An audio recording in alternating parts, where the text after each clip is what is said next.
Another run's still alive and all that stuff. The one thing you love about GTA 6 is how close M keys look alike.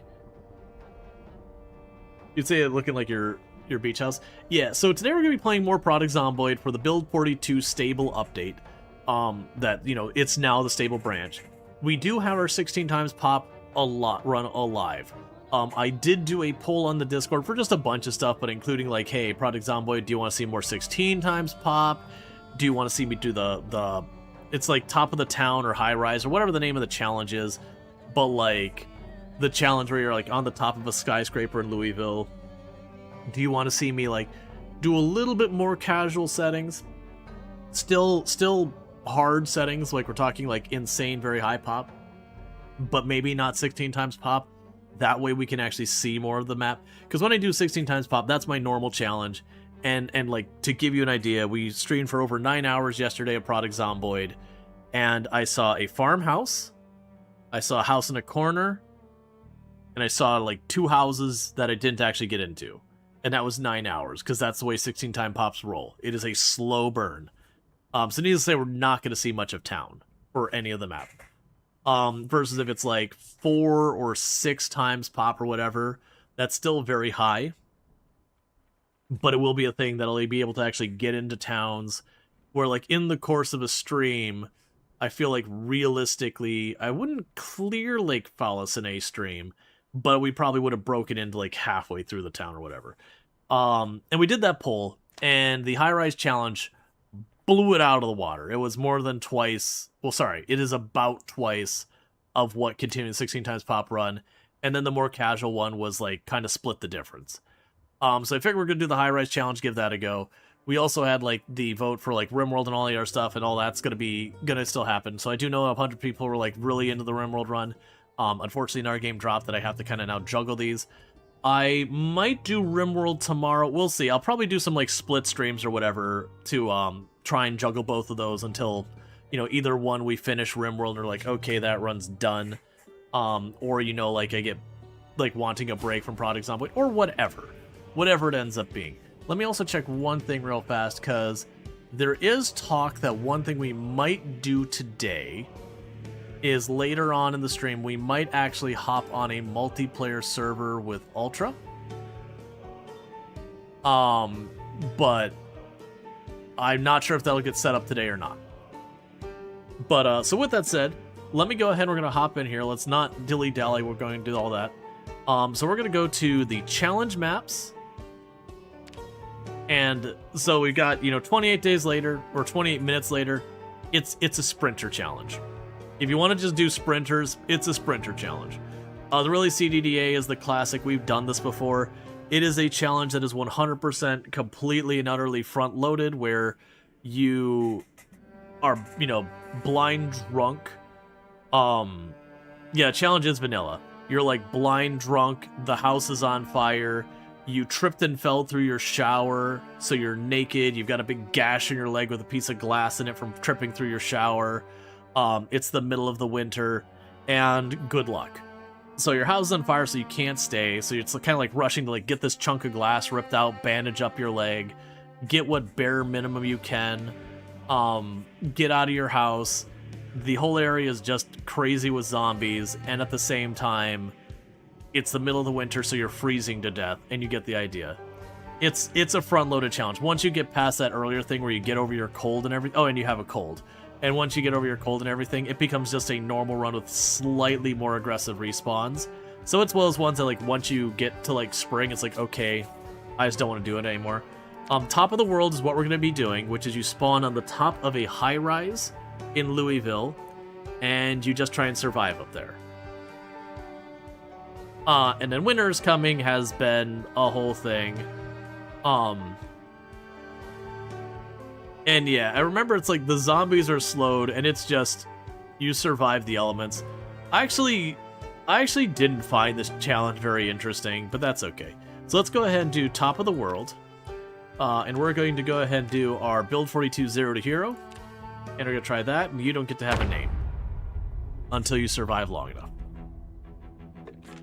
Now, the things that are going to make this challenging is, one, I've got very limited space to work with. Two, sound carries through floor in Project Zomboid a little bit faster and more than you would expect. It used to be way worse where walking on the top of the building would just aggro the whole building. But it does carry through the floors more than you'd expect. So it is a thing that I will likely aggro more zombies than I intend to from below me constantly. I also have no idea what any of the other settings are for this one, like loot or anything. 3, things like food, like water's probably going to be no problem. There'll be plenty of sinks. But food and weapons are likely to be an issue because I'm stuck in one building till I reach the bottom floor.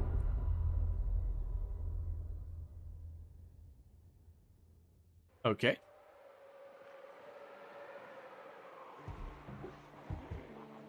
I see. I have awoken. So they didn't give me any weapons or anything like that.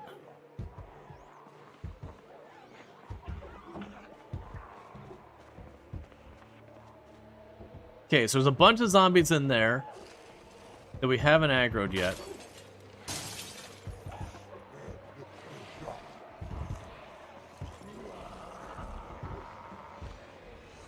I already have ideas.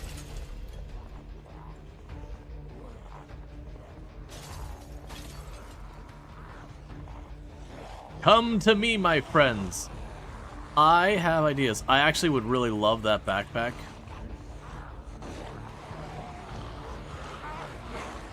I have an idea on how I can make this work. We're gonna need to abuse some pathing stuff pretty aggressively.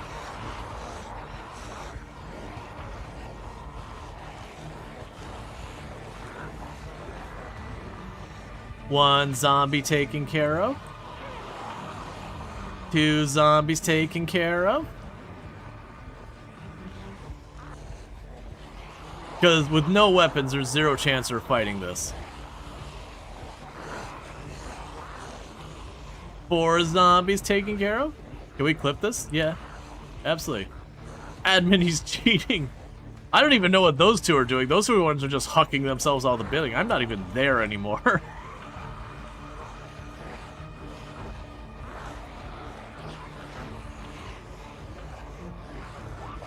That's the danger, is when they don't go for the corner.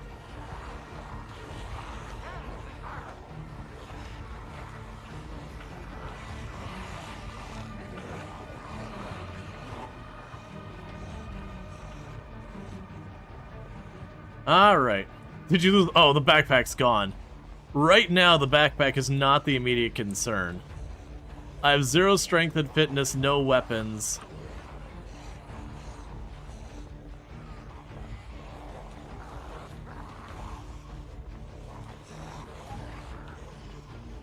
Alright, we're down to 3.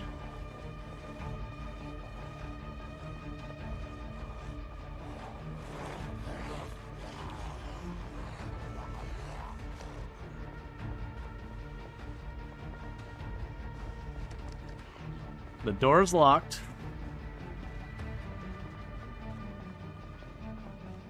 Nope, I just heard a window go. And another.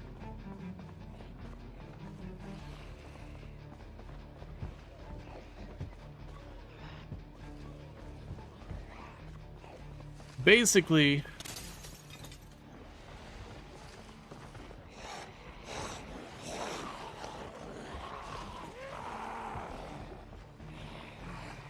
what I'm gonna need to do is watch for one with a weapon, like of any kind,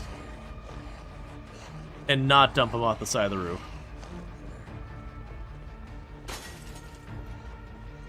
I'm hearing more and more windows blowing out all over the place.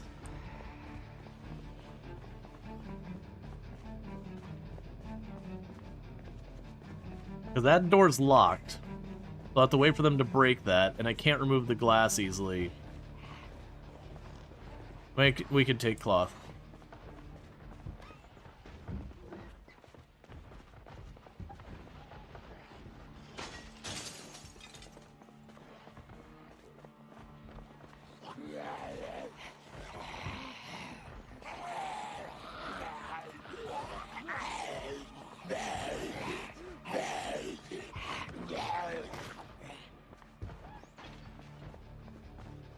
Alright. And our poor character is never going to get over all this.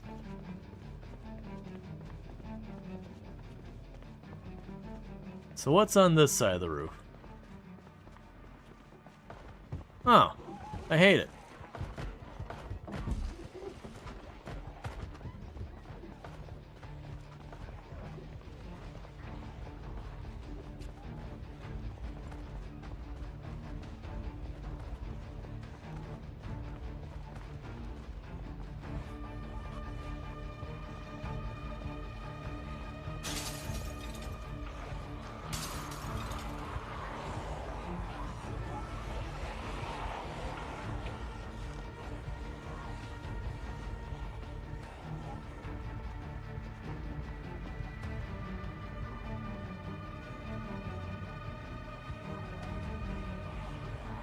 Oh, that was a nice hat that just went off the side.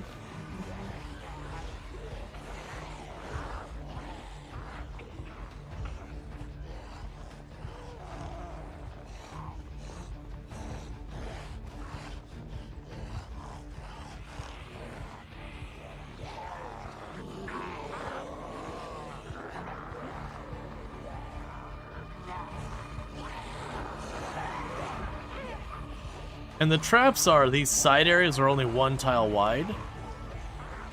So we do not want to try and cut up those too much. I also be very careful running. If I run along this, I'll huck myself off the side. That one's gotten close to grab me twice now. The one in the white shirt that looks almost like, I can't tell if it's got a weird backpack or it's got like gun straps or suspenders or what's going on with it. You're gonna mess up everything, aren't you? Yeah, you are. Oh, hey. More friends.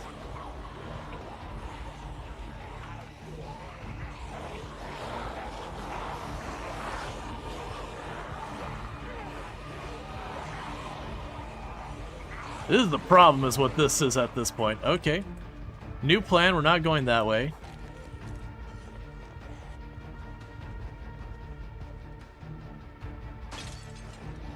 No, sir. You should go down here.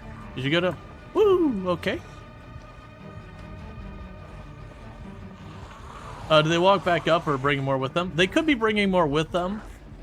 Zombies do take fall damage, and it's usually not inconsiderable. So, it should be a thing that can keep chucking them off the side of the roof. And eventually it will stop. And I am not really using much stamina at all. It's just only when I have to do the occasional little dash to avoid getting grabbed.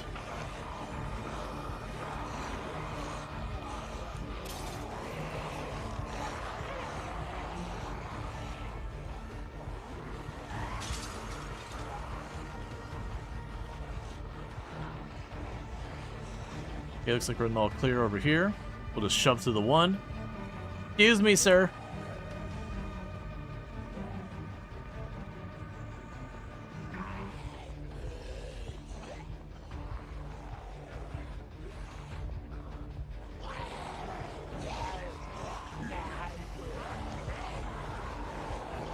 I don't like that I see one's cutting out of that way.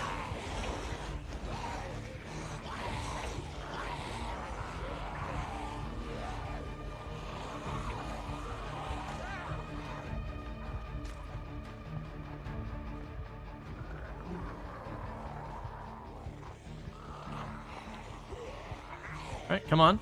Come on. Come on.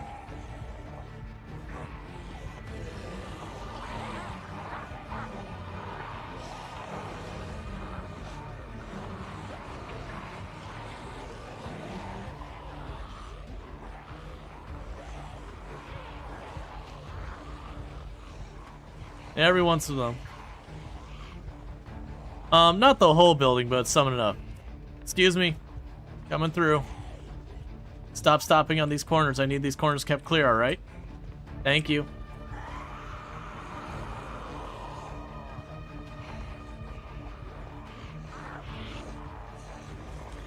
Man, stop being smart enough to work your way around it.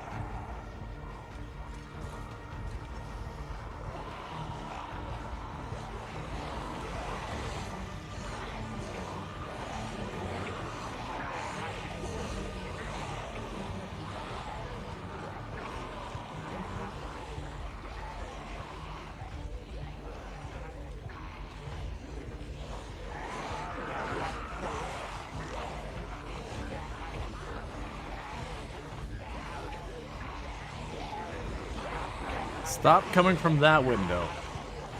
That window means you won't line up and you'll try and grab me while I'm hanging at the corner.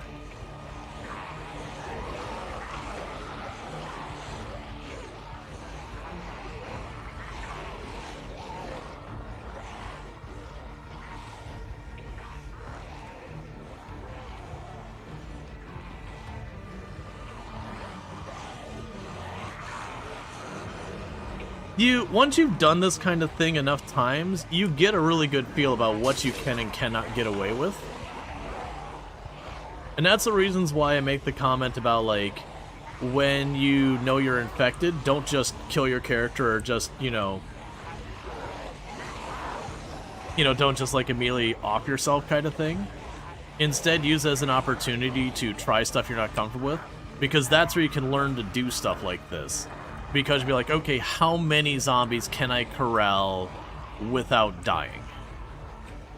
It's also one of the things I think helped me doing 16 times pop, very early on, was just the fact that, like, you have to do this in 16 times pop.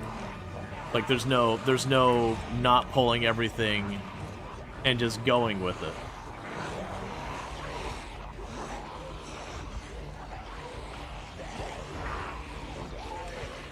Stop figuring it out. Because even if there's a ledge like 2 floors down, these zombies are taking a lot of damage falling. It'd be fun to get down there and see, like, the giant pile of, like, 100 bodies just all on like, the base of the building or on that. Yep. Yeah, so I'm trying to ball them all up as much as I can. Then go kind of really wide along here to as much as possible. Run them along here. I don't have to worry about walking off myself as long as I don't run. If you run, your character will try to vault it, which we really don't want to do that. Because we do take more damage. So the good news is they did break down that door finally. That's definitely one silver lining here. Okay. There's stairs up. There's a stairwell up here. Let's make sure our floor is clear first.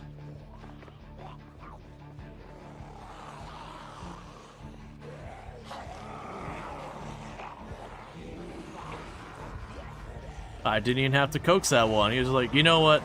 This is stupid, and just jumped off the side.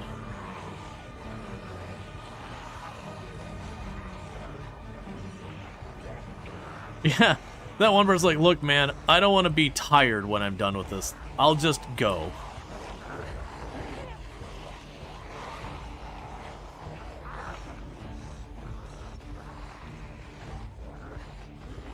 You almost got me in trouble.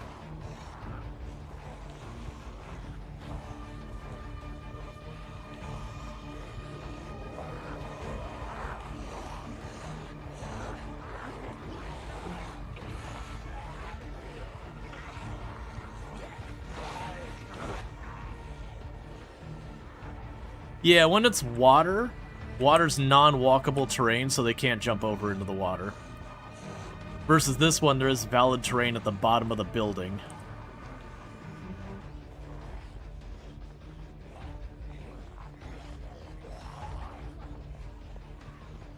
If I can separate that one out, we're taking his suit. And we are actually, because we're walking around and every single time we take a step, there's a % chance of zombies. Like, the zombies near me, each one has a % chance of hearing me as I move. So that is what's happening. It looks like there are stairwells going up here, so it looks like I'm pulling the zombies off the roof above me. Which I'm surprised there's a whole floor above me, but sure, whatever.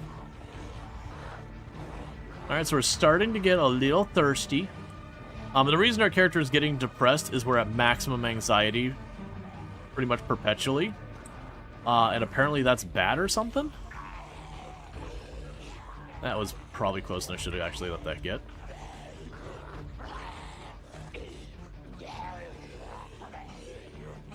There's also some of these that are slow shamblers, so they take forever to get around. It definitely feels like they have random cognition, random hearing, random whatever going on in this one. Because we got some zombies that are moving very slow, some zombies seem to be forgetting me very rapidly, other zombies seem to be figuring out the pathing way better than others.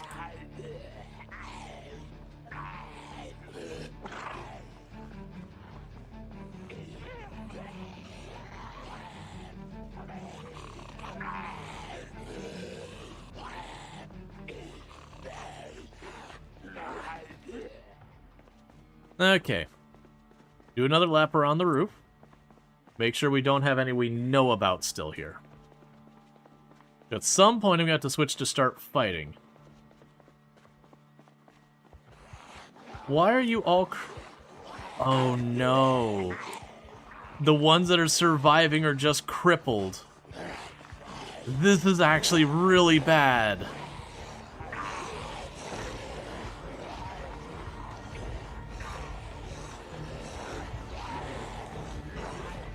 Look, man, I meant to kill you, not shatter your tibias.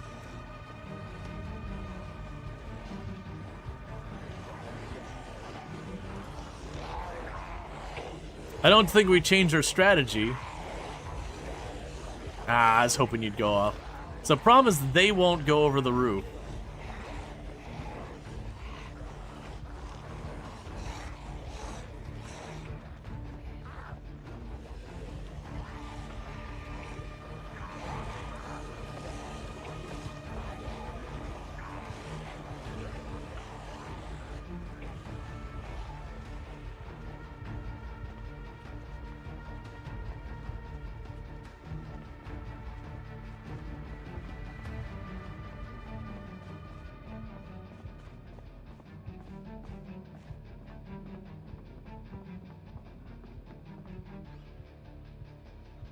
I don't think we'll need the lighter here.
Don't have bullets, don't have bullets. Okay, we're good. They didn't have bullets. The temptation's not there. Okay, we're fine. Yeah, 9mm, like, don't have bullets. Do not give me the bullets for this. This will go bad so fast. But also with my pretty heavy inability to kill the zombies. It is one of the few... Would you just go off the side of the roof?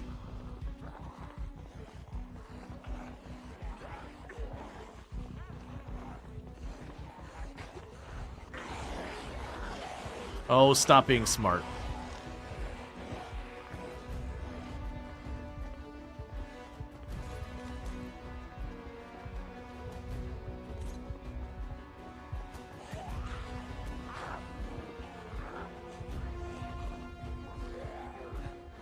So the plan right now is any walkers we see, chuck them off the roof.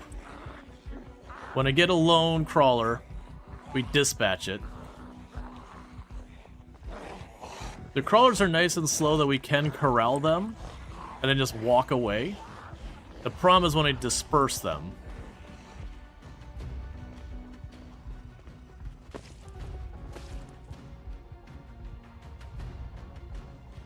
Don't do this. Don't do this.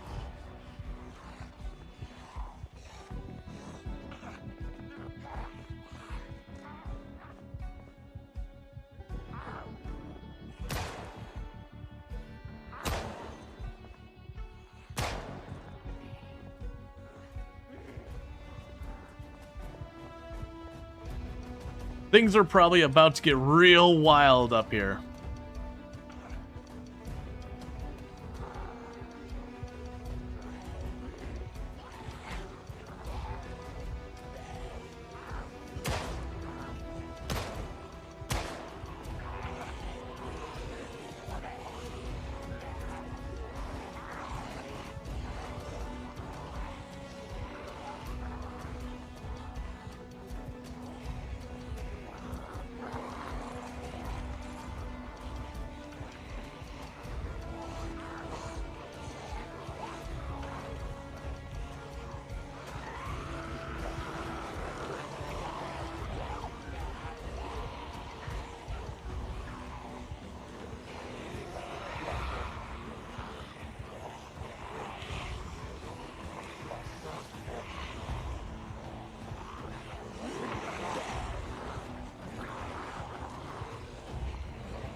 Okay.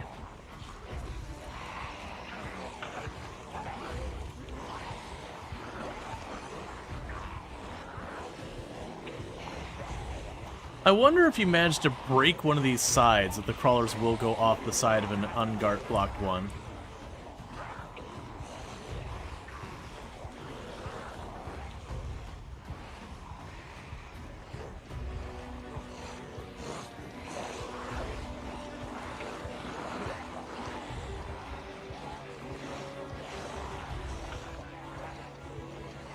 I turned off too early.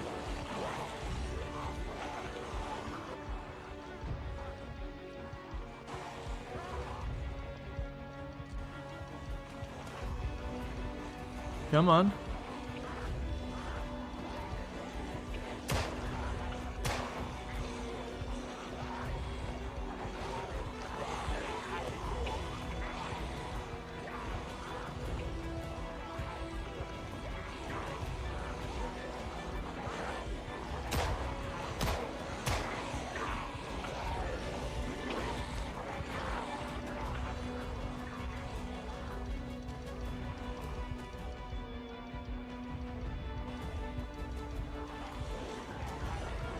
Come on, come on, come on, come on.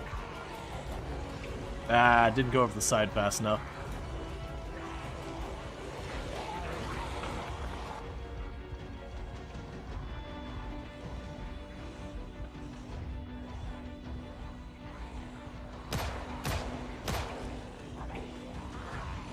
So that one had a gun on them too.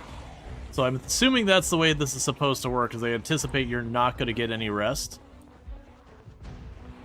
So you go over here, you drop a bunch off the roof, and claim what guns they drop. Alright. Gun went cleek.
Guessing we're out again.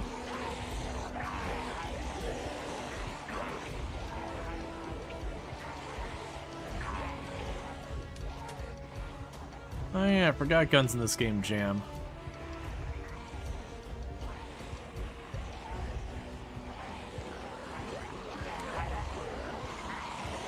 Still jammed.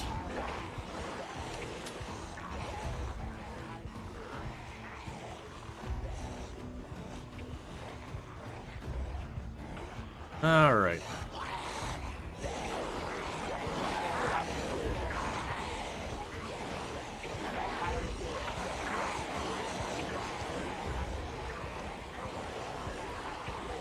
That's dangerous with them right there. Yeah, this is all these slow-walking zombies finally catching up here.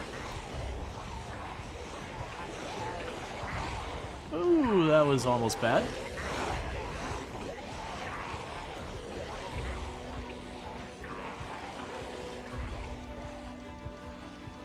Alright. Alright, liking the challenge? It's interesting. I'm having to be extremely efficient because I have no idea when, if ever, I'm going to get to sleep again. And we're just abusing pathing to its fullest. Would you not ignore me? That's just rude. After I shot your friends, you're just going to utterly ignore me? You being a slow zombie is really messing things up for me.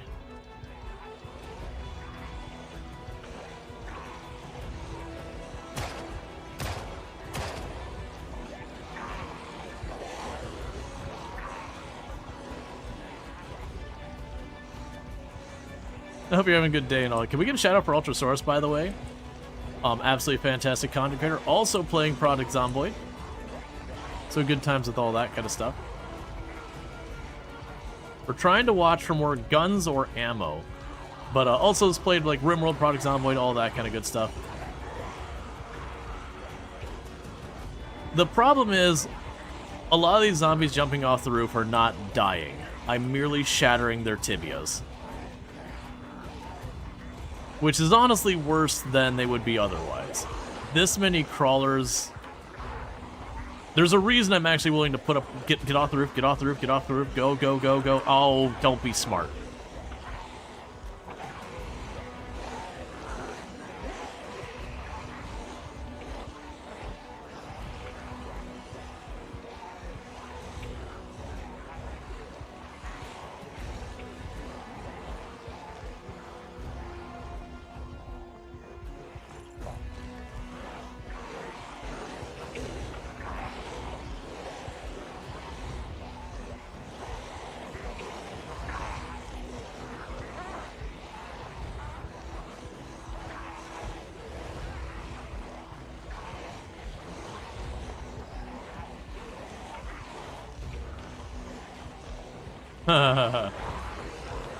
The revolver's really loud.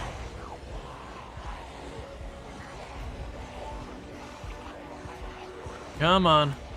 Group up.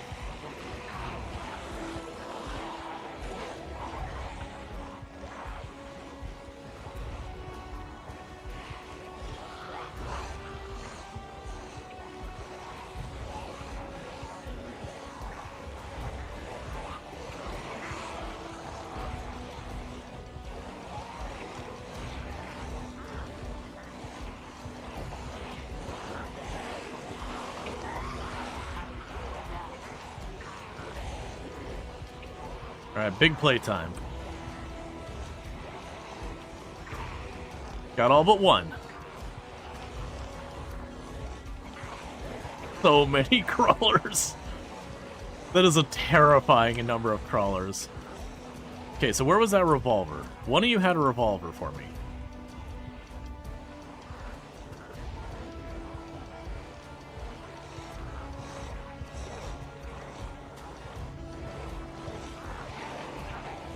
Okay.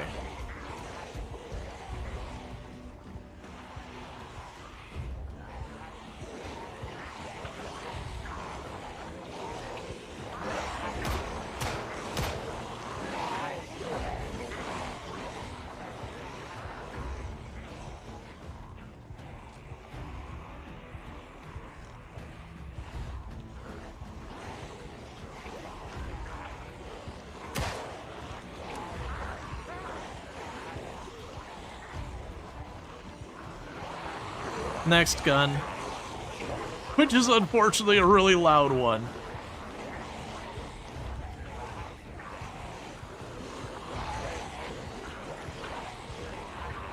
Well, I've been making these crawlers. I'm having them jump off the roof, and apparently that's bad for your legs or something. I would think all the extra exercise would be excellent for your legs, but apparently I'm wrong.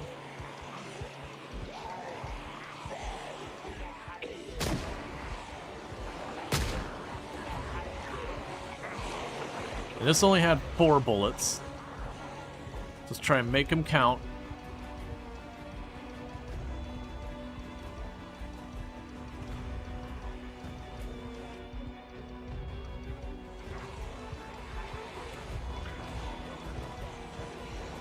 New plan. That one down there. That one down there's got guns. Excuse me, sir. If you could, if you just make a stroll right here. Thank you. Your contribution is appreciated. I was really hoping we wouldn't get more yet.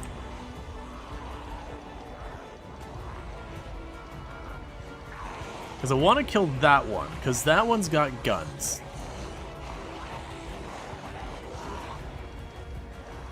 Now he's just intermingled, so there's going to be no separating him out reasonably. Really? You're going to be the smart one who's going to know how to path around it? Oh, many. So many with broken legs.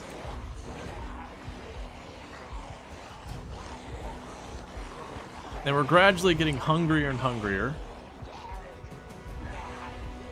So sooner or later, we're going to have to make a break for checking for any type of food. We got in there earlier, and I scored some water.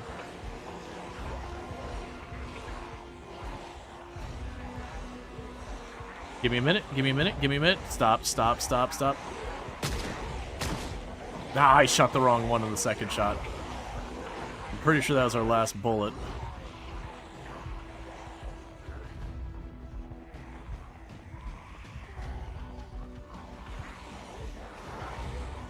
And thank you, Sentient Cookie, for the Gigantify and all that.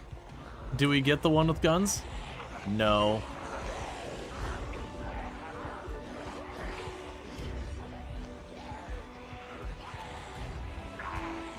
That body's got more ammo for me. I'm slowly boxing myself in with just an unreasonable number of crawlers.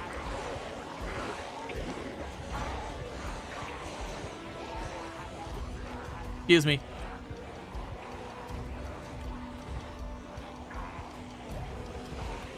You suck, sir.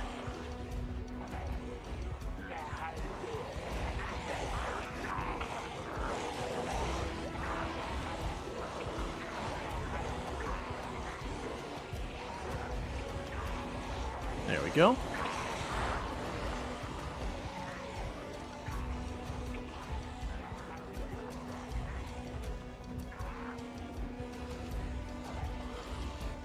Alright, I think it's time we switch sides of the roof.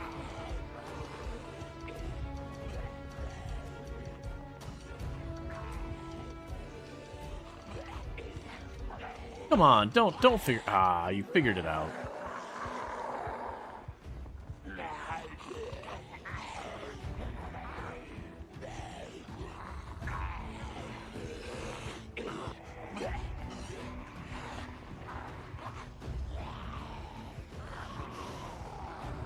Okay. Oh, right, the reason we're getting so many more is I was using the revolver.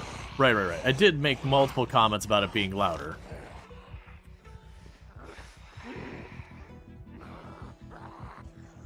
I don't think we have bullets. Nope.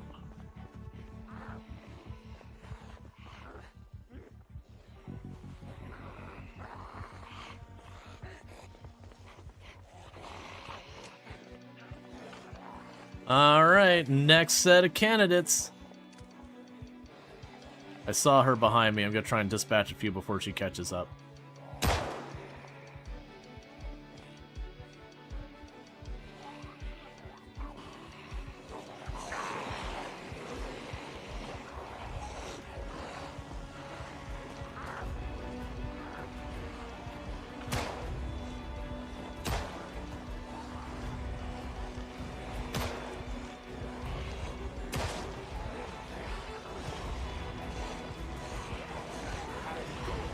All right.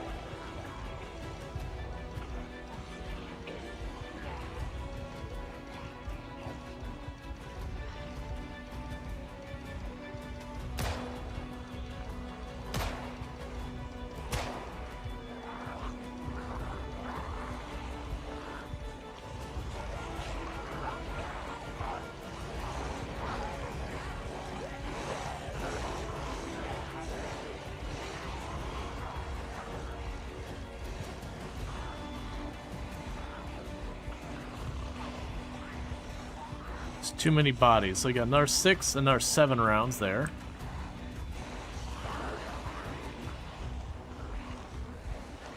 I'm just getting way too many crawlers. We are dispatching them a couple at a time here and there.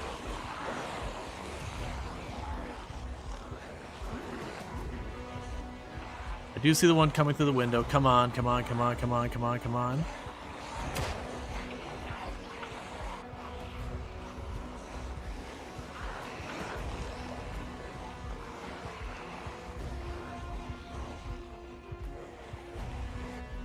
Sure. Can you bug into server options? Obviously, you're super busy, so whenever you're not being overrun, no, we can go ahead. Like server options. Yeah, because I know you wanted to do 16 times pop.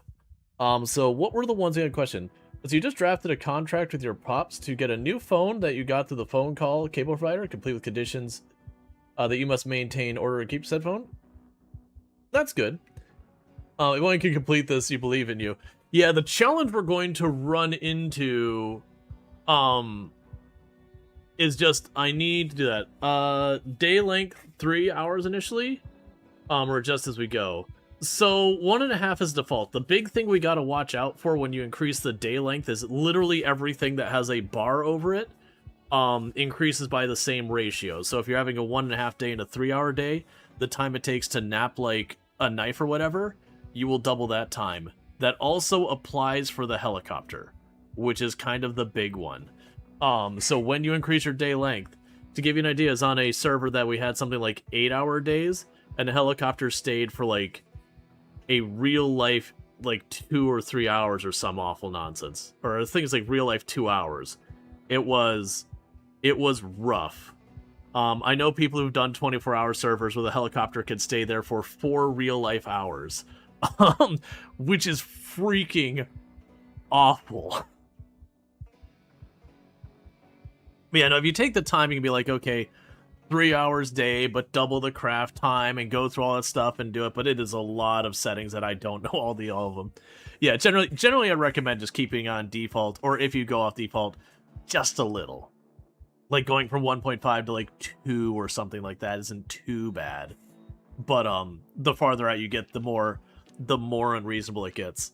Was there anything else you had in mind? I'm just taking 2 seconds to have like a sip of drink, because I've been sweaty tryharding for an hour and a half now.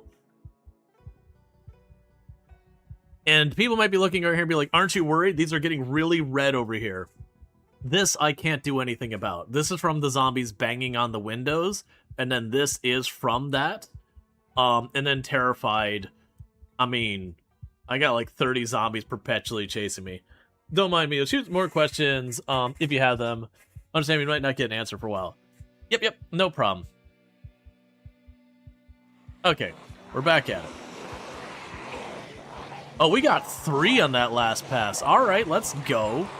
I was hoping to get 1.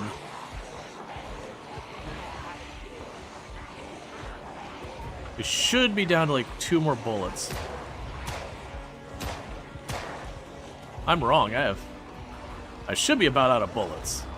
I think I have 2 more bullets. I always forget with like the 1+1 if it means like 1's racked and then I have 1 in the mag. Oh, we jammed.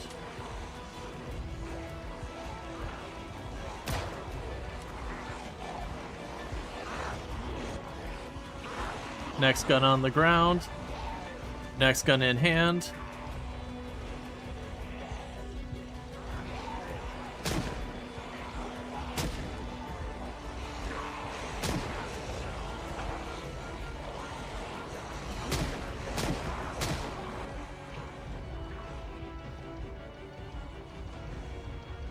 Where did you come from?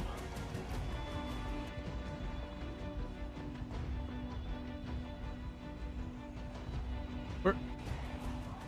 Those are 45 rounds. That's not going to help me. Apparently I've got 2 9mm. Oh, it's maybe when you rack it clears it?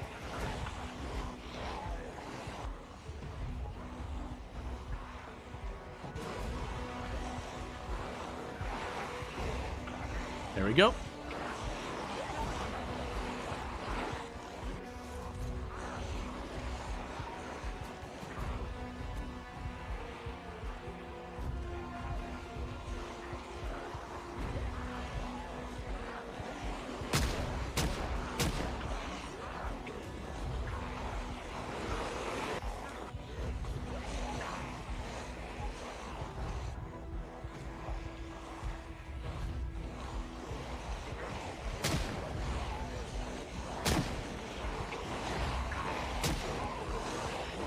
I believe that was all for that.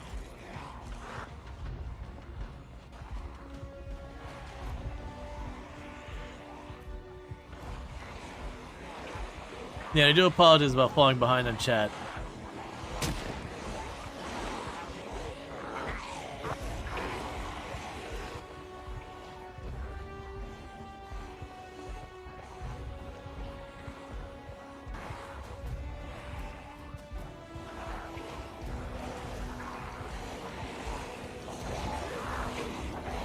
All right.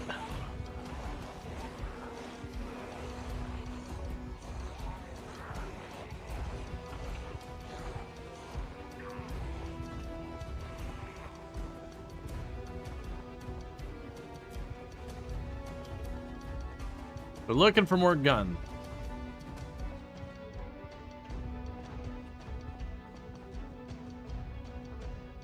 I'm also not 100% sure.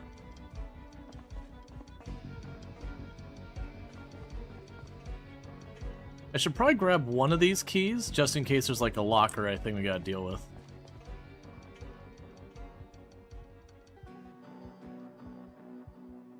Oh, pick her watch.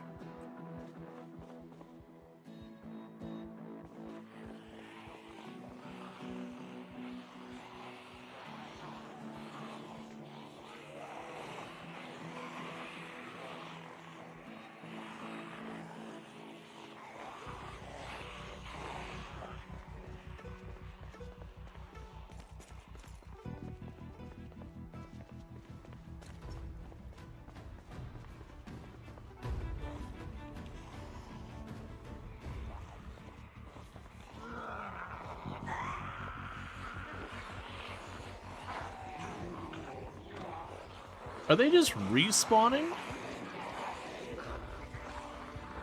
Like, it genuinely feels like I'm pulling zombies. I mean, unless they're just like migration. I don't know how migration works when it comes to multiple floors. Well, I guess it'd be redistribution, not migration. I doubt we've been around long enough for that to be a concern.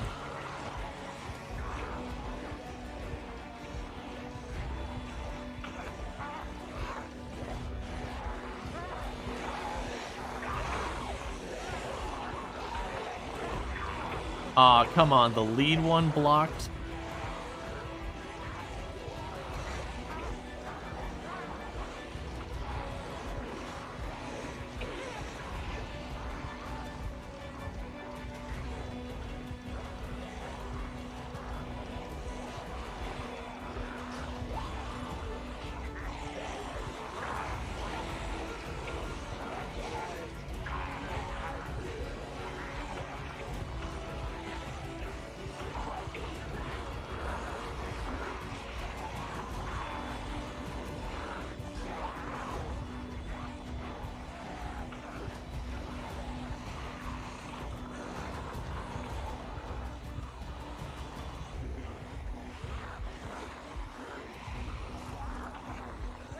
Yeah, the big issue is we're just getting more and more crawlers. And while we've been getting rid of a decent number of them with the guns,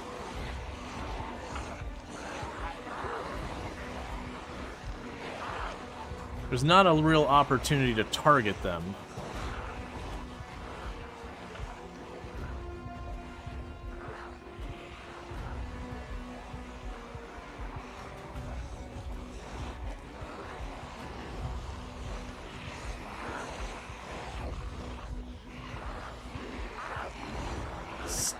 Stop figuring it out. I need you to be dumb and jump off the roof. Could fireworks somehow? How would I make fire? And even if I could make fire, I would be burning the building I'm in. Just keep in mind, we're on the top of a skyscraper. It doesn't matter what the question is in Project Zomboid. Fire is the wrong answer. I mean, I guess how is a way to kill your character embarrassingly? At which point, I guess fire would be an appropriate answer.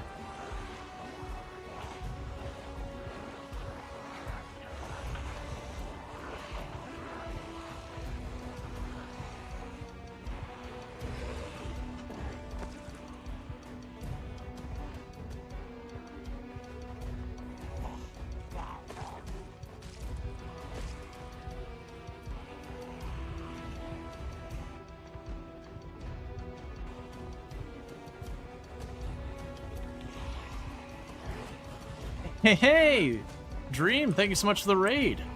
I hope you had yourself a good stream and all that. We are doing sweaty tryhard things. And they're going. But Third Dream was also playing Project Zomboid. I believe you're fairly new to the game, if I recall correctly. But regardless, I hope you had a good time and that the nibbles were minimal. Yeah, no, I did hold a world record at one point for highest kill count run ever streamed, with sweaty tryhard settings and all that. Right now, we are doing the top of the world challenge map. It's a new challenge map with this version, and we're doing pretty good about getting the zombies to jump off the building for us.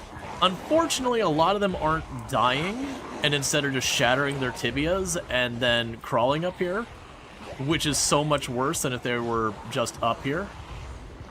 And we've been slowly getting rid of them as you can make out for the bodies, but our situation is slowly declining as I have had no chance to go in the building and do anything meaningful. We've just been like holding out, trying to not die. Come on, gun. Come on, gun. Well, I'll grab it so I don't keep seeing it.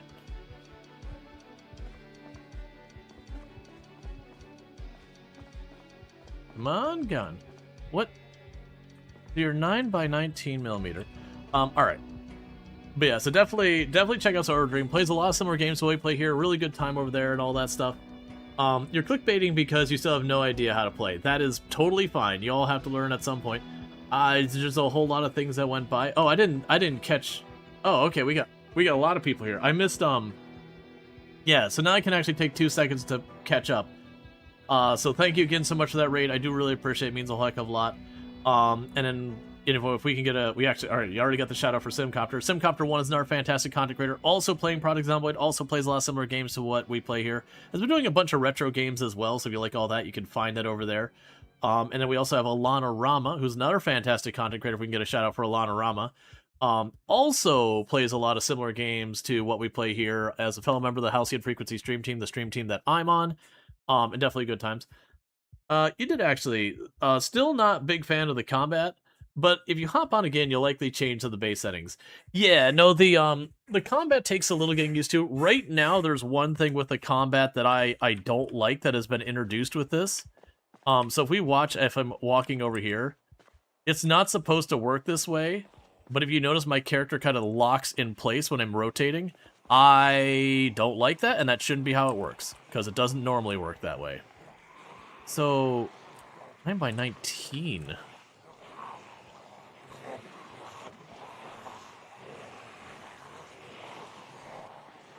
Sir, that is a very lovely hat, and I will have it, please.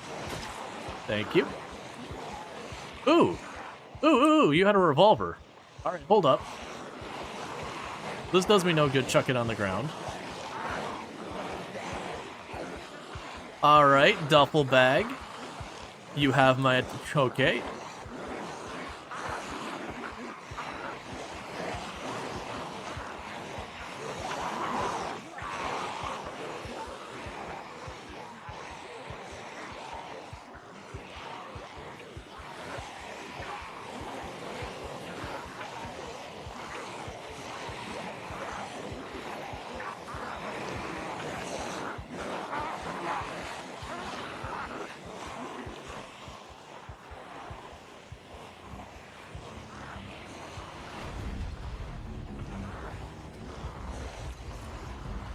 Okay, was it you with the fancy hat that dropped the duff bag?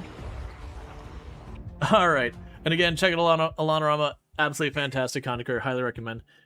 Oh, absolutely no problem. You have a good time. So we got a snub revolver. This is not my first choice of weapon, but when you have no other choices, it takes the lead. Okay, and it's spent. Nicely done, revolver.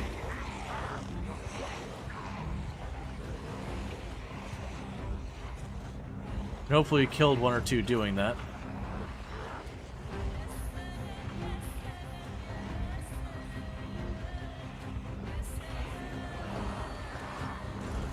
Nope, it looks like I've just wounded a bunch.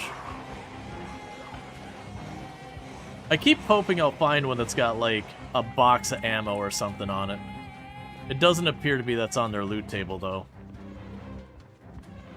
Which is fair.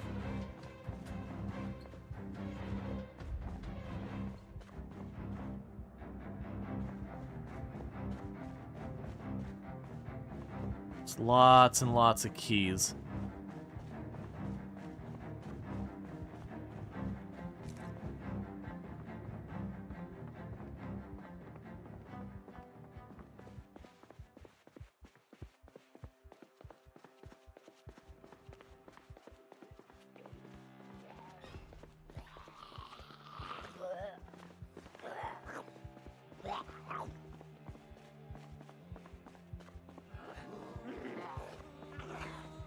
I was really hoping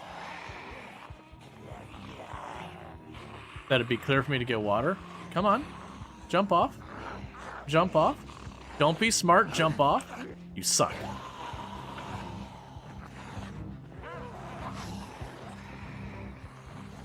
There you go. Stop hiding your model against the wall where I can't reasonably attack you.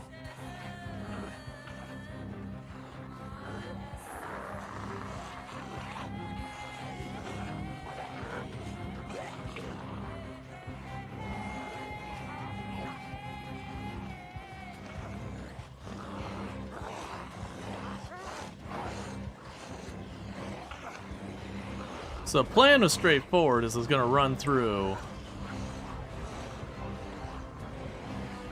check for some stuff and get some water, but I hadn't anticipated some random other zombies be just chilling inside there because we've been doing this for a while. I'm shocked they're not sleepy yet. It's possible with this challenge mode they disabled sleep or something.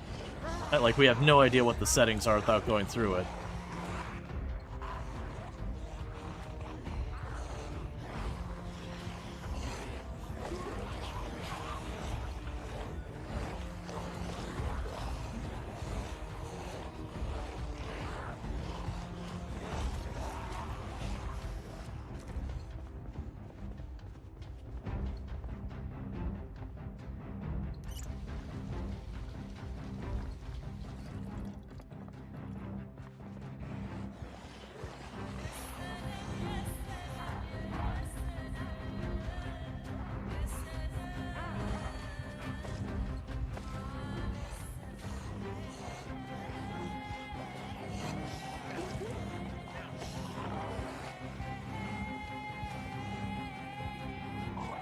Hey, friend.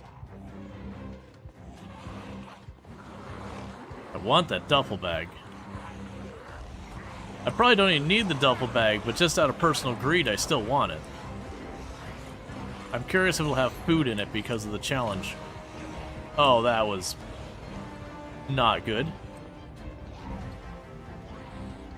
Oh, yeah, no, the gunshots definitely brought more on, but it's kind of one of those things that I could have not used the gunshots and literally never been able to evade the zombies because you can see the whole roof is getting quickly covered. Or I could use the gun and kill a bunch of them, which gave me more ammo and other stuff.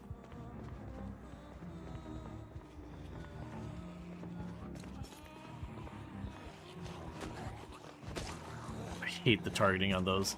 You have to, like, step well into past where it outlines them.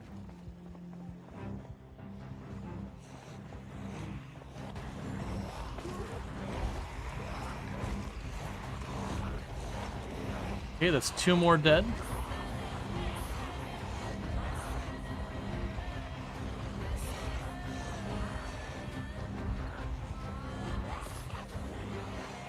Another one dead.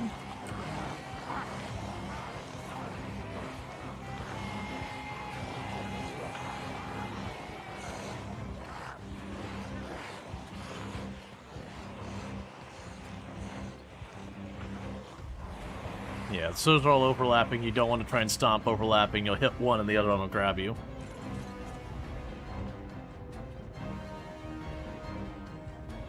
I've checked most of the stuff in there. Early on, we managed to get in there long enough to do a quick once-over.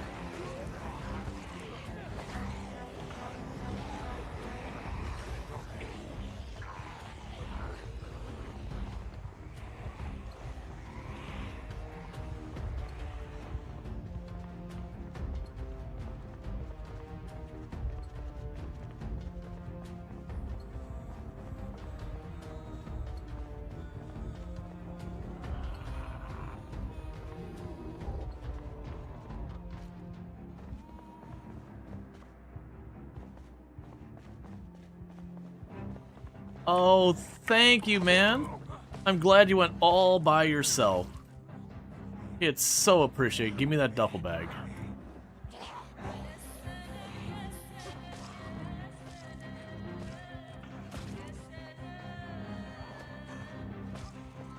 I hate the targeting on the ground zombies.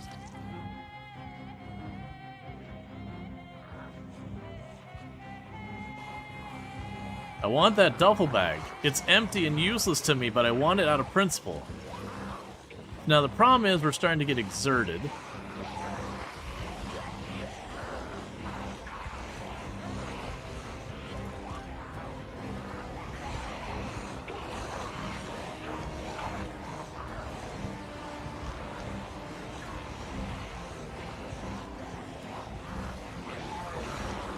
Let's rally them all up again.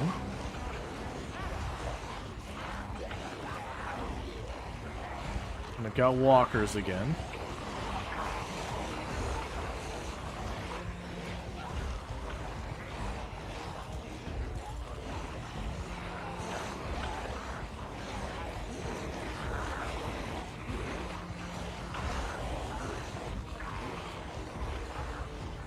Come on.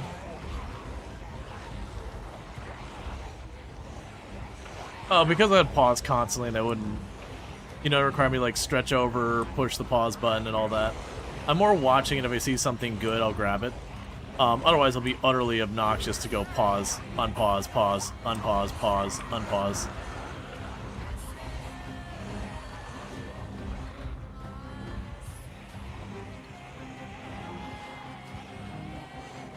There, it's on the ground, so it's easier to grab later.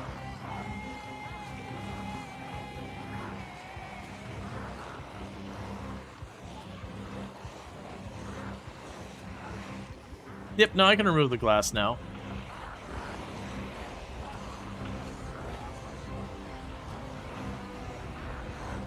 Hey, Bees, how's it going? Can we get a shout out for Bees of the Knees, by the way? Another fantastic content creator.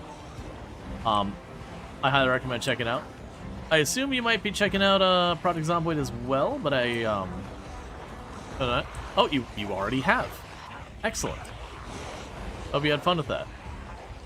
Let's go ahead and go over here on the ground and wear that.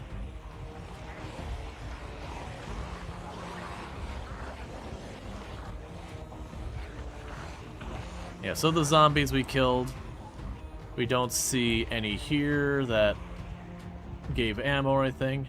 The duffel bag was unfortunately completely empty, but that still does give me a duffel bag.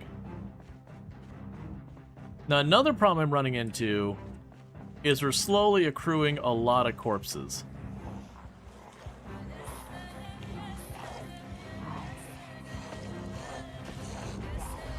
Okay, got another one killed over here.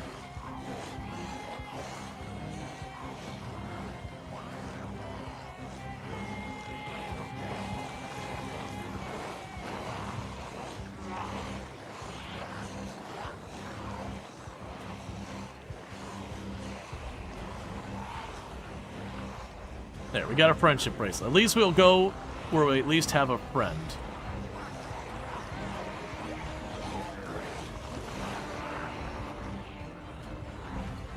Weirdly ball them all up on the ground.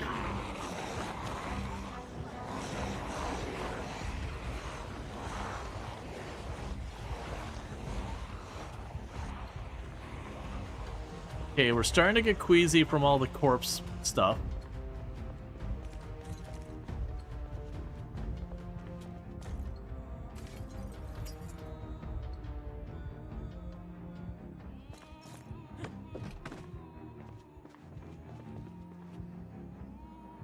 There's the all-powerful bowl for later.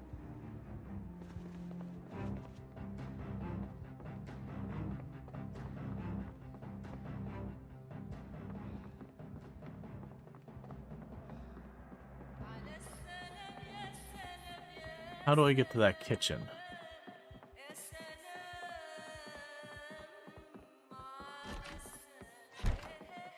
It's not a kitchen, that's a bathroom.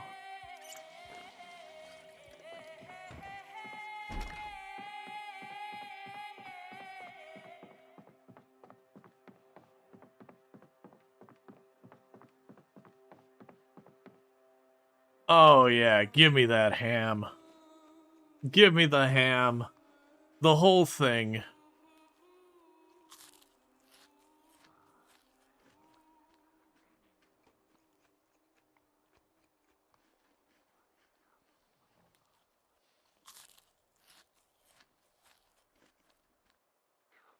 I may have been able to use that a lot more efficiently.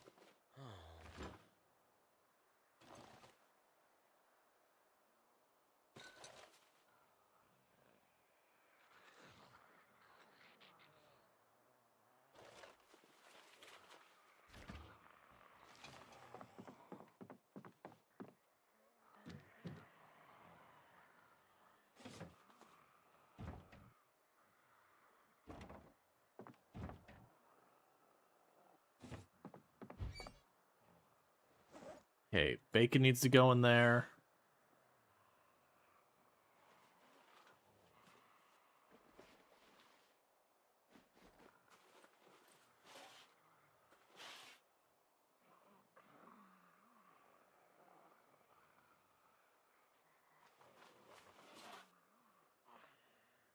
Be cool, zombies.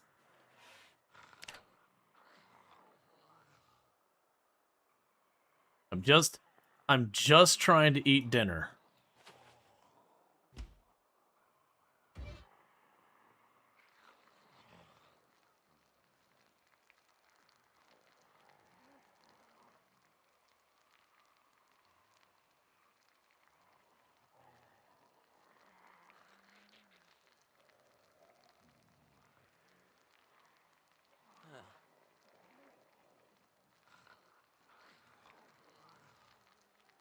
All I hear is zombies everywhere.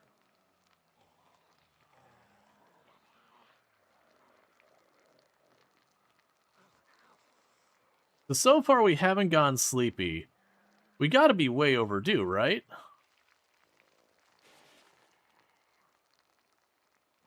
Like I said, I didn't look at the challenge settings. Some challenges will do stuff like turn off sleep or whatever.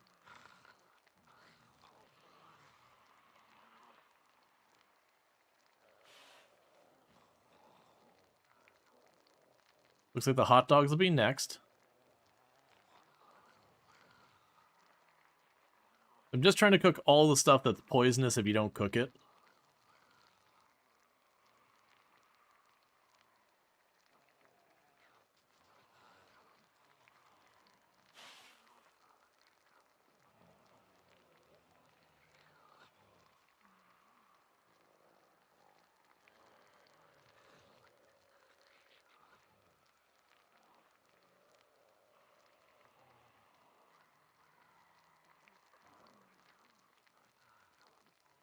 Realistically, I should shove a bunch of this back in that freezer to keep it from rotting as fast.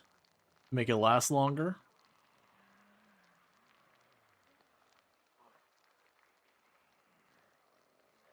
And I'm deliberately not moving at all so I don't make any noise at all. Because then the zombies shouldn't be able to figure out where I am until I start moving around again. Because I cut through that window, pretty unlikely to be able to chase anyways, since they're all crawlers. Okay, so for this, I'm just gonna eat the chocolate because thing. It is basically more realistic. UI changes, animals, new crafting options include makeshift weapons, basements. Played the legacy build recently, or are you trying to ask what the difference in this build was? I'm not sure where that was thing, like in reference to kind of thing. Okay, so for right now, we'll put the meat back in the freezer. It's all cooked. It's safe to eat. Don't eat the sugar cube. It should last for a decent amount of time. Versus like the pears and all that, I think have a shorter lifespan. I mean, yeah, we'll leave it. We'll leave it there. Okay. We got all that dealt with. Let's take a little sip of water. And I do have a can of soda for in a pinch. You got 2 generators? Nice. So I've only got a small knife.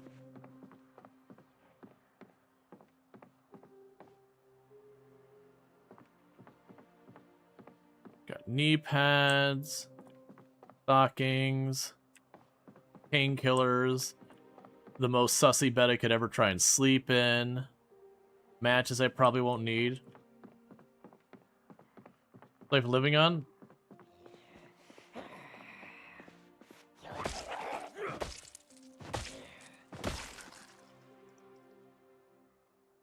I wouldn't watch it anyways. It's not worth the time.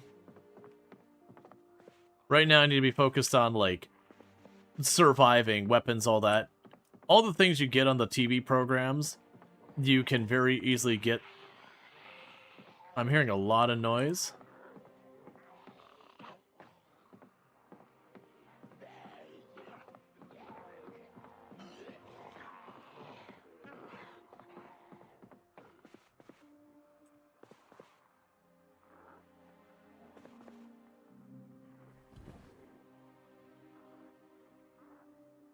Oh, it's not safe to sleep here. There we go.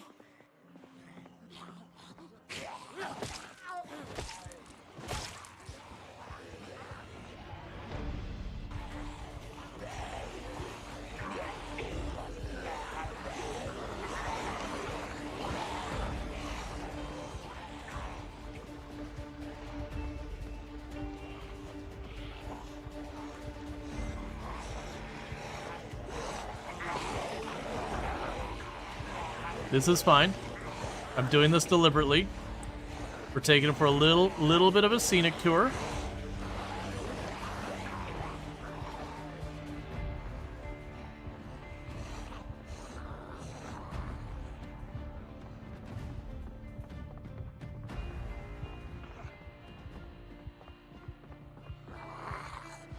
Oh, you're... Okay. That one's not a corpse, in case anyone's keeping notes.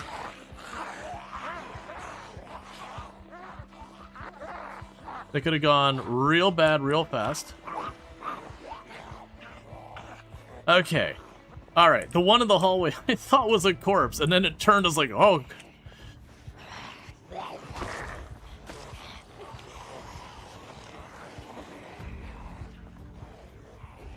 Is it bad that your instinct is to do a sheet rope? I have no nails. So I have nothing to attach it.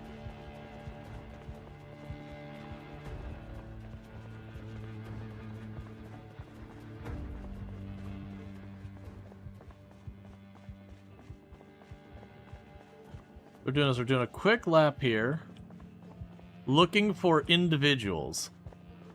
Because I think we've got our strategy that I can run them up and around like that.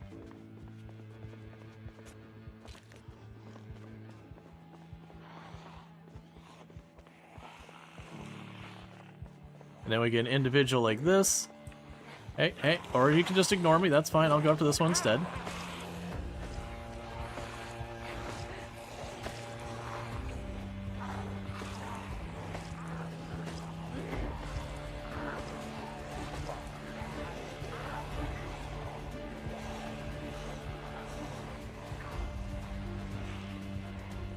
And then we get exerted. We do our little zigzag through the whole building, go back upstairs to the second floor, sit on the couch, rest for a minute.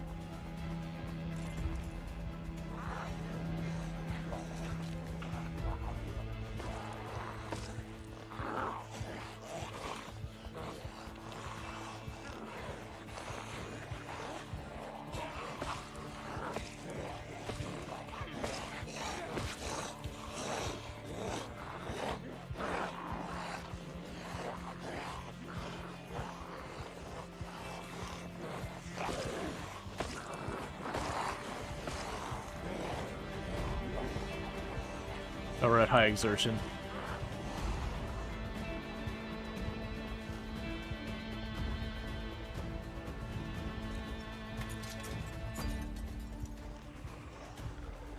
Hey, don't try and grab me through the window.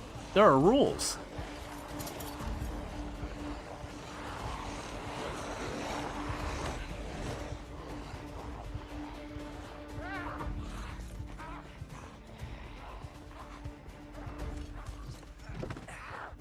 Oh, well, that's not what you want. The plan was that they would have already left.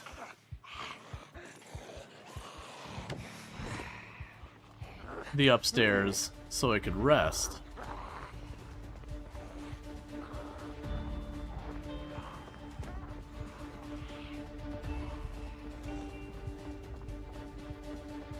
I'm sure it's fine. No, they're all crawlers because I keep getting them to jump off the building. And so they keep just getting hurt without dying, resulting in a ton of crawlers.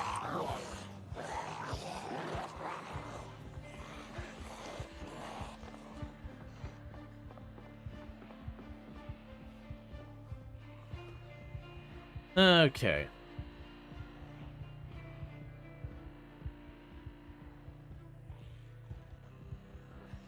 Hey, Miss Rachie. Yeah, I mean, they're mostly on my feet, but, you know, it's basically the same thing.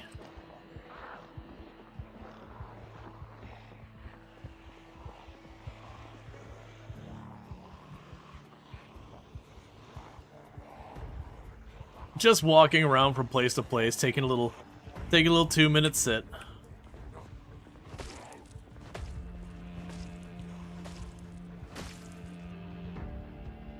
Hello?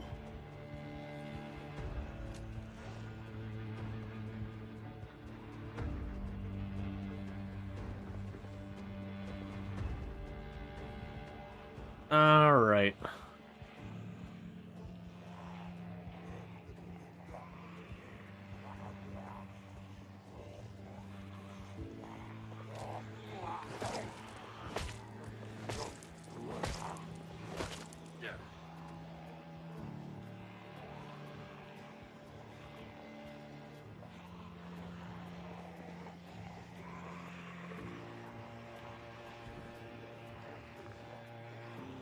Let's see. Water shut off 2 to 6 months. That's totally fine. Electricity shut off 6 to 12 months. Alarm decay 0 to 5 years. Starter kit. I mean, I'm indifferent on the starter kit. Food rot spread very slow. Food rot and speed. I'm indifferent on that one as well. Fridge factor very high recovery, very fast. Right, that's all fine. Helicopter sometimes, generator rare. Night length short, fire spread false. Fuel station, gas ignite. I actually don't know about fuel station. Oh, I think fuel station gas ignite is if you light the gas station on fire, I think it ruins it. I don't know, I haven't messed with that one. Damage to player from hit by car, that'd be yes, which is fair. Chance has gas low, that's fine. Speed animal stats, reduce very slow. Minutes per page is fine. Maximum looted building fine is fine. Random toughness. Random hearing's fine. Oh. Fuel station gassing. I don't think, yeah, the gas station being infinite or not, I don't think matters. You have to put a very, very concerted effort into running gas stations out of gas, usually. You'll sometimes find them empty or low, but most likely, like, unless we run a server for a long time, it's very unlikely we'll run the gas station out of gas.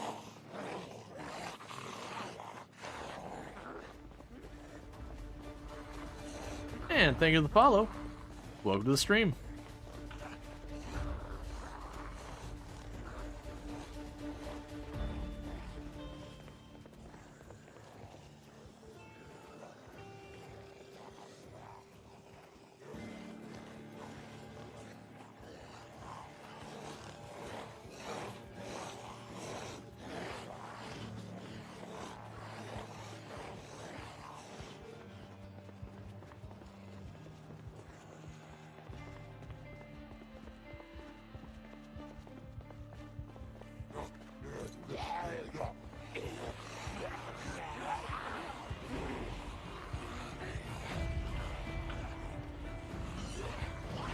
Alright, rally you all around again.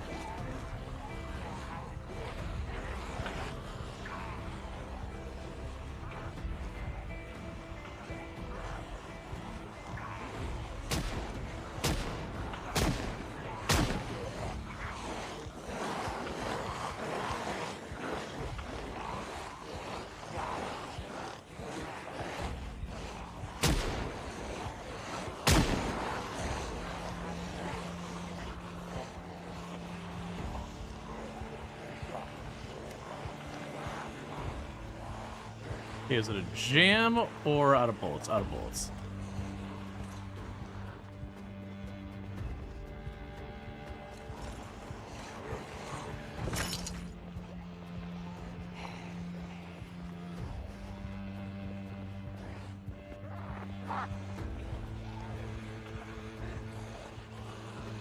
Okay.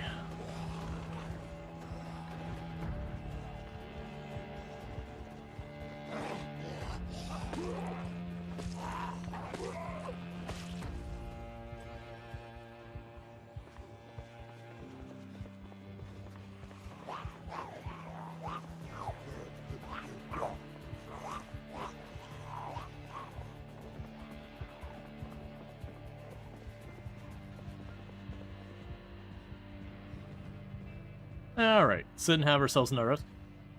Are you trying to work your way up or down? We're at the top. That's the whole point of this challenge. You're at the top of this big, like, skyscraper during the zombie apocalypse. I was hoping to finish him off before that all went down. Alright, so we pushed ourselves a bit too far.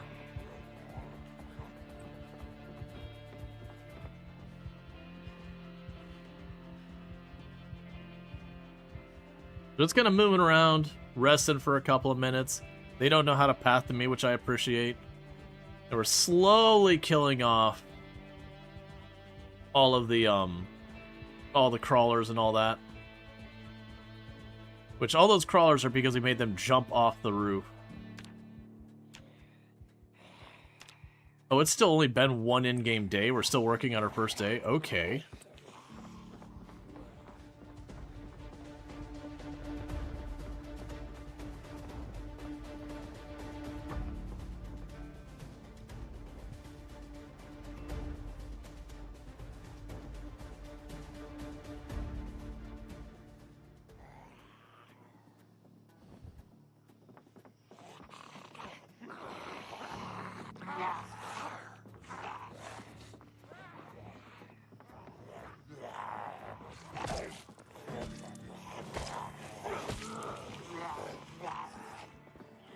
That's deeply upsetting.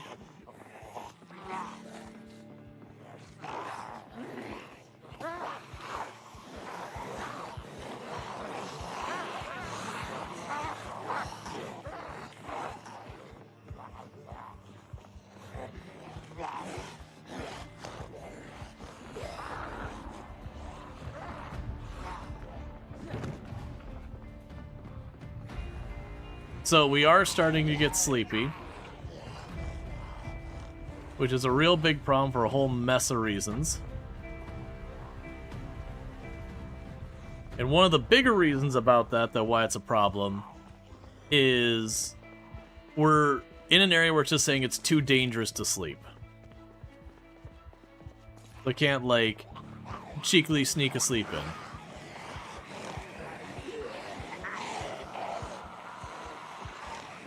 Because they added that because you used to be able to do like some shenanigans where you'd be chased by enemies, you'd run up to a chair, choose to sleep, and just hold the run button.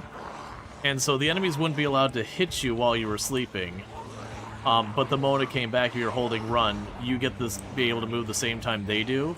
You just shove your way clear, and you can do that as a desperation play sleep.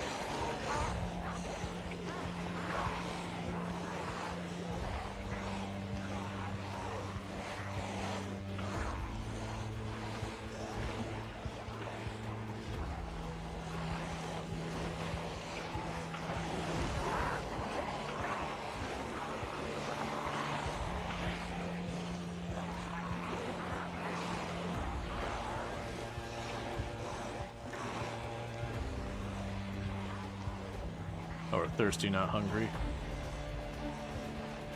I'm playing a dangerous game here because we're at high exertion, and I haven't stopped to like rest to get rid of it. And that's going to keep escalating until we stop. When you're at below high exertion, as long as you're not overburdened or other problems, you will gradually recover from like just standing around, walking around, that kind of thing. At high exertion, if you walk around, it will slowly drain instead. So that's the reason I'm saying it's kind of a dangerous game I'm playing right now, because I'm kind of burning out a resource that I can't really replenish.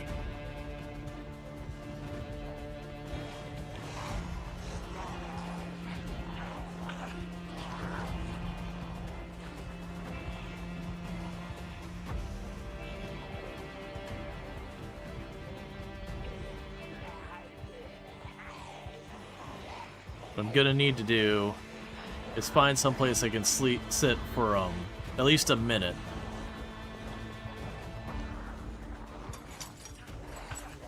Not nearly enough time.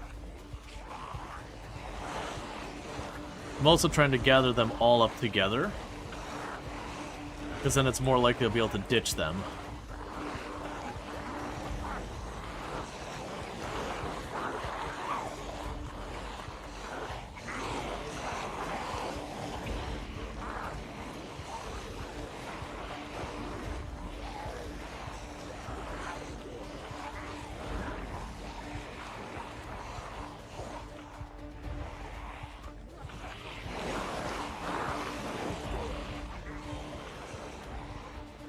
They can't go through there, so they should have to work their way down this way.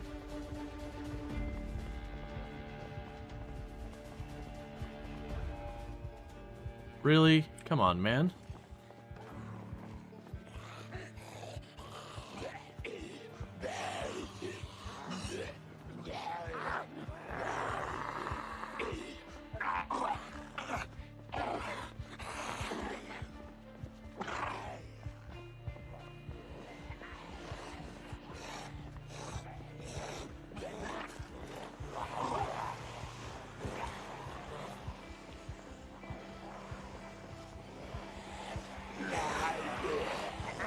Okay. Well, they were walking around, and then they jumped off the side of the building trying to chase me, and now they don't walk around anymore. And we're just gradually getting sleepier and sleepier.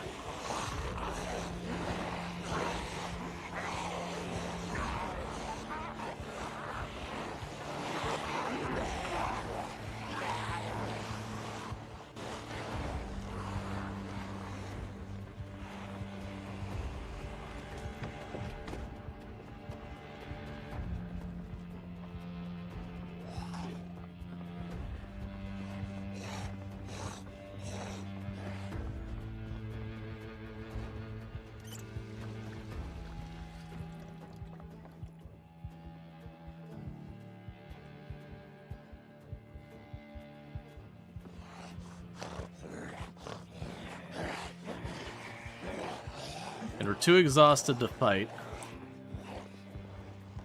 So I'm just going to try and move from place to place to place in here to try and recoup at least a little energy. Man, the problem is I keep ditching some of them at places I need to rest. If you want to just keep going that way, I will use that time.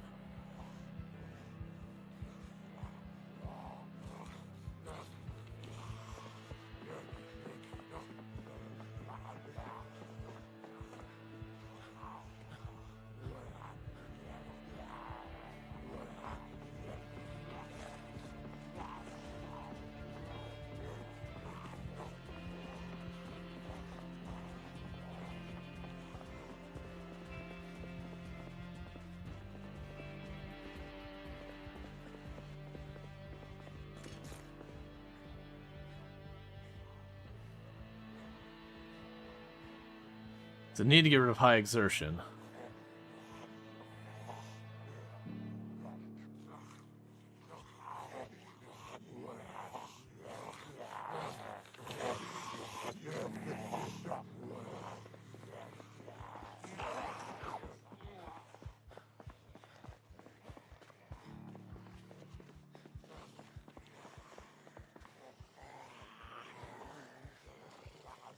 All right.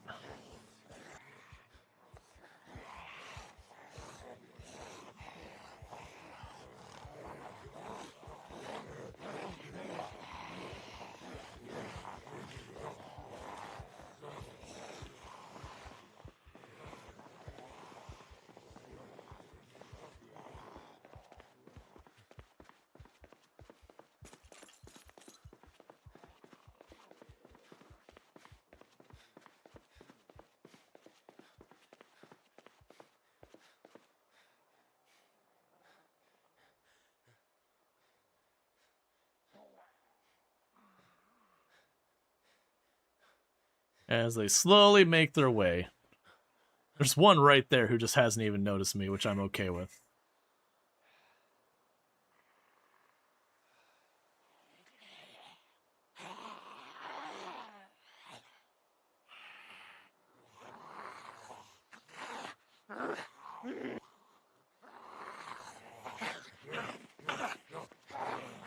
The problem is being tired. That's both a damage penalty and a recovery penalty.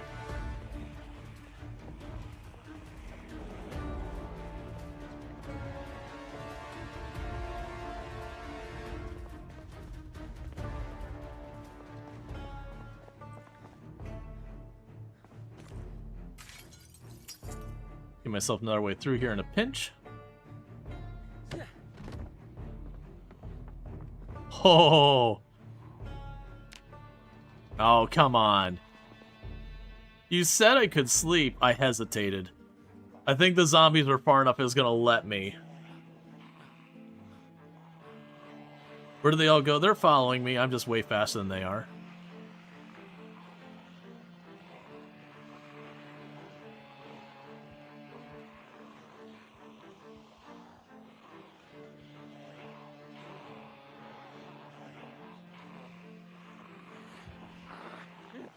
Still high exertion.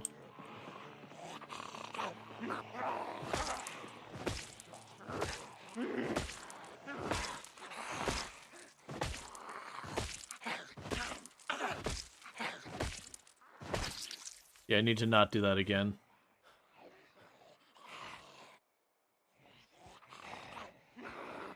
Alright, let's try and prevent you from coming in here more. Come on back out.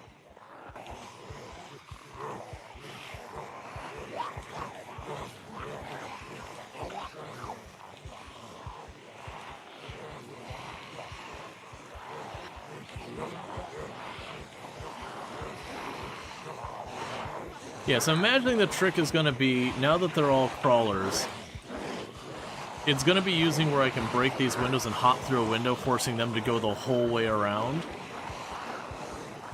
It's going to be abusing that as much as I can possibly get away with.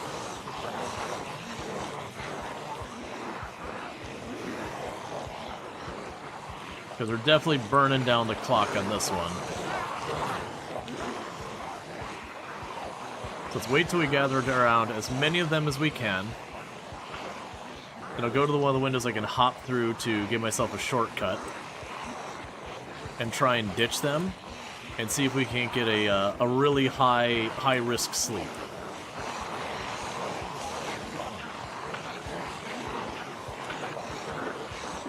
Alright. There's no door on this side of the building. So if we bring him over this way... Unfortunately, there's still more zombies over here. Hey friend, follow me. Yep, that's the deal. Right over here. I want to introduce you to the band.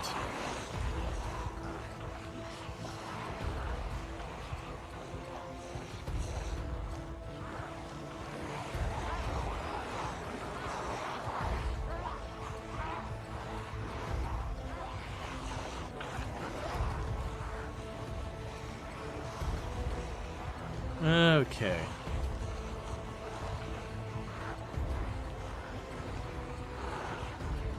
Excuse me, ma'am, this is the crawler band? You are distinctly not following the stuff here. Thank you.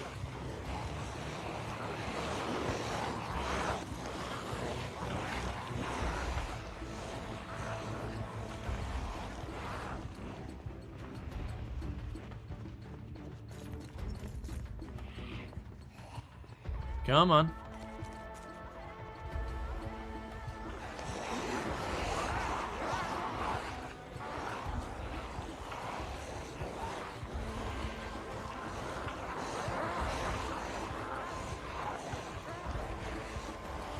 How many zombies at? Like 100? Probably not that many. It's honestly probably only like 30 or 40. It's just 30 or 40 crawlers, which means I don't really have a good way of getting rid of them. If I try and run up and stomp on them, I'll hit one and all the others will just tear me apart. Oh hey, a whole bunch. That's good, because the more I'm drawing them this way, the more when I do my ditch, because that's what we're trying to do, is we're burning down our clock as hard as we can. But we are trying to genuinely pull as many zombies out here as possible. And I'm going to hop through the window. I'm going to try and go upstairs. I'm going to go to the bed. And I'm going to try and see if I can't just right-click sleep immediately.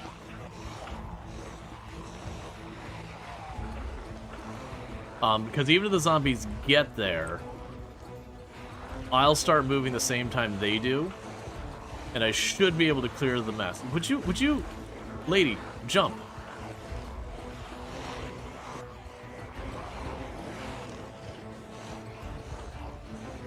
Thank you. But we're very rapidly running out of steam. When we hit ridiculously tired, this whole thing kind of goes up like a pumpkin. I do see there's another one there. Important thing, are they up here? Oh yeah, they are.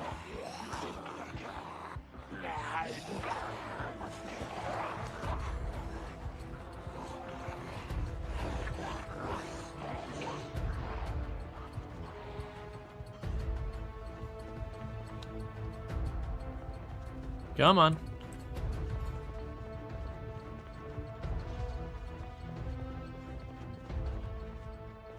Come on.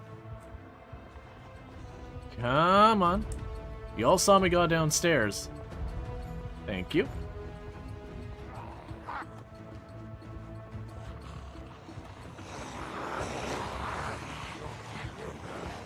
Hey, don't be rude. I'm standing right here.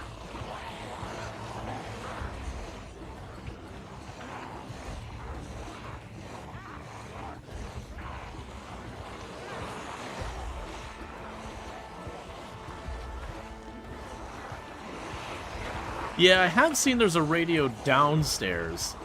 I don't think we got the steam to take the risk of going downstairs and maybe spawning in more zombies. If we can get a rest, that's not a bad move. To go downstairs, take one of the radios, crank it up, and use that as a way to draw the zombies back away from me. Okay, if a window just shattered, it means we got one that can walk running around here, probably. And thank you, Sniper, for the 95 stream streak. I do appreciate that. And thank you, is that Gemini Star for the 35 stream streak. And Pretty Pictures for the 340 stream streak, if I didn't already call that out. It is the one thing about these types of like challenge maps where it just goes. There's just not much time to like really stop and reach out without like full on pausing the game.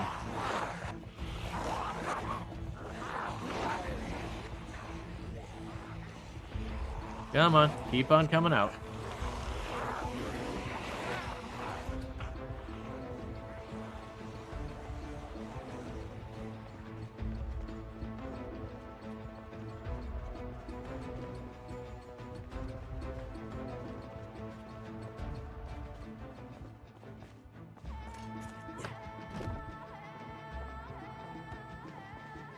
I don't want to sleep there. That's too many corpses. I might get corpse sickness.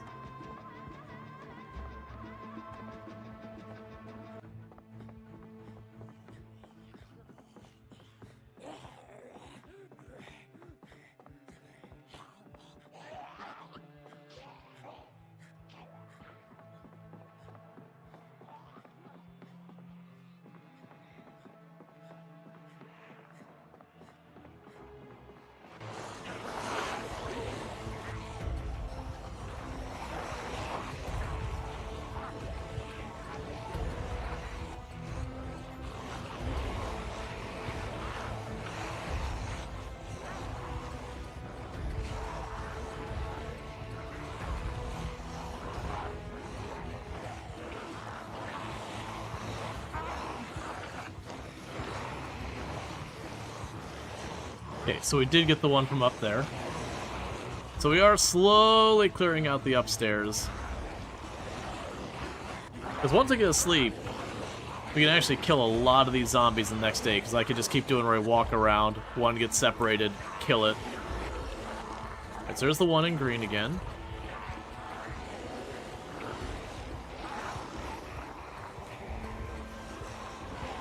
Let's move our way over here. Now have to follow me all the way to the other end of the building. Probably bust out one of these windows, maybe.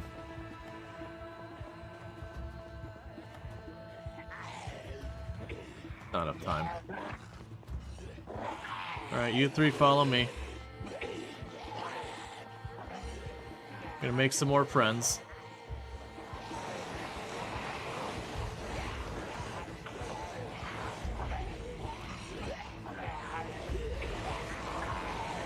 Okay, we are exhausted.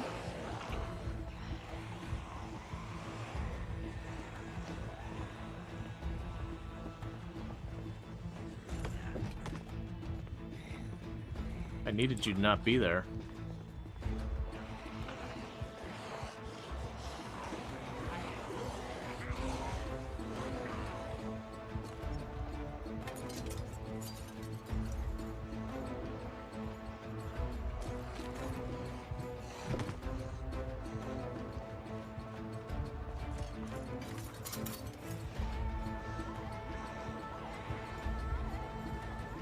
Okay.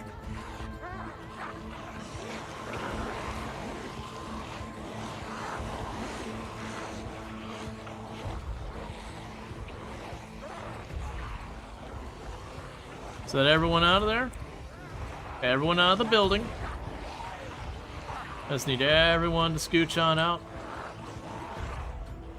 Once I stop seeing them by the door, we go around. Do it again. Okay, excuse me, sir.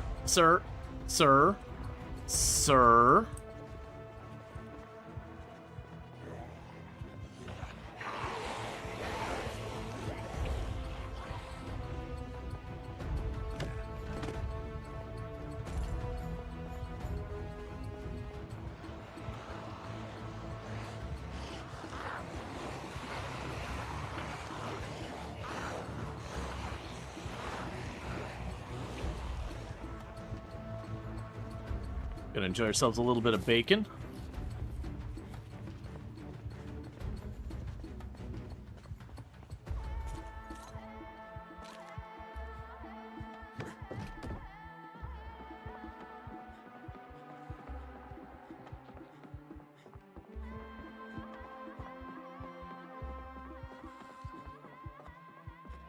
Come on.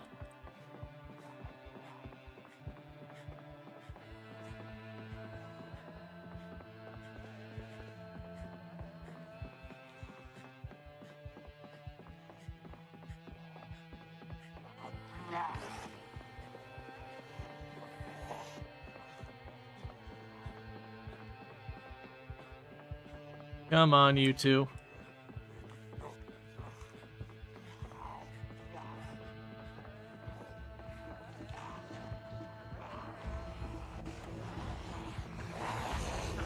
Excuse me. Just gonna walk on by you if you don't mind. I can't run anymore. There's no more steam left in the tank.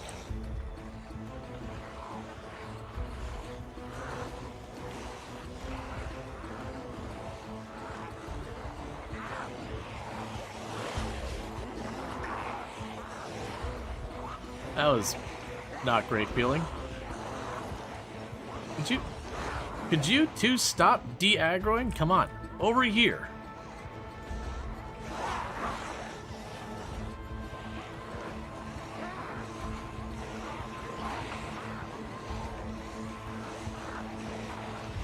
Like, there's a whole party going on behind you, and you are just completely unable to keep up with what's going on.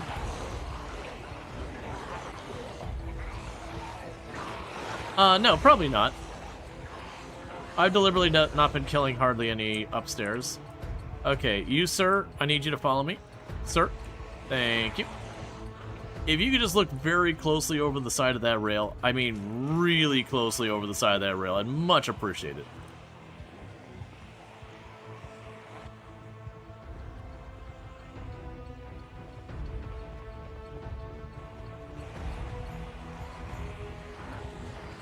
You're not going to go for the bait, no problem. Because we're getting to that point that the zombies are going to move at the same speed I am.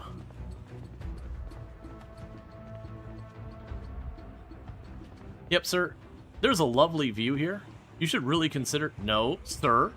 Take the view. Take the view. You suck, sir.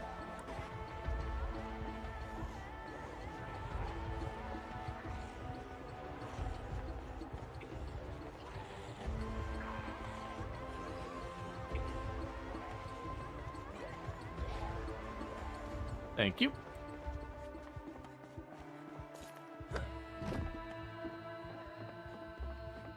Okay, you two, get out. Ma'am, no, no. This way your grandson doesn't visit anymore, ma'am. I did want to go there, but, like, you just ignore him the whole time. It's really rude. He feels like he's not welcome.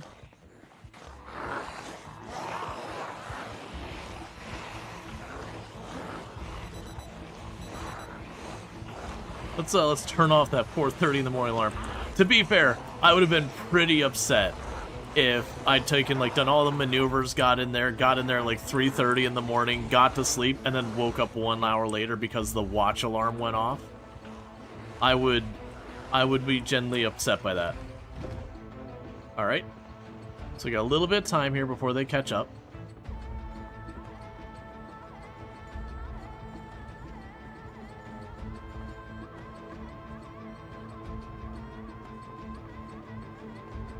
Alright.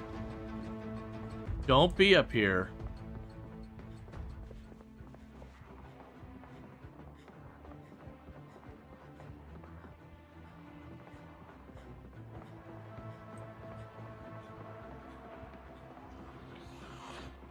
It's your fault, lady. I could be asleep right now.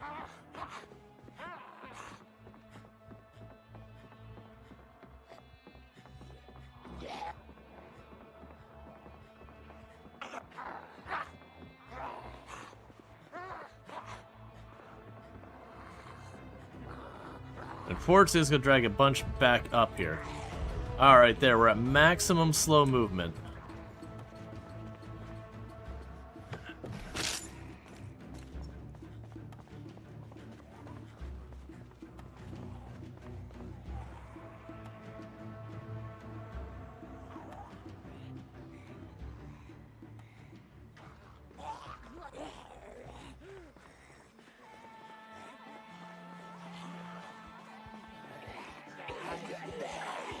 Keep in mind, it's basically the same animation regardless of the window, whether it's a full wall window or a tiny little window. So it's just the I'm jumping through a window animation.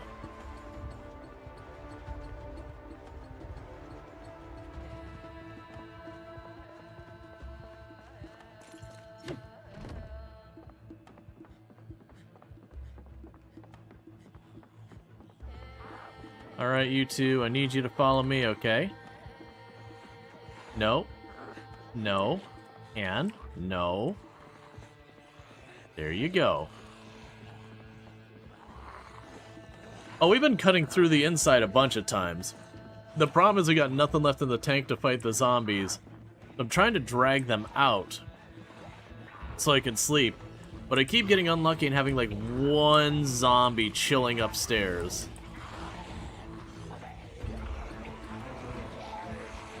And when that happens, you can't go to sleep. Because if I can get up there and go to sleep, there's a good chance I could, one, drop the aggro. But if not drop the aggro, then I would at least be able to get fully refreshed and probably run away before they can grab me.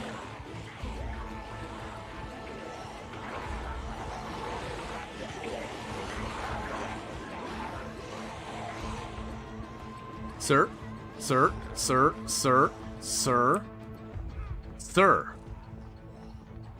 Don't be rude. That was dumb of me. Come on, follow me.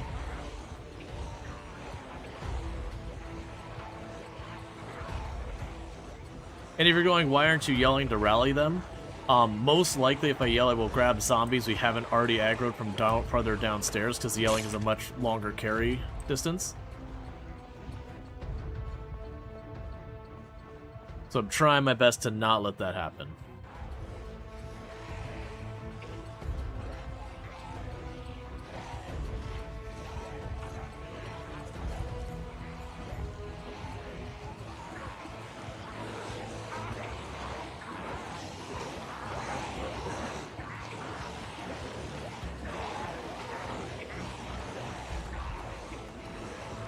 Yeah, no, the safe didn't have anything for us.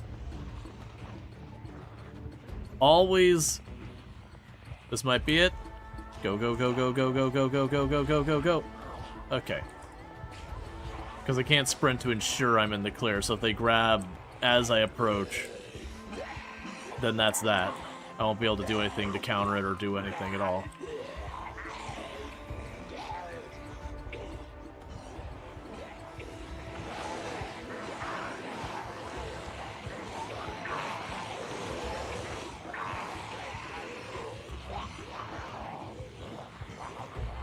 Come on, you. Get that aggro.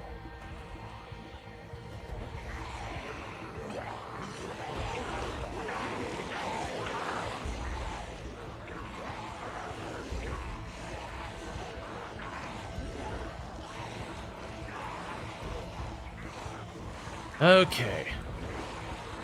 Oh yeah, no, we don't have anything left. Why are they all crawlers? I keep making them jump off the building because I don't have the weapons to fight them, which is not killing them, but badly injuring them, which is resulting in a lot of crawlers. I'm willing to bet if we looked at the bottom of the building, there's probably, you know, several dozen zombie bodies at the bottom thing. What would kill you first, exhaustion or the... Oh, exhaustion. We're only at Queasy, that's only the first level. The corpse sickness does not build up that fast.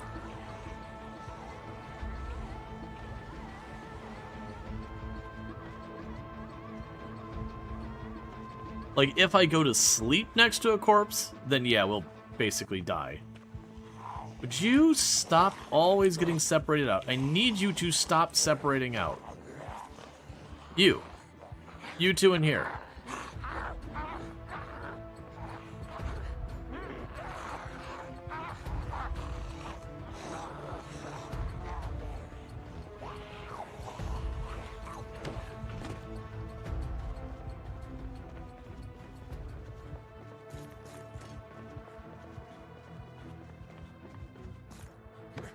I fully expect to have lost some upstairs. I don't imagine we're getting to sleep this time.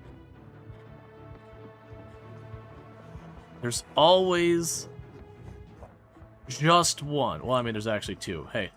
Hey, lady. Hey, fellas.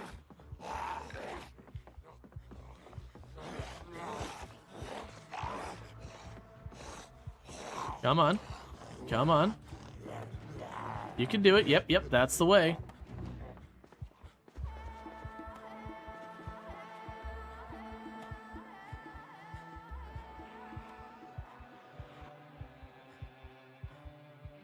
Yeah, but these are a parrying knife. It's actually, I've only had the one knife.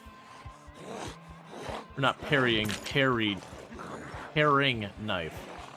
Which only lasts a couple of hits before it breaks. Versus having all that. And we've been stomping to kill them. But, you know, each one of these negatives is a massive damage penalty, so I'm probably doing about 1% of the damage I would normally do. There's not really a thing. So did the zombies climb all the way back up after you baited them off jumping out? That's the assumption.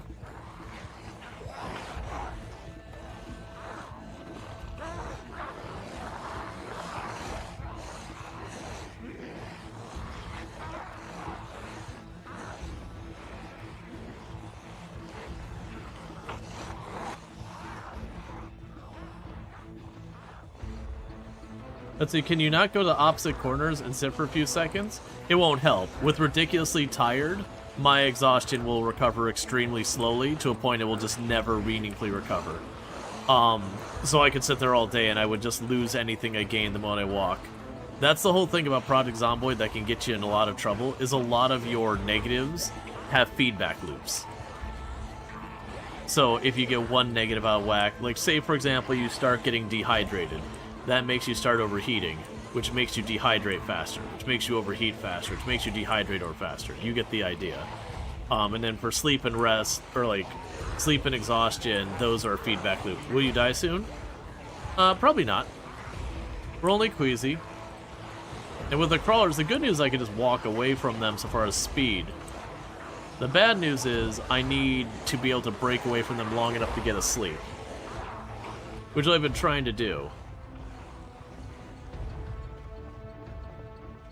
And the problem is when I fail to do it, I'm leaving zombies back up there.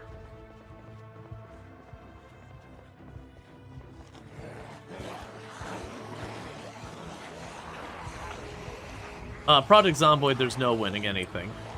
There's no such thing as a win in Project Zomboid in the first place, so you to say you've won a challenge, like there's not a win condition in the game. The challenge has only been out for like 24 hours. Not, well actually, yeah, just a little over 24 hours. It's a brand new challenge that came out with build 42.2, which is why we're checking it out.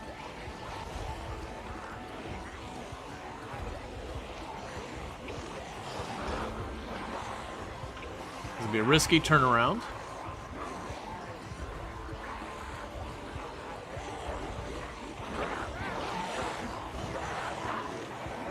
You'll eventually die? Yep. Now, Project Zomboid. There are only two ways Project Zomboid ends. One is you die. Two is you stop playing the game. You could set yourself your own goal. You could definitely set yourself your own goal where you're like, okay, I consider the challenge one. Like, if we got down to the street like we're in just Louisville, like normal Louisville, I would consider that a victory. Because at that point, I'm just playing a normal run. So I've crossed 2 corners since they last saw us, so they won't know where we're at. More than likely, there'll still be at least one up here. You suck, lady. Is it just you? No, it's you and you. Why do you just not follow? Come on, come on, come on. No, lady, lady, I'm not over there.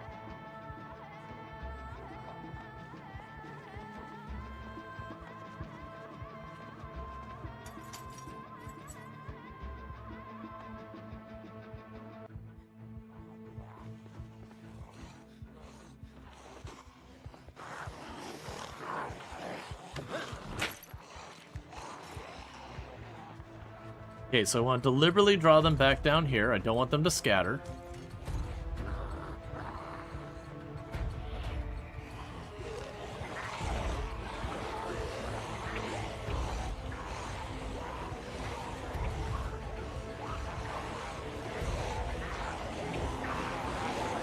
Yeah, no, I'd definitely say reaching the bottom. I mean, basically it's surviving as the challenge.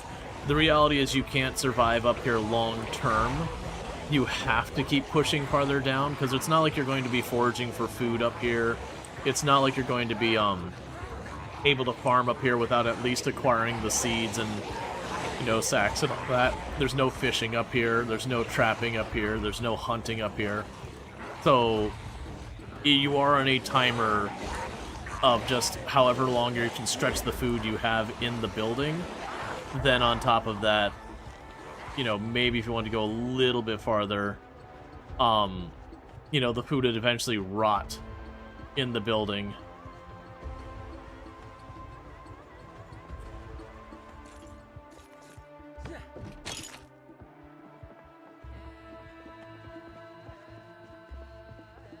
All right.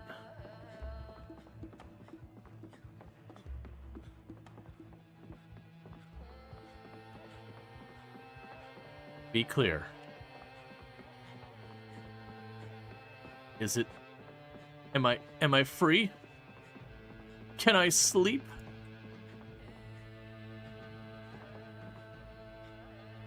Stop panicking. We have our moment. You... Aw, yeah. It's not safe to sleep here.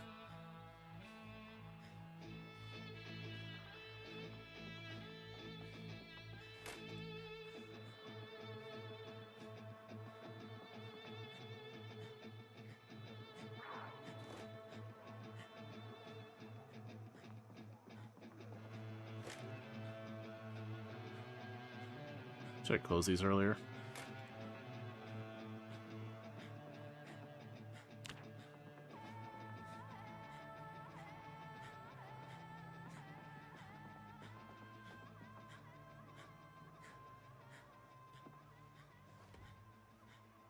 All right. Wait. Oh, I'm clicking the wrong thing.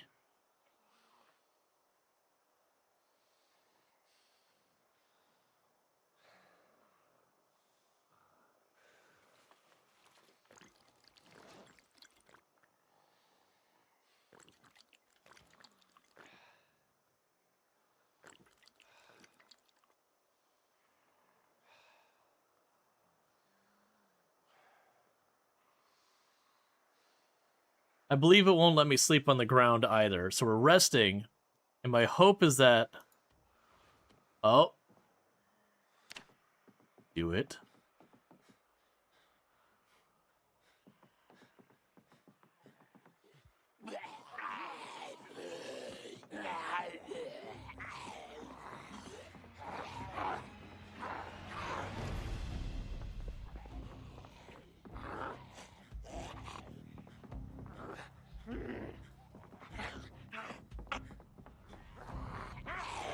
Okay, we've got their attention. High risk going down the stairs. They might be coming back up for us.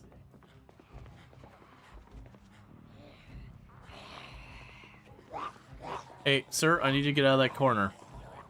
Sir, I need you to get out of that corner, okay? Sir or madam? Oh, that's bad. Okay, okay. We're alright. I got stuck on that because I didn't realize that I had collision. Would you two get down here? Or three, or however many?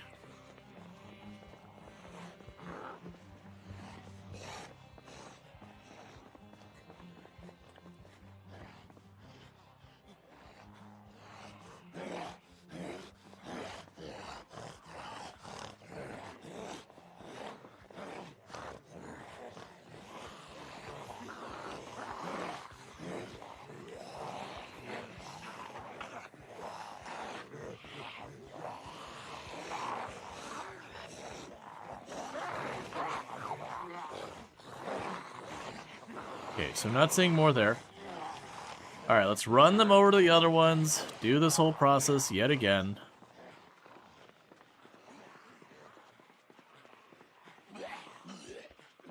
We have to make happen. Don't grab me, don't grab me, don't grab me, don't grab me, don't grab me, don't grab me.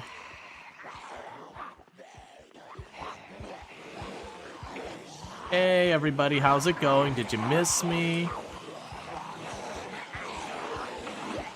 That's right. Is it because the door's broken? No, no, no. It's because there are too many enemies nearby that are alerted to me.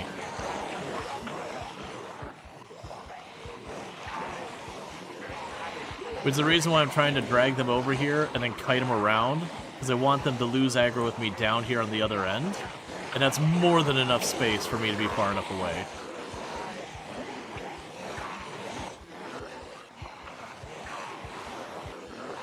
Because now I can just walk right on down here again.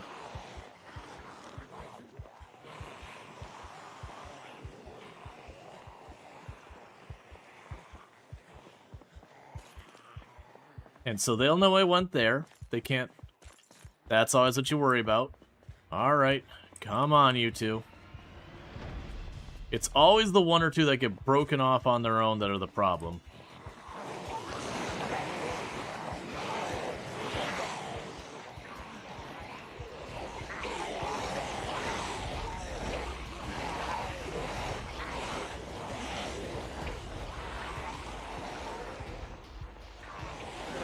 Yeah, de-aggroing is okay if they're over here. It's they keep de-aggroing in the house.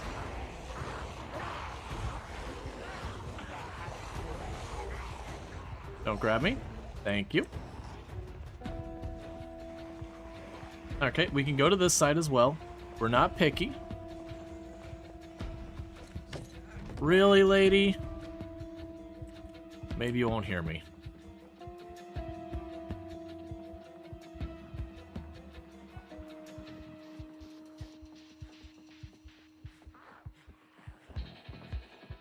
Never mind. I figured the odds are minimal because stealth in the game. Come on. Yep, it's fine. Gather round.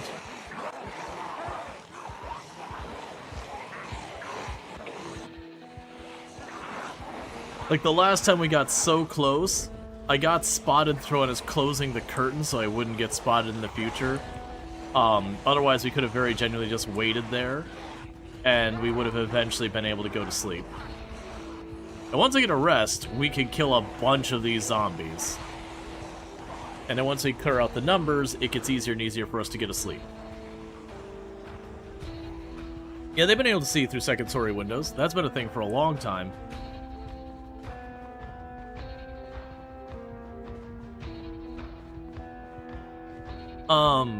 I mean, I've never been aware of a time that not been the case.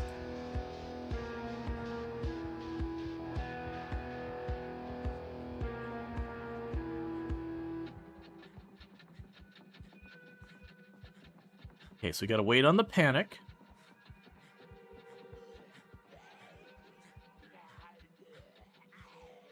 It sounds like one's aggroed.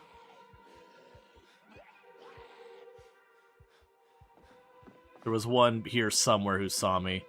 It's probably up here on that area. Would you stop? Dude, I'm right here. And I'd stomp, but literally I'll break my shoes before I kill more than like 2 or 3 of them. Come on. Come on.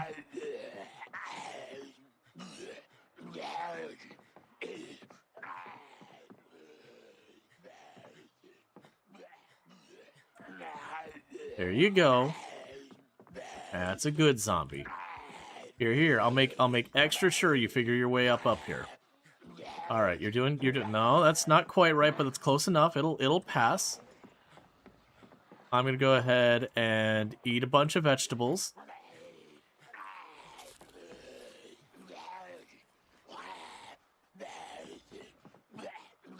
Oh, you're so slow, man. If it wasn't for that one, we would have had it. All right.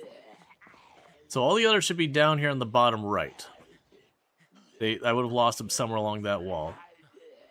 So I'm bringing this guy over to them.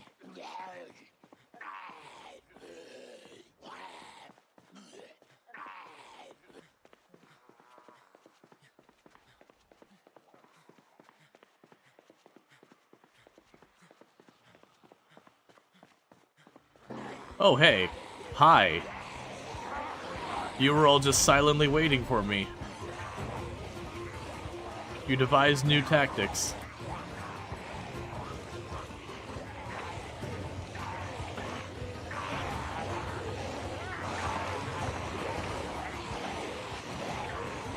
You thought you saw in the tutorial you didn't need to? Maybe the old tutorials. But the tutorials these days, like, I don't even think the building has a second floor, if I remember. Can you pull the muscle in your back? That's no fun.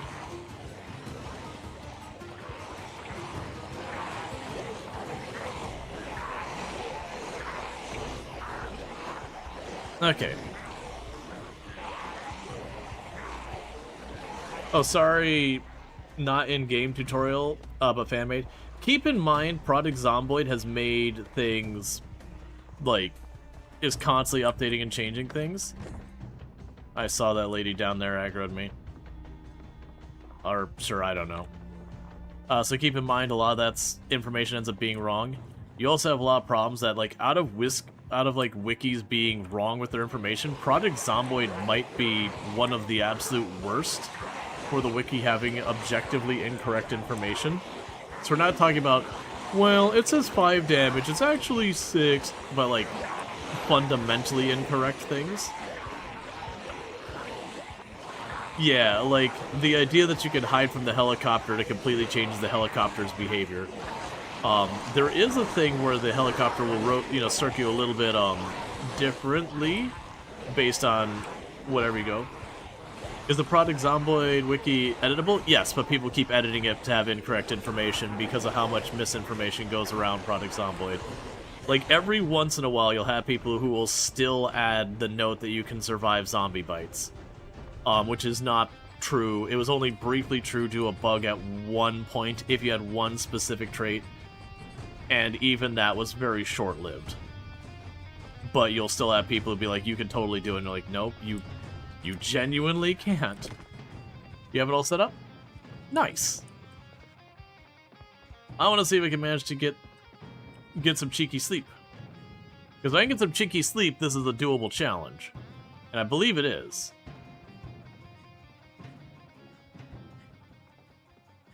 So again, waiting on the panic.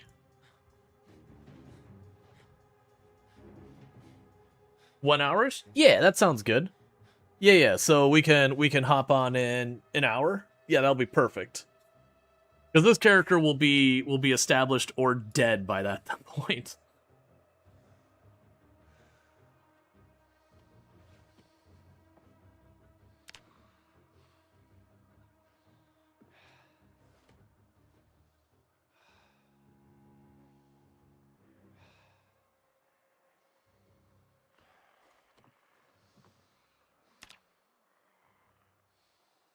Ah, would you look at that? Would you look at that?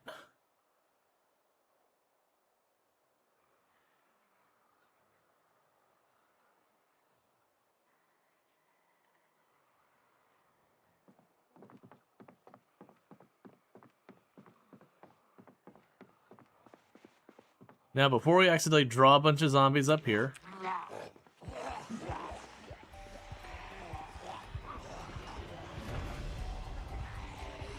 we get outside. What is the status of my shoes? Are my shoes in good shape? I'm looking at my bag. Yeah, that's fine. Alright.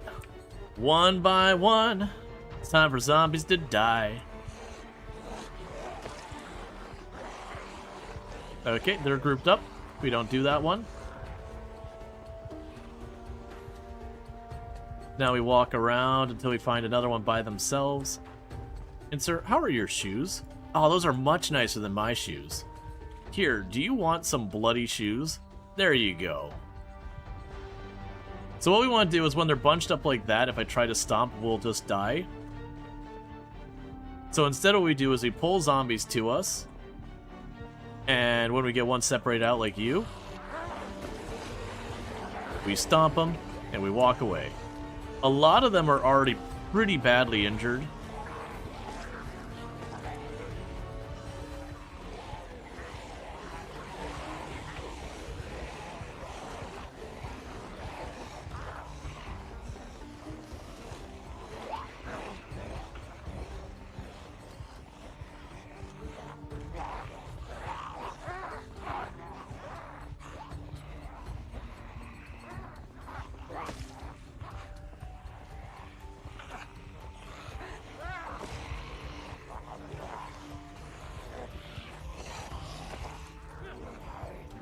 Oh, it's amazing to do full damage again.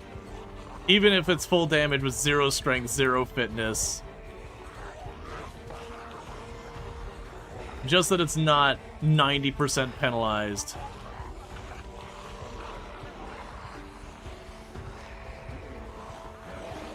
Oh, I really could have gone for this one.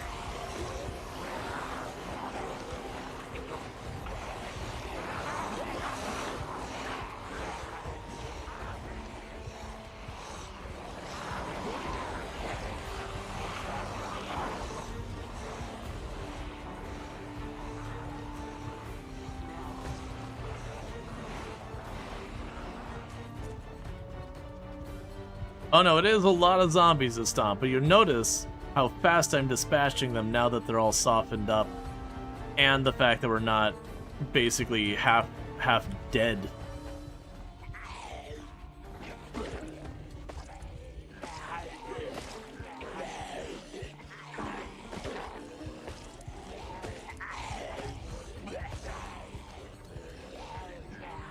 Because what, already like 10 or so zombies we've killed today?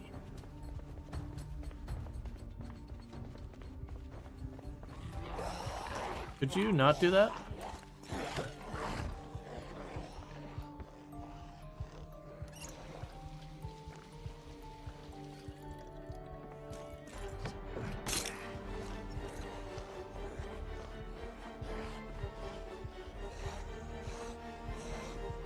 All right.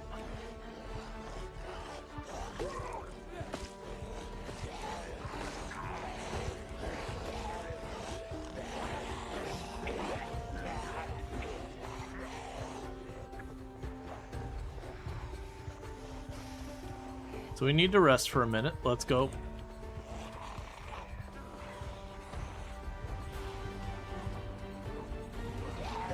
Find ourselves a place to rest.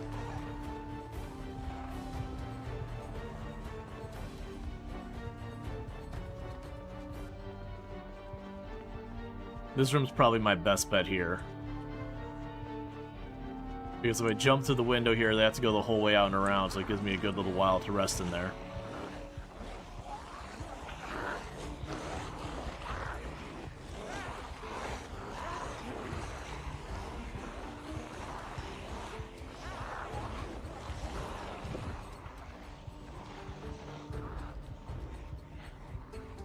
Okay. He has the same guy.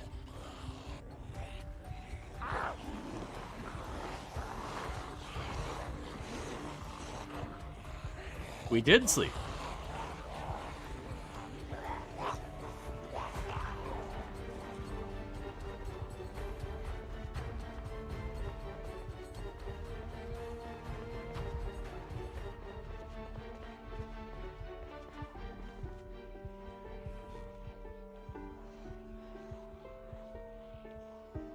All right. And then we woke up, and then we proceeded to stomp on things. So we've killed 58 zombies so far.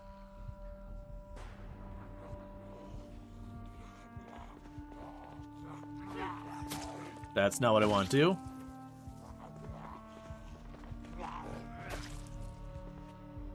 Excellent, excellent. Love to see it, love to see it. Oh, that's bad, that's bad, that's bad. Run, run, run, run. Okay. I didn't see the zombie on the other side until it's already jumping. Okay. Is there any potential loot on the bodies? Yeah, we've been taking guns and stuff off of them and using them. But mostly we haven't been finding much in the way of real weapons. Like, the guns have done okay for us.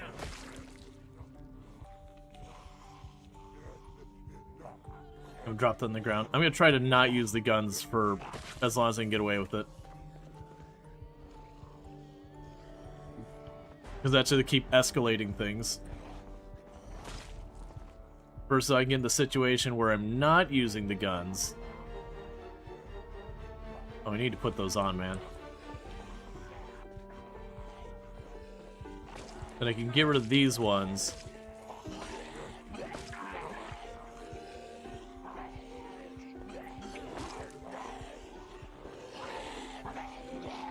All right.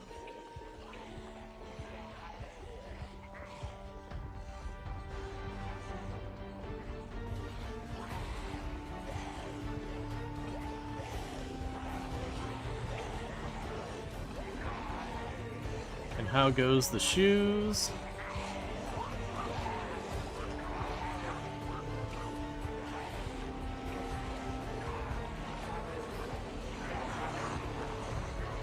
They're fine.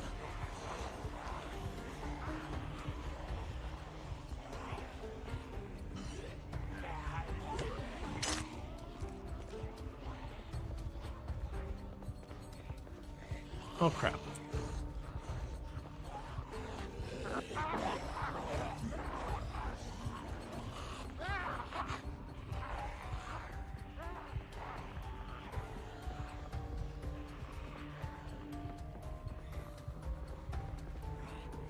The problem we're having right now is the zombies are scattered absolutely everywhere.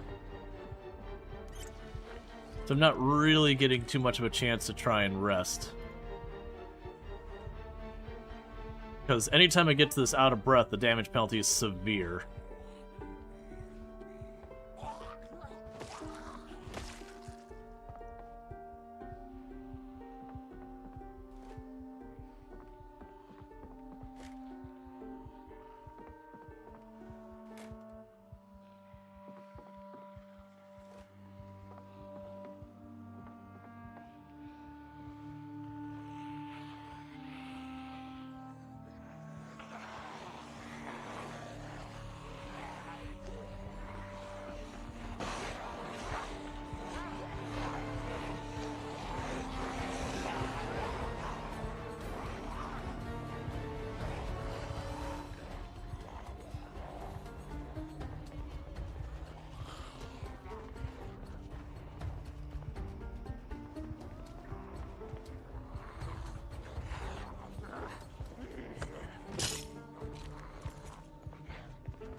Okay, that's a couple more dead.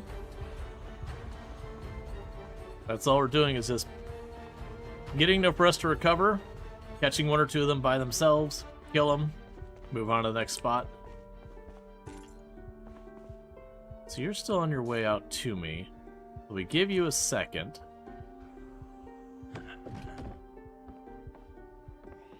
Ah, no, you figured it out.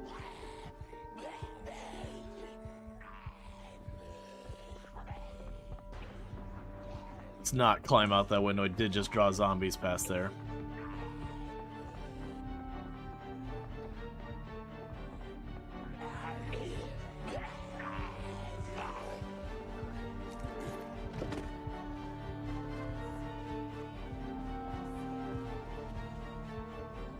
Okay.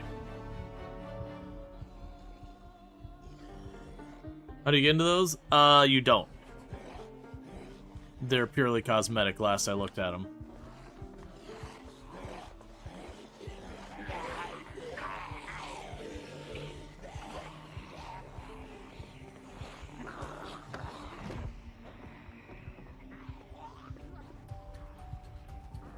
Yeah, no, this is the safe talking about. That's what I was saying, there's nothing in there. I didn't mean like I actually got into the safe and it was empty. It means it's not a container, there's nothing in it at all.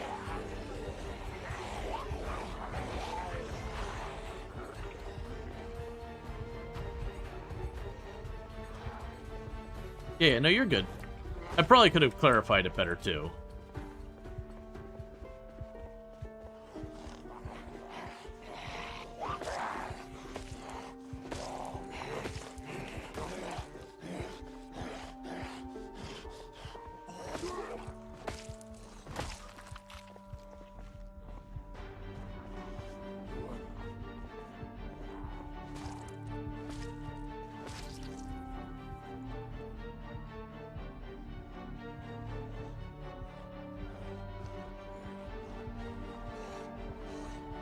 Alright.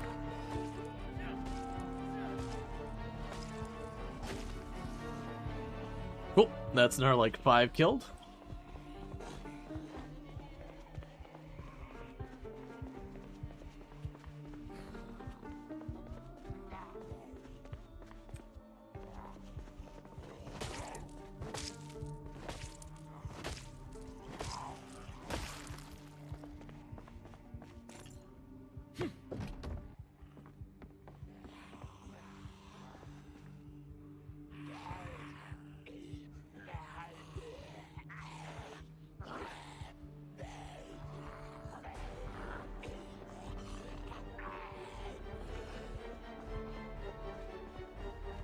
Okay.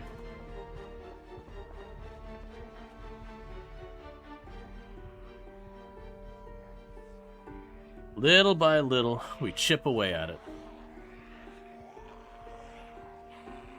And then the next thing is, once we go down a floor, it'll aggro a ton more. But hopefully we'll be able to start securing some amount of weapons. If we can get a tool or two, then I could tear apart some furniture, and we can even at a minimum get, like, spears or some crude weapons of some kind. Yeah, it's gonna climb that window. I figured there's probably at least one.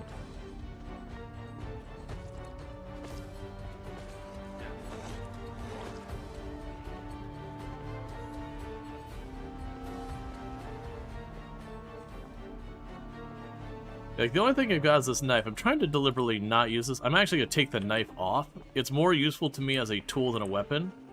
A paring knife is just going to break after a couple of hits here and there. So if I can sit there and save it and use it for carving and stuff like that, I could potentially make multiple weapons. And I'm deliberately trying to not grab these guns and start kicking off the shooting again. I think I'd rather push and stomp my way to victory than doing the more guns, because they'll just draw more and more problems. I'm grabbing the guns off the bison and jumping them on the ground, just in the off chance I end up wanting to use these. I very much doubt I will, but you never know. Because I think that's part of what escalated things in the first place, was continue to blast.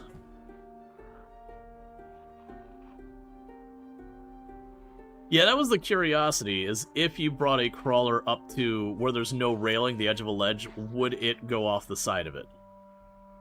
Because I honestly don't know.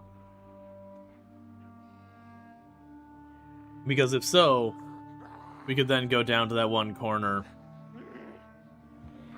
and just, like, remove one piece of railing and walk over there, and every couple passes have a bunch of them fall off.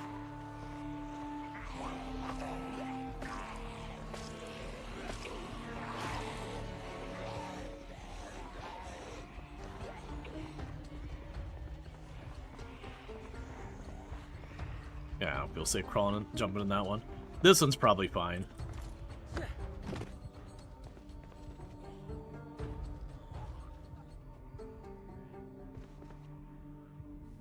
The one just crawling away.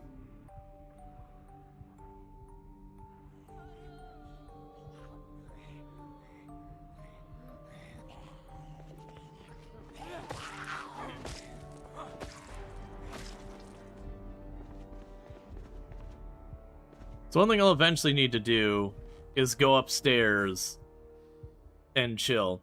My liquid power would go out day 2. Honestly, oh, you know, power would actually be pretty bad. I was gonna say power wouldn't be that bad. It's like, no, wait, I take that back. I take that back in a big way. Going into this building with no flashlight, oh yeah, that would be awful.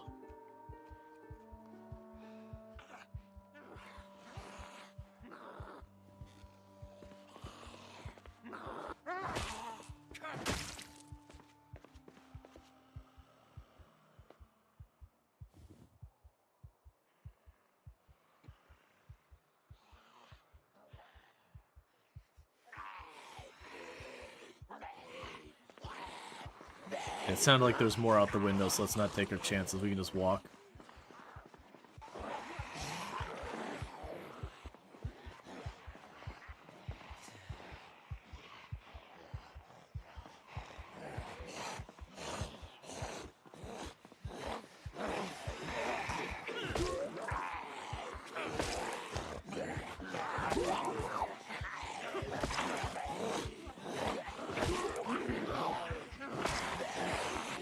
Time to back off.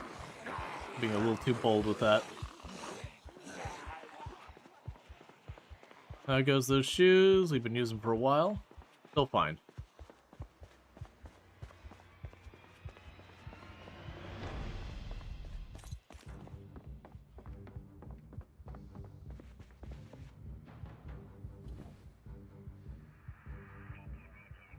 All right.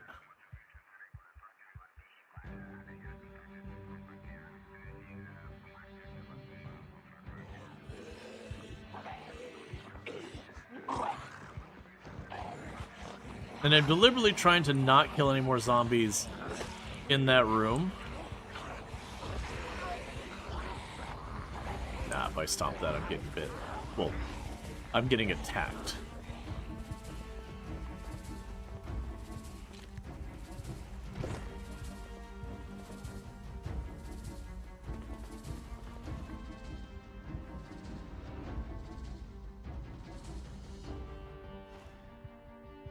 No.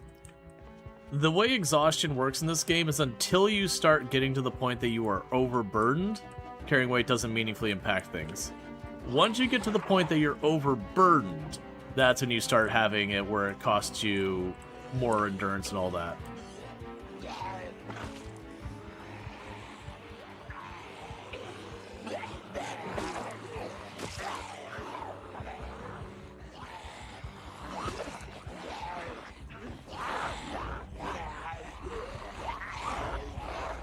That was risky.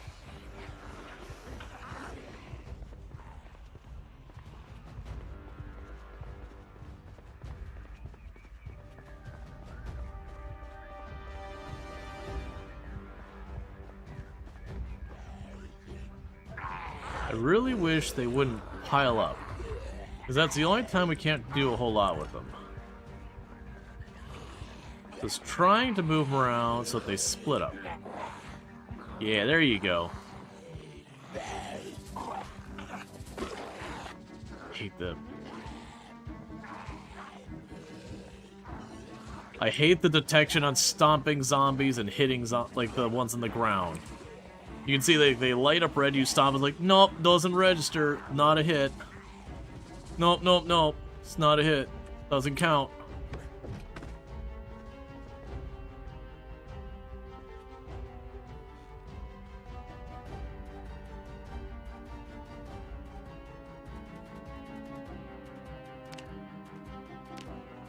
Okay.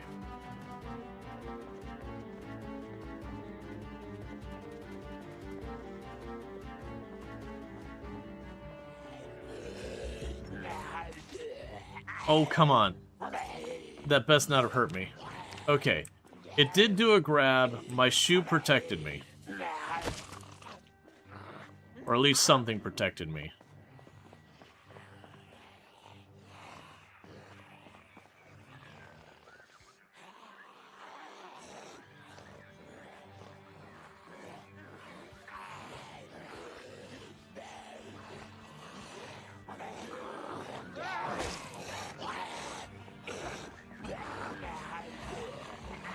That'd say it was my only beef with this challenge, is just by the nature of how you do it. You just inevitably end up with nothing but crawlers.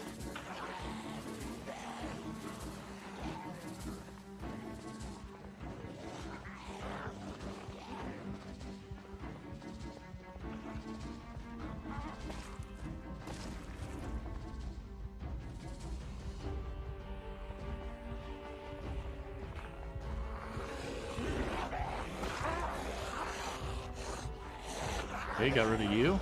So those four are just stacked, we'll just move on. As you can see, we're starting to get pretty quiet. So realistically, what'll probably happen is when I get to the next floor, for a little bit there it'll be spicy. Like when I first get there, there'll be kind of like the wave that I get pushed back at that I have to just kind of work with. And then once I get past the like initial influx of zombies, then it'll be easy to like clear that out, and they'll be kind of just pushing down floor to floor to floor to floor.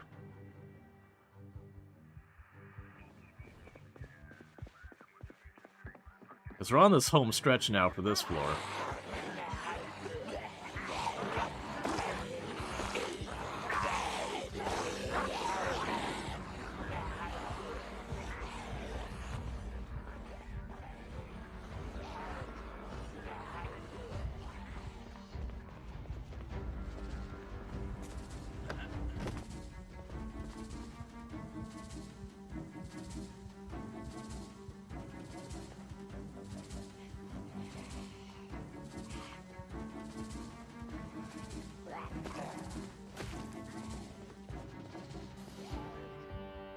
Okay. It's good training, I guess. You learn mechanics or you die. Well, the problem isn't learning mechanics with the crawlers. That's not the part I'm worried about. I know how to do crawlers. The problem is the hitbox in crawlers is garbage. And so the game will literally say, hey, I'm outlining this in red to let you know that you will hit it. Like,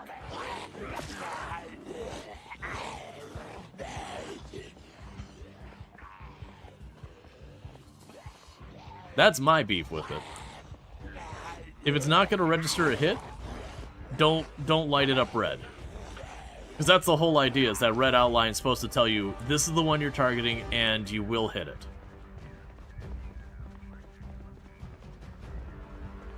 So they just need to make it so when the zombie is a crawler, it's kind of its hitbox just needs to be way larger.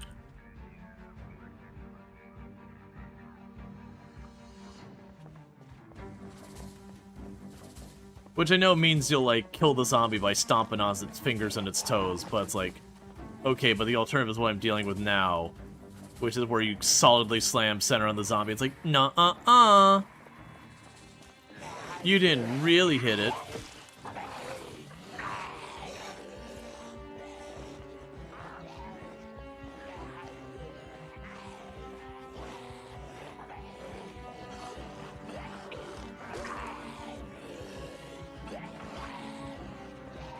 But it is one of the reasons why you're noticing I am very averse for trying to hit zombies when they're stacked. I was hoping that one would turn at the same speed as the other so it's, you know, separate them out.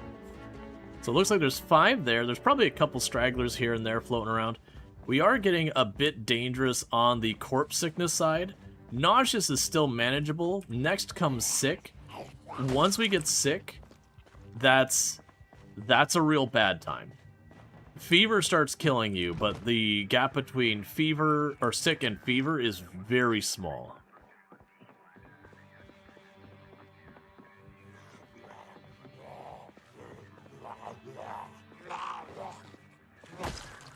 About to say, don't kill me by not registering right there. I'm gonna sit here for a minute.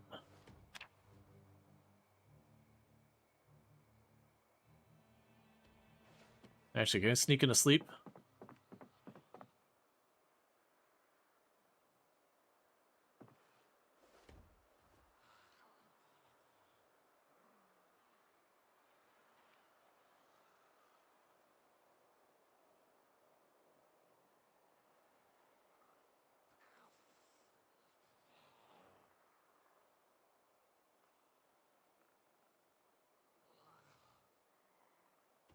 That's fine. They'll be fully recovered, but there's too many zombies nearby.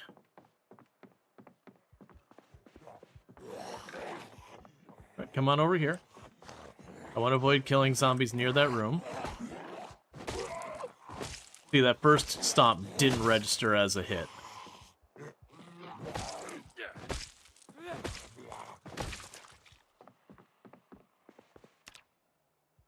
Okay, just thigh strain, that's fine.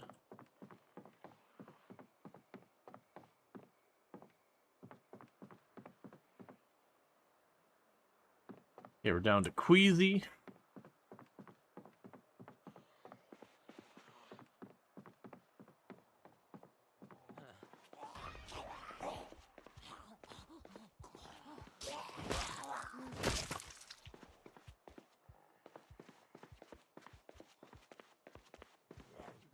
Got one over here.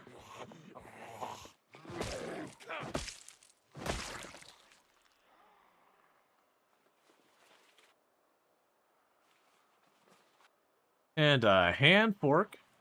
I can actually hit a zombie with that.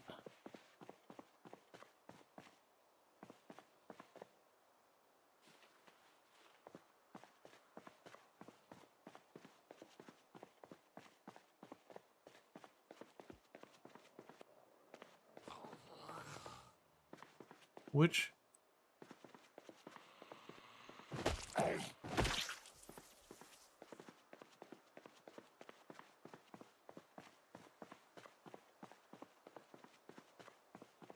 Okay. Any more crawlers out here at all?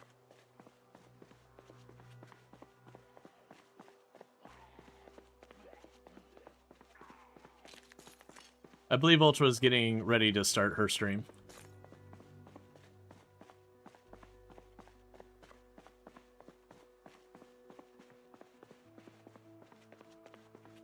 All right.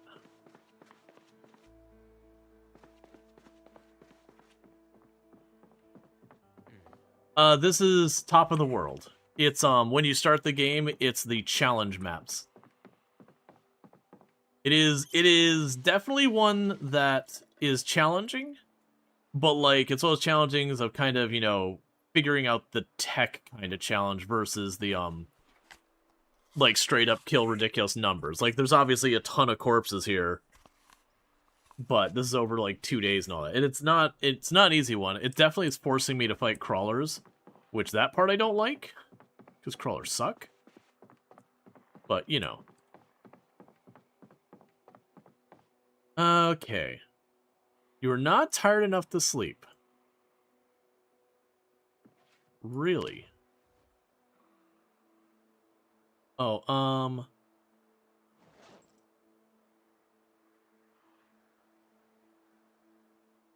set alarm.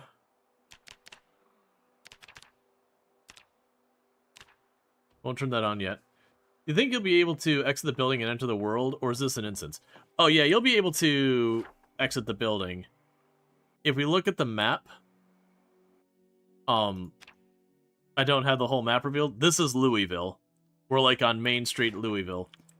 So you'll exit down into the awful situation that is Louisville. Which is interesting, because I actually expect that to be... I'm kind of expecting that this first part here, and then the actual escaping the building to be the worst parts. Once we get down to a height that we start running into problems with aggroing the stuff outside, we're going to end up having zombies sort of like bleed into the building.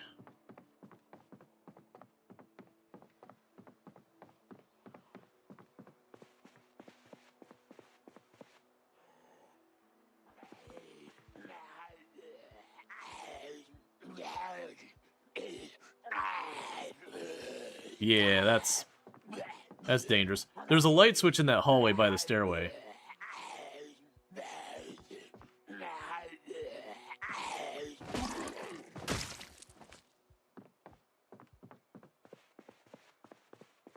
Woohoo!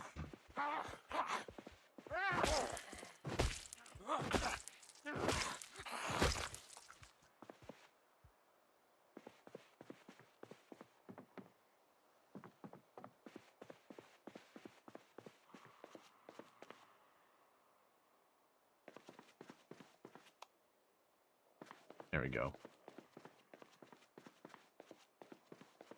Anyone still unalive in here?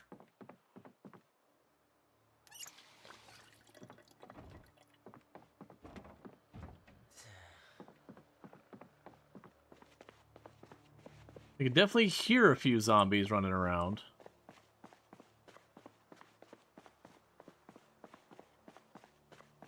Alright, we need to get upstairs because we've been nauseous for a while around these corpses. So it likely won't be long before nauseous turns to sick. And when sick happens, then we're in trouble. Where did I see the pencil? Oh, you had a pencil. Okay, sure. I'm not used to finding pencil in zombies very often. Alright, can we go to sleep now? Pretty please?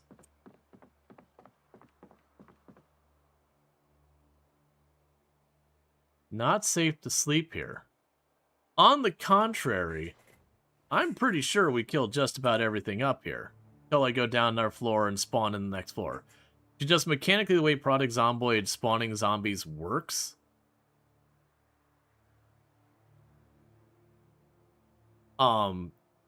It's not really a thing you gotta worry about, like, having the zombies spawn in where you're at and all that kind of stuff. Not tired enough to sleep. This is very inconvenient.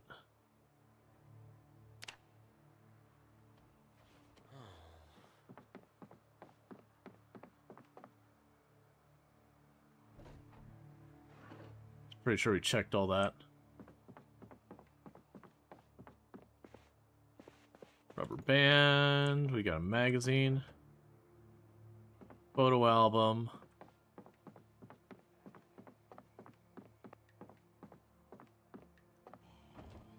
Bathrobe. Hairspray.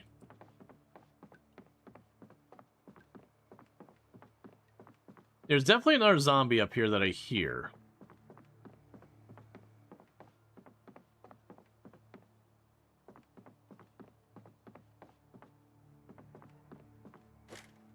Let's actually leave these ones open. There's nothing to really aggro down there.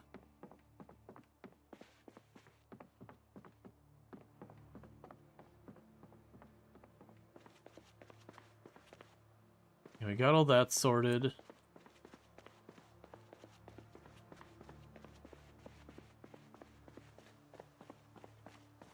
We'll do a once around here.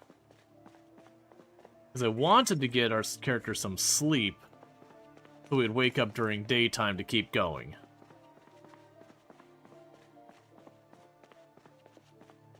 Let's see, silly question, but as you pretty much have the top cleared, would it be an idea to move all the dead zombies to a pile in the corner? I could do that.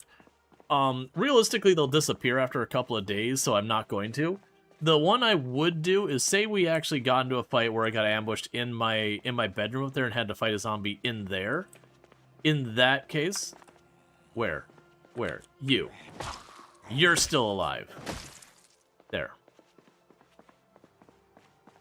In that case, I would take the time to move the zombie body out of the room with me, but the thing to keep in mind is when you go to move a zombie body, is how ridiculously costly it is on an endurance scale.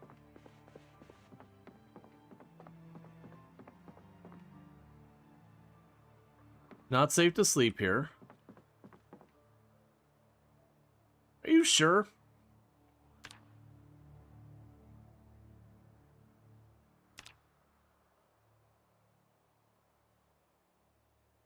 Come on, man. You're not tired enough. Alright, so to give you an idea, let's just say I wanted to move this one body. Just the one body here. Just checking to see to make sure there's nothing here. So I go, alright, let's grab the corpse. And we can go right on down here.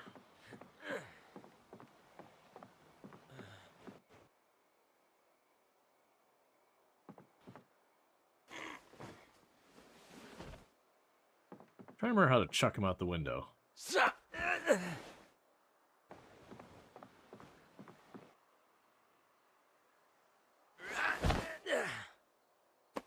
Yeah, so already we're out of breath, and I only moved the body down there.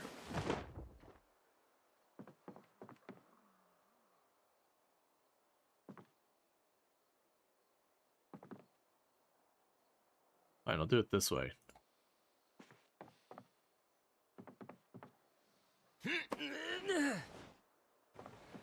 But you can see where I've moved 2 bodies, and I'm at high exertion. And that's with having the convenience of a window right here. Can the body actually wake up? No, zombies, when you kill them, they're dead. There is a setting you can make where after a couple of days, the zombie will turn back, can, by chance, turn back into a zombie. But, it is not default behavior. But when you kill a zombie, it's dead.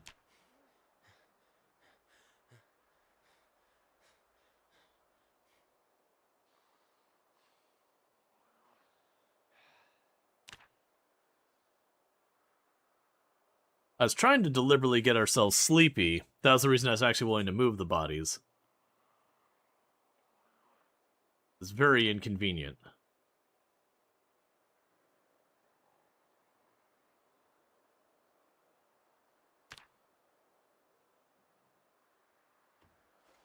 Guess I'll move a couple more.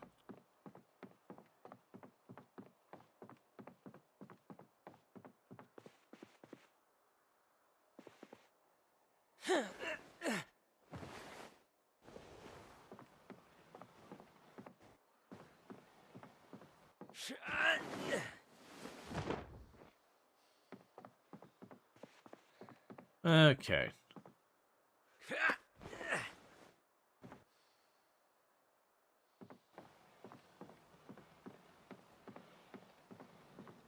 I'll push this back to high exertion again. And this is probably not how I should be using my energy. I just don't want to spawn in the next floor yet until I'm freshly rested.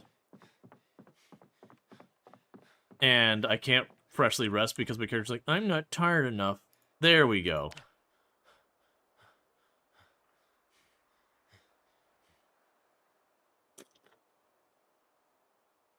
Alright, so we'll rest that last little bit of endurance back, and that'll be good. But the point is now we're at a full night's sleep. We're fresh, we're ready, it's daytime. But there used to be a multiplayer trick where you get into a car before dying, and it would show a corpse. When another player emptied the seat, you'd revive when dropped. Yeah, you'd revive as a zombie.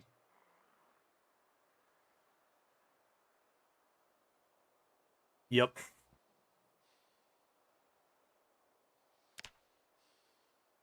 Unless there was another bug where you come back from the dead, but that'd be news to me. I also don't know how that would work where it wouldn't just crash the server after we know that. Okay. There's a zombie bomb trick? Yeah. Alright, so it is time to spawn in the next floor. And that's easy.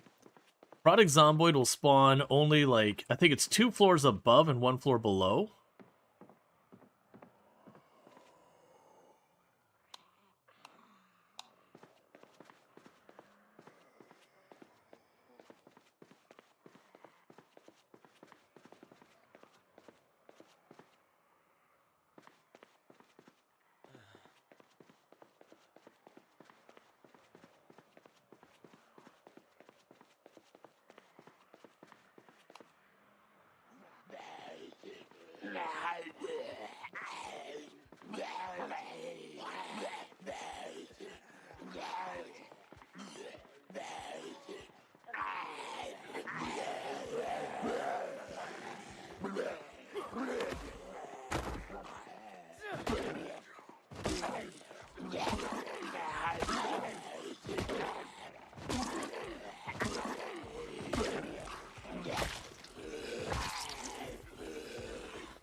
What do you got stuck in you, friend?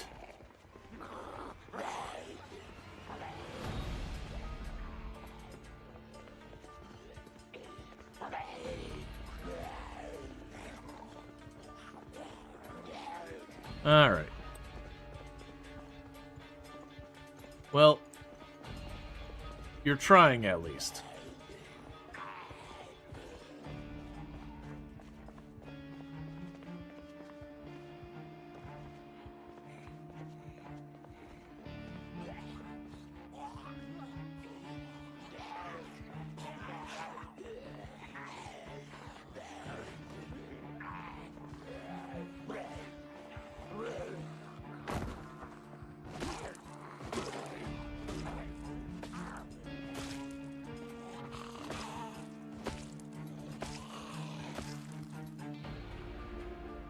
A letter opener we don't care about at all.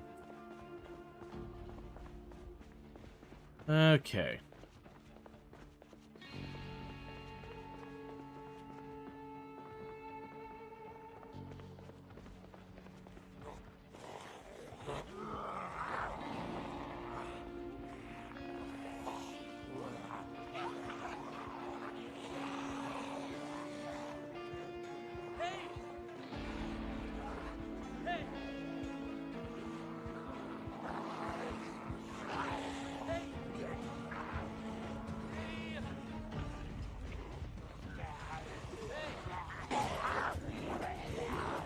What I'm trying to do is see how bad this is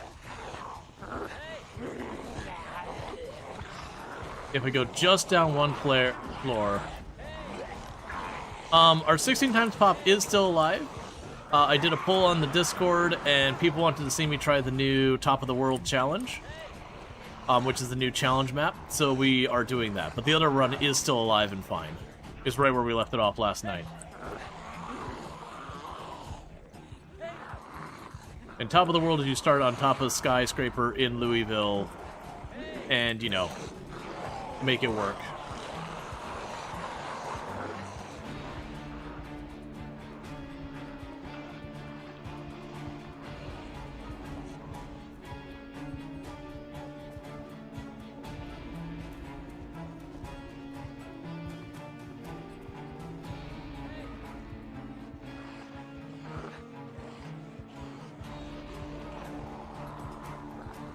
So since I still don't really have any weapons, gravity's my weapon. You wonder what the pop settings are? It wouldn't matter for this stage of it, because keep in mind in Project Zomboid, your pop settings do not affect the population of zombies inside buildings. It's only the zombies outside buildings that the pop settings mess with.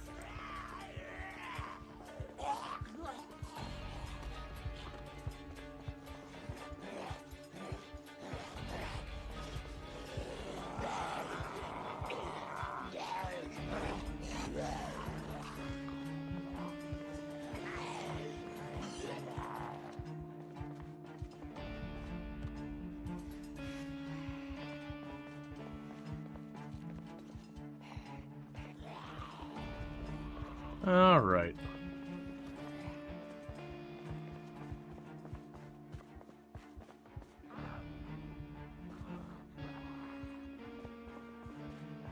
Let's see. Set the zombie revival to be 2 days. And you're attacked by the same zombies that fell off the roof but with no legs. Yeah, I mean to just get endless crawlers. Which sounds to me like the worst imaginable thing to play. Not from like, hey, this is hard, but just being miserable.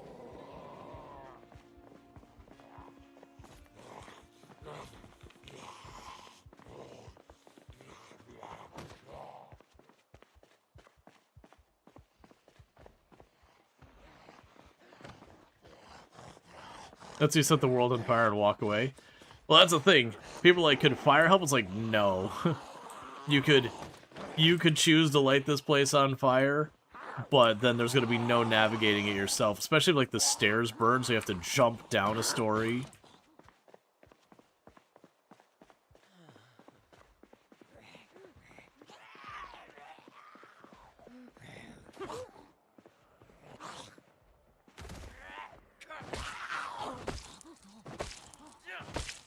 And thing of the follow. Welcome to the stream.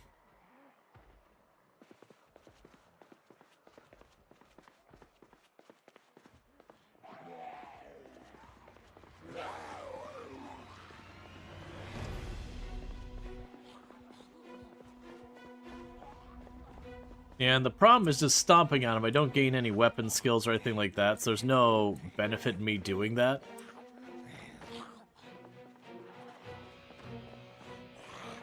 Versus if I get a hold of some weapons, we start thunking some zombies with it.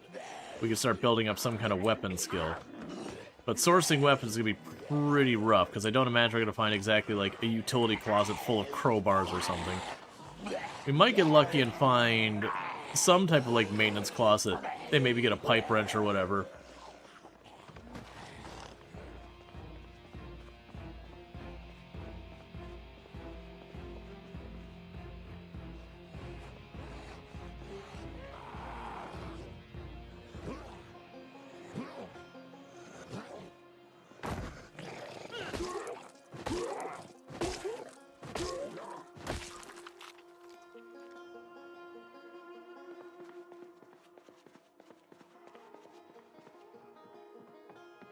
Okay.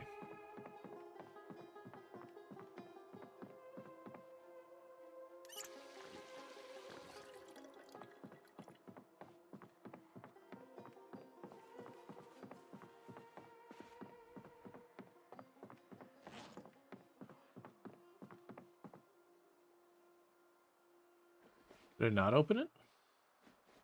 There we go.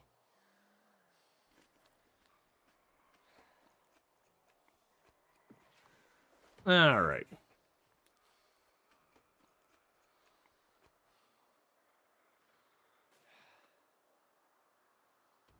It's weird having an overabundance of, like...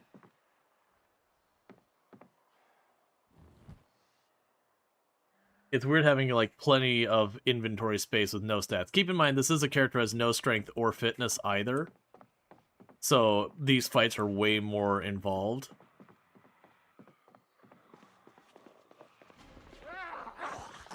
Woohoo! And this is why I'm glad I took the time to break a bunch of windows all over the place. I heard them, I thought they were down on our floor. Oh, you're gonna jump through? That's fine. That'll be a bunch of the stragglers who have heard me moving around up here. Oh, hey. There's the crawlers trying to come back to where they last saw me.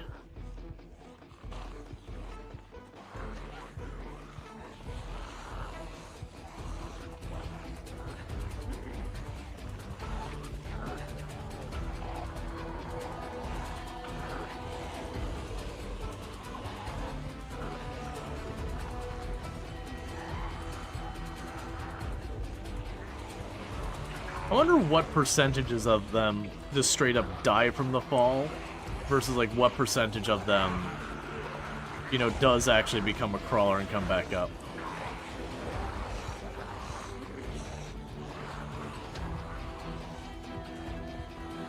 But that's okay, because we will drop them off, kill these 3 crawlers. 4 crawlers.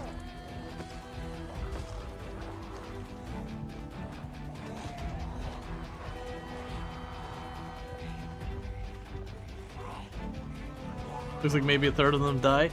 Yeah, I've been trying to watch for certain ones I recognize, but it's been very hard to tell.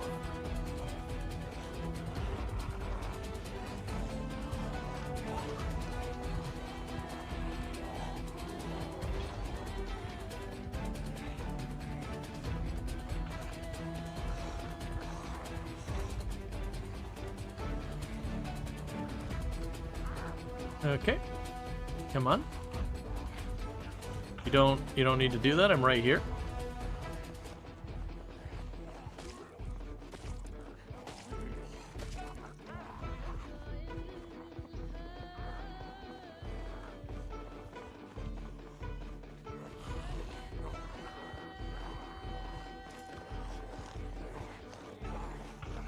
Okay. It's a shame that some of the zombies in the bomb will despawn before you see them. Not necessarily. It's only 9 days. Or, sorry, it is a total of 9 days for them to despawn. And right now we're on day 2.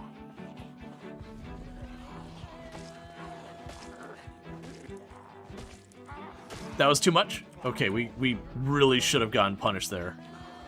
I absolutely overstayed that time. Like, sometimes the crawlers have one animation where they grab real fast and they got another animation where they go slow. We're lucky that they didn't... Well, sir, ma'am... Whatever. Get out of here. I was trying to find a place to rest and I didn't need your Don't... It's not the right way, ma'am. It's really rather simple.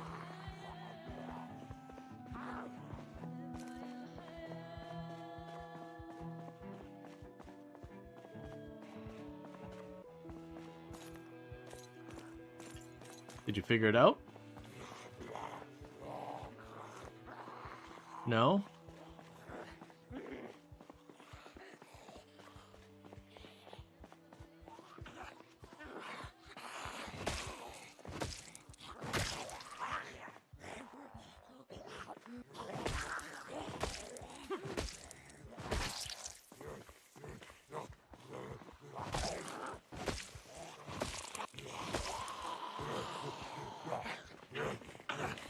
Okay. Is this the pile at the bottom? Yep.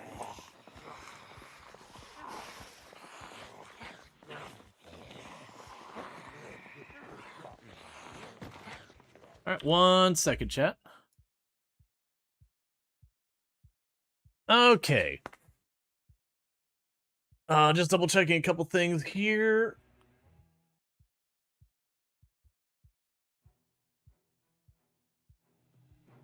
All right.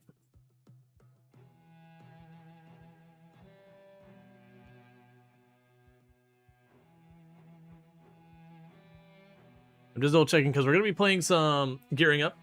Yep, that's the plan. Just double checking everything.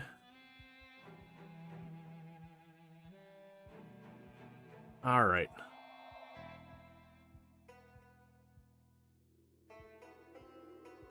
So what I'm gonna go ahead and do is we are going to be hopping onto Ultrasaurus's 16 times pop server and all that.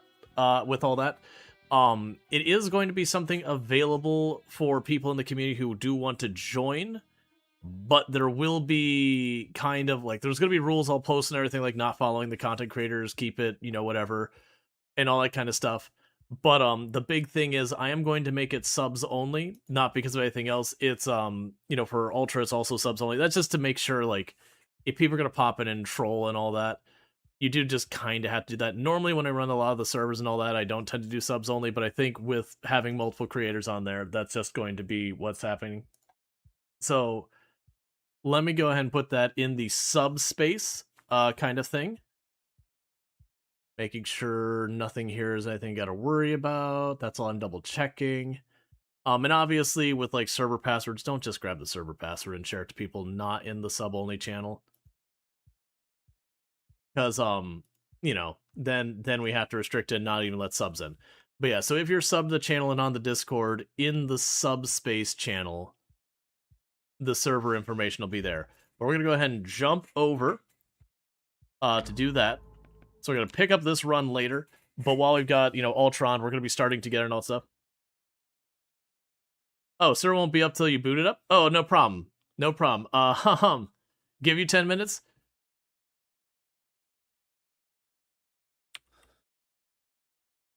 Server will be 10 more minutes. No, you're all good. You're all good.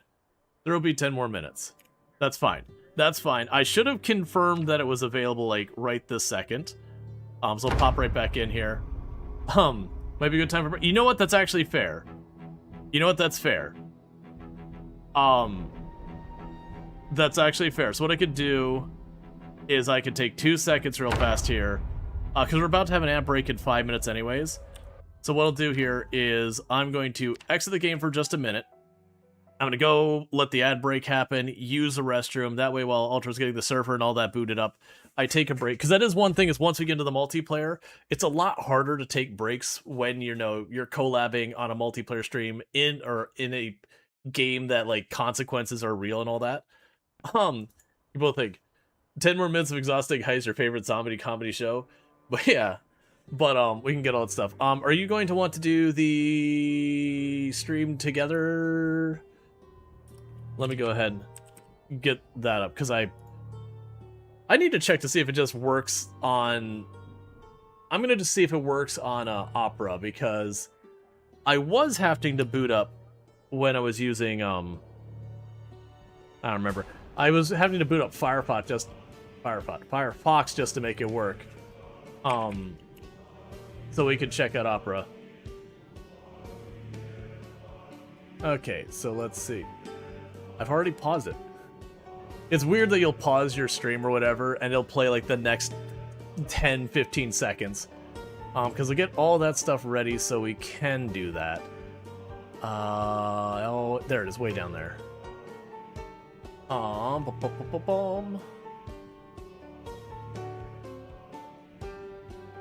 Okay. Yep, so I have to switch to the other browser. That's totally fine. I figured I'd check, because I was just assuming it still didn't work. Where is... Oh, I think I opened Firebot again. But I'll get all that ready to rock and roll. I'll pop into the bathroom. And all that stuff. We don't care. You don't care for multiplayer stuff? That's fine. It's not for everyone. I will say, you don't need to announce your departure. You don't be like, this is the content I don't like. It's fair, like, I get it's not for everyone.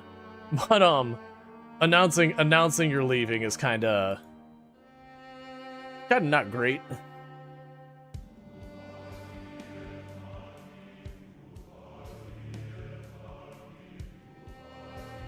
Yeah, no, it's rude, is what it is.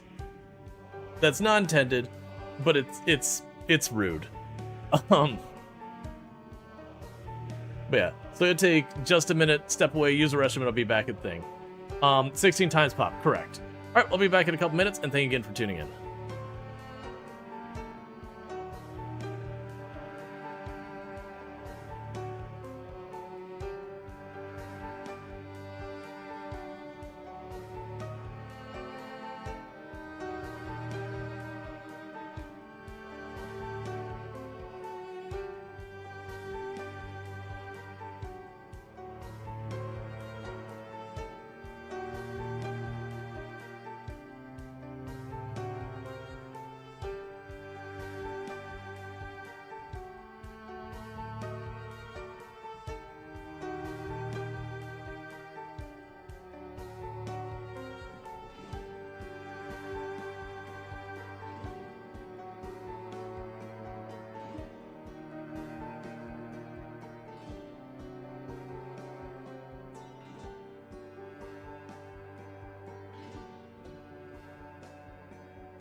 Well, that escalated quickly.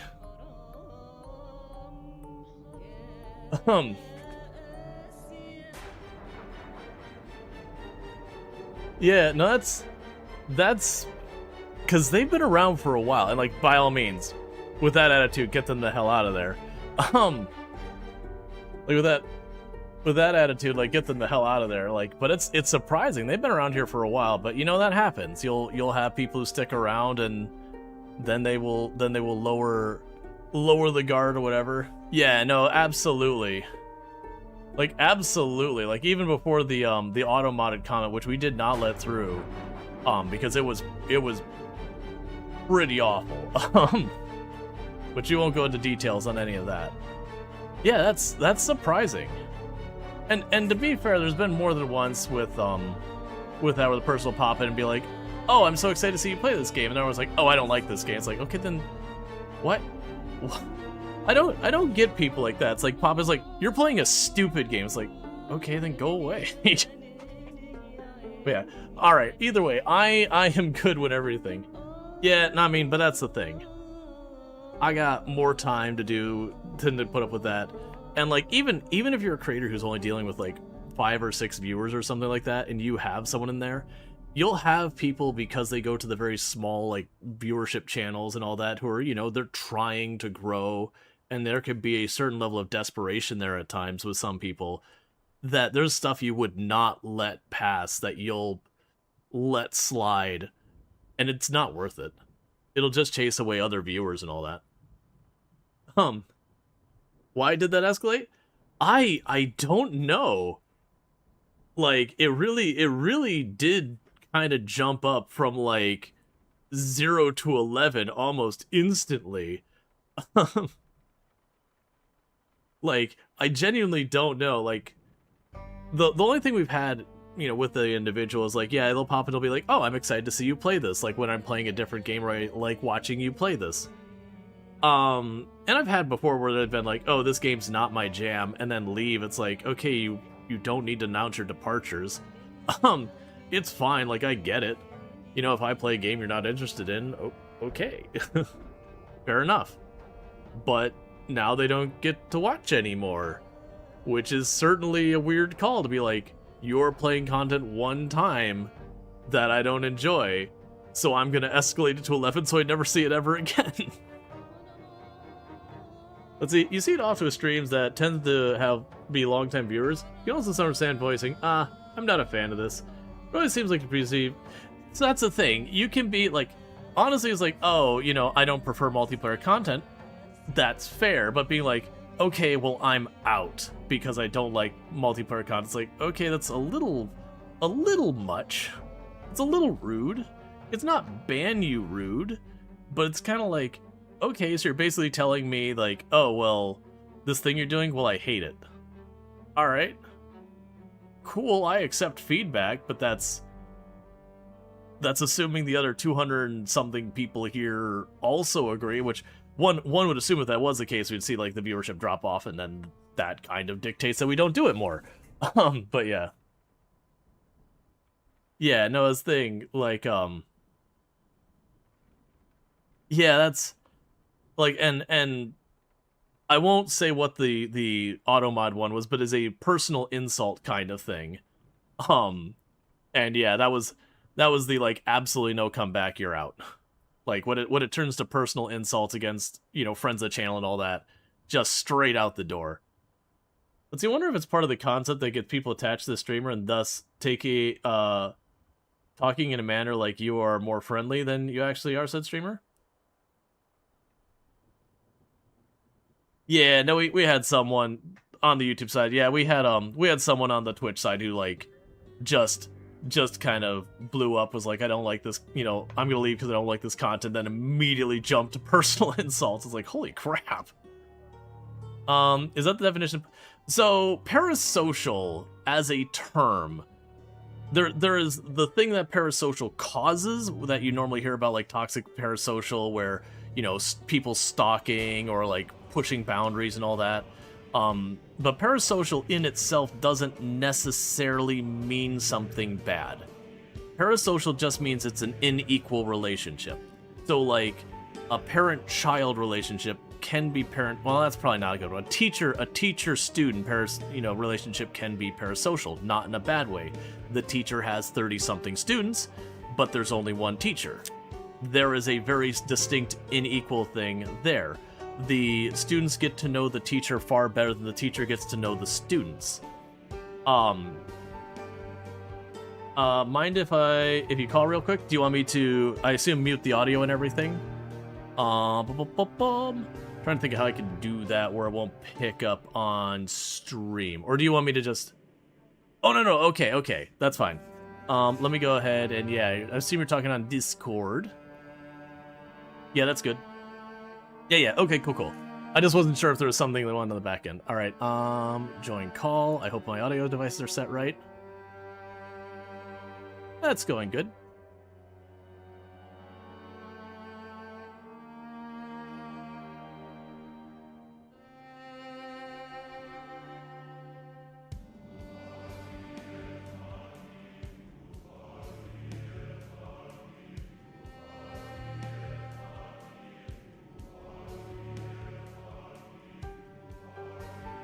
Okay, sure, yeah, that'll work.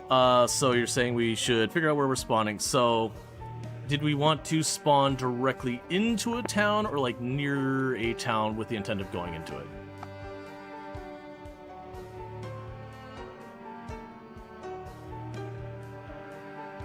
Yeah, right, and plus then you have zombie calling and server issues when everything goes at 11 at the start.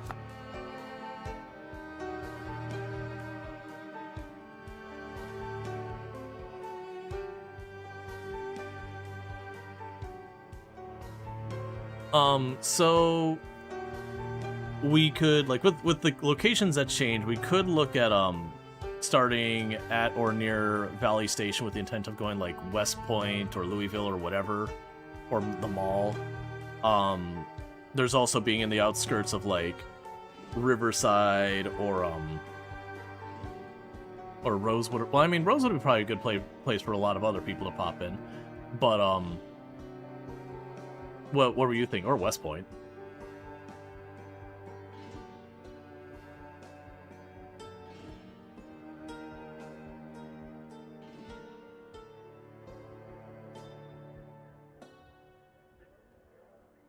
Yeah. No, it's updated. I checked it yesterday. Like, just the northern edge.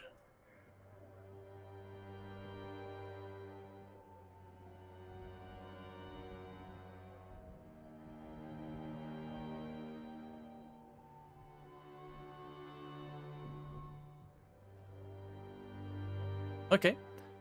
Yeah, no, if we're looking at Phallus Lake, I don't know if it's still there, but about 1 block south of the town itself, there's an ice cream parlor. And so we could spawn in that there's the ice cream parlor and, like, right next to it is, like a farmer's market booth, whatever. Yeah. Am I cutting out for you? Okay. Oh yeah, no, it's just the Discord UI. It makes it look like I'm only saying half of what I'm saying.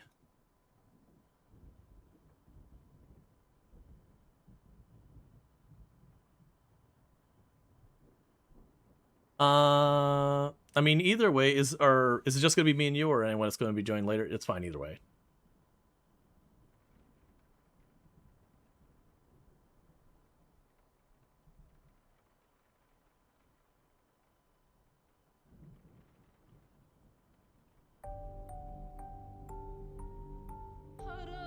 Okay. Well, we can stick to just Discord then. And then if we start having, like, say we have like 5 or 6 other people join, which would be way more than I'd expect, but we start having a couple of people join where it's going to be too much noise, then we can drop the VoIP.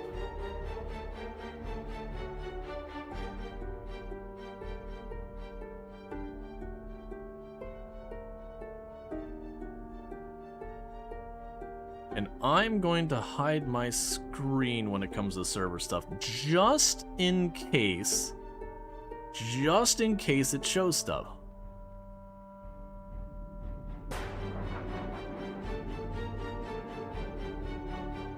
But, well, I mean, I guess, yeah, but, I mean, I doubt anyone's going to randomly DDoS it or something, but just in case, I'm going to hide it. So, you said the server's already up?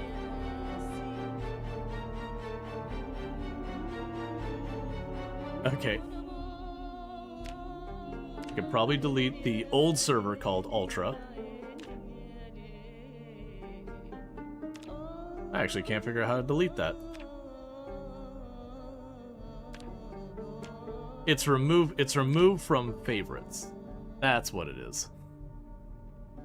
Alright, let me go into the Discord and grab the information.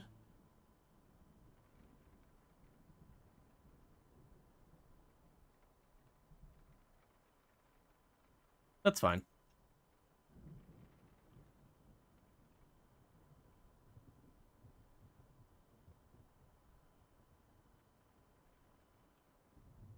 Oh, good. It does, for the record, it does actually hide the, like, IP address and all that when you type it in. The only downside is, that makes it really hard because it also doesn't take copy-paste, so you have to kind of just guess you've got it right.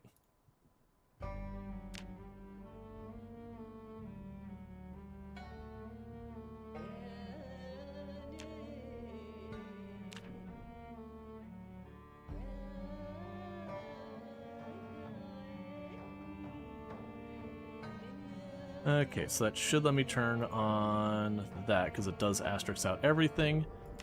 Add new... I'm assuming that'll be hidden. It's like my own user information. It's like, oh, right, let's,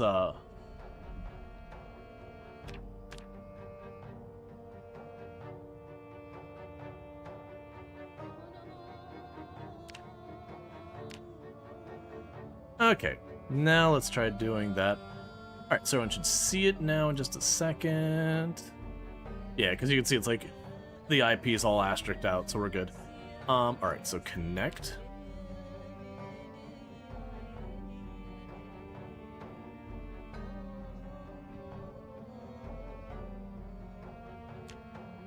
I forgot to grab the mod. I probably won't be using the journal, but, you know, it's there for those who want it. Yeah, no, absolutely. I had the whole comments like, what reasons why I don't run certain settings. It's like, oh, that's weird. What I'm seeing on my screen is not the same that's showing on stream. I think I'm just like on a loading screen. We'll let it sit for a second. There it goes.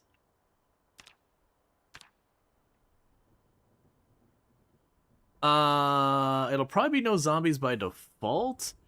If there are zombies, that could be interesting. Okay, so what's... Took away one of my talents. I don't know. Oh, well, not organized. What did it take away? Sure. Speed demon to be loud, or actually... Or outdoorsy. That'll work. Get rid of speed demon. And save those. It's fine.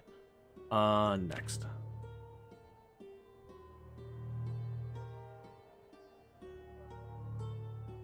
Sure. Okay. Dear Diary, today I got ultra killed. I mean, I'm not gonna say it couldn't happen.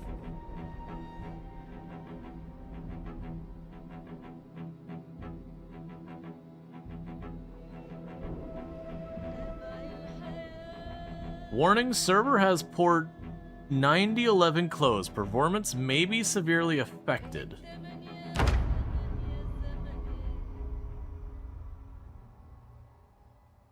It was on the bottom, kind of overlapped.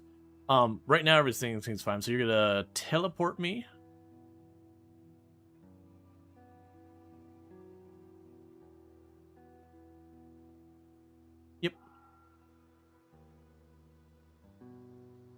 Yeah, no, it's probably one of those things that, like, as you have more connections, like, that could be, like, the voice over IP port, or who knows.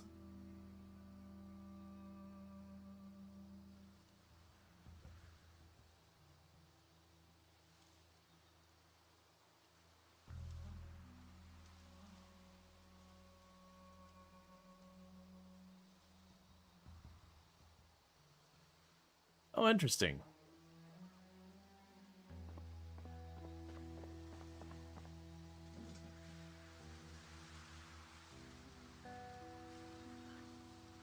Could be.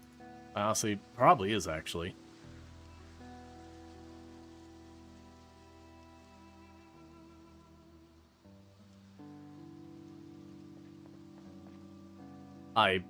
I have only admin a product Zomboid server once, and I was very much in the, if it breaks, that's just the way it is.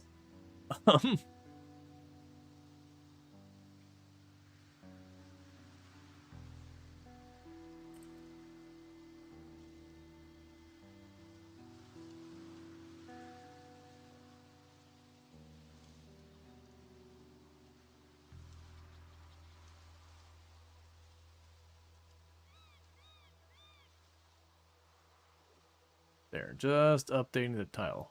There we go.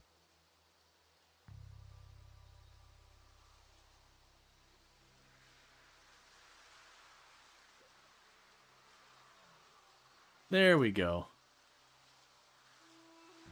All right.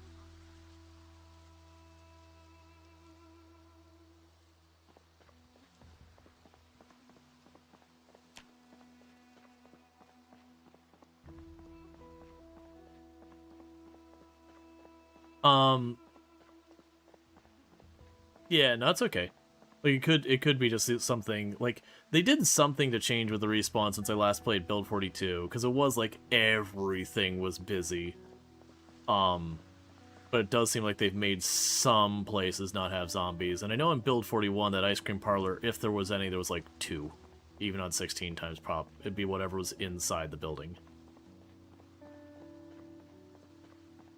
That's what I want to hear. Wait, what?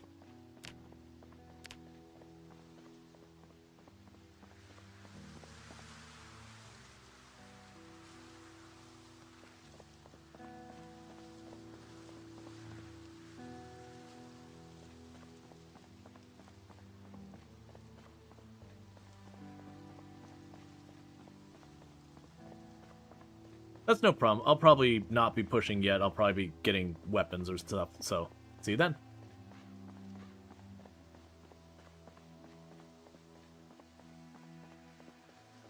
Alright, so yeah. So there's a little bit of setup there just from the multiplayer. And, you know, again, like, thank you to Ultra who is hosting this. Using, I believe it was... I'm going to get it wrong. I'm not sponsored. I believe Ultra might be. With Bisect hosting and all that. I think it's Bisect hosting. And all that. So they're providing the server and all, which is pretty awesome. But for those who were here when the 16 times pop multiplayer server went, that's all cool beans and whatnot. But it does look like we've got the mini-map off, which is totally fine. As far as the main map, it looks like the big map. We have what we can see. So we're just south of Lake Fallis. So that's where we're doing our 16 times pop solo run. We're on the north side. This is the south side. This used to be when I would do 16 times pop like runs when I very first started doing them. This is where I would aim to start. No matter where I spawned on the map, I would work my way down towards this. And this is always kind of a tricky thing. Oh, they cleaned this place up. Oh, this is way nicer than it was. It used to be, this is just another one of those, like, brown buildings that had just, like, 2 shelves. This is similar with, like, whatever that is, plus the awning. The slides actually were here before. But, one of the tricks I would always use... I think the loot's probably looking like it's pretty low. But one of the tricks you'd actually use, and why I like this spot for starting a run, is you had this freezer back here. So early run before you got established, and this is again before I learned how much you could get away with just foraging and all that. What I would do is I just go down here, I'd grab whatever we had down in these shelves, and I'd go over to that freezer, and usually you'd have enough food stuck between all this stuff to just load up that freezer and carry you... I hear something squeak in a window. Sir and/or ma'am?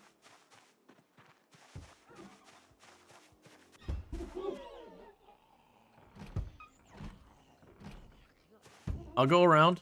Don't break it. I don't know why you're naked. in the bathroom of an ice cream parlor, but, you know, we all have our life decisions.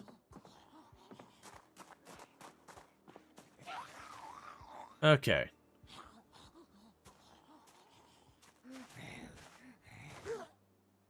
Man. Straight up launched her. But yeah, so that's what I used to do is I'd go in there, and normally you get a bunch of produce and you just run over here real fast. Go into... There's actually a bunch of freezers here. There used to be just... I think it was just 2 of these ice ones. I'm assuming we're on some type of, like, heavily penalized loot, which is totally fine. You'd find paper bags over there. But yeah, so I'd end up loading a bunch into the ice, like the freezer right there, and then make my push, because usually about the time I started running out of food was about the time we'd start wanting to push in there. And then for an added thing, we probably won't be able to see it from here. Down this way there was some farms. So if I did run low on supplies, I could drop back to the farms looking for goodies. But it looks like we got some really nice trucks and all that here. Those could be useful to us later.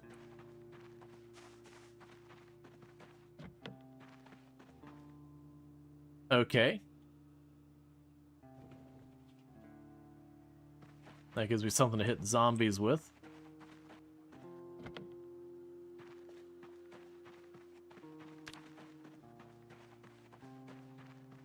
And it's pretty unlikely we'll find the key, but that's fine. Oh, wait. What do we got? Alright, so unfortunately... most likely we're just going to have to smash the window out of that thing. Okay, we can eat acorns.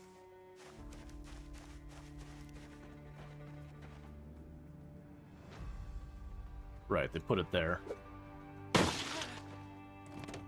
That's when I go and break. Oh yeah, we are definitely doing like ash-colored lipstick. Oh, that one's already stale, so we'll go ahead and eat that. And when it says removes happiness malice, those aren't poisonous, but your character will get sad eating them. But sadness doesn't matter, so who cares? There we go.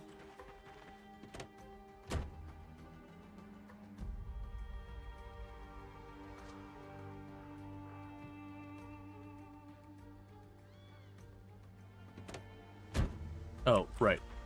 So one thing we can also do is down the dash, I can click the trunk open button down there.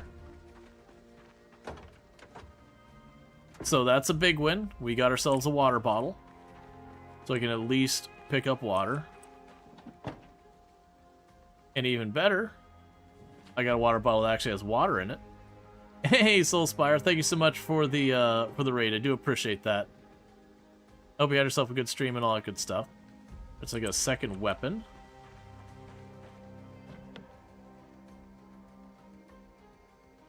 But unfortunately, that window's going too.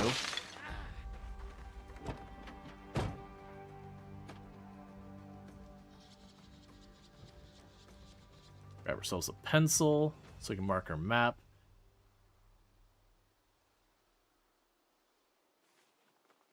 Did very sick, so you need to rest. Oh, well, I hope you feel better. But thank you again so much for the raid, and welcome in, raiders. I would pause, but I'm doing multiplayer stuff. Alright, so the walkie-talkie does not have the emergency channel. The whiskey truck does not have the emergency channel.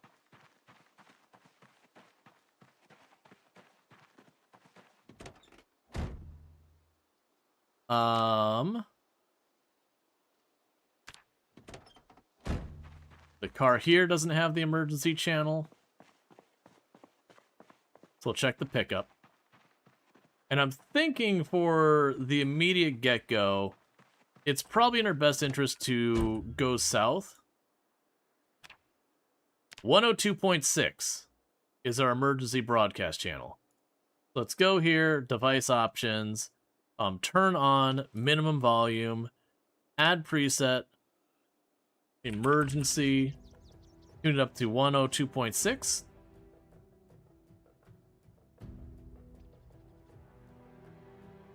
and hit save, tune in, and it'll show it as automated emergency up here, and we are good.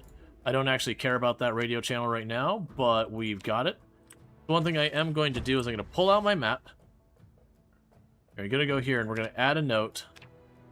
102.6 emergency channel.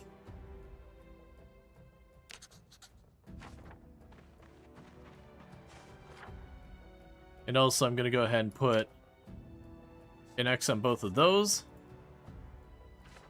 Mark that I've looted them.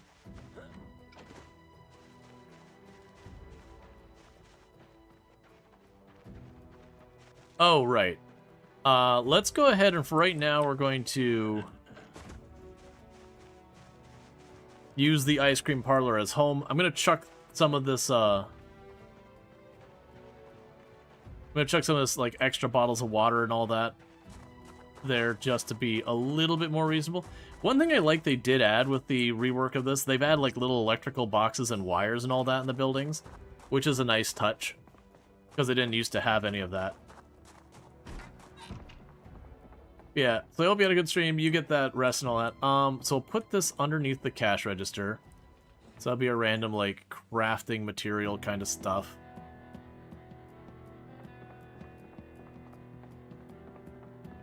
You got 2 water bottles. So I'll do is I'll chuck one. They don't need to be refrigerated. Chuck one in there. That way when whoever, like, you know, Ultra's gonna get on next, that Ultra has a water bottle. Drink some water. Fill my water bottle. Okay. So I've got, you know, a ratchet and a wrench for my weapons. So honestly, not bad. Usually when I would do my starts at this place, the parking lot wasn't quite as good here. So usually I'd end up walking away with a bunch of food. We'd have like a bunch of ice cream and all that we would chuck in there. But as far as like weapons, you usually found either nothing or barely more than nothing.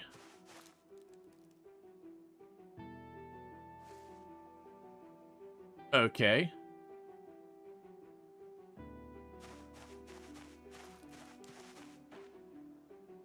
So I found a suitcase. Man, we're finding so much foraging. Alright, so for right now, put my radio in my suitcase. Put my water in my suitcase. Put my lipstick in my suitcase. Pencil in my suitcase. Our cabbage is in our suitcase. Our acorns in our suitcase. Basically all this junk.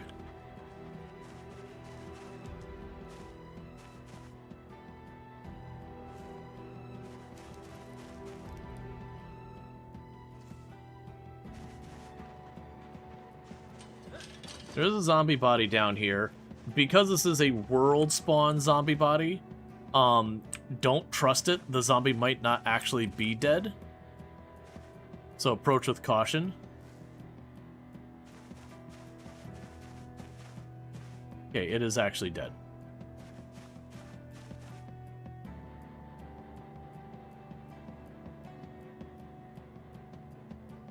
I'm gonna rip the shirt. Because we're gonna have to make our own weapons. No. We have jumped on a multiplayer server that we're gonna be playing with Ultra. Some others might join us. And it is a thing people who are subbed to the channel can join. That's just because there's going to be a number of people potentially able to pop in and all that kind of good stuff. So, you know,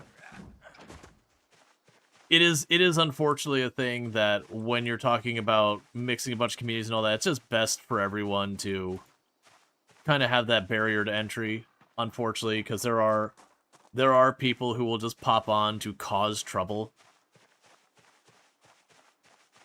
And so, like, I've only run what was it, one product Zomboid server. That one I didn't have subs only, but it was kind of one of those things that, you know, I wasn't expecting nearly the turnout.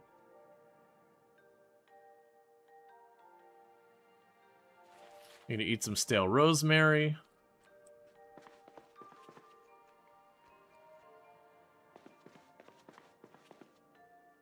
Chuck some tree branches in here.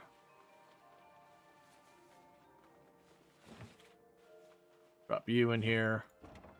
Put the seeds over there. Well, I've got the water on. Let's wash our... It'd have to be... This is one of those... I'm assuming this is one of those things I need to just have you in the main pocket to wash it. Yep.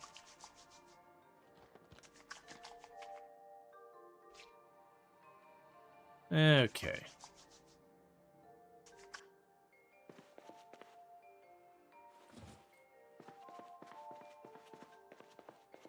It's a purely a curiosity. When you do community servers, do you do it with the intent of mingle with the community? Here is my sandbox, come along and do your own thing.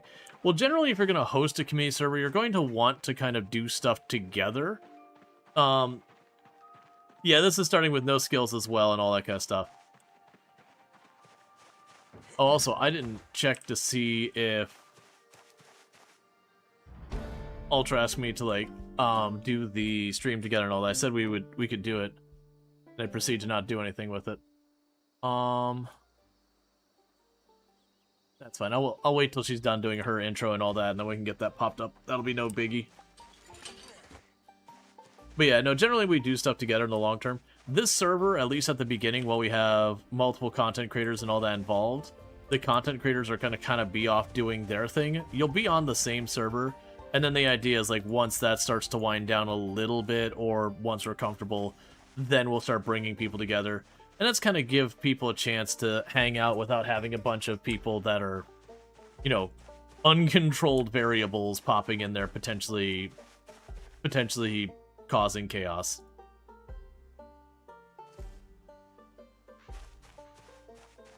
Oh, that zero strength, though. They're trying to manage to grab some quick sticks and all that. So that when Ultra pops in here, we're able to at least craft some weapons. It's kind of... I'm getting myself effectively first dibs on the weapons here because I'm on first. So I'm trying to kind of make up for it by making sure there's at least some stuff to put together some weapons too.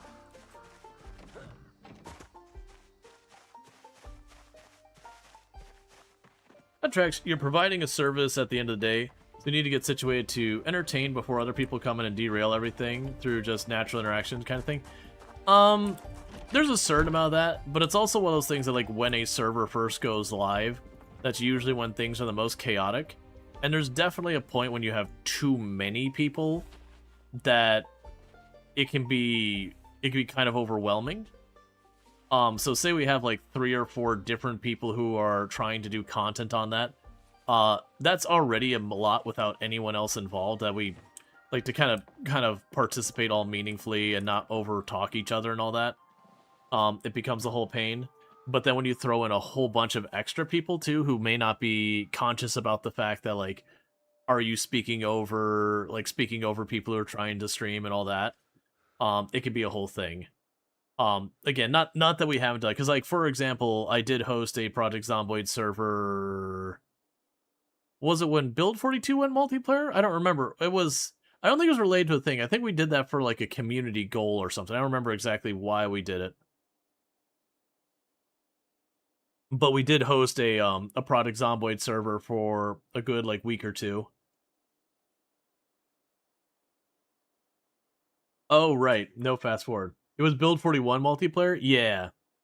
No, because we had, like, Kalaria and a whole bunch of others joined us. And I was actually very impressed that I kind of figures, like, a lot of times when you host these servers, it's only, like, 1 or 2 days that usually there's, like, you know, activity on the server. And it's also one of those things that quite often when you're not on, the server's dead.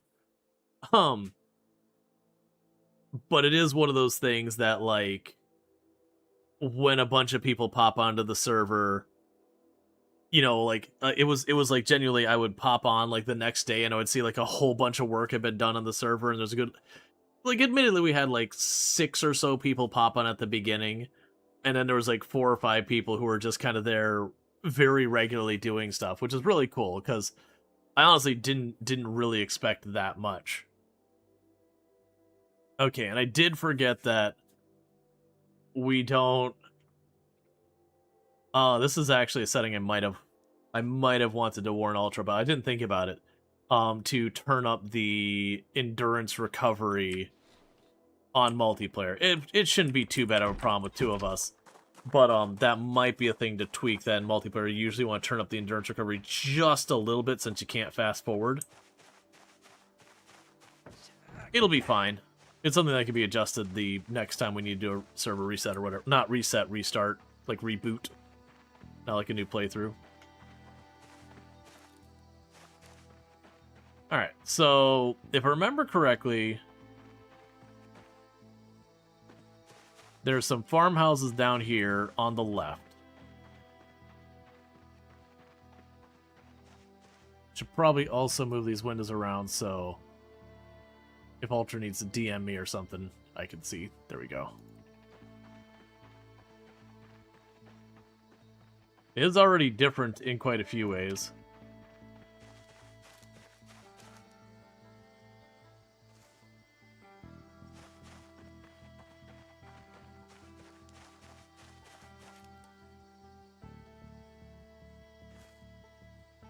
Got some wild tomatoes. Got some marigolds.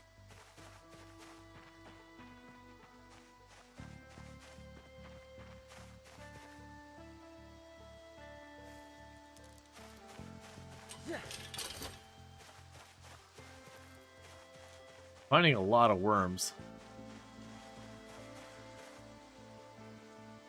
Broccoli.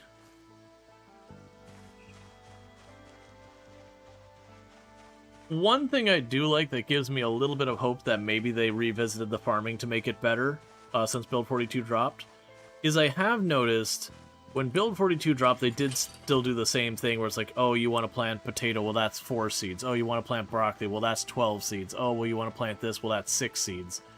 And now it's just like, it's a seed, man. You just put down a seed. It's just the one. Oh! Alright, well, that's okay. Sure.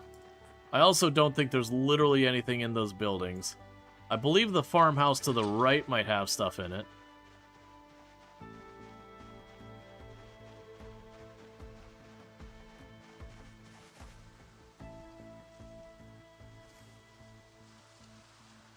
Found a can of beans. Laying out in a field. Definitely safe to eat that.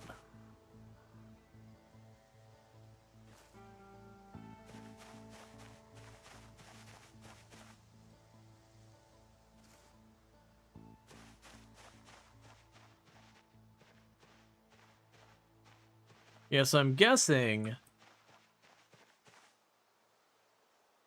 they updated so the fields look more like you expect with Build 42.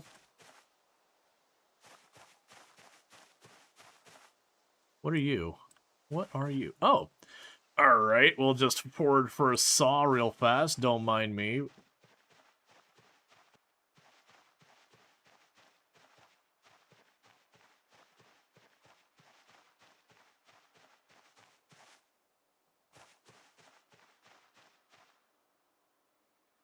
Yeah, I believe just over there is where the farmhouse is. It looks like they definitely changed this area. Let's drop off all this junk we're collecting. Because the stuff like the dog bane and all that, we can turn that into rope, and then we've got the saw. So as we need to go and craft our own weapons and all of that's going to contribute to that. We should have plenty of surfaces inside the ice cream parlor to work with. We're also finding a bunch of seeds. I don't imagine we're going to do a lot of, like, farming or anything, but I'll grab them just in case. Did they change foraging in multiplayer? Because holy crap.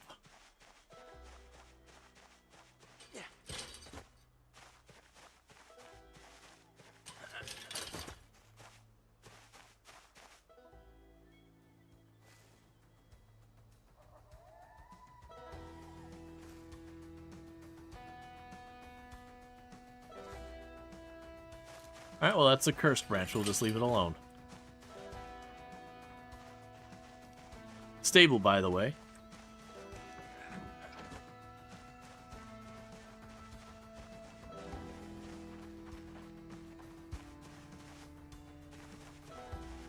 Alright.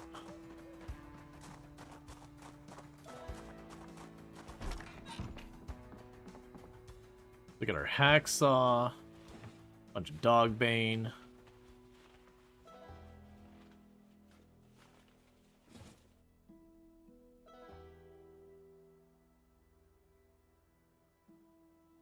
We can go over here. Broccoli seeds. It's interesting to me that one of the cabbages was considered wild, but the other two were not. Despite them all coming from the same place. And I guess the amount of food and all that we're finding, I probably should toss it in the freezer.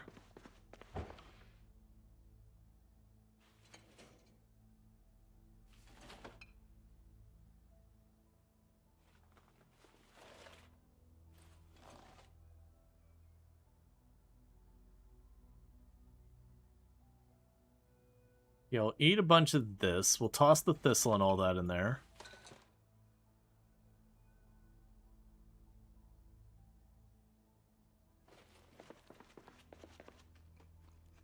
Do you have kids?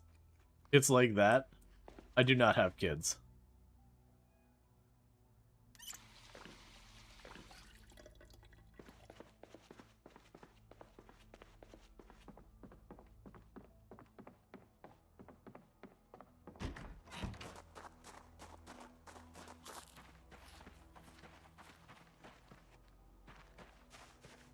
You got them all from the same place. You don't know why some of them are wild.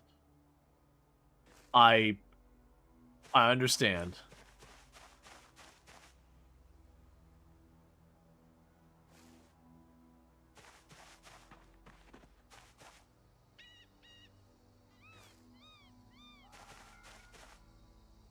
I'm curious if this is a multiplayer thing? Because, like, where I could find and stuff.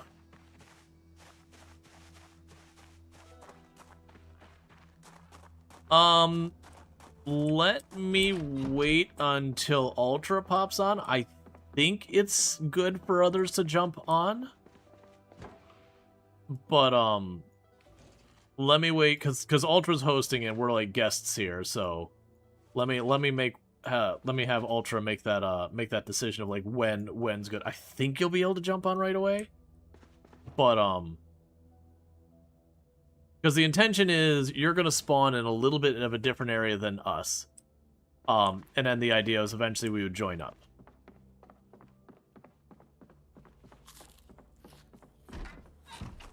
That was the reason why she had to manually teleport me over versus just have me join. You're making great use of that emote. I appreciate it. I still... Out of the emotes and the effort I put into it, it was definitely one of the lower effort ones. But it was just one of those ones that came up and I'm like, I have to make this. Like, I've got kind of the brain worm here that this must be realized.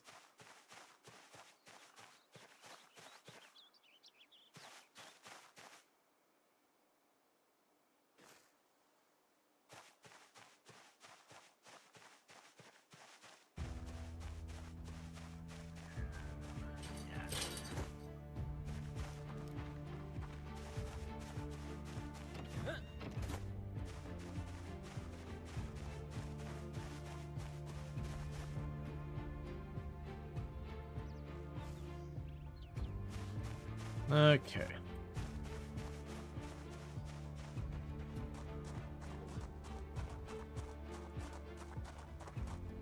Yeah, so I'm just scrounging a bunch of stuff because, like I said, Ultra should be good to go pretty soon. Well, I certainly can run off and do my own thing. You know, why have two people playing solo on a server? Like, what purpose does that solve? Or what purpose does that serve? At that point, you might as well just play solo where you have, like, fast forward and all the other things.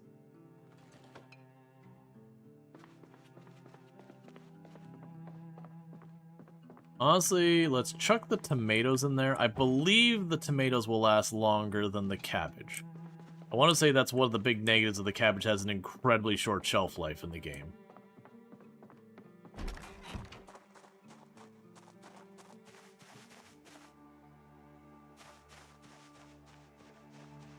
Alright, let's check these cars.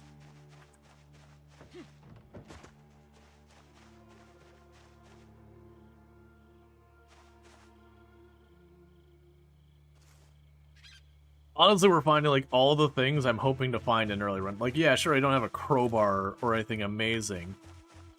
But, like, the cooking pot's always a big win. Getting ourselves a couple of weapons, a big win. We got water bottle. Hey, how's it going? Yeah, do you want me to go ahead and invite you to the stream together before, like, you're in the... Oh. Sure, let me go check. Yep, I can do that. Yep, and it was 11 minutes ago, so... That's on me.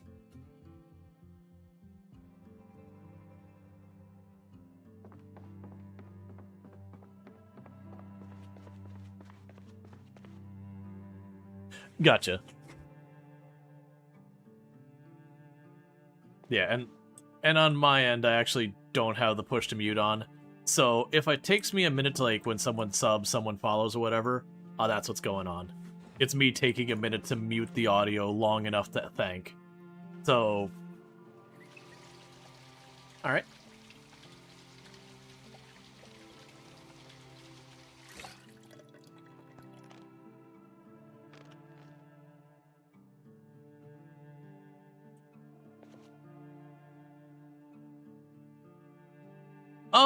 Oh, no, like... No, I mean... I was just... Because I got muscle strain and things, like, oh, I forgot to mention that to Ultra. Yeah, because I did assume. The muscle strain's fine. The muscle strain's fine. Yeah, no, that's... I think the endurance fatigue is the more important one. Make them... Nah, it's fine. If it ends up being something that people are like, oh, that's terrible, you know, next time the server gets a kick, then, you know. I am finding so much just forging.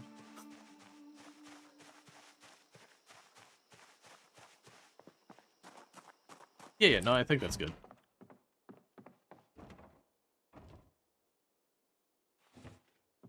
Yeah, no, that's the thing. I normally run mine with the normal forging as well. And I don't know, like, if it's a multiplayer thing, but it's like, oh my god, I'm finding so much stuff. Sure.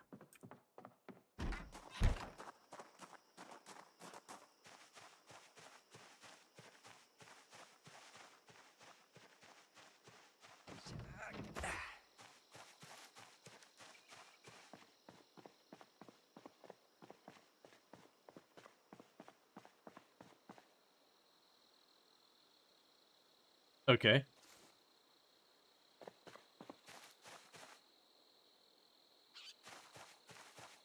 No, it's fine. I'm assuming by context they said something on your end or something, like previously.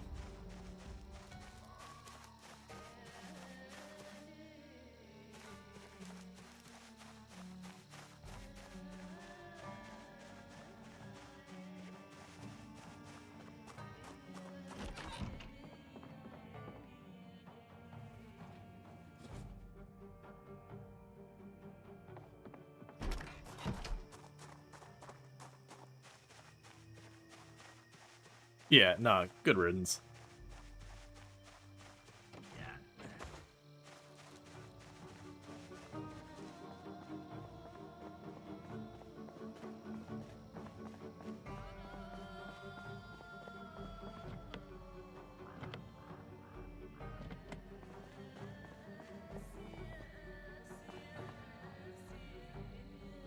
Yeah.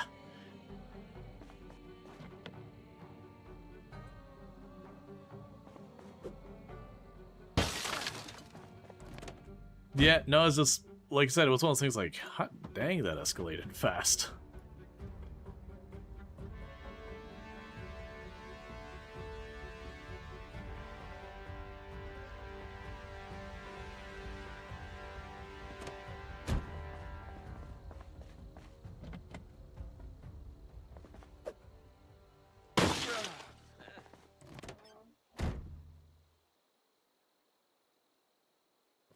Yeah, we don't need to dig into the message that Automod grabbed him. Like, that's not the right insult to use with Ultra, just because definitely not tall.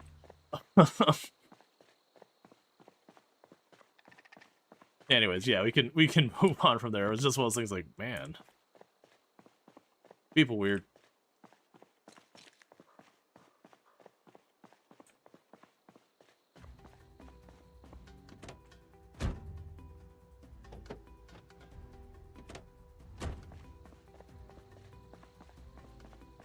Yeah, for the oh, yeah, that's fine. I was say for the context, we just had someone who we went to play multiplayer and felt they needed to announce things, and then immediately escalated to 11. It's like, okay, you can leave.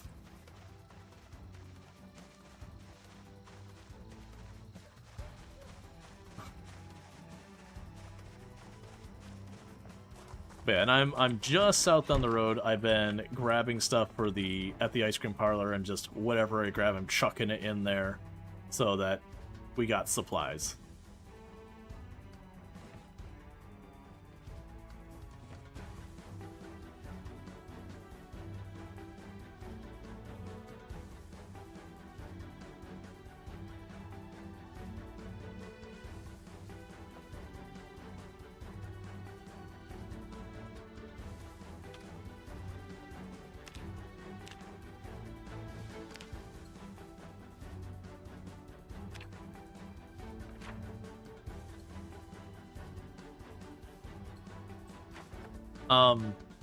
I'm assuming you're invisible because the door in front of me just opened.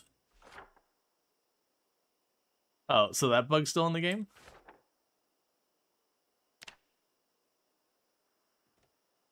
There is a desync bug with doors in Project Zomboid that has been around for a very long time, where doors will just spontaneously open.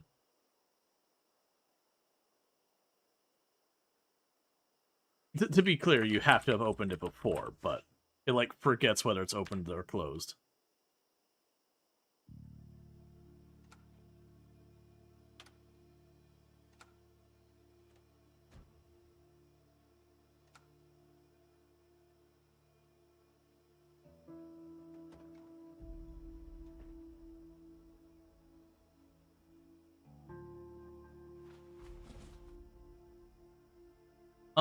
I believe I grabbed everything I cared about.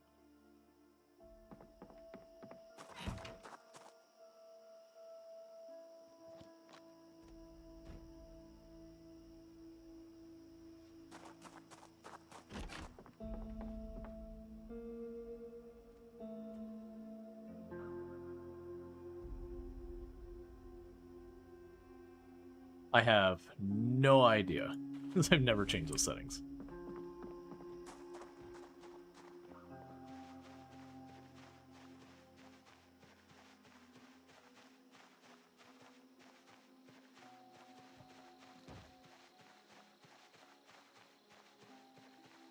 Gotcha. Yeah, no, and I've got actually I've already found two hand radios. Like literally I've just forged and messed with the cars and the buildings were standing. Yeah, so 2 hand radios, already have the emergency broadcast channel. Most of it's been foraging. A bunch of seeds, a bunch of food, 2 water bottles, a hacksaw, some matches. A spare wrench you can use as a weapon, because I have one and I found like a ratchet wrench and a regular wrench.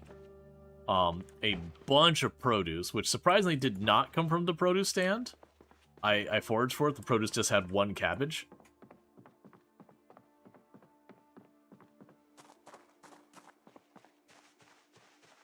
Yeah, sadly I had to smash the window to get into it, but no key.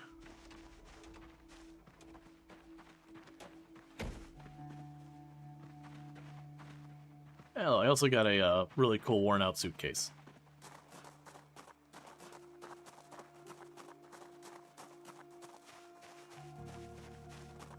Yeah, so...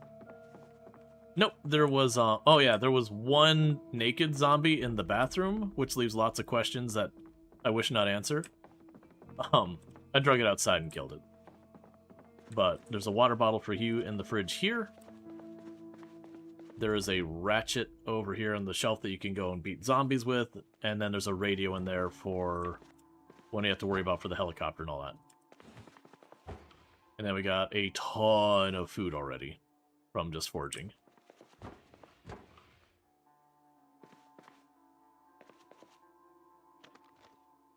Just to put...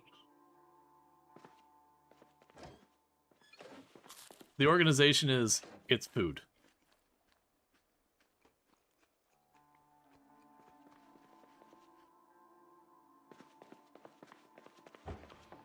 You don't want soft chips of sadness?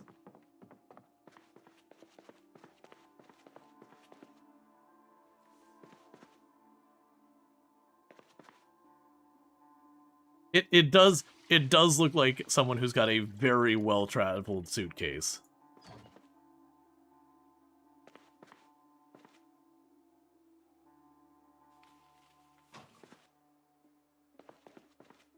Oh, I would imagine we're not staying here long term. Yeah, nah, pretty much the way I was doing it is like anything for crafting and weapons I was chucking on their cash register, a bunch of seeds I put next to it, and then the freezer has food. And that's as far as I got. Oh, hey, there's first aid too. That's a book we'll never touch.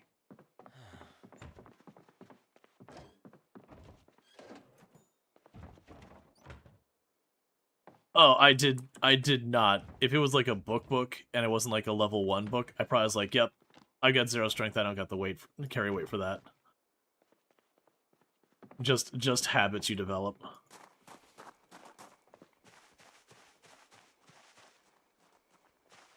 Alright, so the directions we can go from here is we can obviously start pushing Lake Fallis itself. There are a couple farms south-ish from us. I did peek at the one and it was spicy. Didn't pick a fight, but there's probably good like 30-40 zombies at like 2 barns that have nothing in it as far as I can tell.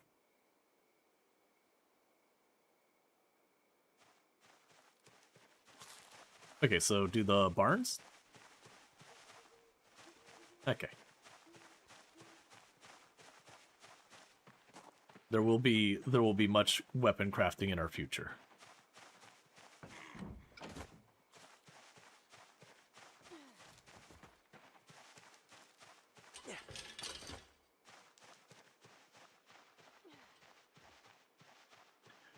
Like a trail mix, Chex Mix, that kind of thing, but like Doritos.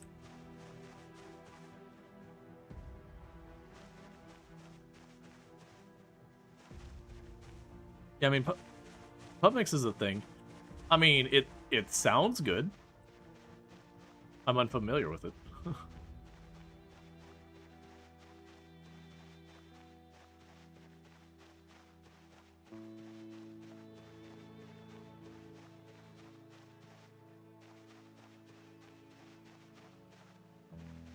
Oh.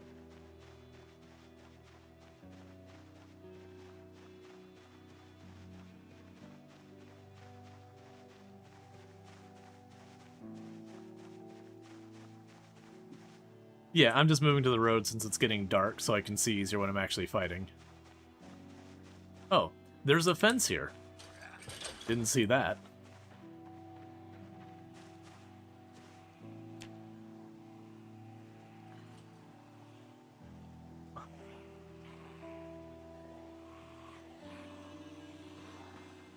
Yeah, like if it's like, oh, this is just a little stale, it's like, okay, not my favorite, but whatever. But if it's like, you know, you bite into, you're like, oh man, it's a step above chewy.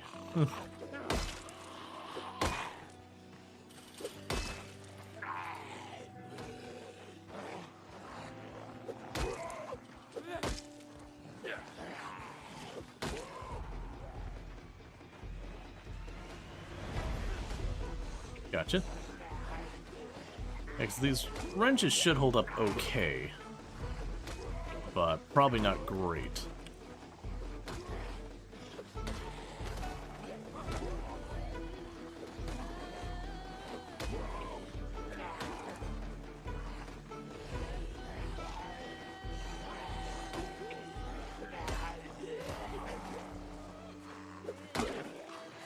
Yeah, no, I was thinking the last time I hosted one was like Build 41 multiplayer stuff. They did like a community server back then, and it was fun. And it surprised me because like I'd hosted a couple servers, and usually the participation is not too much. Like I'll usually have like a couple of people who will hang around a bunch. But that one, like, there were people going at it for like 2 weeks, even when I hadn't streamed on it very much.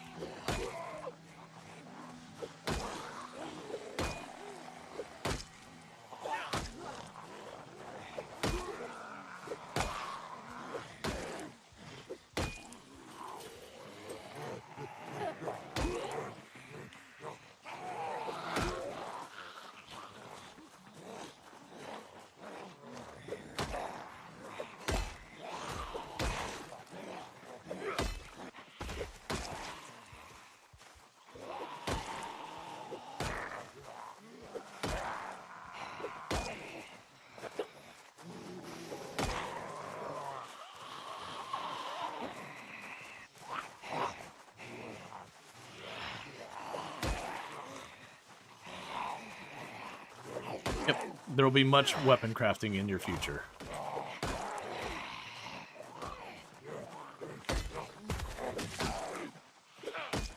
Pick up them stones, pick up them branches. Find tree, go cut. Find lake, sippy sip.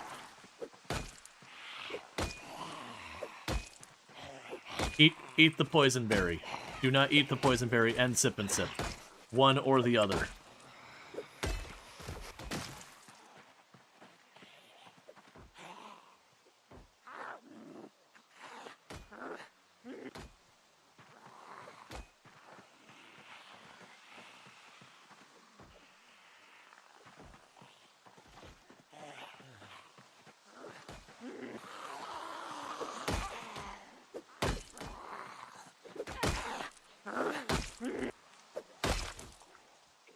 Well, it's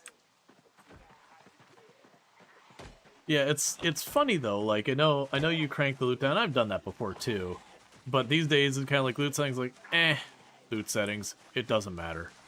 I'm not gonna loot it anyways.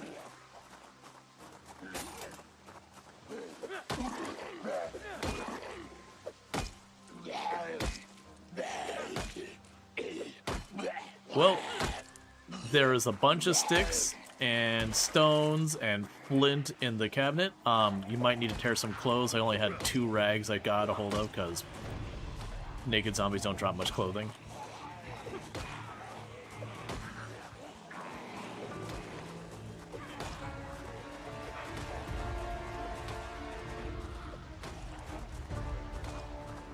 Yeah, the downside is sticks no longer give maintenance XP.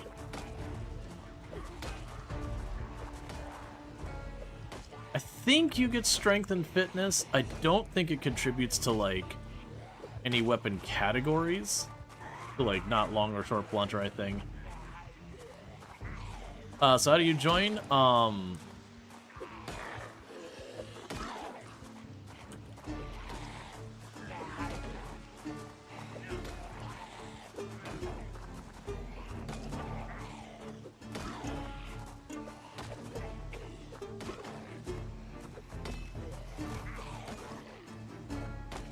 Yeah, and it's kind of the same thing on my end. There is a, you know, a sub channel on my Discord as well that I've got the information in the subs only channel, and that's just because with with people popping on, it kind of keeps the trolling down.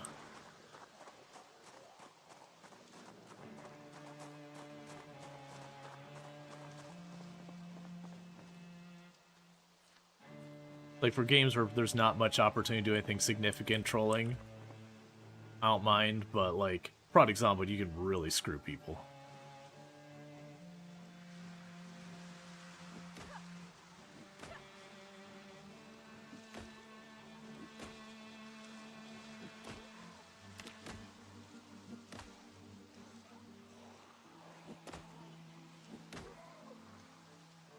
Yeah, I would say if we start seeing performance issues, then the... Well, actually, I think Decal is client side, so I guess that won't be a problem.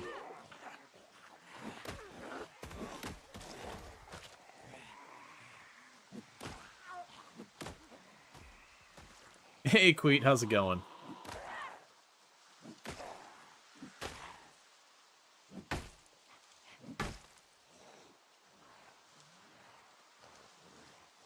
There's an open spot, and we have an ice cream parlor.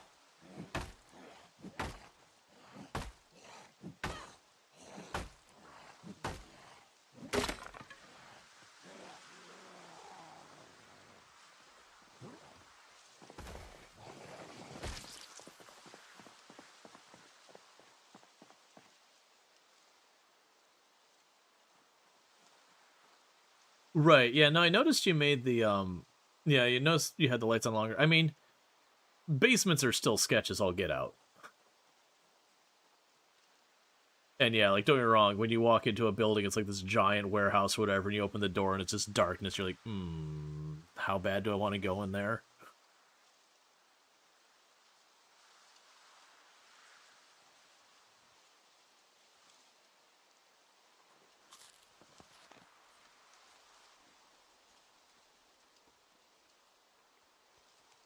I've not had it not work. There are some buildings that just straight up don't have lights in them.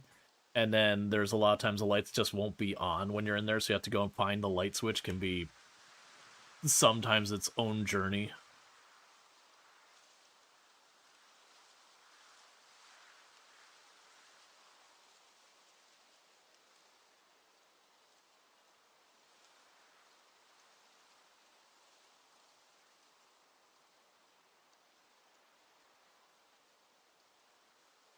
Gotcha. I know in Build 41 there were a couple of buildings that, like, you know, whatever they do on the back end to make all that stuff work.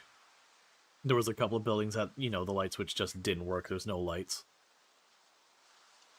So I'm assuming with all the changes, they just missed a building or two that they forgot to put the lights actually wired in.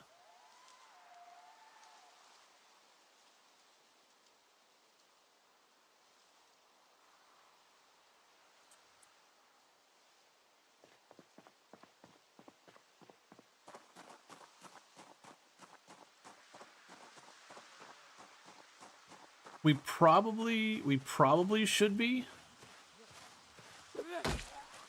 As I was, like, waiting for it to go away, and then I was like, I'm gonna go kill another zombie.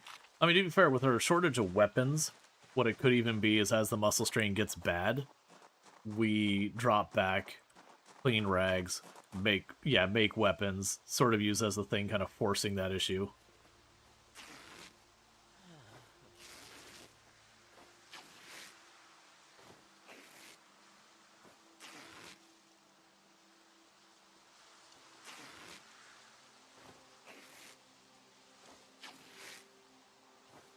Yeah, I mean, it's already getting brighter again.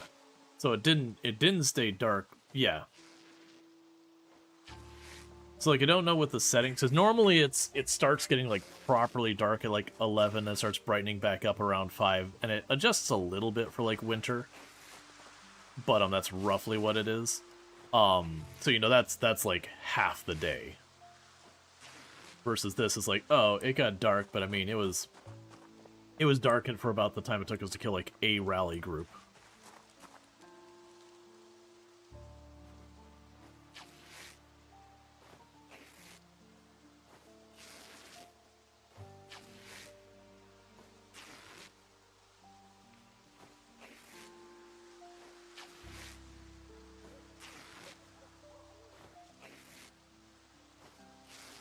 So I did get to the point where I was able to sleep in the penthouse bed. I mean, you spawn in the penthouse, but it's just you have friends. But I was able to sleep successfully without having to, you know, have rude awakenings in the middle of the night. And I started clearing the next floor down. So I basically got established. It'd be like the equivalent in CDDA of, like, okay, I got rid of my cold, and my wound is healed, but, like, you know, stuff still sketch overall, but, like, the worst part's over.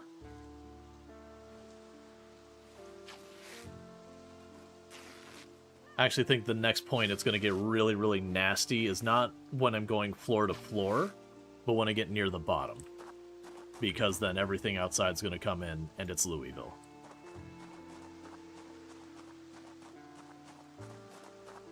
I have absolutely no idea. Because it was finding, genuinely it's finding a lot of handguns.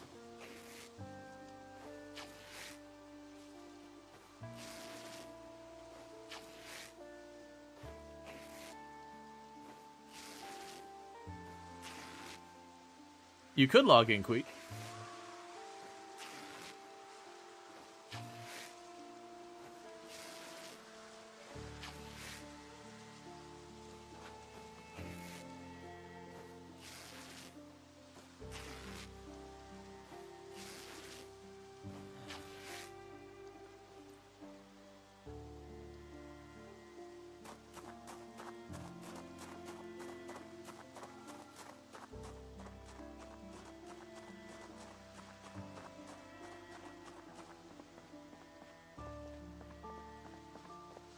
That's no problem.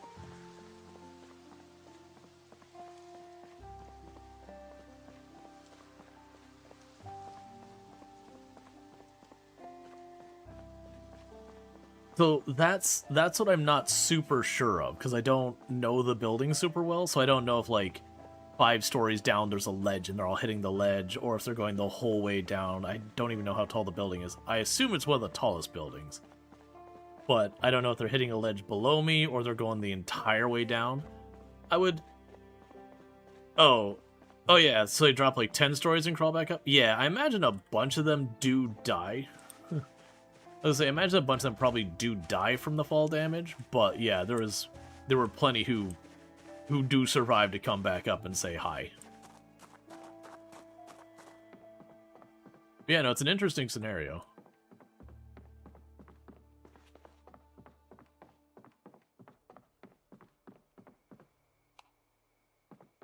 So I don't know for sure.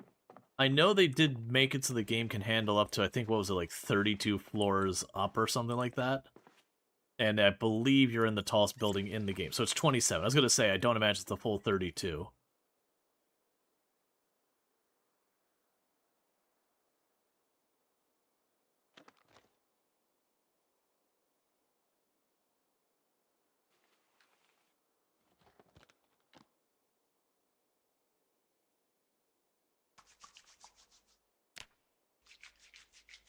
Oh, I did my usual 0 to hero and also. Hey, Drongo.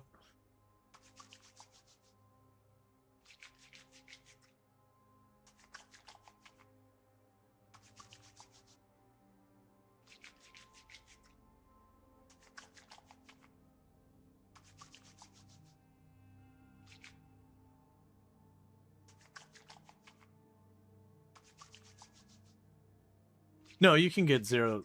It's, you have to take the... There's, what is it, like, puny, and then, The catch is you have... Yeah, so you've got, like... Yeah, I can actually look at my character. What am I doing? So you can... did you take to have, a high weight? Or, yeah, slow metabolism. Okay, so it's puny, slow metabolism, and unfit. Gotcha. So you didn't take the worst one, you took the one before the worst one. Yeah, no, it's fine. Yeah.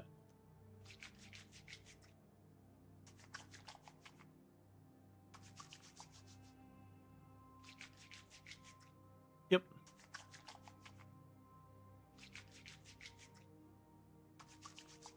Just a...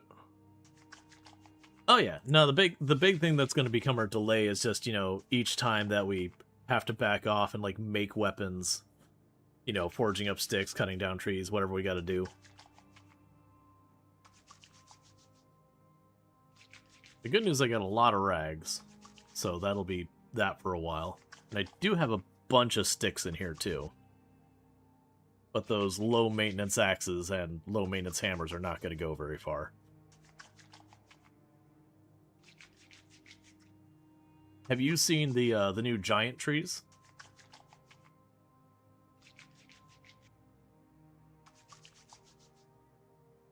Yeah, so one thing I learned is you can't walk through them. They're solid.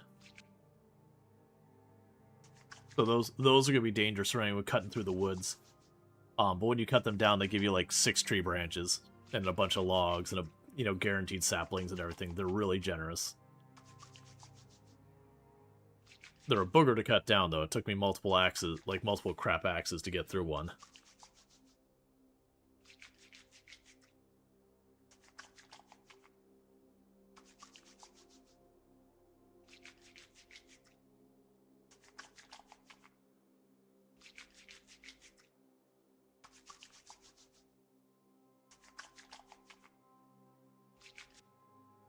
Most of my runs actually end up maxing out cooking just by, I always carry a bowl with me, and anything I eat that can go in a bowl goes in the bowl, because it makes you happy.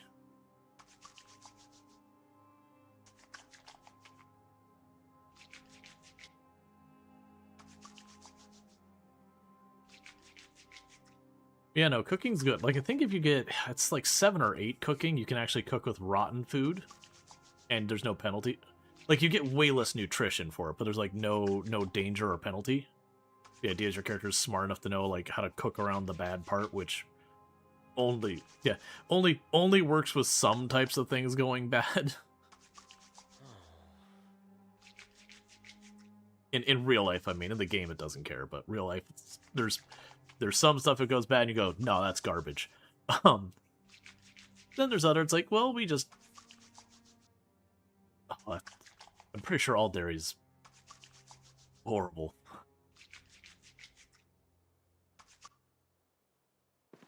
I mean, it's a little sour.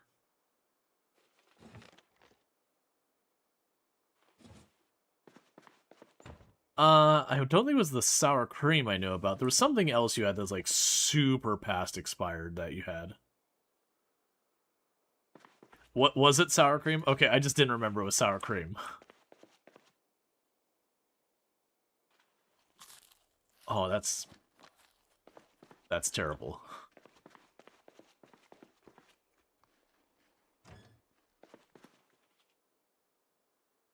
I definitely remember having a college buddy who didn't care about expiration dates and would do the sniff test, and there was definitely regrets more than once. Yeah, did the sniff test and he goes, well, that's food poisoning. Because not everything gets necessarily a bad smell when it goes dodgy. A lot does.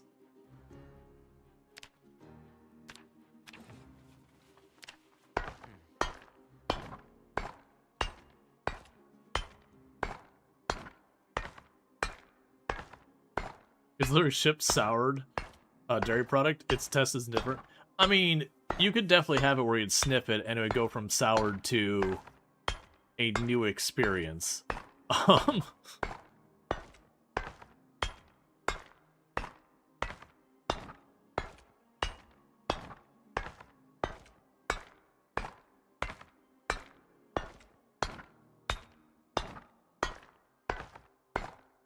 also going to say, it's probably a good idea when you go to do any napping to do it on occasion and not try and just do a big binge of napping. Just because the sound's not that bad a little bit, but I could imagine, 20 solid minutes of just chunk, chunk, chunk, chunk, chunk again would probably not get great very quickly.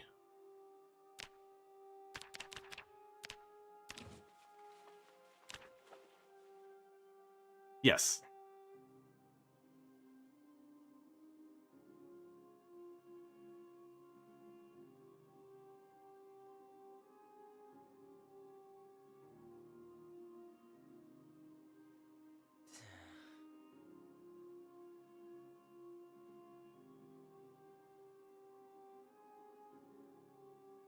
That's disgusting, ZX.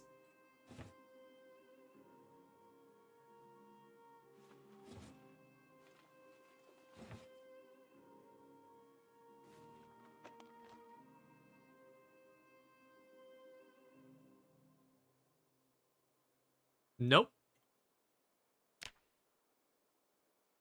ZX? Okay.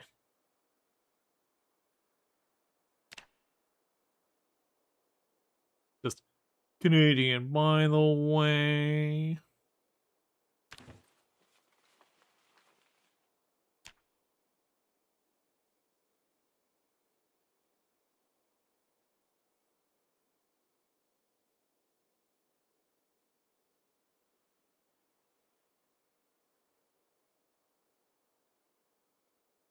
Generally, when it comes to the netcode, Ripley, Project Zomboid's netcode is actually pretty good.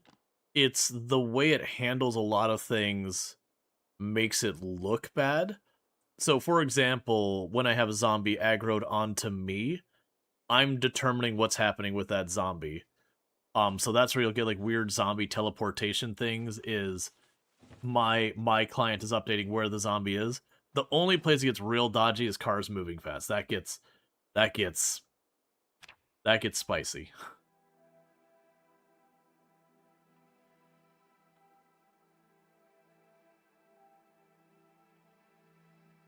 Okay.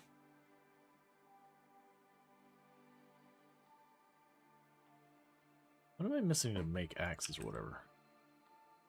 Oh, I have to have maintenance 1.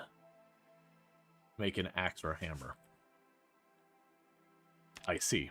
Alright, well, I'll just go back to hitting things with a wrench then.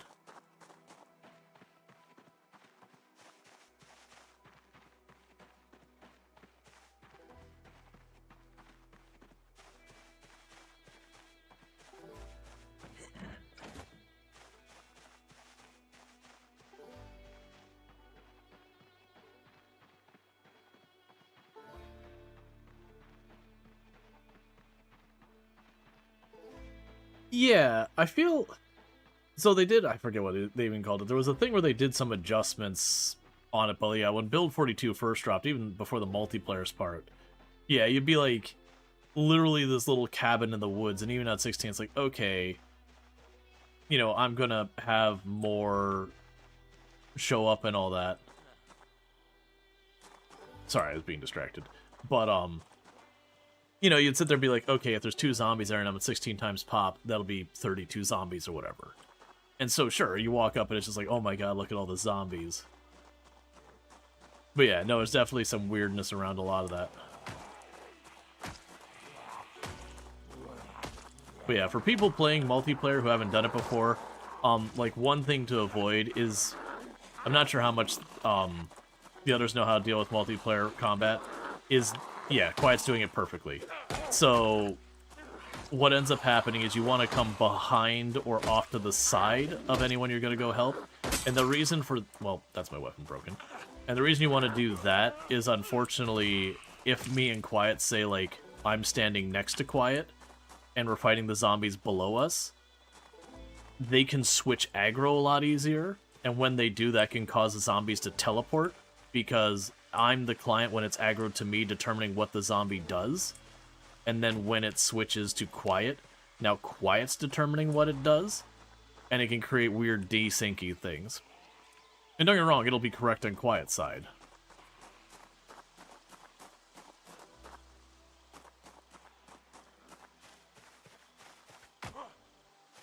Well, right, it's the swapping is what happens, is like, then it's trying to rectify, you know, my game says the zombies here, Quiet's game says the zombies there, the server is kind of screaming and waving its hands in the air. And so it's the trading of aggro that things get weird.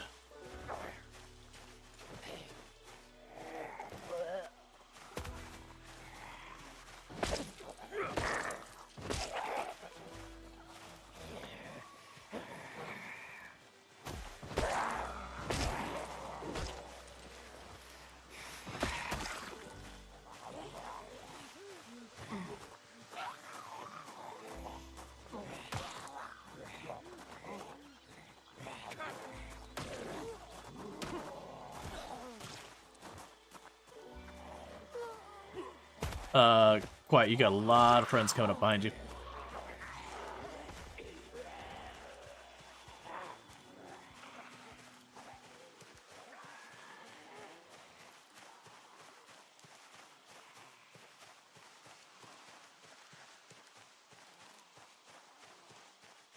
It's good to have everyone hanging out here and all that good stuff. Do you remember when Build 42 first dropped in the rock meta?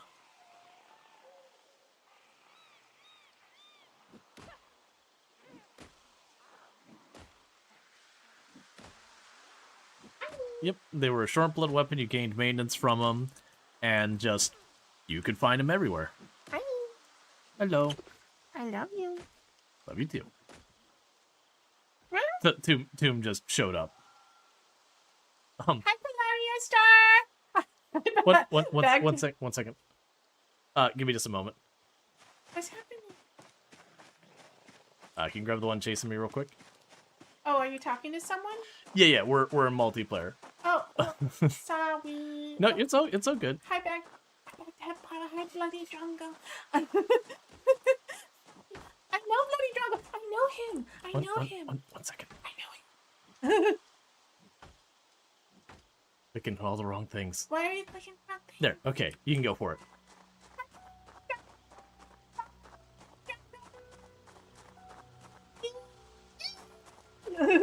Yeah, no, I'm playing multiplayer with Ultra and Ultra.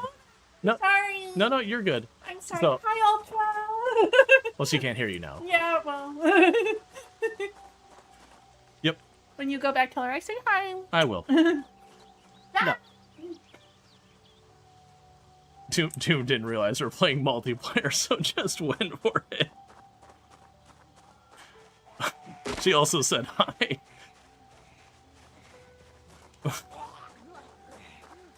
So, sorry about that. I didn't have a push to mute ready.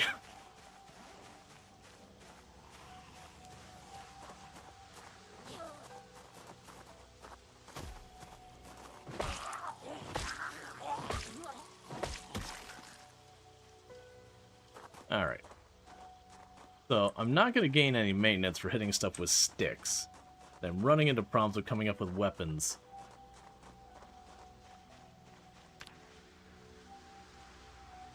Well, I'm curious.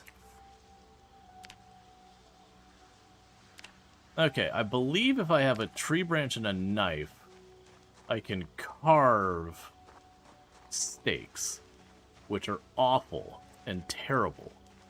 But I mean, I'm down.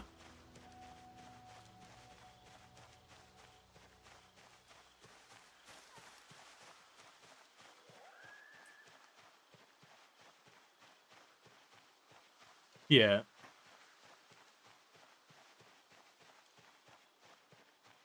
I got pretty lucky the last 2 times I started 16 times pop, where like this time I scored, you know, a metal baseball bat in the house I started. It's like, all right, thanks. Yeah, and I think the playthrough before that, I can't remember if I got the first house, but I pretty early on got a crowbar. And it's like, okay, I'll just take my free level and maintenance, thank you. That's no problem.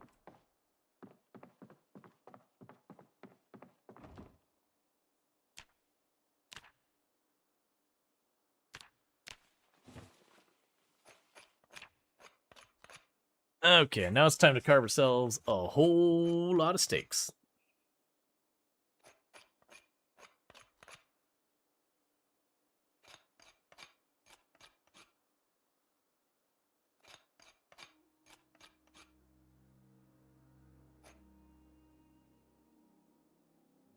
Yeah, so it's going to be carving XP making those. That does mean we're going to need a lot of tree branches. And I mean a lot of tree branches.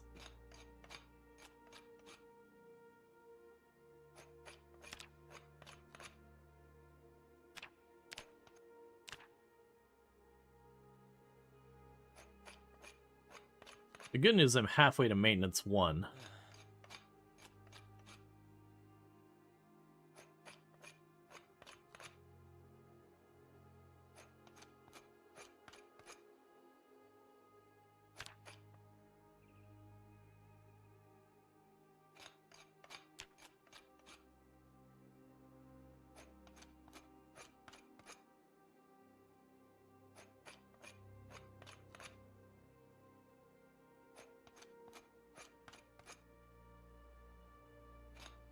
Man, I hope everyone's been enjoying it. I know with the multiplayer, it's a little bit harder to do some of the interactions and all that.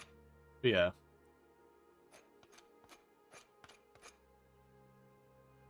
But yeah, no, it's always a good time. Like, I'm trying to keep up with chat, trying to watch, like, who's saying what and all that. Hey, give me just a second. I'm gonna go ahead and do this. Hey, Milk Toast, thank you so much for the raid. I really do appreciate that a whole heck of a lot. So thank you for that raid. For those who don't know Milk Toast Claire, if I can get a shout out, absolutely fantastic content creator. Does a lot of Project Zomboid. Been doing Build 42.2 as well. I hope your runs have been going good and all that good stuff, and whatnot. Whatever you got going on your runs, because I haven't caught like what your runs are. I've been running around. But yeah, so I hope you've been having a good stream, and thank you again so much for that raid. But again, if you like Project Zomboid, Milk Toast Claire is absolutely fantastic. Anytime I'm looking for Project Zomboid content, it is one of the channels I end up at the most lurking in before my stream and all that good stuff. But welcome in, Raiders. For those who don't know me, I am Rual Storge. I do play a variety of games here on Twitch, including this game here, Project Zomboid, where I used to hold a world record for the highest kill count run ever streamed. You'll notice there was a past tense on that. But these days I do a lot of variety, including Project Zomboid. Earlier today we were doing the Top of the World challenge, having a lot of fun with that. And then that bug still terrifies me. That's been in the game forever. The randomly spooky desyncing opening doors when no one's actually there. It's been in the game for a very long time. And especially since normally when I play with these zombies having the high cognition where they can open doors themselves. There's always that sweaty moment of like, oh goodness. How was the zombie culling? We haven't run into it yet. But we did spend I spent the first half of the stream doing the Top of the World challenge. Got our run off the ground and started. And all that good stuff. So, anyways, I'm going to get back onto Discord so that way Ultra can hear me and all that, but thank you again so much for that raid. Okay, sorry, I was muted, welcoming in raiders and all that.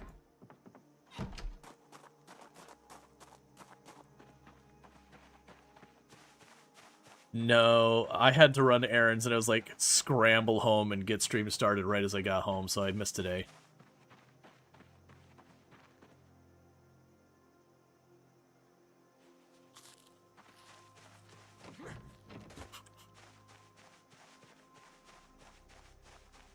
These are sentences I didn't expect to go together.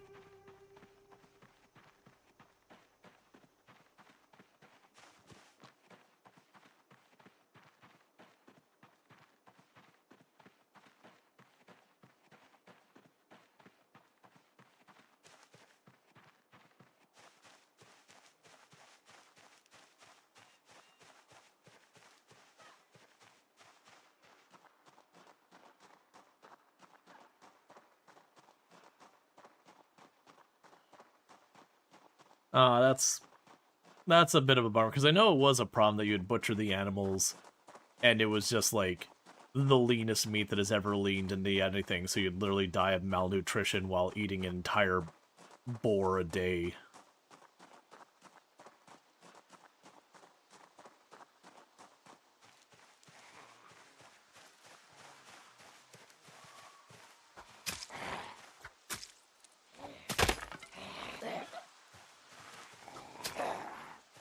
They should be able to.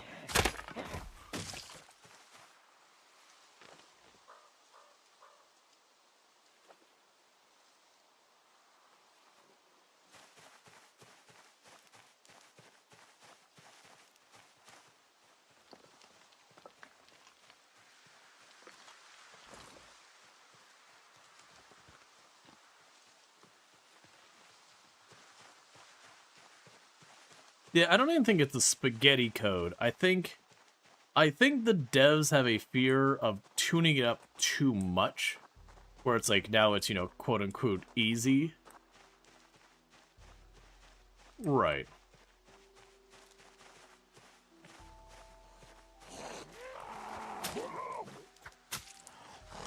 My hot take? Go ahead and just buff it to be a bit on the overpowered.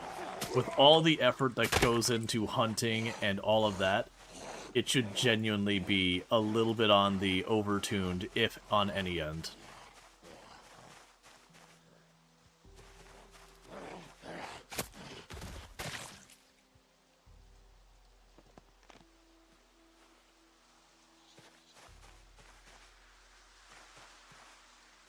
Oh no, there's definitely spaghetti code in this game. Zero question about that. Like, and that's not, like, an insult to developers or anything, but the number of times they've done, like, major reworks and changes and all that, every little bit of that gets you a little bit more technical debt. Sooner or later, you gotta cash in and pay it. And I know they've done work to clean it up some, but I can't imagine that's not a big pain in the butt.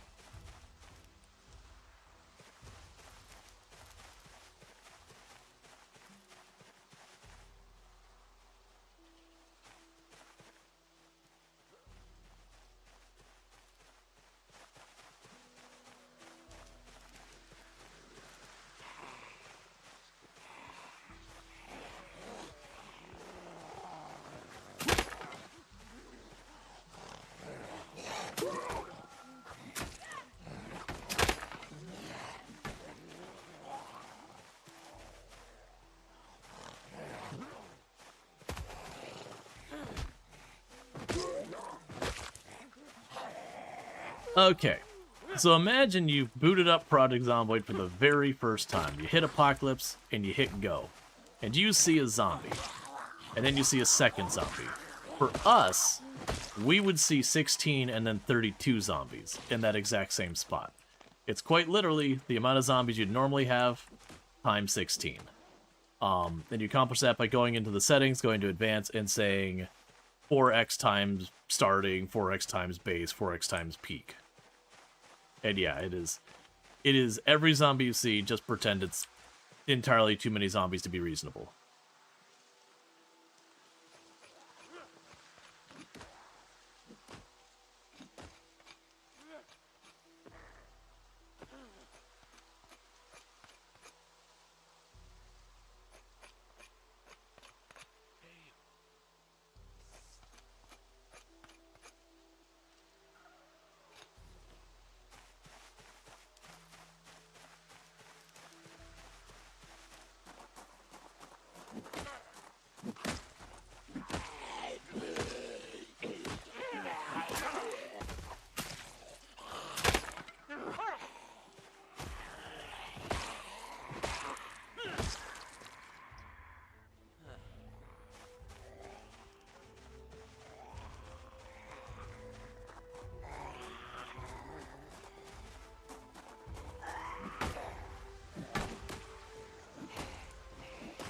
Oh, hey. Quiet gave me a backpack.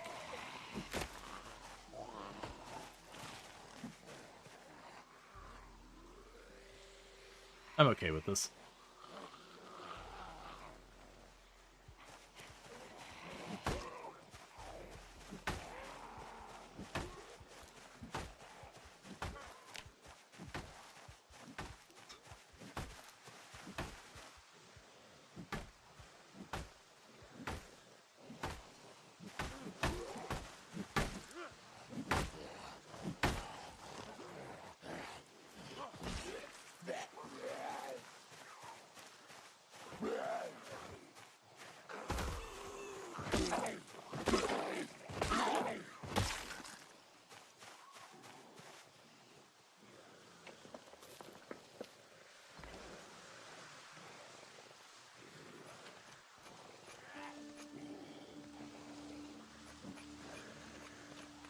Right?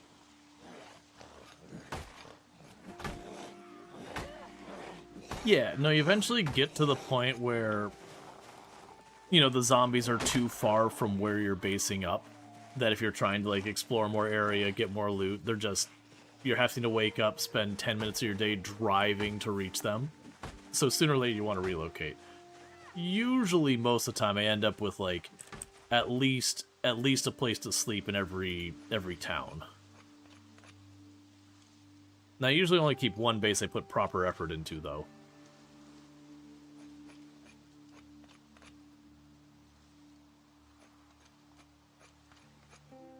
I will say the worst place I've ever based was the prison in Rosewood. That was... Because character lore-wise, my character wanted to do, like...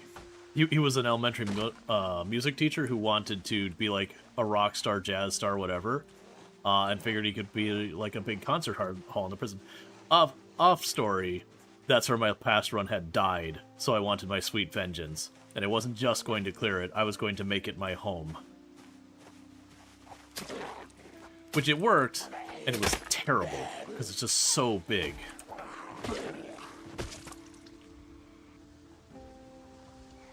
Yeah, I mean, this is build 41, so...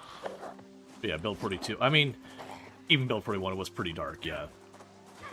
Build 42, I'm actually curious how terrifying the prison gets in build 42. Just going there, I haven't actually thought to go do that. That sounds awful.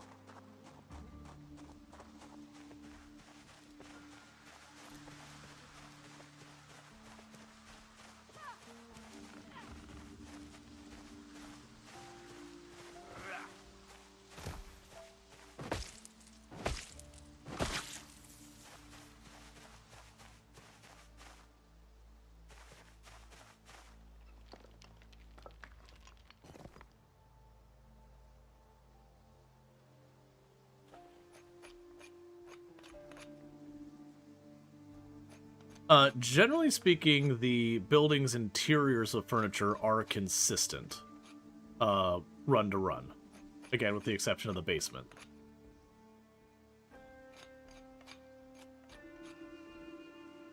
Because it used to be, like, people would strategically beeline over to the place where they get, like, a piano seat, because that used to be, like, the meta, because you could put in a fanny pack and drop it on the ground and sit on it.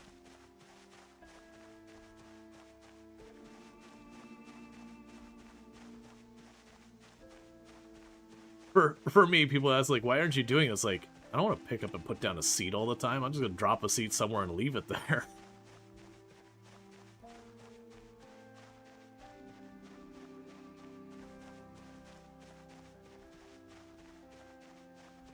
Yeah, no, I heard, I've definitely heard that the prison specifically is pretty fantastic, and that a lot of them got, like, a rework. I mean, I saw on your stream the 3 mansions became the mansion.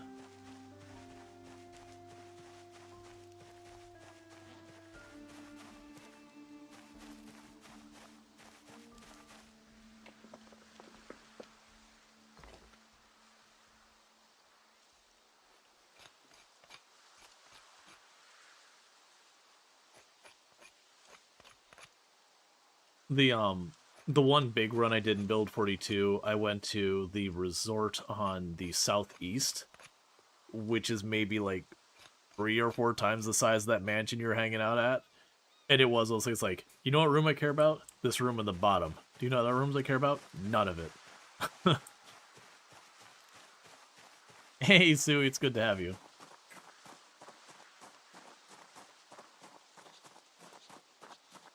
I appreciate it. Thank you.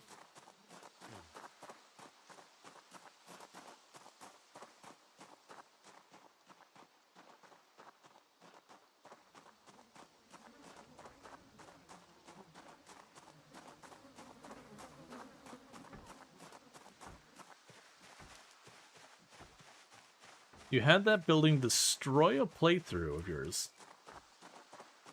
Destroy...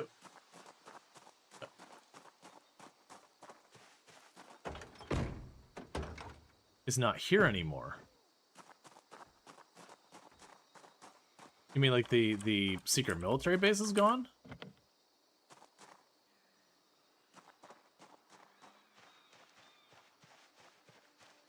Oh, it's more secret now. Okay. I can get behind that. Because it wasn't much of a secret. You just followed a dirt road and went right to it. Yeah, so I'm assuming it's something like they have like a dirt road that leads to kind of, you know, a log cabin or whatever, and it's in the basement or whatever.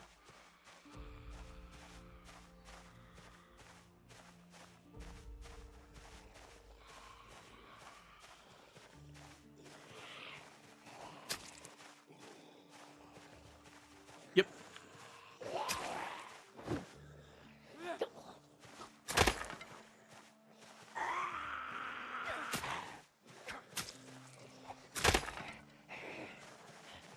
so terrible. Three hits a break, every one of them just about.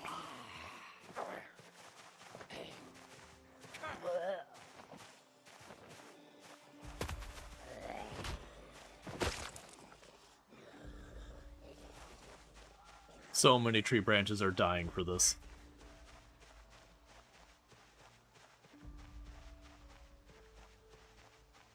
I don't think we have a specific goal in mind.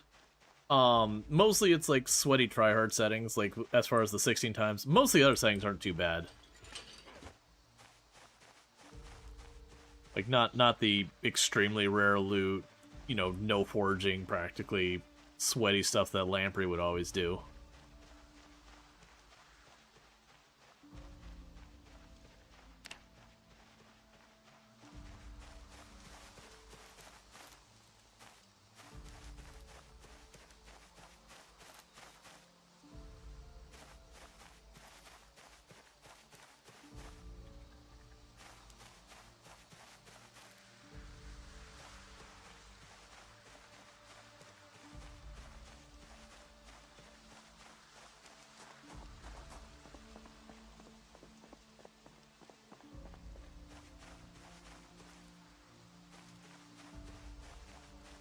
Multiplayer is nerfed compared to solo in which regards? You mean the, like, by default not requiring sleeping or whatever? I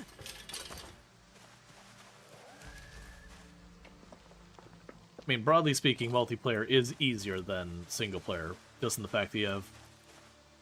Right. It's a multiplicative bonus.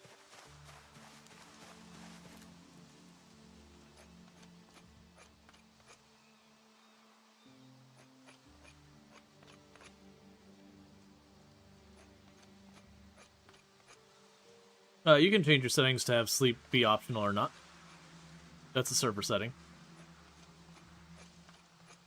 Most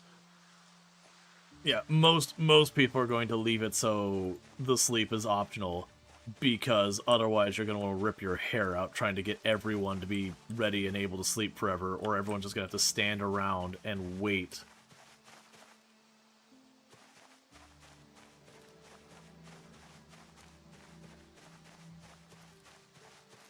Yeah, not usually. Like,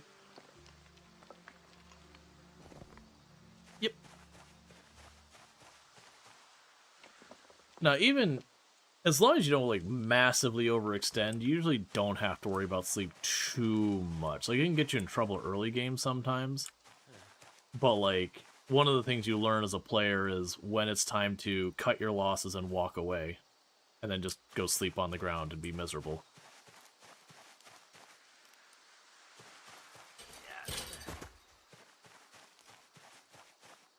I think a lot of these sleep traits are disabled for multiplayer. Like, I don't have a clue which trait dropped, but I had, like, my pre-set up character. I was like, all right, I'll just do that, and I choose, like, oh, I got 3 points to spare. Okay, what trait didn't I get? I'm assuming it was the sleeping one that I can't think of off the top of my head.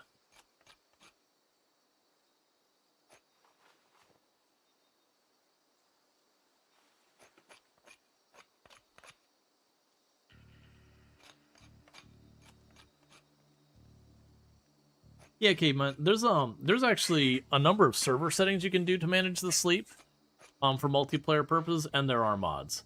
Generally, I think that's... I've played on servers that have that, and it's kind of annoying to be like, okay, well, I'm going to go in the car, and I'm going to tell my character to sleep, and meanwhile, for 5 minutes, you're staring at a black screen being like, hey, you're asleep, while everyone else is doing stuff. It's not really that fun of an experience.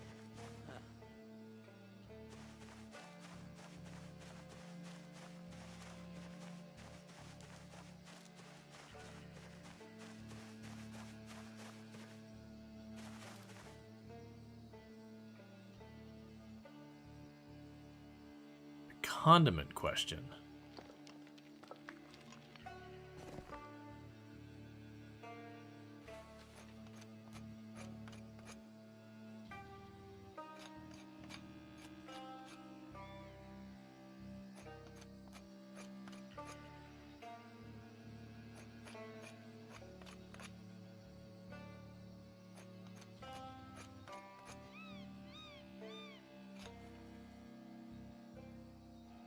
Okay. So, let me think. Let me think about that just for a minute.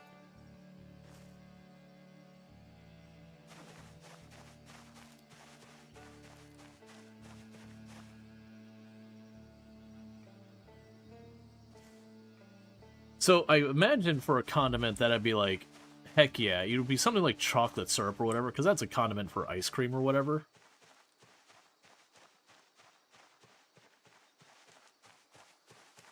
I mean, don't get me wrong, I prefer savory over sweet, but if we're talking I'm excited, you've been in the zombie apocalypse, you're like, oh hell yeah, sugar, I haven't had this in years. Um, for not want.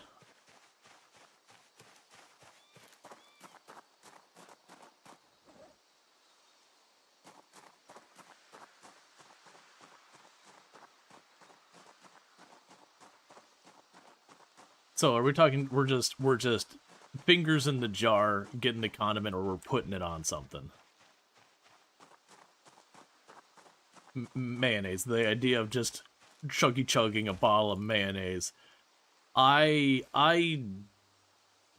I imagine I would not have as much of a dislike of mayonnaise if it wasn't for the fact that I would order food and be like, yo, no mayonnaise, and would experience biblical levels of mayonnaise as a regular problem when I was growing up. Which has very much reduced my liking of mayonnaise by many factors.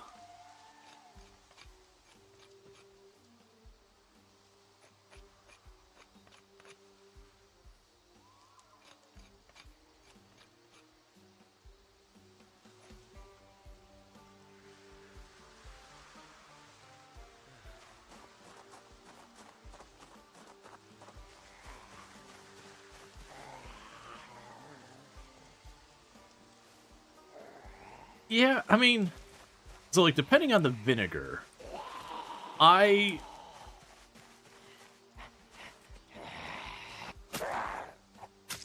was gonna say there's definitely vinegars. I'm like, you know what, low key, I wouldn't even be upset. Like I would be like, you know what, that is perfectly fine.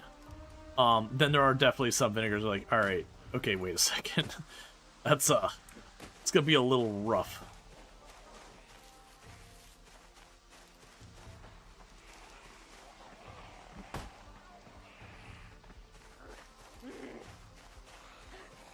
I'm actually wondering if there's like there's definitely some sauces you can put on stuff that the sauce themselves are really good, but like just having it by itself, the really good sauce becomes absolutely awful.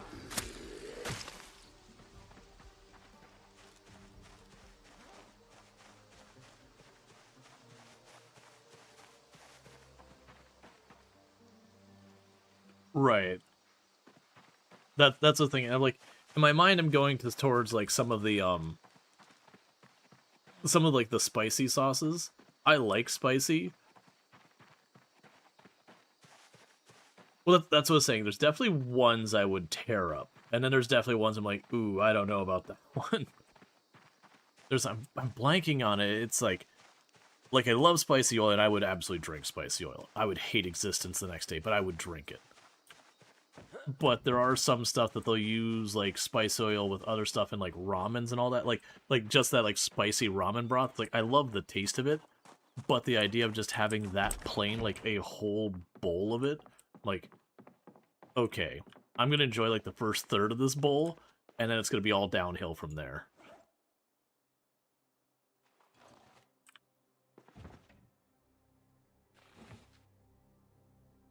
So regular ramen broth, I can get behind, but like the spicy broth, I love that broth, but man, it gets rough by the end of the bowl sometimes. You're like, you know what? I don't think I need the rest of this bowl. I got all my good stuff out of it, I got all the bits and pieces. But maybe the rest of that bright red broth could just stay right there.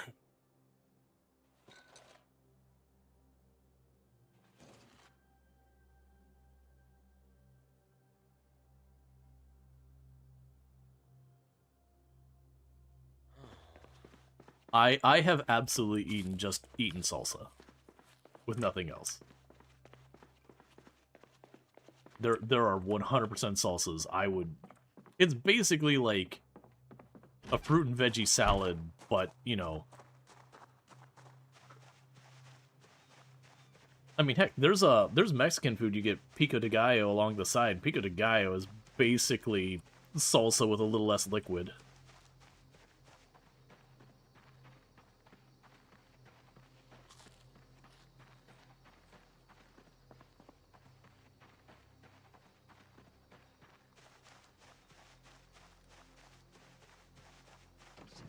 It's also just wet salad.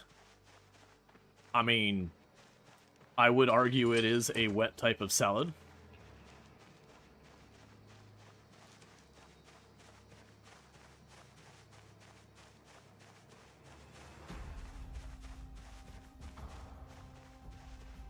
Oh, we have zombies starting to move into our territory.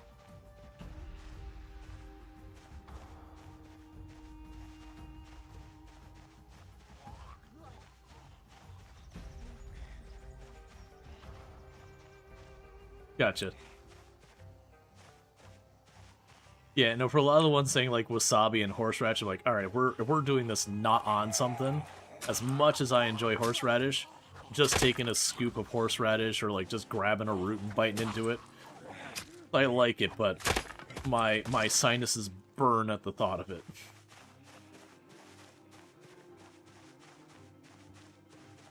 That was visiting Germany. We had a family friend who was sitting there and she was like, "Oh yeah, you should try this." It's like, "Okay, what is it?" And she couldn't think of the word horseradish. She's like, "It's hot root." They were like, "What the hell is hot root?" But it was like literally just horseradish root, but chocolate covered. And it was decent. Yeah, and it was decent, but it was just definitely like, oh, that bites. That's hot.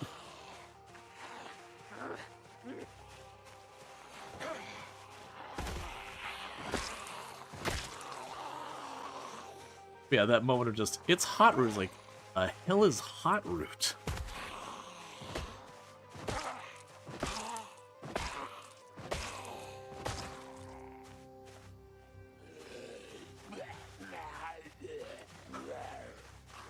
I am not a fan of sauerkraut.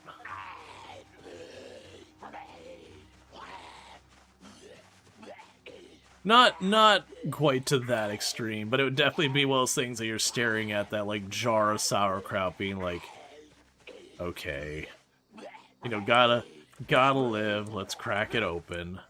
How fast can I wolf this thing down to minimize my time dealing with it? Like, it's if it's sauerkraut with something, it's not that bad, because, you know, you can kind of, you know... Zombie, you're making this awkward. Okay. You know, you can sit there and be like, okay, it's sauerkraut and, like, schnitzel or whatever. It's like, okay, you know, I could chomp on a little bit of the schnitzel, you know, have a little sauerkraut. It's not quite as potent. But if you're just, like, going for sauerkraut just straight up, that's rough. Even worse if it's cheap sauerkraut. Like, it's like just like the really crap stuff that's, you know, jarred, like store brand sauerkraut, and you're just like, oh, I'm just not having a good time anymore.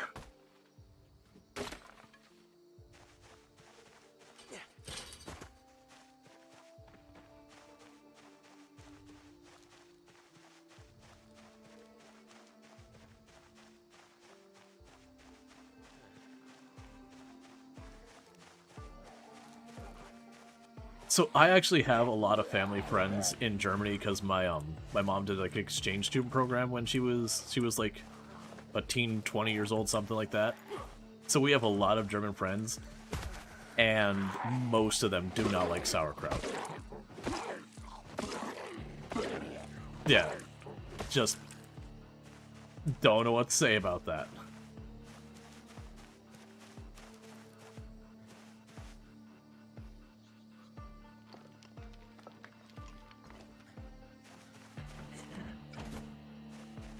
I was trying to think, isn't there a, I think there's a like Spanish and Spain dessert that they do put a little bit of milk on top. I wouldn't still call it a condiment.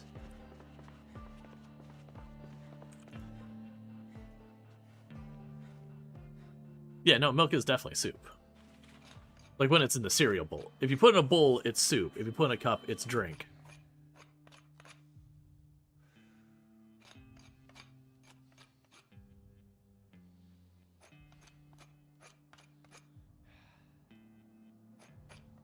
Did you have spaghetti ice cream in Germany? That sounds familiar.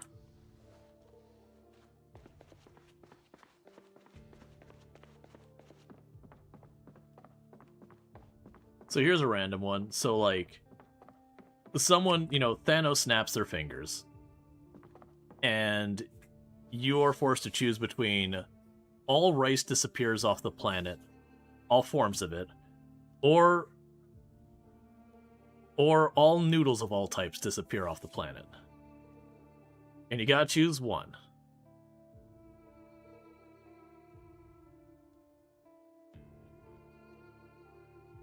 Yeah, I love some rice, but like every culture in existence has some kind of noodle. And then like don't get me wrong, rice is a lot of places. You got like Spanish rice, Mexican rice, Chinese rice. Like it would be a hard loss. But like everybody has some kind of noodle.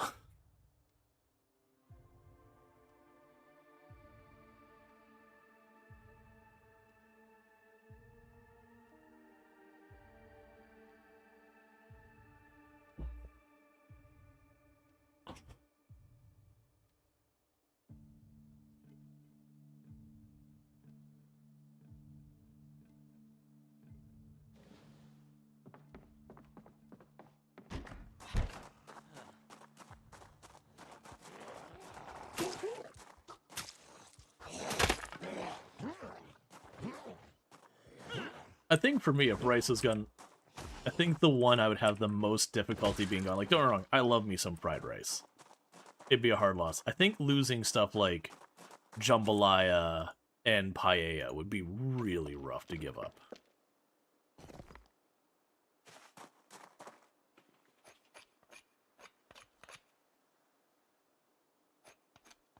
They're gone either way. They're just collateral damage. It's what they get for playing both sides, both teams. No matter which way it goes, they take the lose. You gotta pick your sides.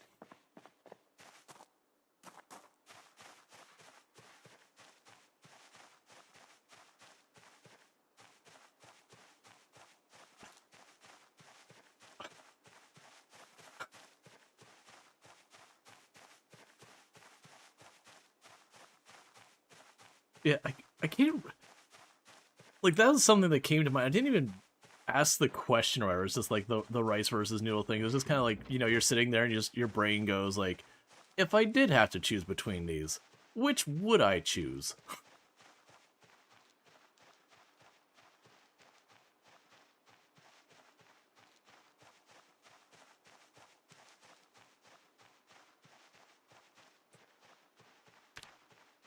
Yeah, to be fair, I normally don't think about those things either, which is why it was kind of noteworthy for me to be like, huh.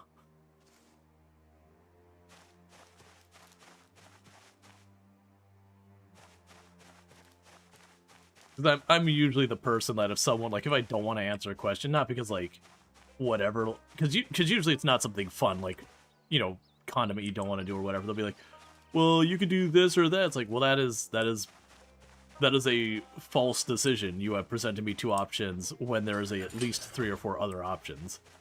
Definitely the one who likes to shut down some of those conversations.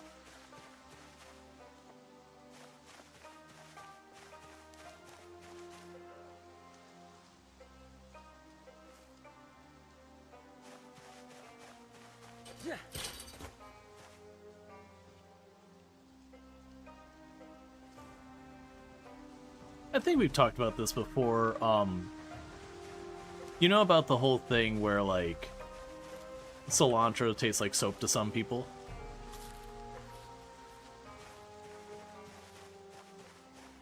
I mean, it's real sad that I don't get to enjoy cilantro. That's a tragedy. But there's apparently, so like, and this is one I actually have, there's one for beets. That it'll... Yeah. Oh. I got grabbed. Okay, it's a laceration. But yeah. Yeah, no, I overestimated the range on the stake, and so I just poked, and I wasn't backing up because I'm not playing my A game. But yeah, so yeah, no.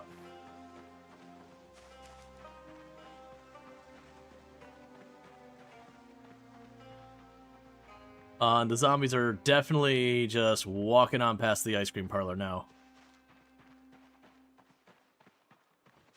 Yeah, meta event, or I mean, it's pretty early for like a for a redistribution or a migration, but yeah, probably a meta event. Just didn't hear it. Oh yeah, they're straight up. They're taking over the parking lot.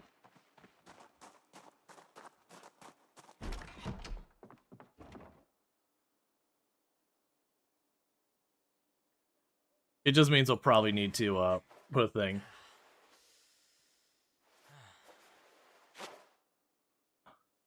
Yeah. No, I don't think we're like pushed out or anything yet. It's just definitely where we've been pushing south for the farm. It's like, oh, priorities have changed.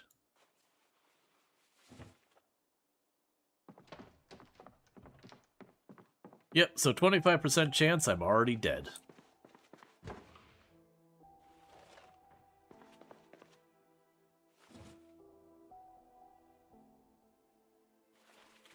No, I just thought about it because I grabbed a radish. I was like, oh yeah. Radishes are fine.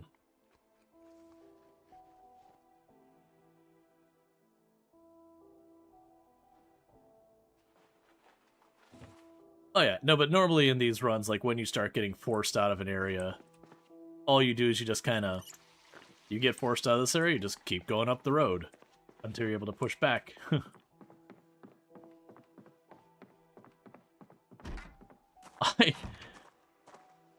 I don't know, they rolled into town.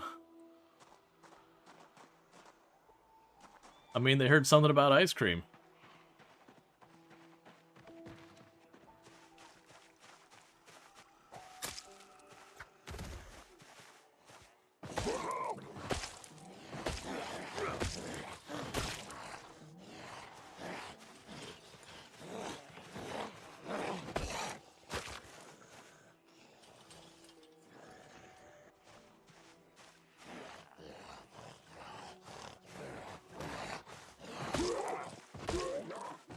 No, I'm willing to... I think the cell line for this tile is actually over there by that road. I could be wrong. My assumption of what's happening is just we've probably triggered redistribution, and because we're running around here killing zombies, we've probably aggroed some zombies from the cell to the south into this cell, and then that new amount has redistributed throughout the cell. It's a little early, but I also don't know for sure with multiplayer nonsense. Oh yeah, we're wearing the purple pants.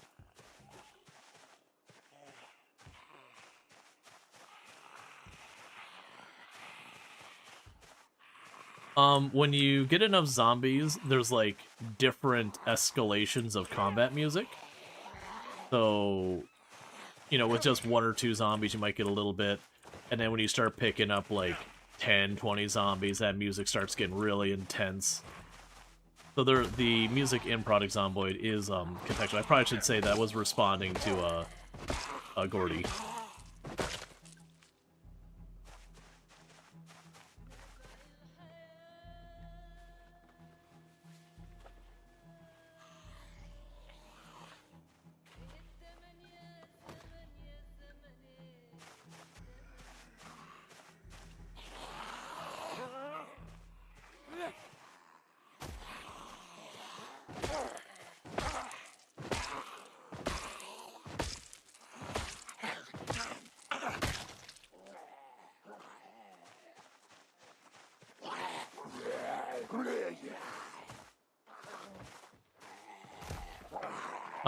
A stone hammer work, or just having a big rock? Or not even a big rock, just a rock. Stone. And then you need just any crafting surface.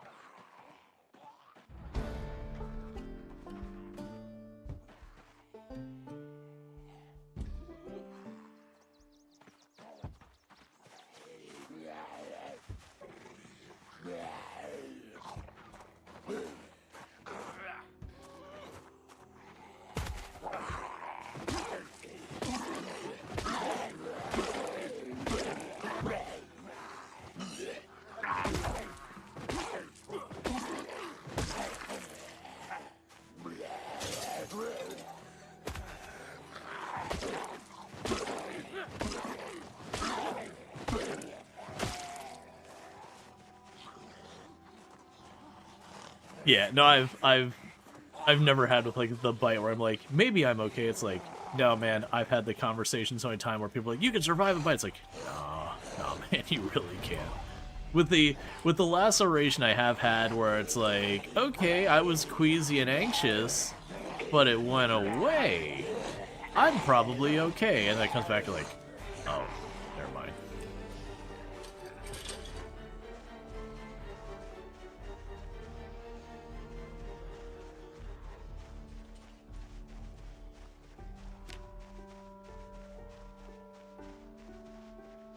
That's oh man, there's been a couple of like comedy zombie things. You have the guy who's like, no, I'm getting better, just like rah! Just like every other sentence interrupting himself, making like zombie noises. You're like, no man, I'd like you to stay over there if you don't mind.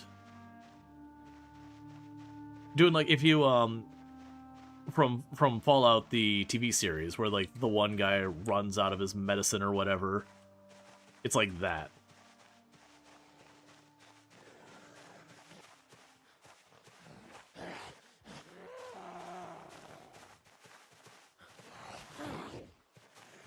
Oh, yeah.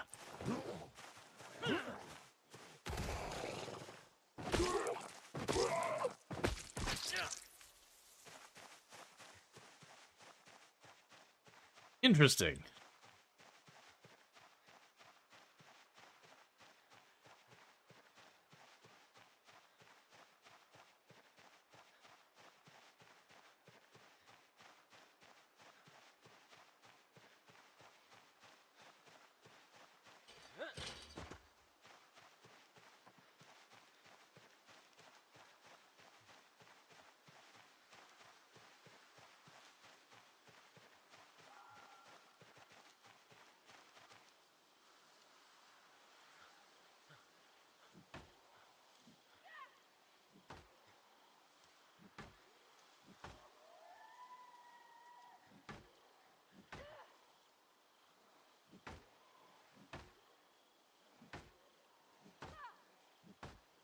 You know, I played tons, but it's like stopping and being like, okay, let me think about where this fits in. Some stuff I'll get down to the weeds with that, and some stuff I'm like, okay, I enjoyed it, that was good. Moving on. Actually, Strider, if I'm just gonna push up my glasses for a minute, ghouls can become feral ghouls. That a lot of ghouls start having their, the faculties slowly go wrong, and then become a feral ghoul, which is like a zombie.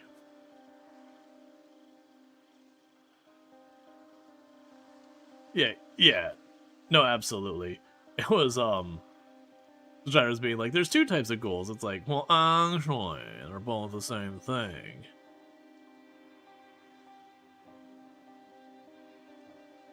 No problem. Nope, that's okay. No, I absolutely mind. How dare you?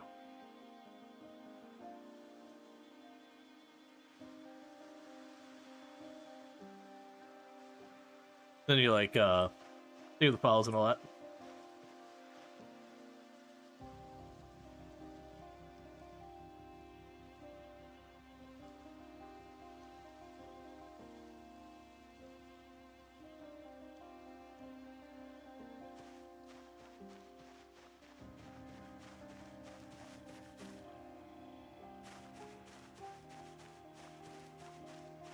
Uh-oh. Uh-oh. Either we got a zombie banging on a window nearby. People are looking a little bit more tasty today.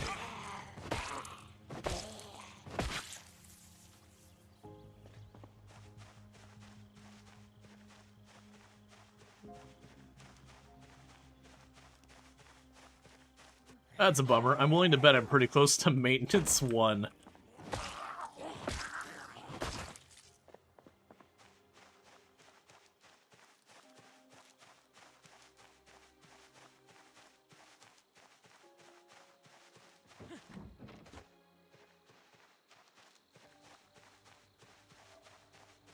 Yeah, now with the, I basically whipped a swing.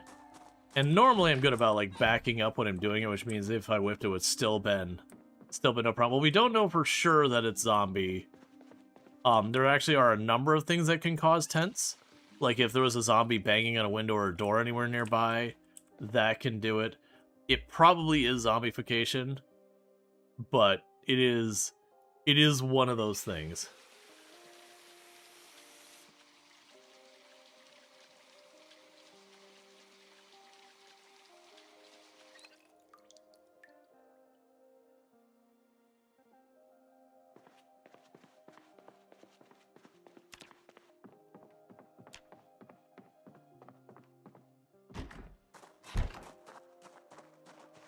No, it's like... Yeah, and that's fine. That's just, there's too many corpses around. Oh, we've got a long time till we die to the zombie nonsense.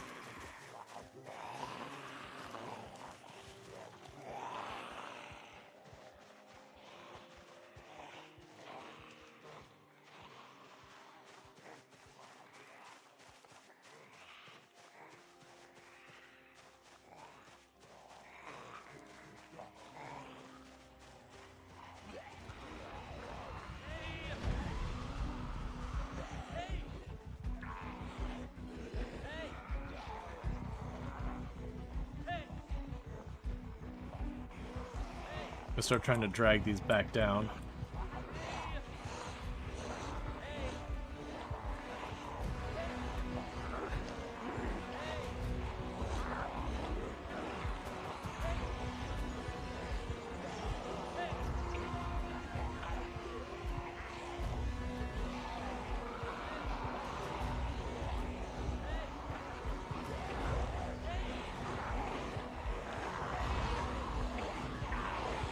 Alright.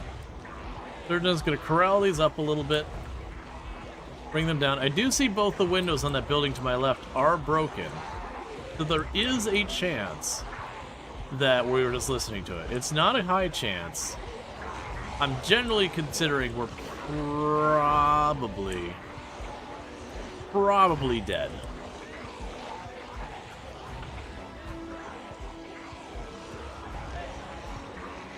You enjoy the briefcase while shouting? Of course. That's just the way you do business.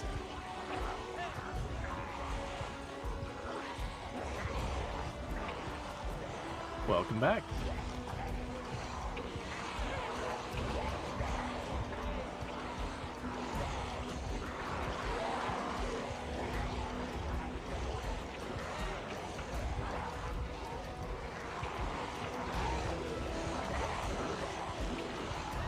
You know, it's always a good time. It's appreciated as well. And then if we can get a shout out for Ultrasaurus on my end, absolutely fun. It's always good to hang out and do stuff, whether it's, you know, Product Zomboid, American Truck Simulator, Farm Simulator, whatever we end up doing. Always good.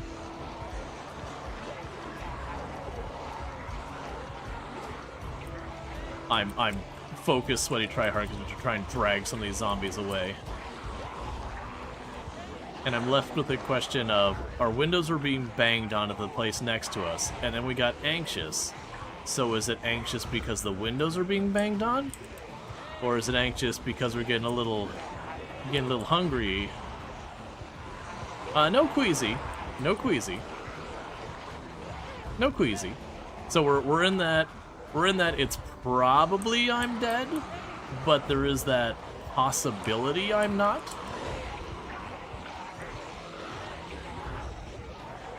Oh, it's like the odds are definitely in favor of us being already dead. But I have had before where it's something like that where it's like, oh, we're dead, and then you see some zombie banging on a door, and then that goes away, and you're like, oh, okay, we're not dead. Alright, but I was just grabbing a bunch of zombies and dragging them back into the field.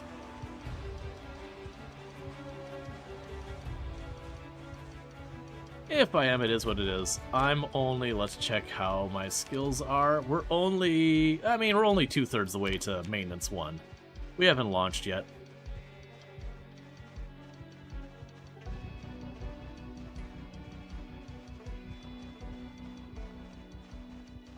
Yeah, one thing that might help is, maybe, like, going out of our way and just, like, looking for the farmhouses, not fighting the random zombies in the field.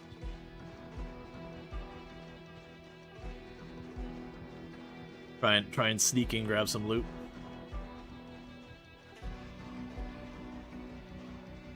Well, let me rephrase that. Not actual sneaking, but seeing if there's an opportunity to grab loot that doesn't involve needing to fight a whole bunch of stuff. Sometimes you can, sometimes you can't.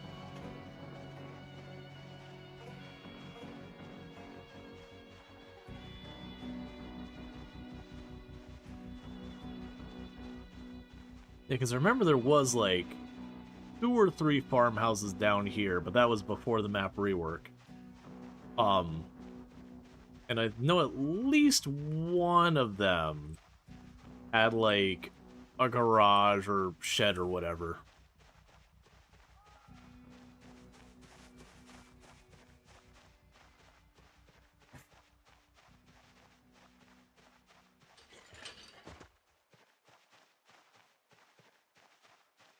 I have been deliberately trying to save the windows on the ice cream parlor. The fresh fruit market has been forfeit. You know, one of the 2 of them had to go.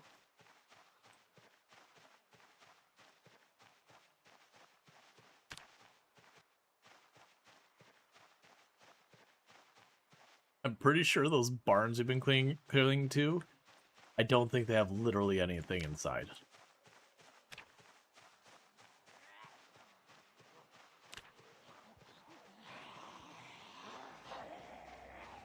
I am at 54. Is that a lot more or a lot less?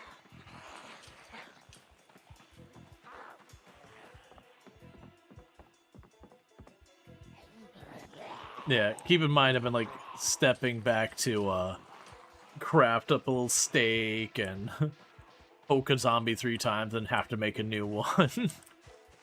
Trying to get that maintenance one so I can make some real weapons. Very relatively speaking.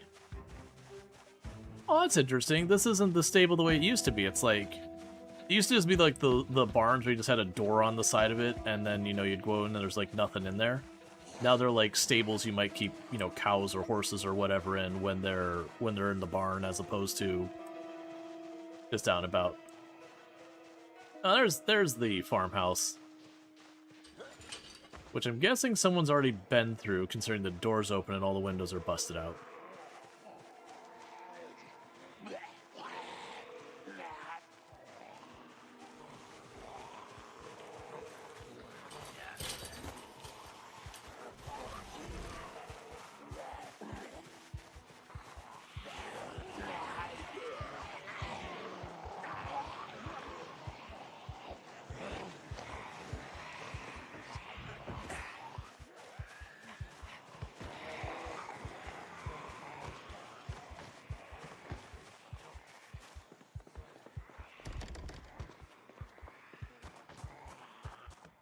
The cost of being a good gamer. The nails cannot be allowed.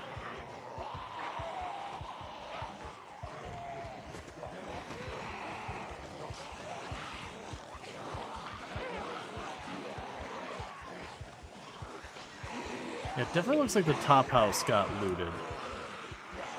House on the right... Sorry, there's like 2 or 3 houses down here, the barn houses. It definitely looks like the one that maybe Queek got to it already.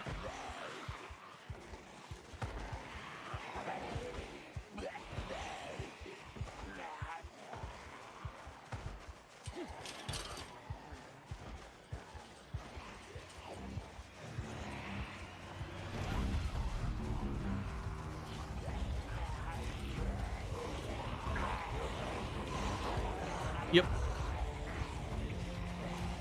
No, this definitely doesn't look like pre-looted mechanic. This definitely looks like pre-looted. Someone got down here and grabbed stuff, which is fine. That's probably where stuff like these backpacks came from and all that.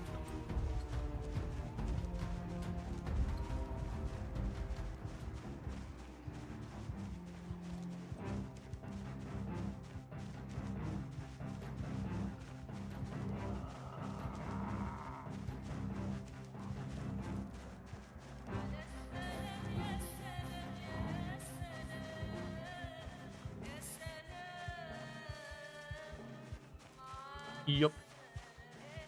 Well, we're not tense. We're agitated. But there are zombies banging on doors. It's definitely looking more grim than less grim.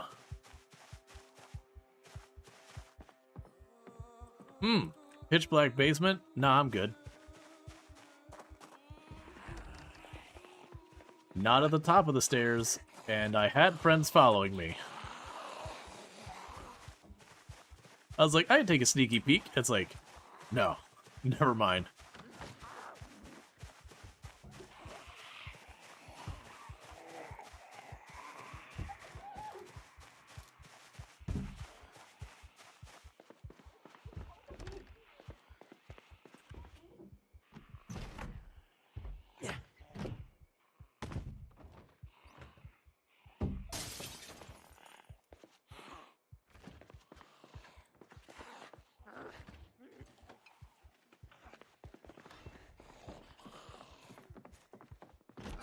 I did.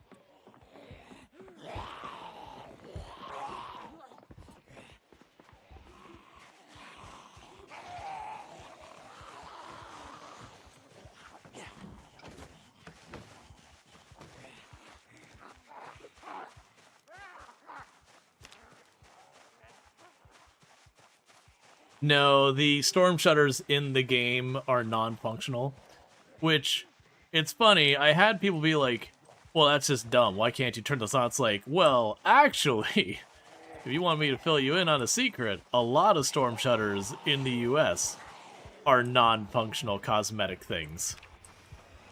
It's so stupid. Because people like the way the storm shutters look.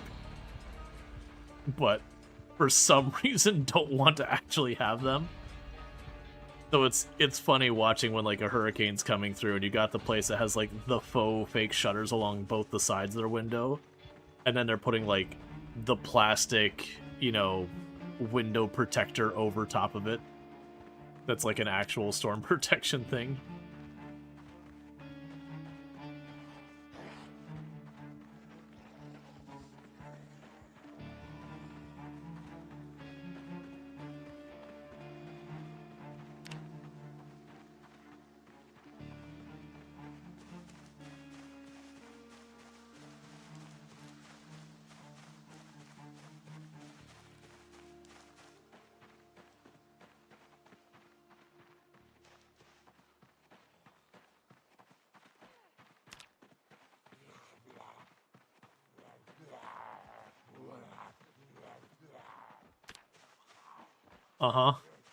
That's the reason I'm like, I'm getting out of this field.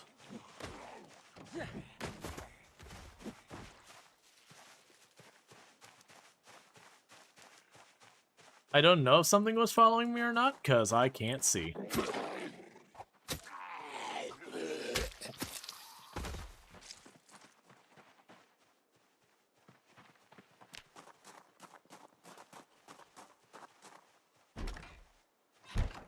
Probably not, because you wouldn't leave it open at night.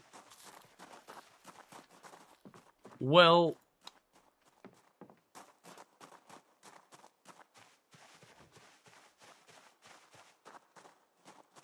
I don't know what you're talking about.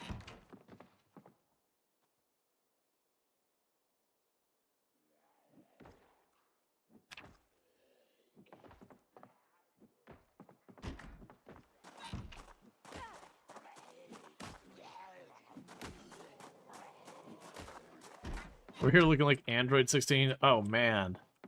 That's a callback. Dragon Ball Z.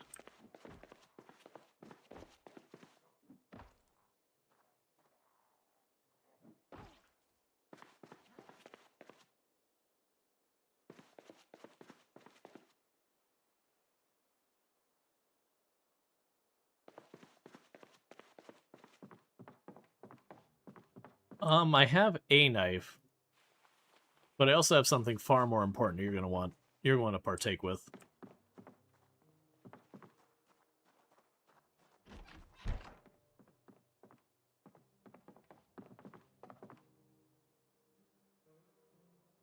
Yeah, I'm gonna cut it, but I can't cut it until it's not frozen.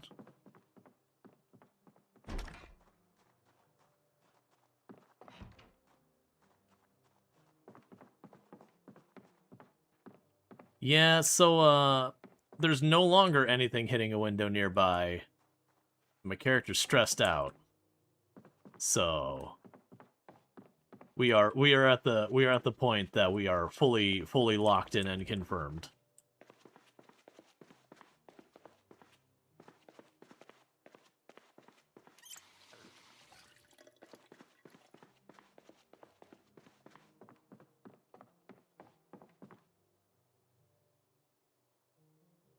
But yeah, for claiming a safe house, oh right, it has to be residential. It has to be like the orangish color or the tan color. So we can do we.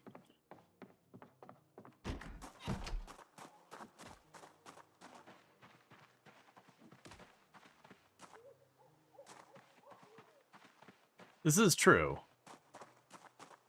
I was gonna say the other thing we could do is like a concentrated push to just claiming one of the farmhouses.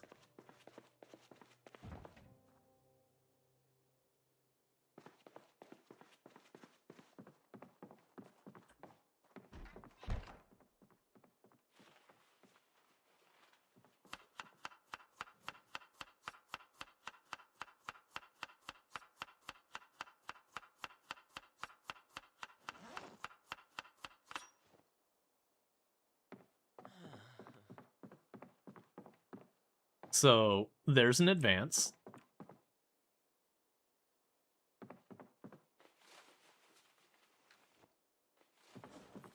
And there's an extra.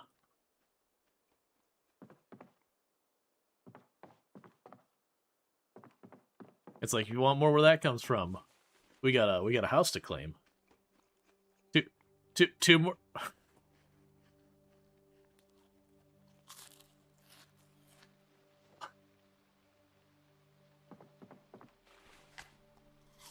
First one's free. After that, I expect you to take some property. People think I'm in the pizza business, but I'm actually... Oh, that was a poisonous berry I ate. That was not the move. Alright, well, I'm already up to nauseous now. Right, but the plan was, okay, I got like a good day before I'm probably dead. Oh, I probably just knocked that timer down about half a day.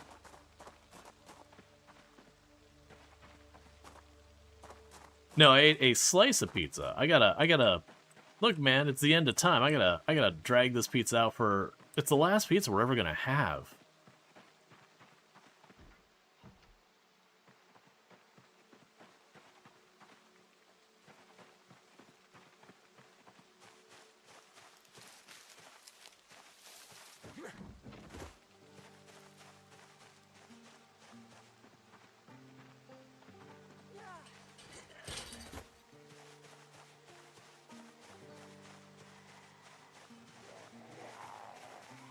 Oh, I was going to move towards the house, like, yep. Then move towards the house, start making a ruckus, and start dragging zombies away. I'm on a mission. I'm on a mission to not require admin mode teleport. It's fine if it comes down to it, but I'm going to do my best to make that not necessary. By that I mean I cannot see what I'm doing, because it is raining in the dark at nighttime.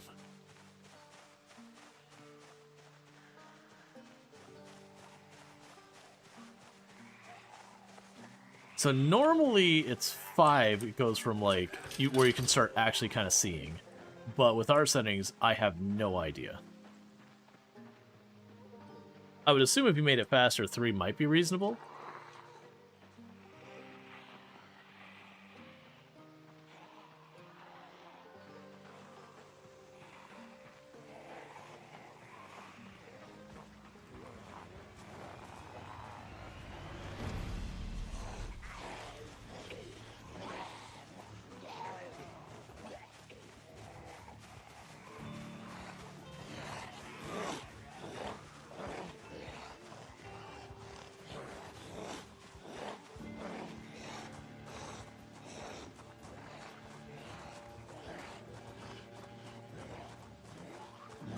It'd be pretty sweet.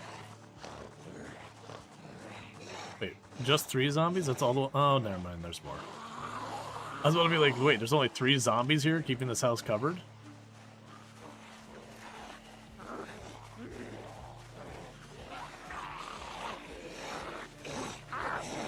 Would be a tree or bush? I mean, it's certainly a root crop.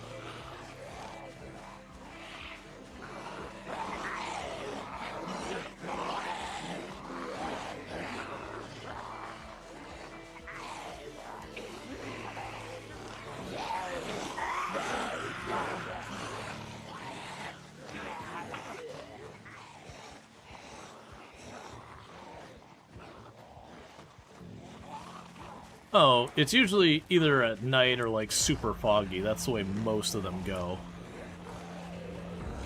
Because you even get to that point where you know you're ridiculously tired and full exhaust and you're just like barely keeping ahead.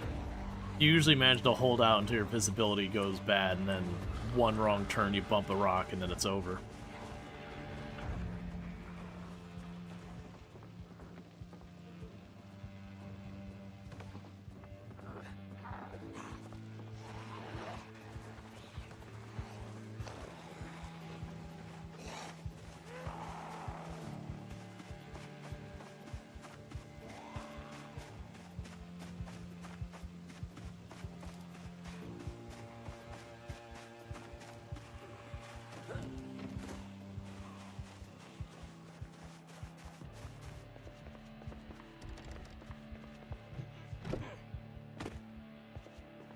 Oh yeah, no, making pizza or cake is usually like the big ones. I have made cake. Pizza is one that, like, until recently, if you didn't do it right away at the beginning, that was that. You just never got...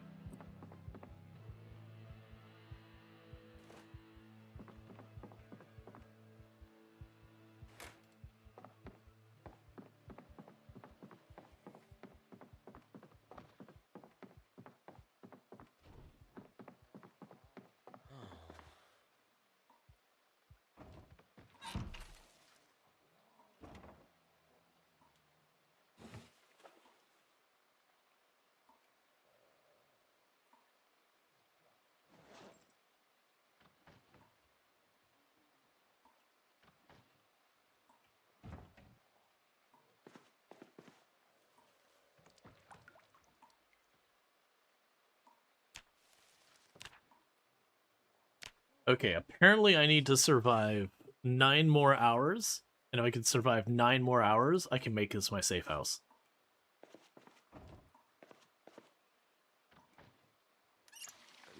Yeah, and we were pretty much through the first day. Why does my character keep panicking again and again? Not the one driven by the other. The one driven by, like, when you see zombies. As far as the zombies, there was like 4 or 5 outside, but there's like nothing inside. Or at least there wasn't.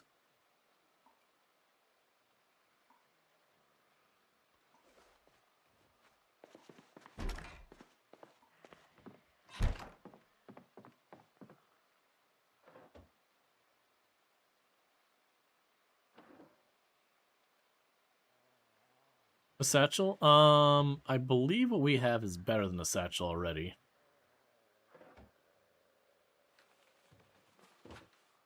Make sure to stash the change of clothes.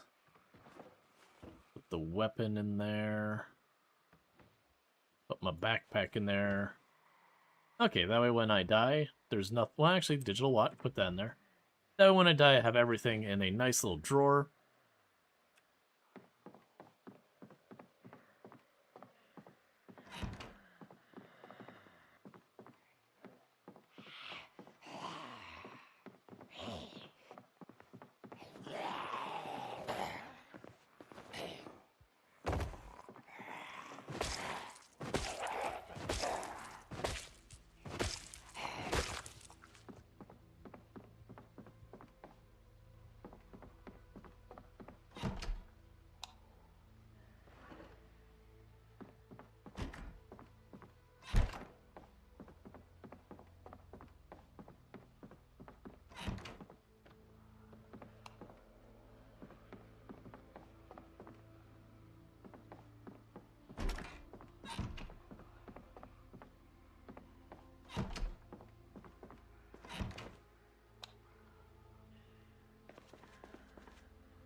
I foraged for it.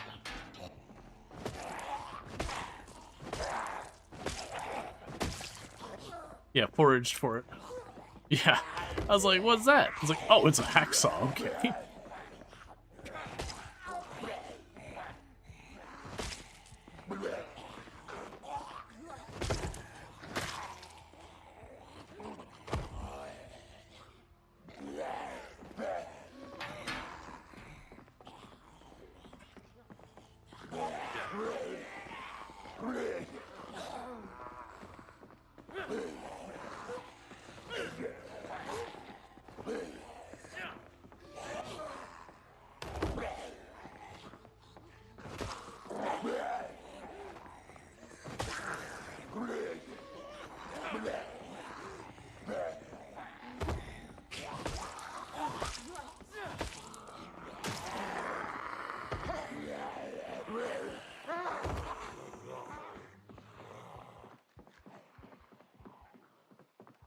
I'd have to check.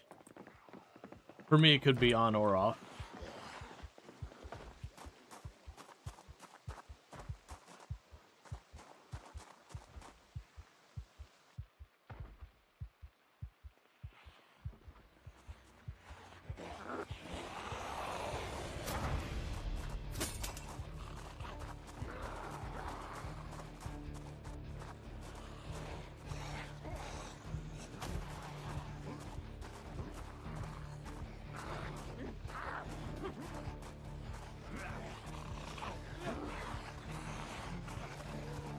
Okay.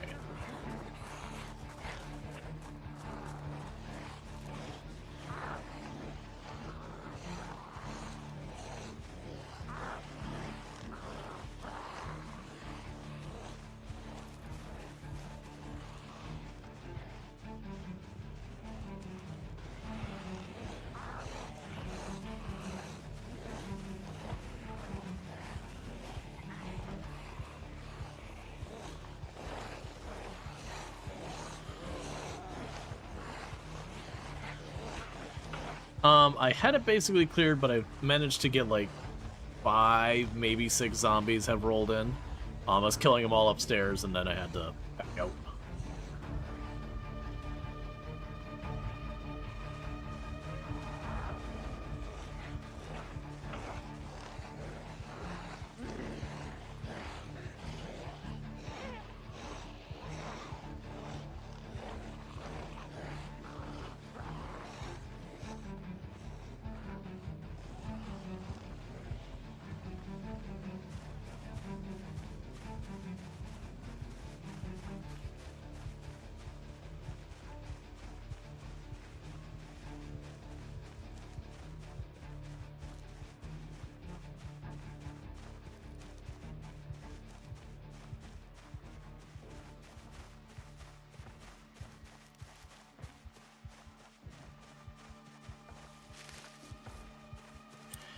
Yeah, no, it's interesting like how much the runs change over time as you start learning mechanics and all that stuff. So you're like you're being more strategic in where you're going and all that.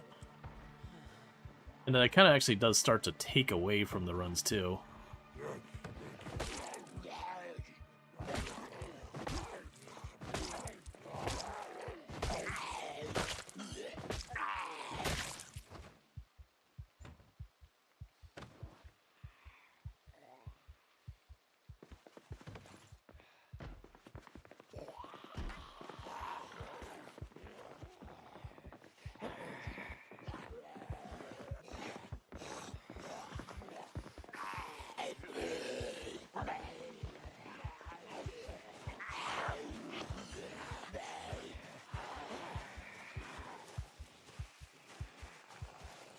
Those stored ones. Hey, it's good to see you. Yeah, no, there's definitely memorable runs you get for various reasons. It's never for like, oh, you played really well. It's like, okay, cool, that run you got a really high kill count is like your personal best, and that's cool and all. But it's usually like just when you start driving around an ambulance, or like you got this like car that you have no reason to move around that you just kept using the whole time, or you chose like a really terrible base location and just did it anyways.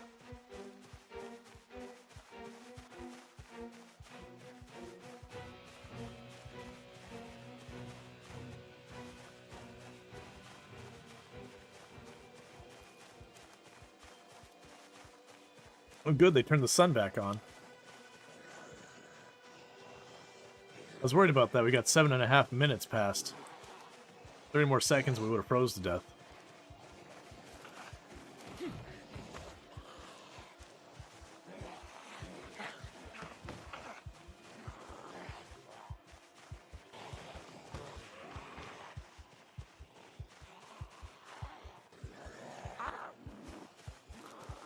No.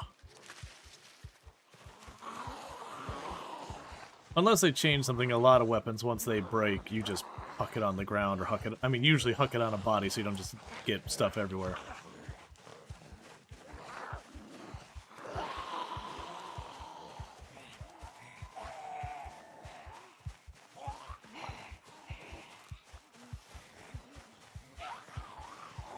Gotcha. My Dan, if it says infected, like, on your actual character sheet, no. That is boring, old, in real life, horribly, potentially lethal bacterial infection.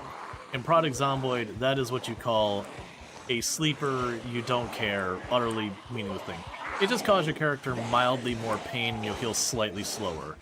What you're watching for is where your character starts stressing out more and more and more and starts getting queasy. But there is no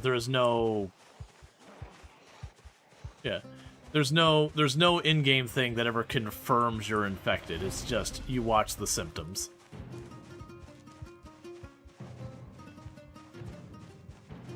I'm actually surprised my character isn't nauseous yet. We have been at the breaking point this whole time with, like, the only queasy I had is when I ate a poisonous berry.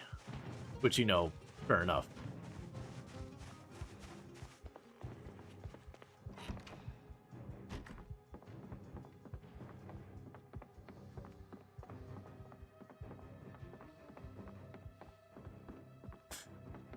Well, if I do claim this house, my house is full of blood.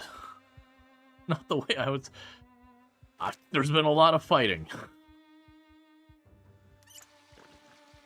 I keep coming upstairs and being like, you know what? We could just chill. We could just chill for a minute. It'll be okay.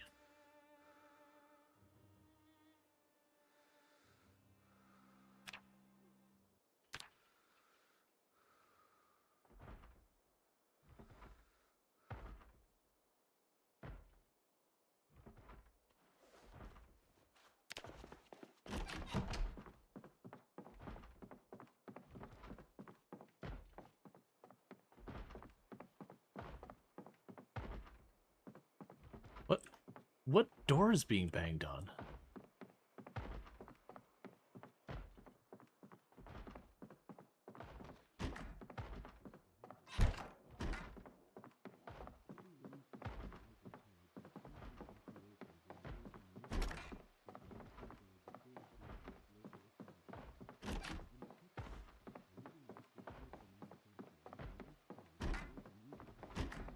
Well, yeah, and even then, just the helicopter happening, and like you might have your push going, and then you hear the helicopter and you go, crap, and you have to like dip from what you're doing and immediately go work on other things.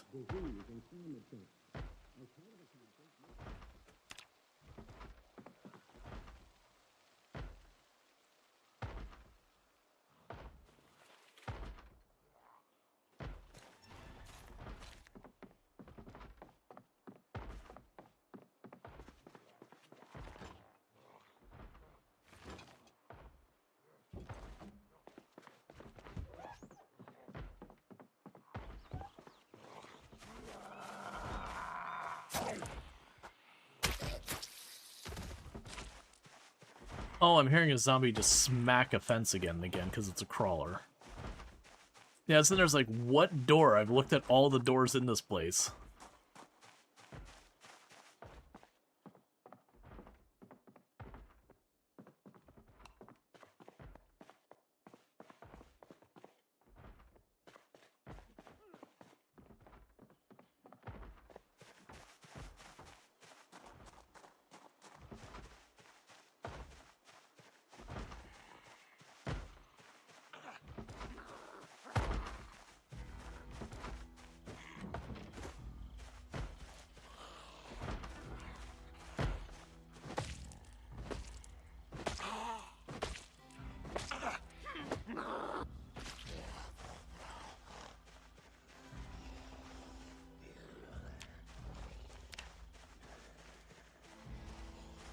This is a curious observation. I'm no longer noticing time survived on my paper doll,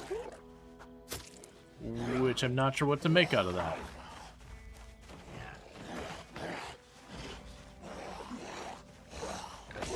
Yeah, because normally it's like zombies killed and then directly below it, like, you survived for 1 day, 16 hours, or whatever.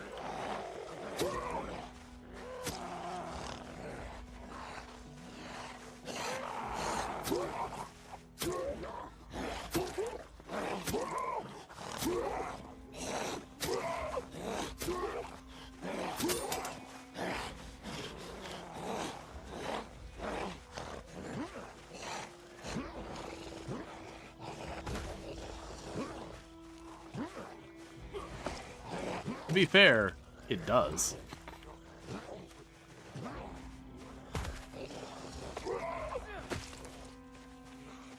But it'd be a weird inclusion to be like, oh, we're gonna go out of our way to actually have that be a tell. Like, why would you stop it counting or anything like that?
It might have started a fire, but like not spread, so just the one tile got burned.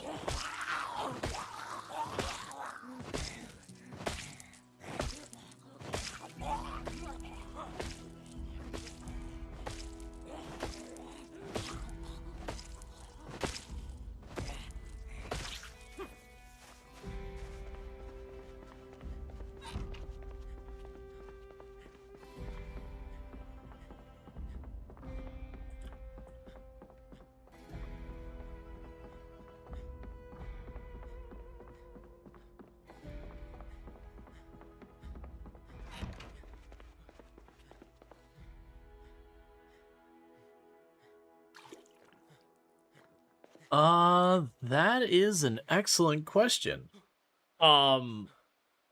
Because oh man, because I started playing this like really when I first started streaming. I think if I remember correctly, I think I actually saw a video. It might have been like Let's Game It Out, and I was like, oh, that game looks interesting. But like it would have been like the very first time Let's Game It Out covered the game. Because like this would have been like right when I was very, very at the beginning of streaming. I was like, oh, that game looks fun. Like, and it was also kind of at a time that Project Zomboid really didn't have much of a player base.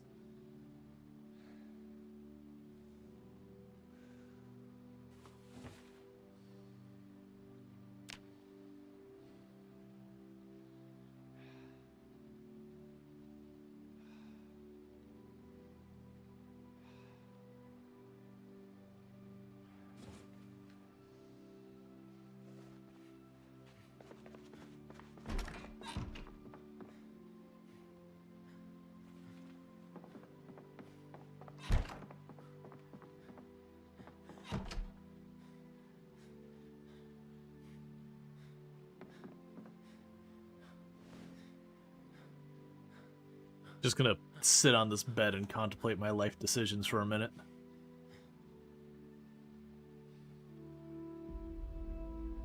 I I haven't done that one in a long time, but there's definitely times in college that's like, have I royally screwed up?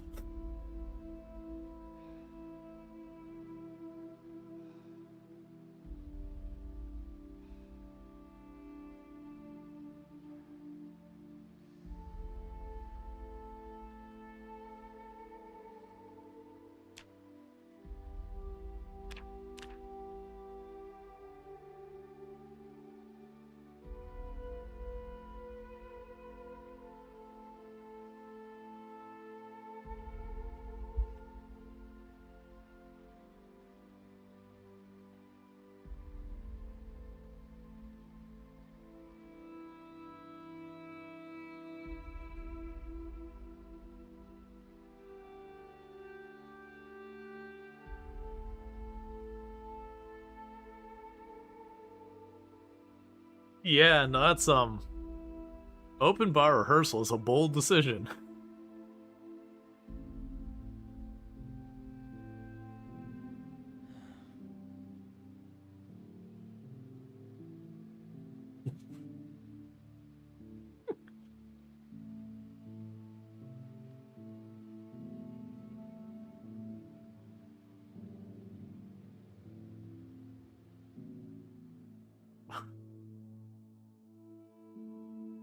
Yeah, no, we didn't have anything wild like that. Um,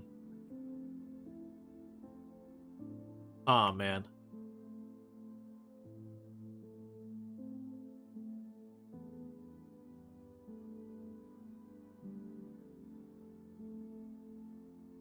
Yeah, no, I definitely know for me and my friends, like it's for the bachelor party thing. We went to one of the Brazilian steak place. And so, there's a bunch of people who've known each other since like high school to like early college. And so we're all egging each other on. It's like, oh man, gotta have one more of those and all that. And just the meat sweats so bad.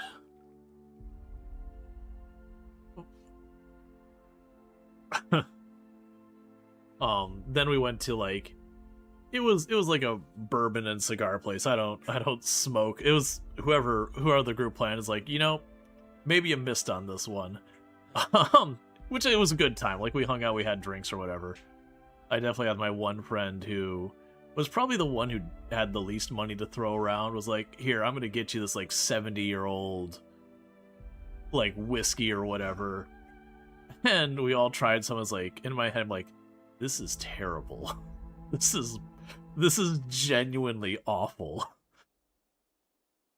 Um so when I first reached drinking,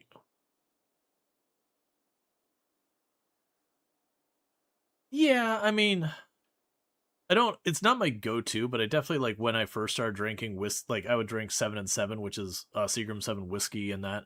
And I've drank whiskey shots and all that. And younger me was a bit more into it. Older me was like, why the hell would I drink this? Yeah, older me is like, I got nothing to prove. Get me the fruitiest fruity frou drink that has ever been. Make it like you sip it and your lips immediately go numb and you go, oh no, what did I just put in my mouth?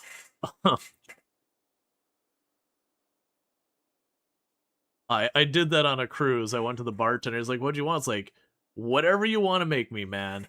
The guy just got a big old smile. He's like, "All right." Took one sip. Yeah, took one sip. My lips went numb immediately. Like, oh, I don't know what this man just made me, but this is dangerous.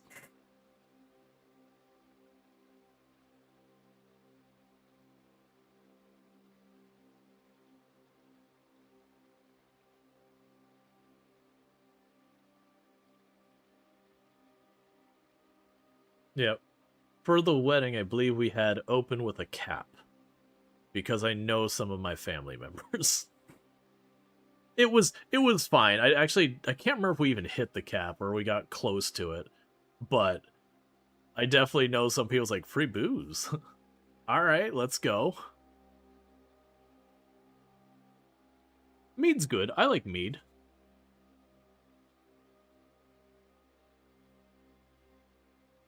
Yeah, I don't drink a lot these days. It's not that I don't drink at all, but generally it's like a beer or a cider once in a while.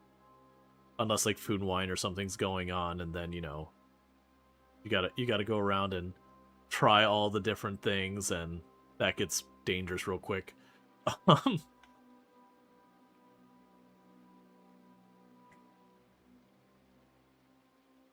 yeah, it's mead is very similar to beers, but like less on the hoppy. It's usually like mildly sweet. Most of it, they have a wide range, just like beers, where it's all over the place. But it's usually got a little bit of a honey taste to it, all depending on what they're doing.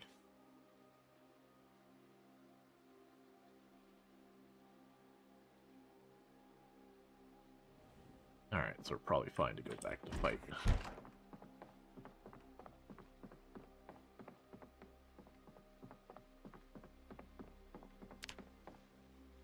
Oh no, I'm not dead yet. I'm hoping I can hit the 2 day mark. I don't know. It stopped telling me. Well, actually, if you check your paper doll, how long does it say you've been alive? Okay, so I probably, yeah, I was gonna say I probably have a couple of hours on you. Let's see. Food and wine at Epcot is amazing. Oh yeah, absolutely.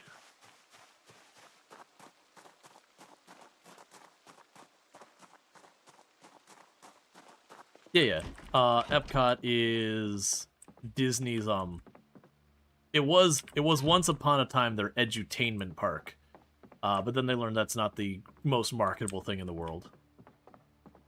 But it has like the whole idea that you get to the back half of the park and it's called the World Showcase.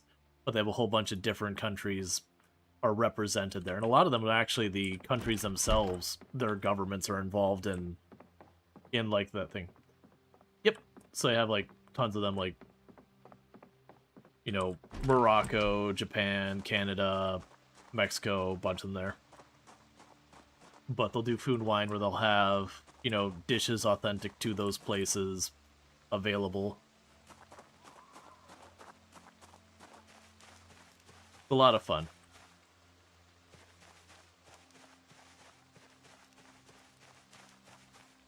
Yeah, there was a whole thing people used to do called drinking around the world, which is they go to that back area and they would get a drink at every single one of the countries. And when it first opened, it was just 12. Yeah, so when it first happened, it was just 12. So it's not that bad. But what they started doing is they started adding, like, boosts for countries that aren't actually present there. And so now it gets up to, like, 20-something.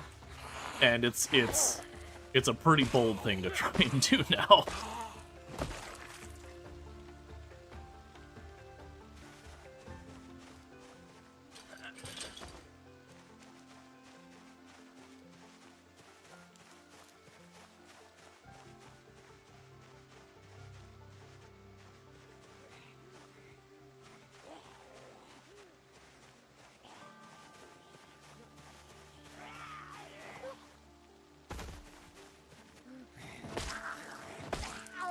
Oh, I missed Dan's comment. Oh. Oh, yeah. Yeah. Yeah, that's the thing. You see infected on your paper doll, and it's like, okay, could be fine, could not be fine. And then you start seeing Queasy show up, and no real reason. You're like, oh, I see. So you can character being confused and stressed out terribly if zombies are banging on doors and windows. There's a couple of things that can cause it that are fine, or if they wake up having a nightmare, that'll actually cause it. But if you're just wandering around and they're stressing out more and more, it's just like, I understand.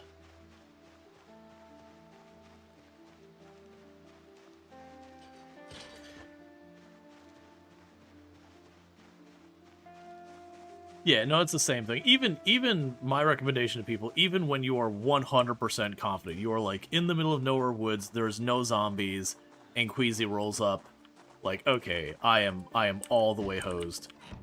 Even in that case, I actually do recommend players keep playing.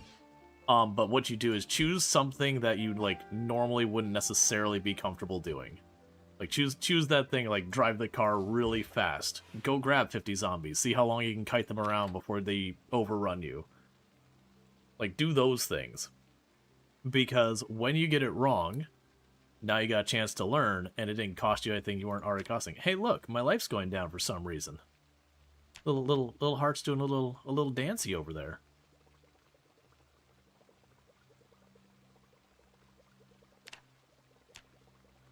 That actually has a complicated answer. Dove.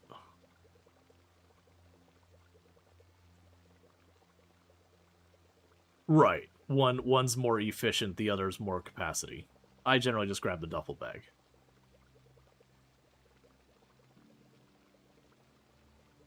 No, that's the more capacity.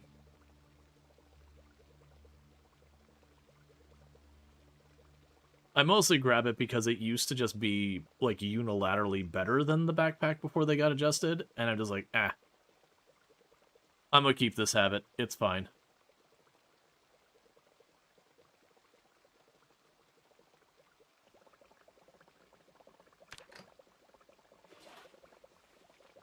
I'm gonna have myself a bunch of spaghetti. Because it's gonna go rotten, because it was sitting on here before when I showed up in the house. Oh, I still have pizza.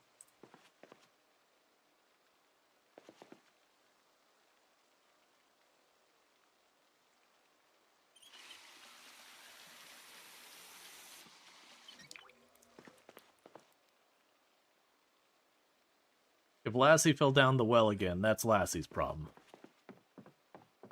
The third time this week.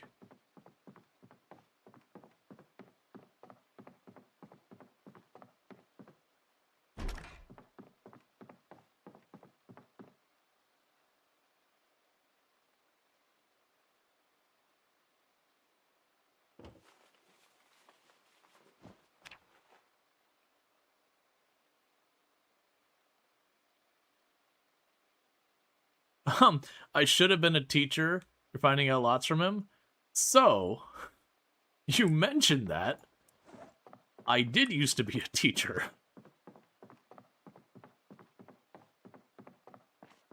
I taught college courses.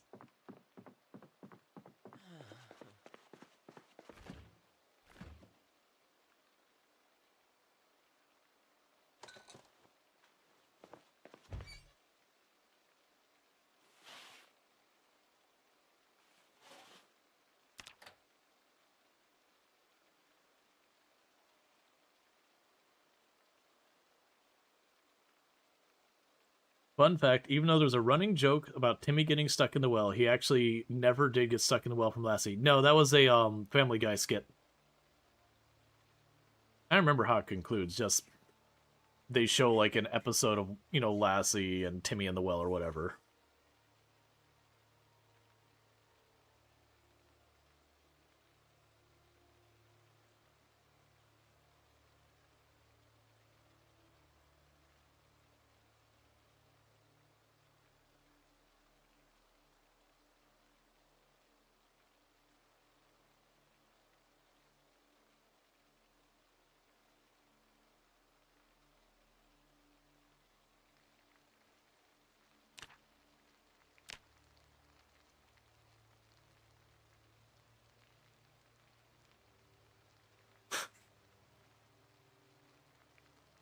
If you would like pizza or fish, I have both of those down here at the house, which I now control. Uh, it was actually just here on the table, but it is actually fresh apparently. I guess it's only been like 2 days since the zombie apocalypse started.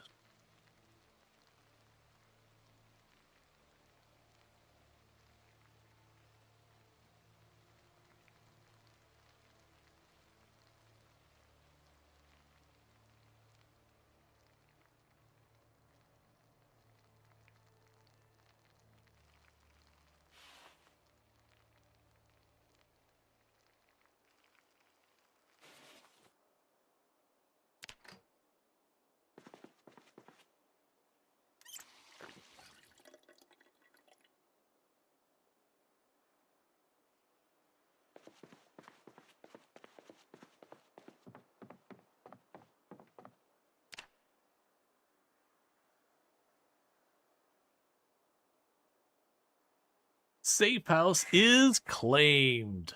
Let's go. And with that,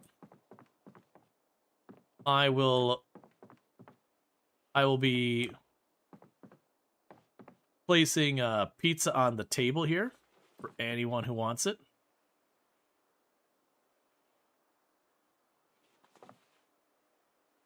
Except I'm eating this slice. The slice is mine. I deserve to have pizza before I go.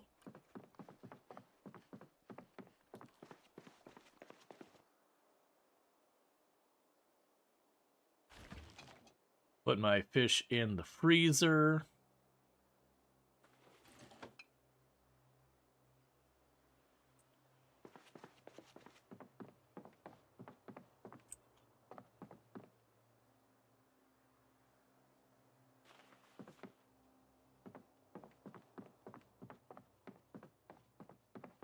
All right.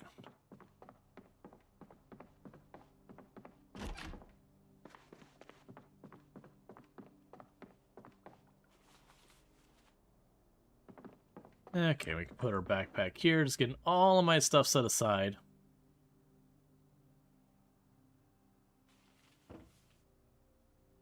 Oh, gotta leave my friendship bracelet. Wouldn't want to lose my friend. Ah, it's just some random person. But we're friends now. That's just how it works.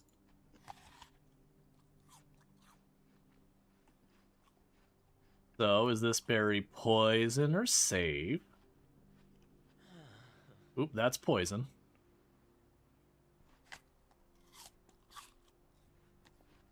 And is this berry poisonous or safe? Oh, yep, that one's also poison. I mean, not like I have a whole lot to lose. But yeah, no, actually, if you don't take weak stomach, I'll literally just snarf down a berry and go, oh, that made me queasy. All right, no more berries for a while.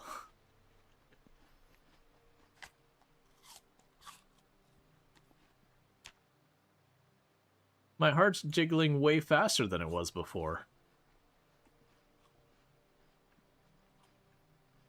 As I'm pretty sure this whole stack of berries is probably poison. I think the only reason my Moodle isn't changing anymore is because I've maxed it out.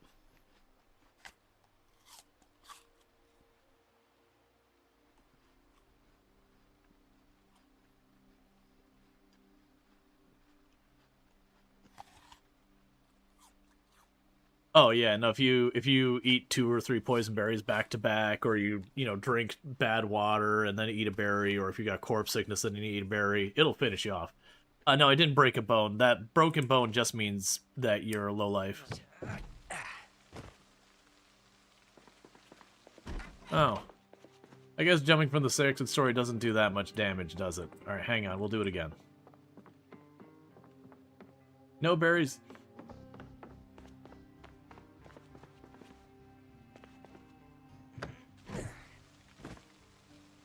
Well, I was gonna...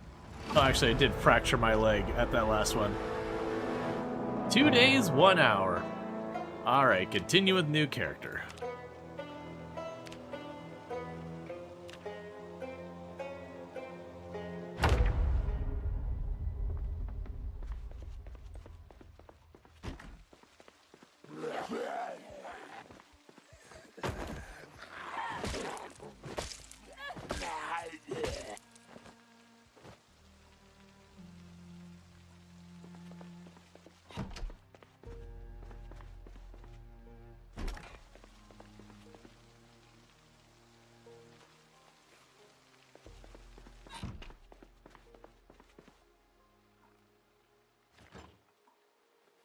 Look, I'll hit myself as much as I want.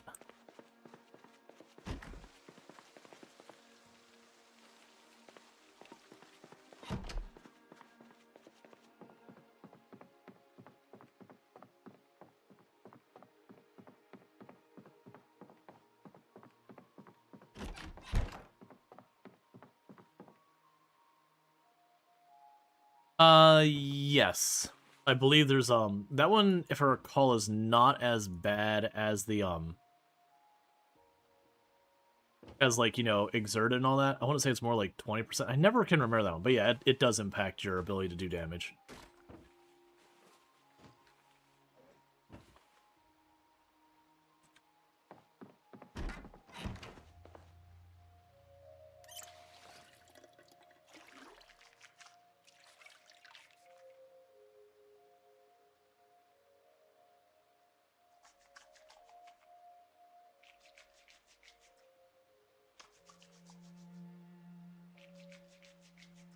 I instinctively tried to fast forward when I started washing my clothes.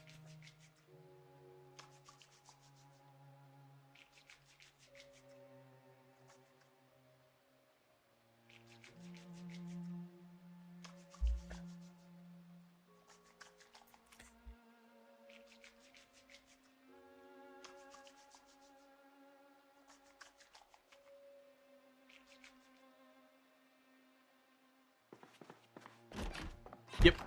Yeah, and Floppy, if you ever actually do that again, and you don't want your character to die, if you accidentally double-click and eat something not safe, if you hit escape before they finish, it should cancel out and you won't get the consequence.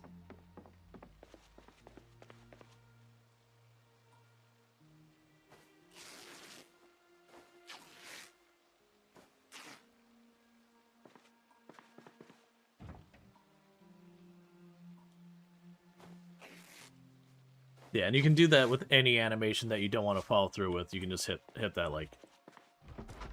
So if you're crafting something, a zombie rolls up on you.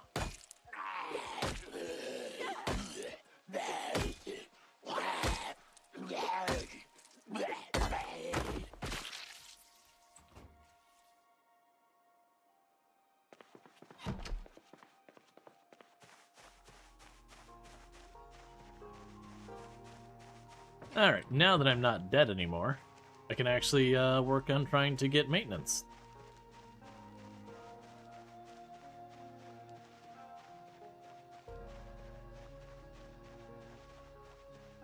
So, with these looted already, that means if we're going to try and get ourselves better equipped, it's one, just crafting. That's just the way it is. Or two, we have to actually make it into, like, Follis, which is certainly going to be a thing.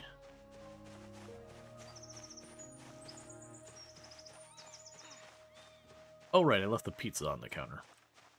That would be a crime.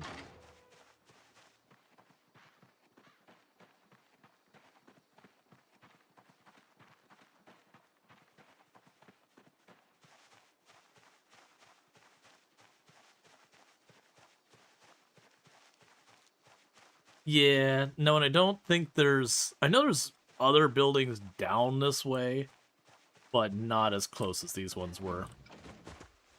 But this is the house I did claim, so I could respawn here without bothering people. Go ahead and grab your slices.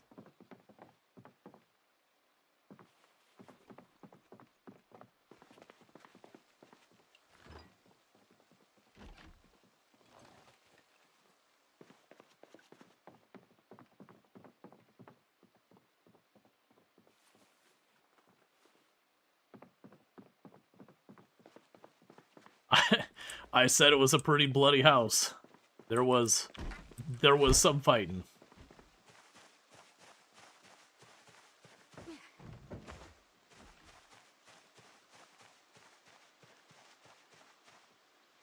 No, I think this is just one of the houses kind of like in the middle of nowhere map.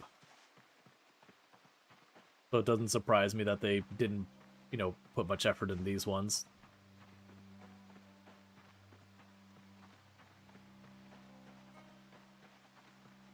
How's your maintenance skill coming along?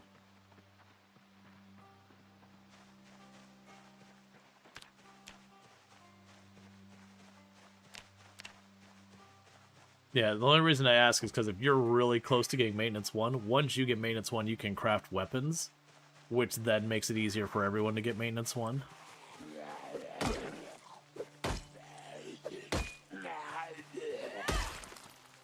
That's terrible.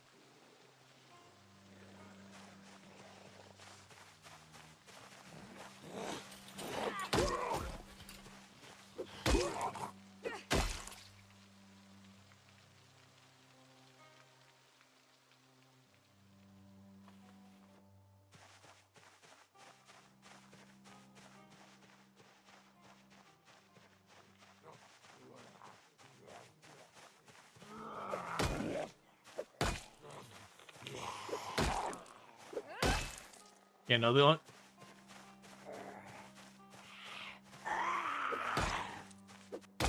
Oh, I'm not up to date to where it's at with build 42 now. But yeah, it's somewhere in that ballpark. Actually, it might be higher than that.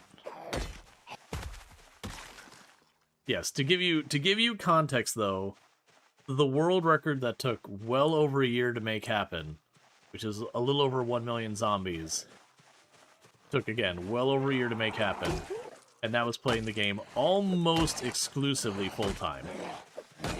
So, just take that into consideration.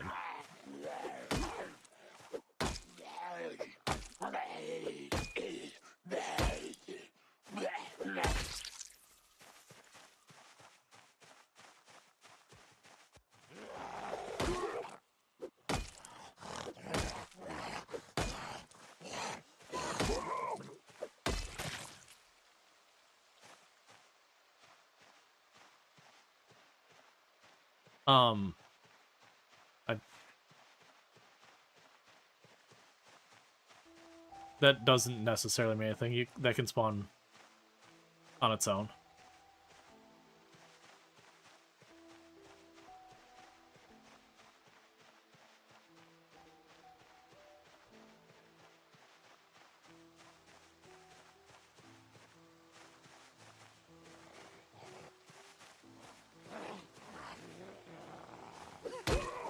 So I guess the next move in question is, are we going to pursue just pushing towards Lake Falls itself? Are we going to go wander some of the roads in the area looking for, hopefully getting lucky for, like, you know, tools in the back of cars, that kind of thing?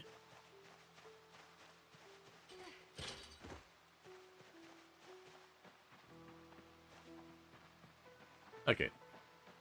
What I think I will do is I'm going to get on the asphalt road, concrete road, whatever it is, and just go east, and then probably south, because east then north is the main city, Lake Falls. I'm not going to worry too much about clearing the area immediately. I should be forging. You never know, you're going to forge and just, like, forge up a katana or something ridiculous.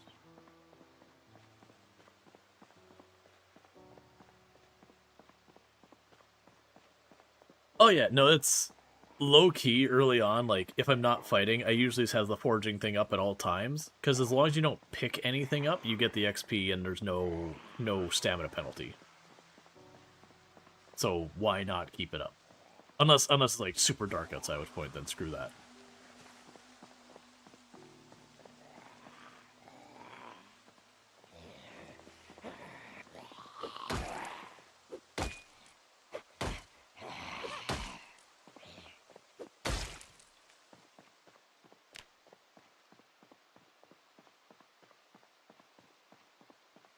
Yeah, and that's usually where I make the where they make, because you know, you hear me go like loot doesn't matter, like that kind of thing. That's usually where it comes down to, is like, oh yeah, you can reliably get food foraging, you won't gain weight, but you won't starve. There's only like one or two things that are really hard to work around without loot, and that's just something to carry water.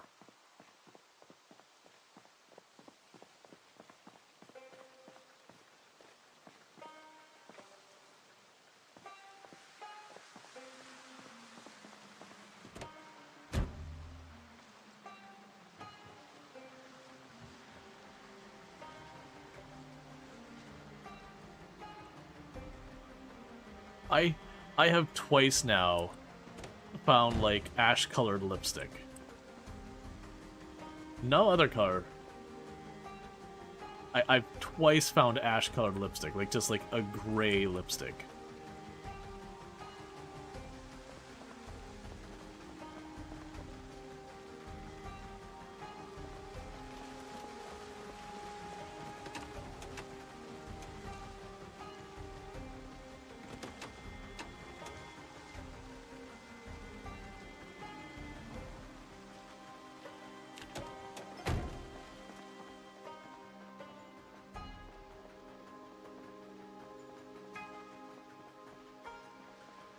I'm assuming the fact that I saw Queet coming from south down this road that I just said I was going to go down, that Queet's already been down that road.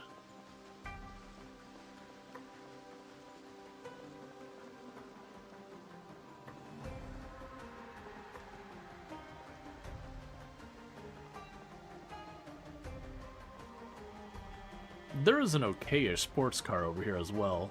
It's the scene where, like... Sadly, I don't think Project Zomboid has those.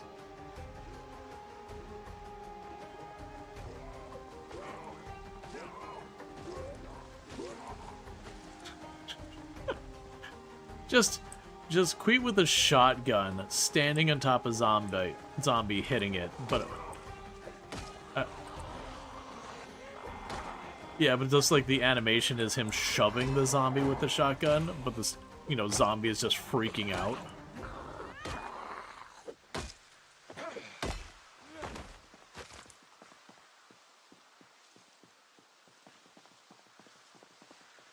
I suspect he is doing like I did with that house when I went to claim it, just going in, dragging the zombies away, popping in, killing what he's got to, but mostly getting their ground. And you do that sometimes. Like, that's not a bad strategy if you've got the room to pull the zombies away.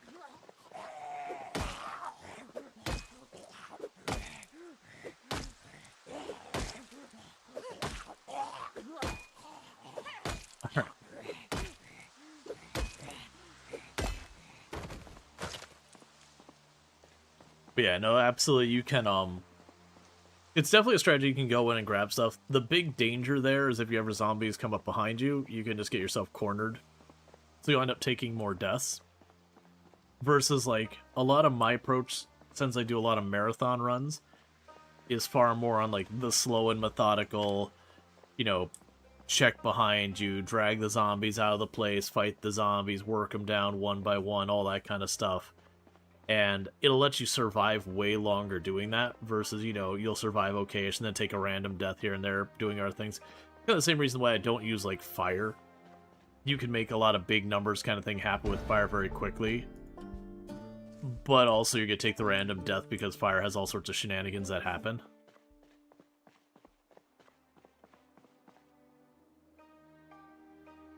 It does look like people already cleared this way as well. Oh, did my...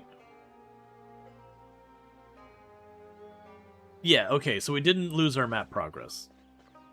You set yourself on fire twice trying to burn corpse, piss you off. Don't try and process corpse. That is, if you want your like new player lessons for the game, the first piece of advice I can give you more than anything else as a new player is slow down in every respect of the means.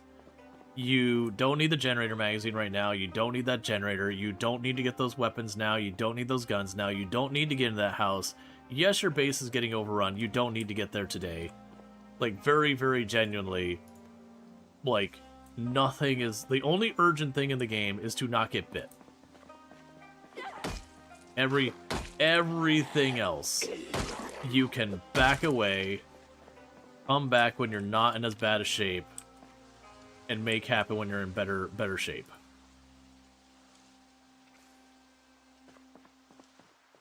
But, that is the thing that'll get you in trouble. You also notice I'm not sprinting or running around or jogging or anything like that. I mean, slow down in every respect. Because if I'm running, I'm burning my endurance, which makes me sleepy faster. So the way to kind of think of it is your stamina is effectively how much you can get done in a day. And if you're worried about fighting, are you going to want to spend all that stamina getting to the fight or actually doing the fight? And then, like, other things to avoid is stealth is a trap. Don't let it fool you. Stealth in this game does not work well. Like, it's got its implementation, but ultimately, when you're sneaking, it's a % chance per step you don't get heard by zombies nearby, and every individual zombie rolls its own dice kind of things, unless it's changed, which it very well may have.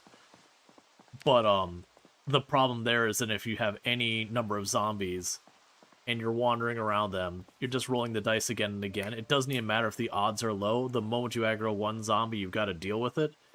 And that means you're going loud, which means now stealth is broken. So, stealth 100% is a trap. It will absolutely get you killed. So, the way I recommend people is, you use stealth to get you out of danger, not into it. So you don't go into the building using stealth. Like, once you've evaded the zombies, you go into stealth just to try and, you know, give yourself a chance to break and rest.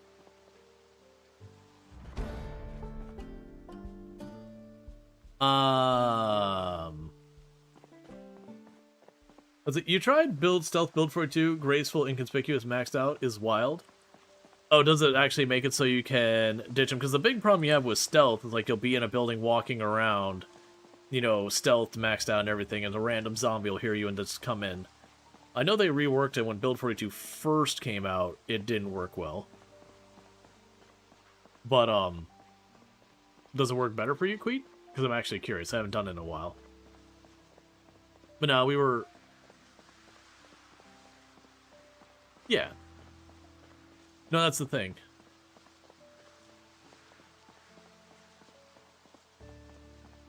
Oh, gotcha. Yeah. That's fair, Quet. Yeah, no, I was making the comment about stealth in the game. It kind of keeps rolling the dice as you're walking. So if there's any meaningful number of zombies, you're going to, like, even if you have really good odds of getting away with it, there is always the risk of just you roll bad. So it's to be careful. Yeah, it's just one of those things. You'll go into the building, you'll think you're in the clear, and then one zombie hears you despite maxed out stealth.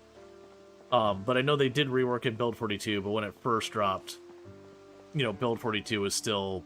Stealth was still kind of a meme. Like, it can work for you, it's just very, very unreliable.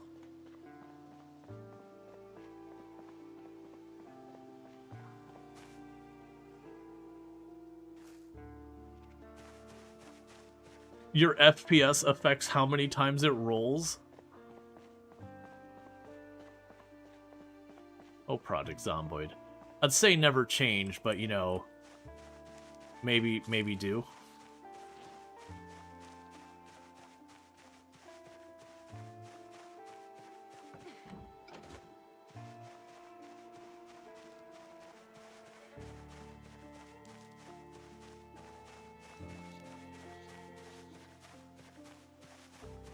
Oh, and she did the FPS scoot.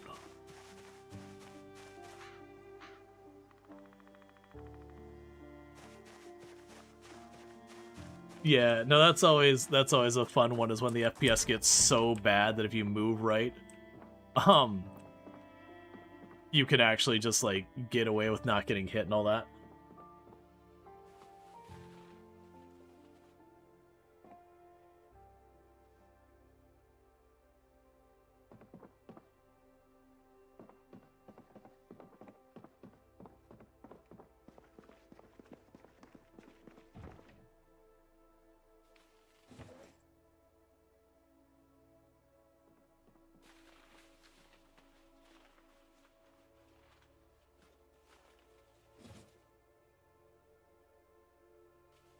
Interesting.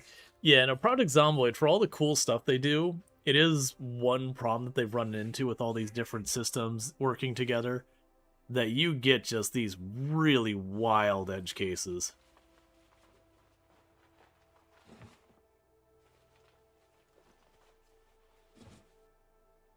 Alright, let's drop all this off and get more tools.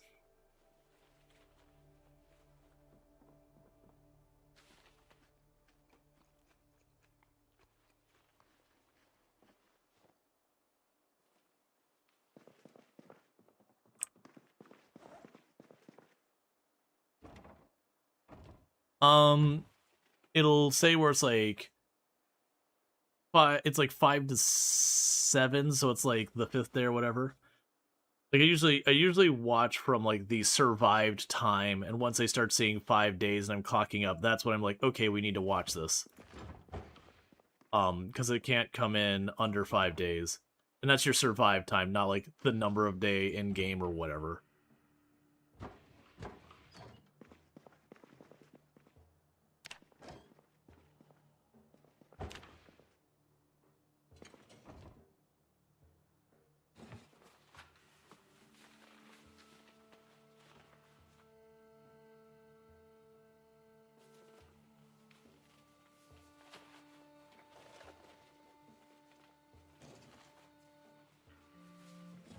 Yeah, no, I see a tree silhouette. It's weird.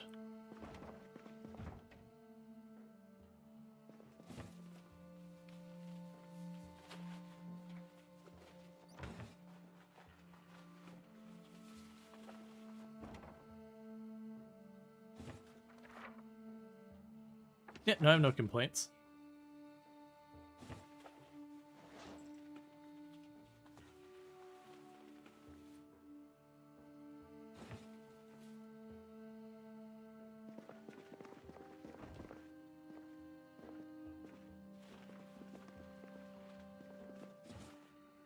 Looks like Queet's been organizing stuff. Which is super appreciated.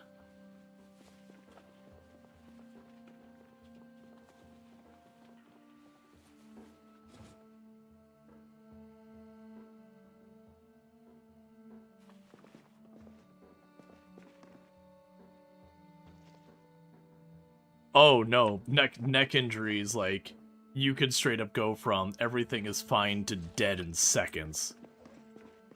Like, I've lost a character from walking through corn and getting a nick to the neck and bleeding out. Like, I'm like desperately trying to rip off a shirt and, you know, get a rag ready. Just walking through and your character just goes, ow. You're like, what? What? Oh, I'm dying.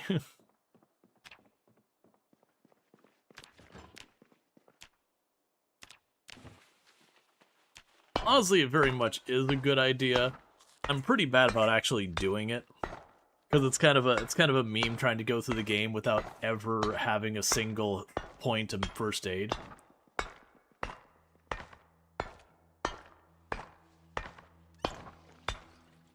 Sir Pleb, CDDA is Cataclysm Dark Days Ahead, which is another game, but there is a CDDA mode in Project Zomboid that's a challenge map.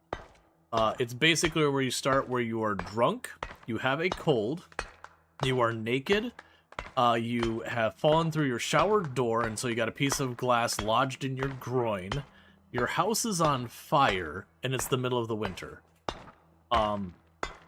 Yeah, it's a normal day that ends with a Y. But yeah, so it is It is a very, very front-loaded difficulty challenge.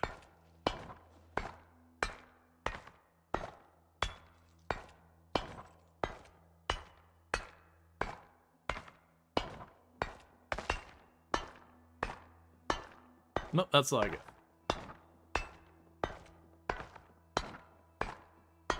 I haven't done it in a while. I think I did it once for build 42, but I haven't done it in a long time.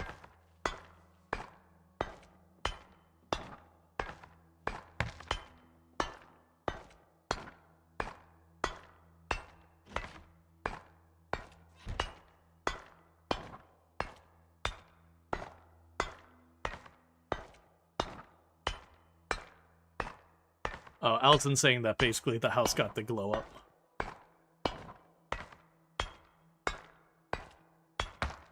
CDDA is also one of those challenge runs that RNG will absolutely save you or kill you.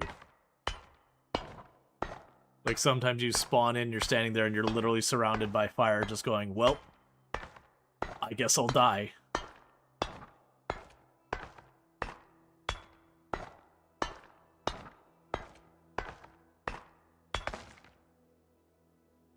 Interesting.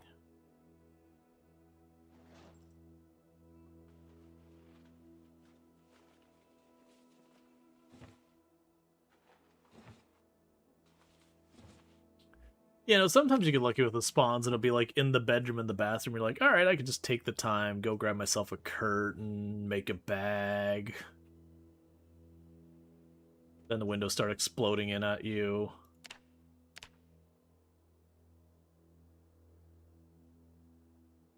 All right, how am I doing towards my maintenance skill? Bad. Just real bad.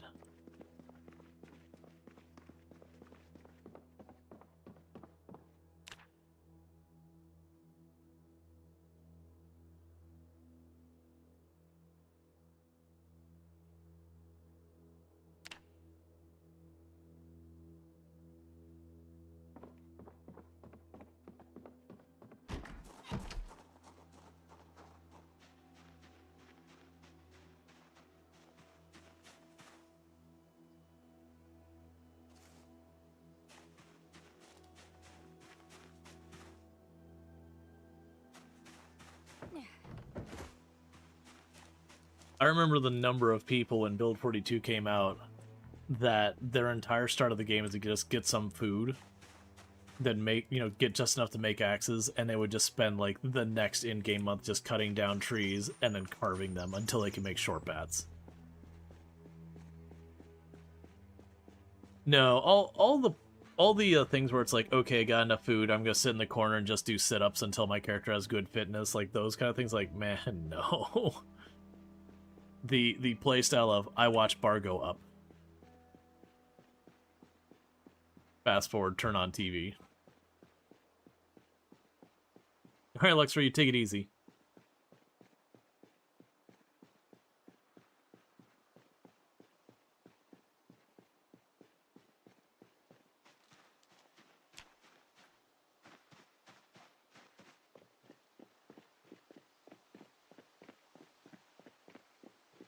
Yeah, no, my general advice is, like, outside of rare occasions, don't focus on just, I need to get level, you know, skill whatever leveled up. Right, no, exactly, it's just tedious, and then you die because your character has no combat skills or whatever. And so you're like, okay, cool, you got your electrical 3, that you spent hours going from house to house tearing things up. That generally my recommendation is just, do what you need to be doing to survive. The skills will come on their own, don't worry about it.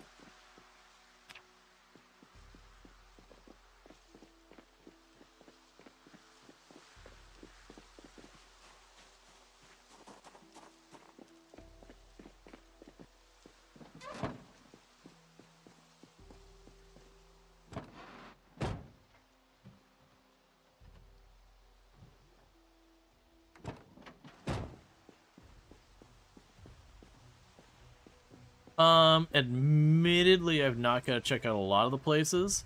from what I've seen, a lot of it vicariously, Riverside has looked very promising.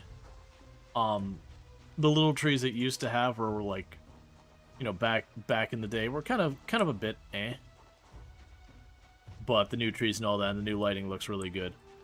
Oh, you mentioned favorite base places. I completely forgot about this run. There is a bar, like kind of a bar diner restaurant thing in Riverside. And one of my earliest runs that I didn't utterly fall on my face was at that location. And very genuinely, I really enjoyed that run. I probably only killed like 3,000 or 4,000 zombies or whatever. And that might even be me overestimating. Like that was relatively new to the game, but it was just fun having like actually working and making the restaurant nice and all that.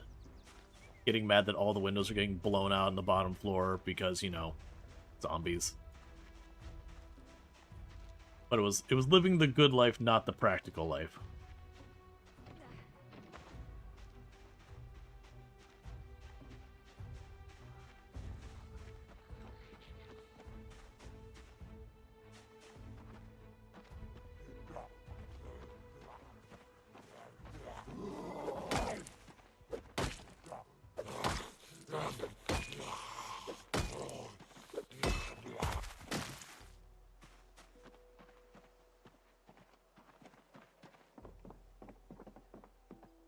Not necessarily with the map project.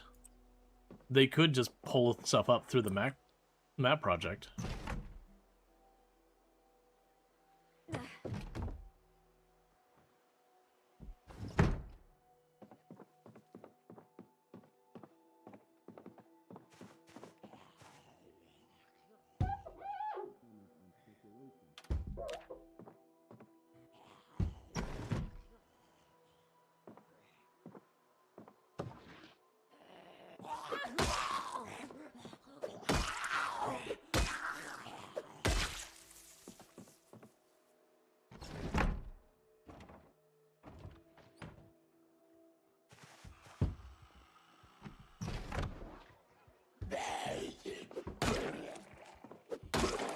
Yeah, it's just far enough out of Lake Fallis that we're not dealing with that garbage. It's got some places nearby, but also it's not like... not dealing with, like, you know, tons and tons and tons of houses, so you're not just getting, like, tons of loot either.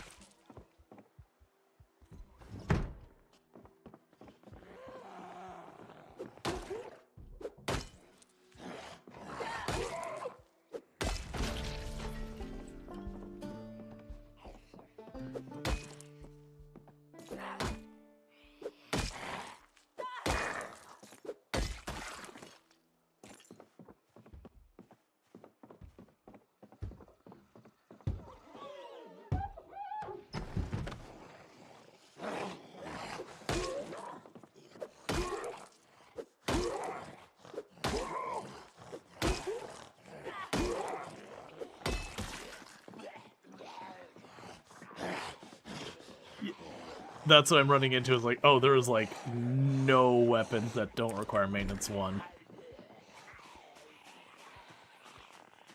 It is a pretty substantial gatekeep. Well, gate. Whatever.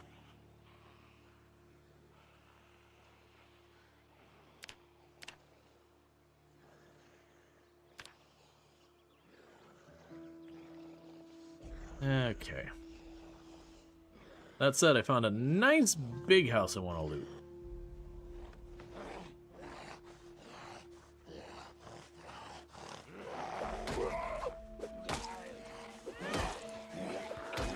I wonder how much they adjusted a lot, because I imagine that feels like the kind of stuff that between your different updates you would be tweaking a lot, being like, okay, maybe the animals are too generous, like it's too easy to survive, okay, maybe the animals are like way too rare, tune them up. Which granted, since the butchering is still pretty terrible, like, there's no such thing as, you know, too many animals, because you have to eat, you know, 10 adult pigs a day or some nonsense.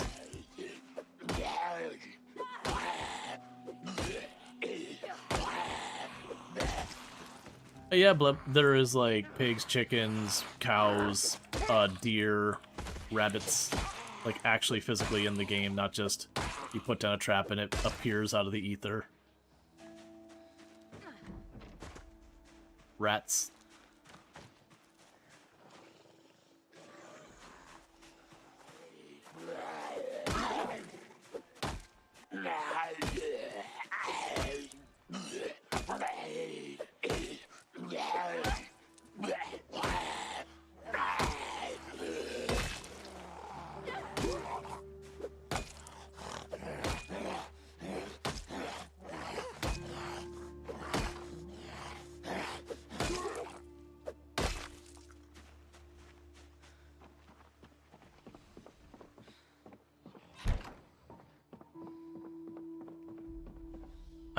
I just had, like, a bunch of emails coming about stuff coming out in August, but I cannot for the life of me think of any of them.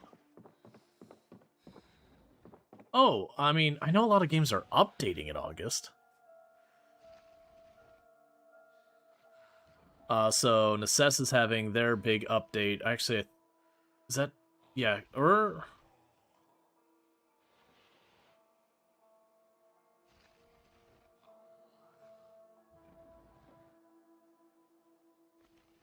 yeah, oh yeah, Fields of Mystaria is doing its 1.0. That's August. I think Big Ambitions, that was either August or October. I don't remember which month that one was.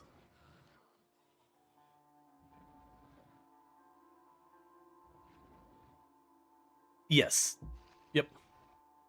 Oh yeah, Star Wars Zero Company. That's a big one. That's the Star Wars like turn-based tactical.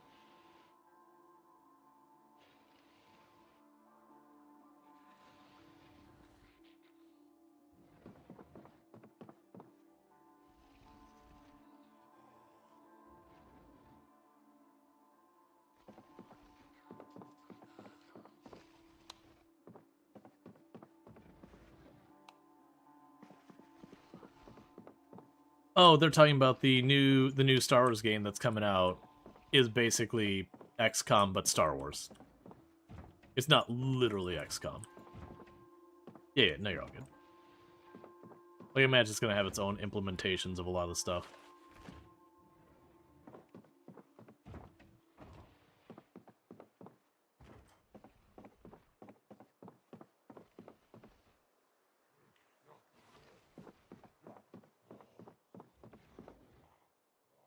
I hate when you hear lots of zombies moving around, and you have absolutely no idea where. Yeah, like they're clearly like either upstairs or in the basement or something.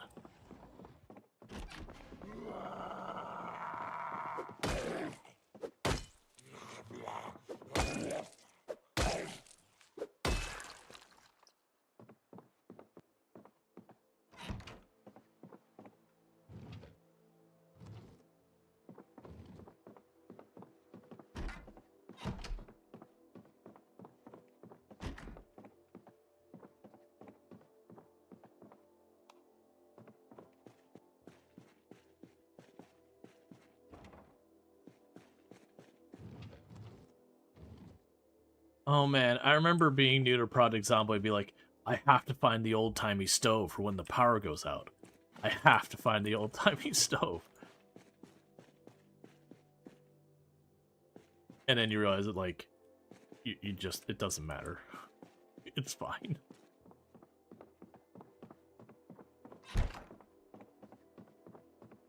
I feel like that's one of the things that when you play enough Project Zomboid is just, you know, it's kind of lost. You can never get it back. Is the not knowing and then trying to do all this stuff to help you survive. And then realizing, like, how much of the stuff you're doing genuinely didn't matter.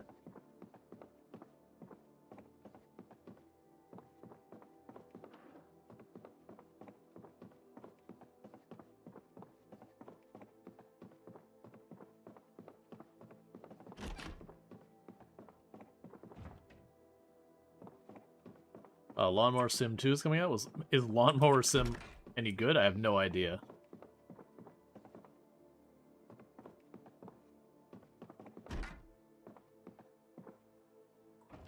That's what I was kind of curious. It's like, okay, so it's like farm sim, but like you skip all the steps and you're just harvesting grass. But like in a yard. Using a push mower or something.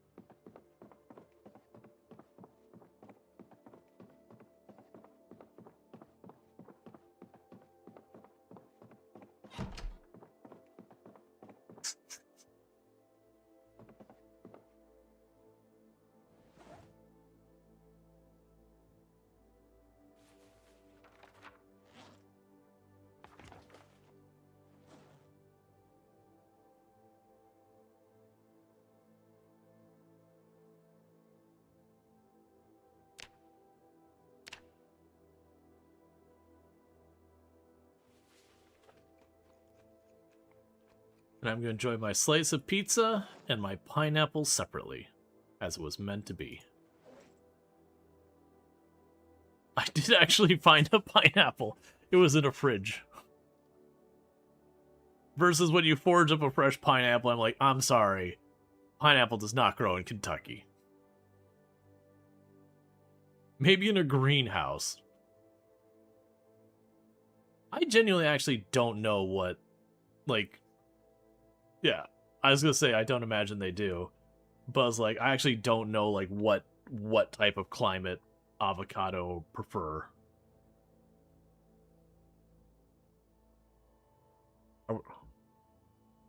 Well, that depends. California can be cold or warm depending on where you are. Like the coast itself in California actually is pretty brisk. Not until you get like all the way down to like San Diego. That was actually the thing that kind of surprised me most when I went to San Francisco. It's like, man, it is nippy out here.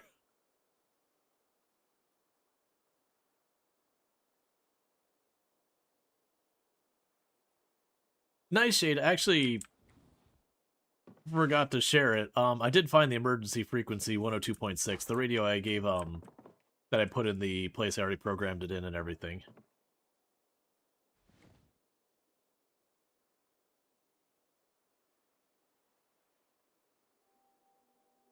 So when I sold tools, since people are talking about the racing lawnmowers, so I sold lawnmowers as one thing because it was like lawn and garden and tools and treadmills and paint. Um, we had the Bob Vila V8 lawnmower that you could buy, which is one that people might potentially raise because it's a V8 lawnmower, which anyone who's actually mowing lawns, that's the whole thing. You really don't. Like, you just put a big engine on this and go, yeah, I'm going to make a blade spin in circles. But I think the entire time we were there, we only sold like 2 or 3 of them because very, very much, you're going to spend like $3,000 on a lawnmower.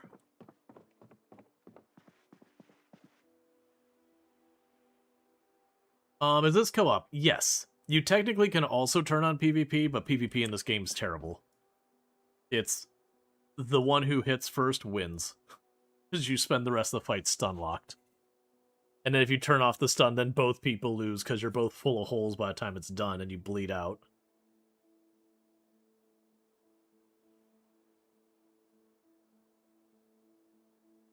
Nah, Sir Bleb, I'm not actually into much in the racing or whatever. I've seen some races, they can be fun, like I'm not gonna badmouth it.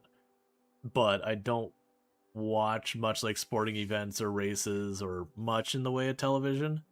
I'd rather do something. So it's just not something I keep up with. I guess I'm just going to sit on the couch till it's not dark.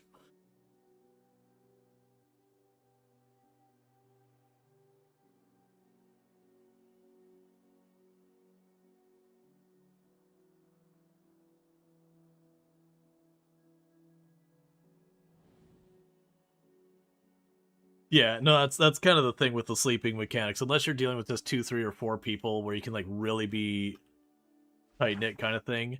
Um, yeah, you're not gonna go. I wonder how many people are on this, or I haven't looked. Yeah, we got a good 6 people.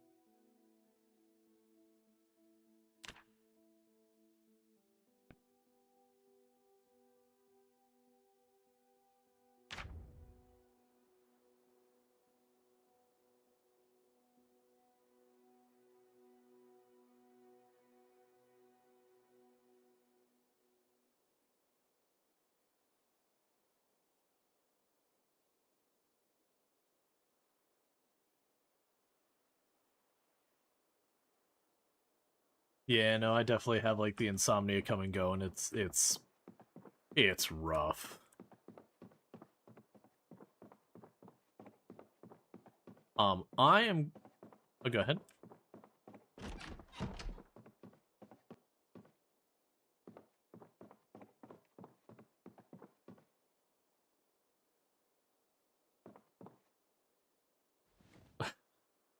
I've gotten to the habit of listening to audiobooks when I sleep because it's just enough mental engagement to keep my brain from like going all over the place, but not so much that like I'm super zoned in. And I could usually gauge when I'm sleeping well or not if like, one night I get through a bunch of hours of my audiobook and then like the next one, because I put like a 30-minute timer and I refresh it. And then the next day like I put the 30-minute timer and I have to like go back an entire chapter. I'm like, okay, so I barely fell asleep immediately that day. That's cool. Sadly I get through a lot of audiobooks. I'm gonna take 2 seconds to step away and like cut my channel on you and all that while I quickly use the restroom and all that, and I'll be back in a minute.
Okay, and I am back.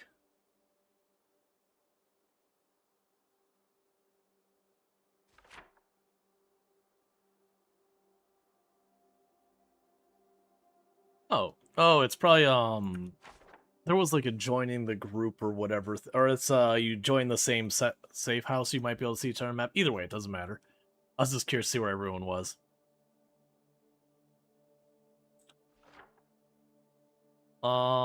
Nope.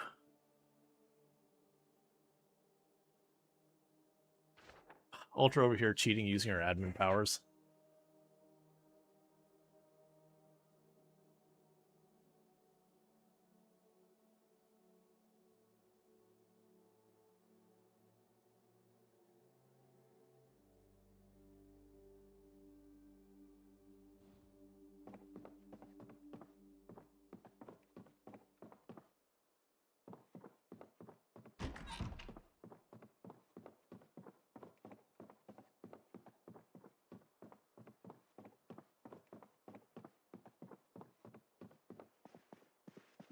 The one of the audiobook series I listened to, He Who Fights with Monsters. It's like a whole shtick that he always has sandwiches with him, even at like the most ridiculous times. And brain could not think about that. Like, oh, we're in this middle of this ruin that's overrun while we're fighting people. Do you not want a sandwich?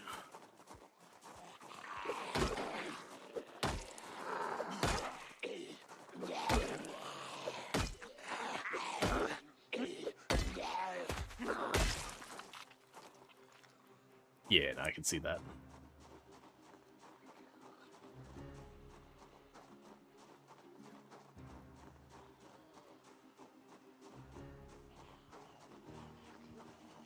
You know, I haven't thought about Paddington Bear in forever.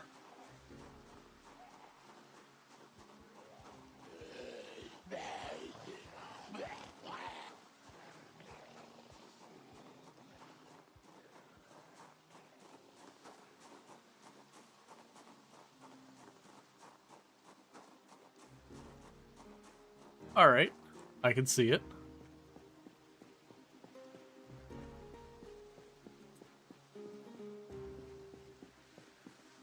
Yeah, I imagine that was probably upsetting.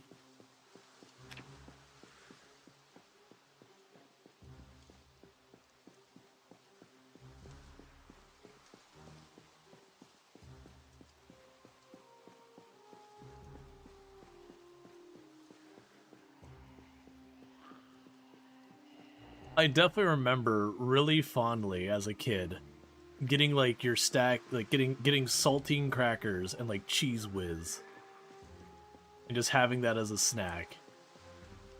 And, you know, of course when like, you know, mom's not looking, you're not just putting. Right, like, you know, mom's like, oh hey, you can put a little Cheese Whiz on there and make a little sandwich. You're like, all right. Turns her back and you're like, Cheese Whiz and cracker and Cheese Whiz and cracker and cheese. We can get this up to like 8 of these in my mouth at one time. I'm sure this will work.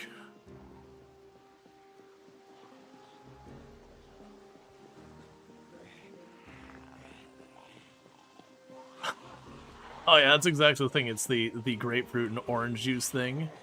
We're like, okay, if you're down for some grapefruit juice, you know, it could be a good time. But if you're expecting orange juice, you're expecting that sweet, and you get that sour tart of grapefruit, it's upsetting.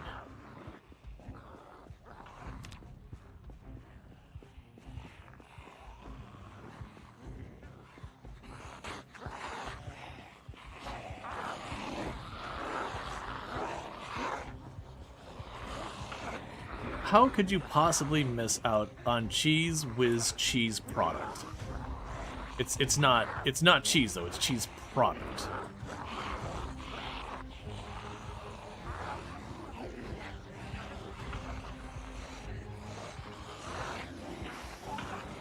I was gonna say, Loki, I was gonna say, I actually enjoy cheese. Like, I won't buy it nowadays because I'm just like nothing good about it for you.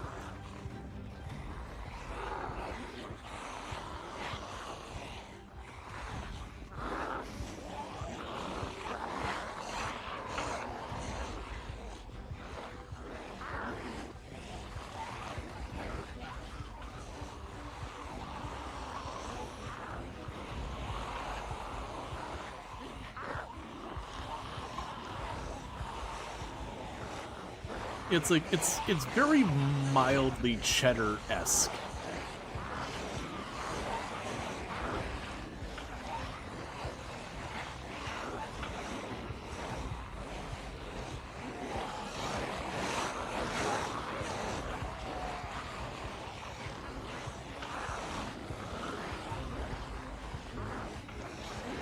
The cheese whiz I'm talking was 100% a can. Turn that sucker over and, you know, I say spray, but it's like kind of. Yeah, it wasn't like spray, like you weren't like gonna get an arc out of it or anything. But you know, you'd thumb the top and it'd kind of squirt out of it a little bit. I'm trying to think of what I'd compare it to that would be easy, because it'd be like in, you know, whipped cream can, but instead of having, you know, whipped cream and how fluffy that is. It's a much slower, thicker substance because it's Cheese Whiz.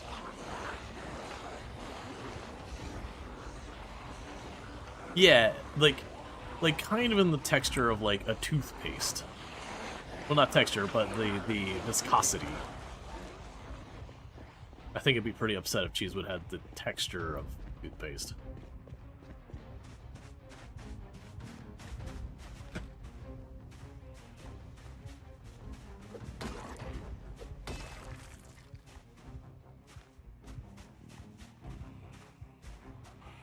Boot.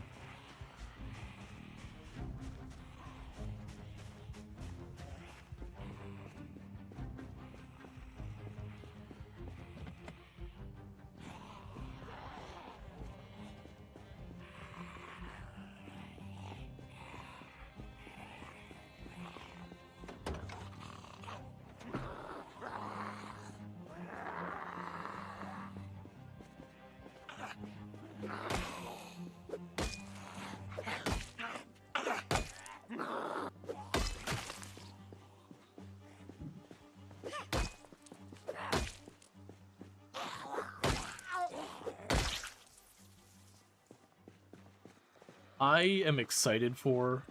There is a poutine place not far from here that's been closed for, like, renovations for a while. So I was all excited because we got, like, a place that poutine is just what they do. Like, all sorts of, like, traditional poutine, fancy poutines and all that. And then they're like, well, we're gonna renovate, so we're gonna just be closed for, like, the next 5 months. Like, how dare you?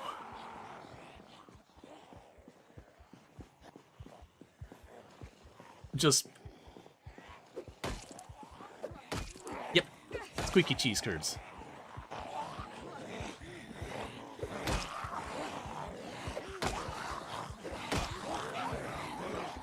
Yep.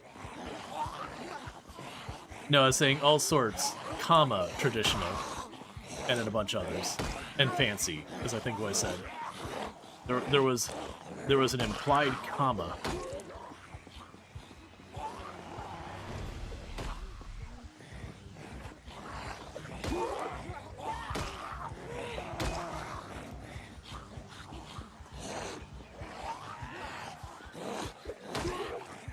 No, you have had some weird stuff with your audio, because, like, you with where the music plays and everything goes quiet, I'm like, what? You're like, oh yeah, have you had that bug? It's like, I don't know what you're talking about. And I heard it on your stream, it's like, yep.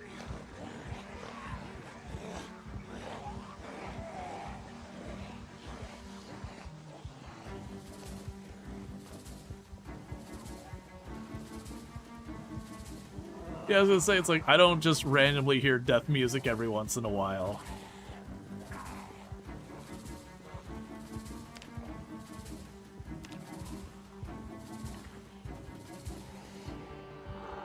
That would be a very trolly thing for the devs to do, like, when you take an injury, it just plays the death music every so often. Like, when the hit happens.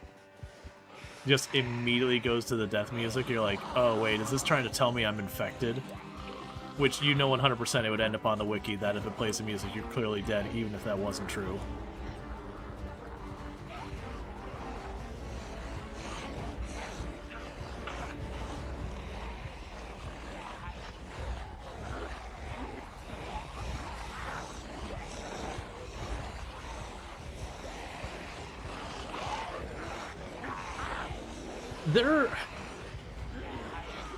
I'm not sure what they're talking about. There was people who believed that you could listen by the injury sound to know whether you're bitten or just injured, which is 100% false.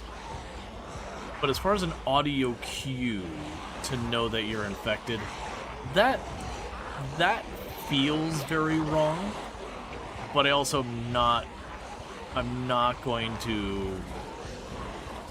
Like, it's not one I would swear is wrong, but it was one that I'd, you know, squint your eyes and be like, I don't know about that.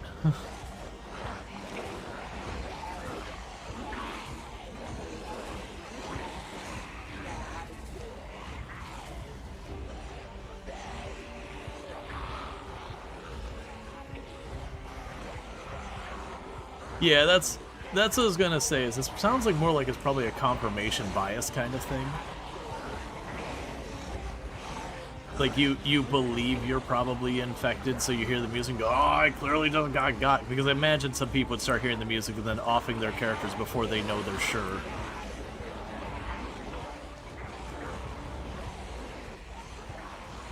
Oh, this is nothing.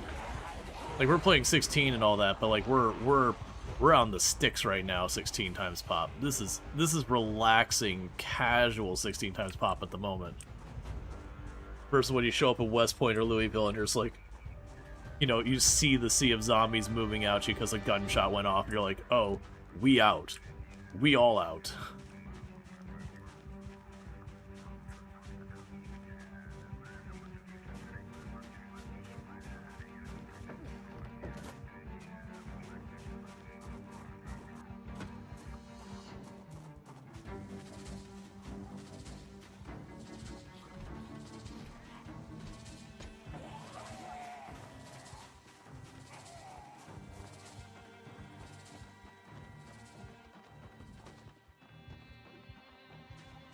Did you ever play Oblivion? Yes, so I actually only ever played Oblivion when the remake came out, because it's just a game I had missed.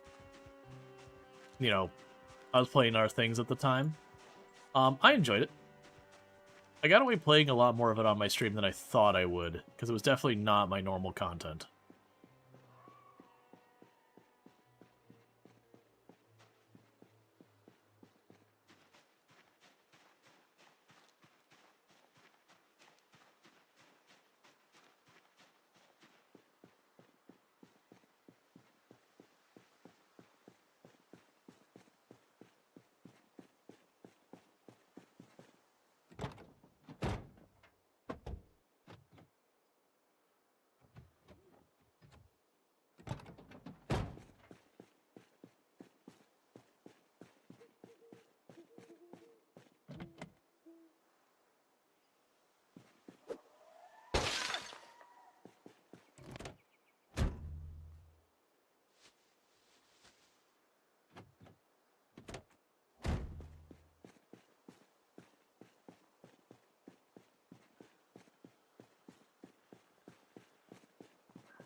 Every once in a while you have that game, you're like, you know what? This is not a numbers game. This is something I'm doing for me because I wanna. And my community will hopefully tolerate it. And then we'll get back to normal things next week or whatever day or whatever. I've been pleasantly surprised a number of times I've done that. Because there's definitely times where I do that, and, you know, like, yep, this is going to be, like, really bad, and we're just going to move on with life. And there's been times there are games like, this game's going to do terribly, and then you play and you go, oh, people are, like, really jamming with this. Way more than I expected.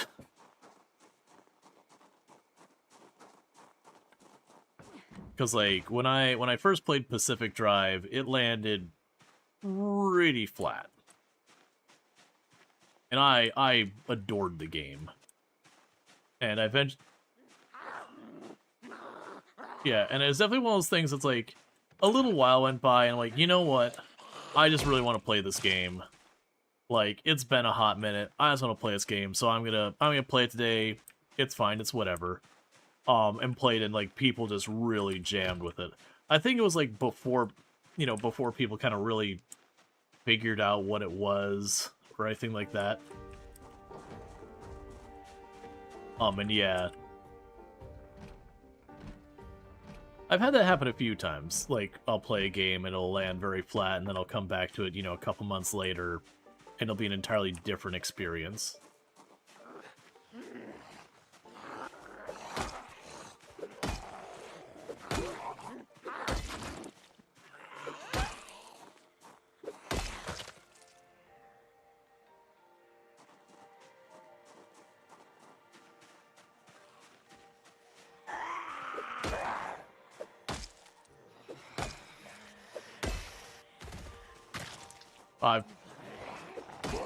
I've had that one too, where you're like, you know what? I played this. I enjoyed it. You know, didn't do great. Like, channel is pretty dead for the time, but it's fine. maybe we'll give it another go. And then yeah, there's definitely time where like, okay, let's like, this is a repeat act of people just not being on board.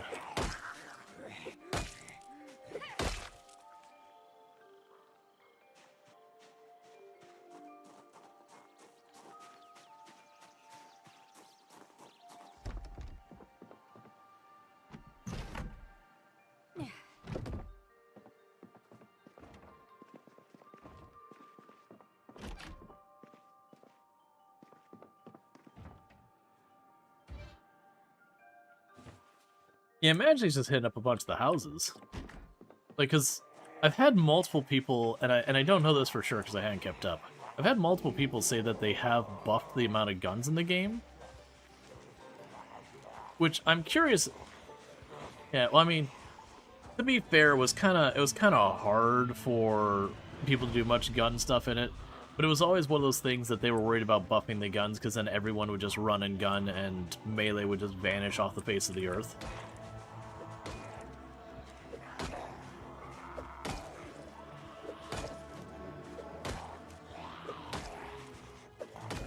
Yeah, no, I mean, I don't disagree. But it was like, it was the stance that they're always worried about making guns too plentiful.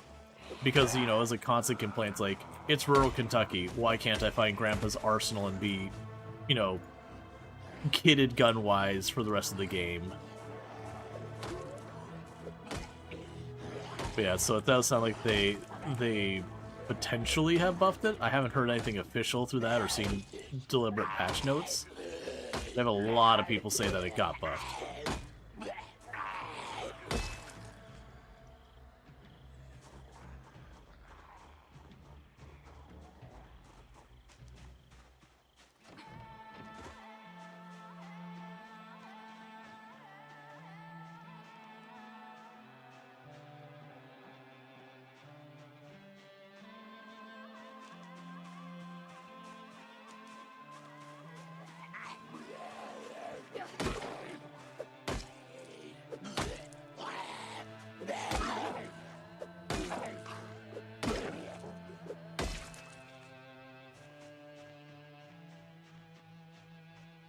I don't know where here is, so I can't help you with that information.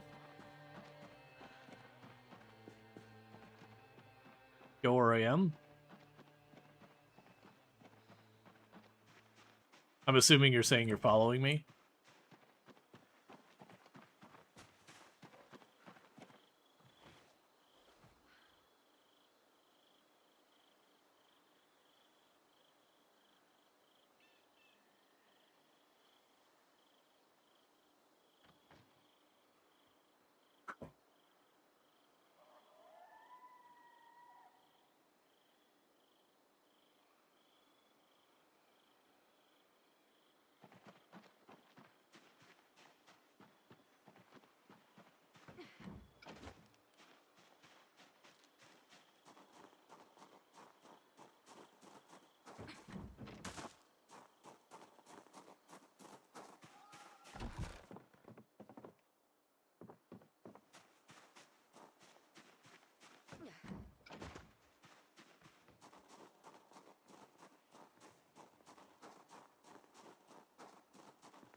No, these days, like, if it isn't like explicitly a weapon, a lot of times it's not gonna give you anything.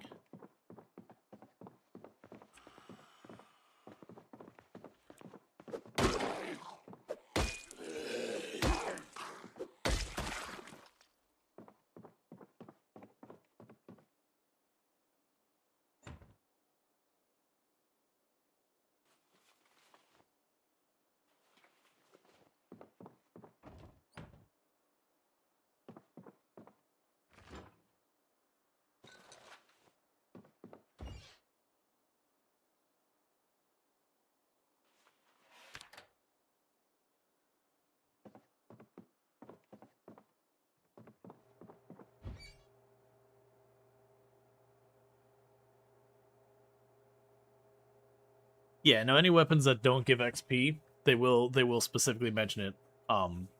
Just for new mentioning it. Yeah, so it's like sticks and logs and all that stuff.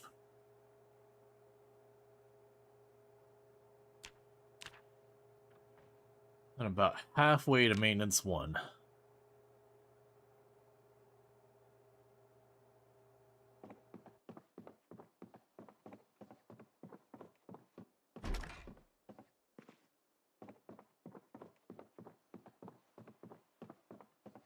Yeah, no, it's just definitely one of those things, like, once one of us gets it, makes life easier, because if you just make a couple extra weapons here and there, once we get it, we're able to contribute by making weapons as well.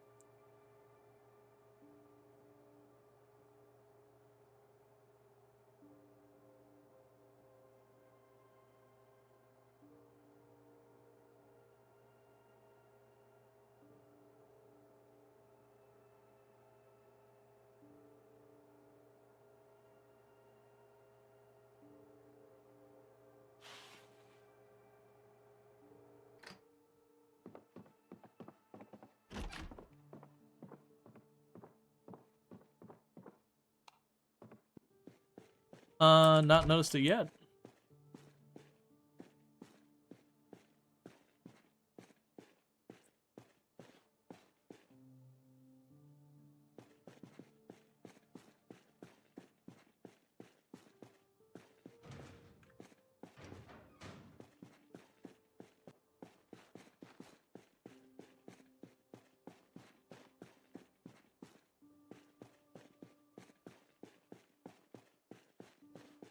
Oh, that's a basement just full of paint cans.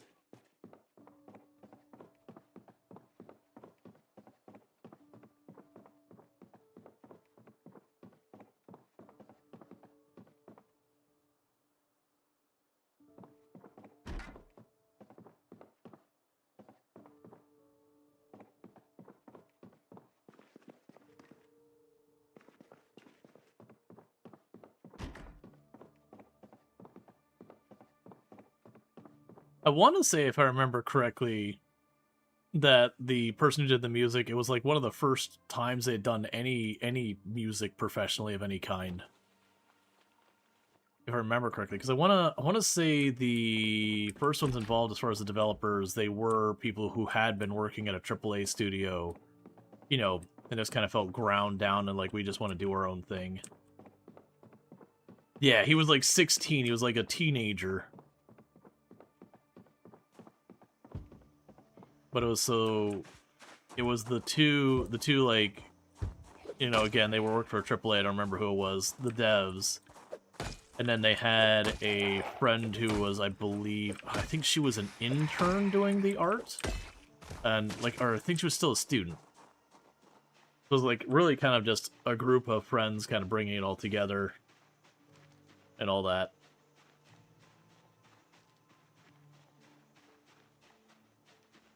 Yeah, there's, if you ever look it up, they did a whole presentation called How Not to Make a Game. The devs themselves. And it's a very interesting thing to hear the nightmare story that was coming out with Project Zomboid. Like, they got, I can't remember if it was Kickstarter they went through, but, they got all their assets frozen because they went through PayPal and didn't realize you had to actually have a product already made. You can't, is there PayPal or Kickstarter? Or I think it must have been PayPal. That you can't sell something that you're going to deliver, like, make later kind of thing. You have to actually have a product. So, you know, they got in trouble for that, and all of their stuff got frozen. Eventually they got back, you know, access to it. They had their apartment got broken into, and the laptops that had the only copies of the source code got stolen. So they basically had the game, like, the, you know, ton of work got lost. It was a whole thing.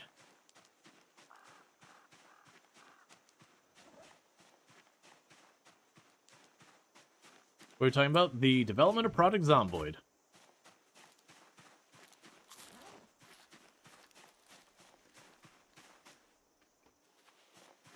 Yeah, there's a really cool talk called How Not to Make a Game that they did. That goes through everything they went through. Well, a lot of what they went through, probably not everything.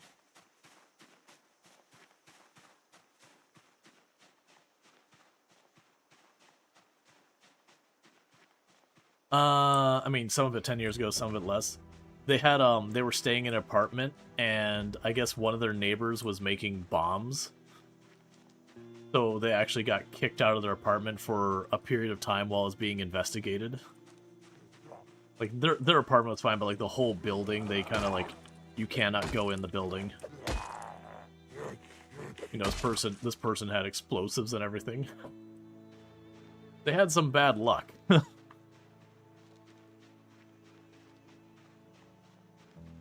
Oh, yeah.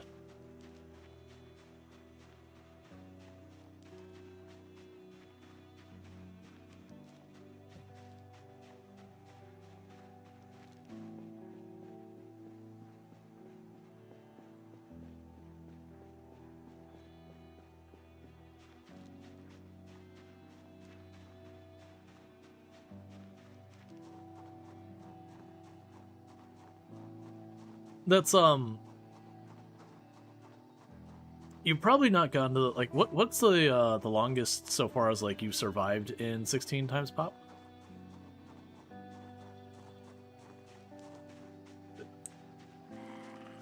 I'm trying to say it so it doesn't, like, I'm trying to be careful about how I phrase things.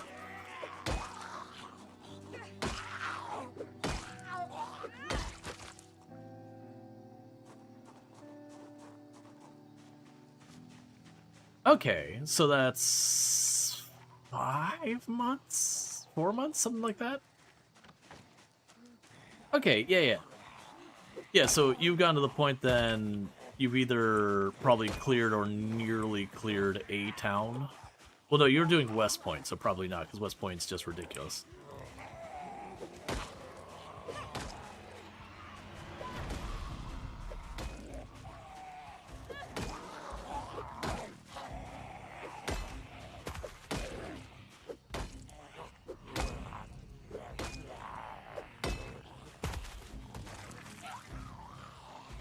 Yeah, that's kind of where I was gonna... Right, because I remember it's like, oh yeah, you like to push West Point, and West Point, in particular, like... No, there's like nothing wrong with that. But yeah, and I was gonna say, for like, clearing a town, though, out of everything, not, like, excluding Louisville, because Louisville's its own monstrosity. West Point is going to be the one that takes the longest just because West Point thick.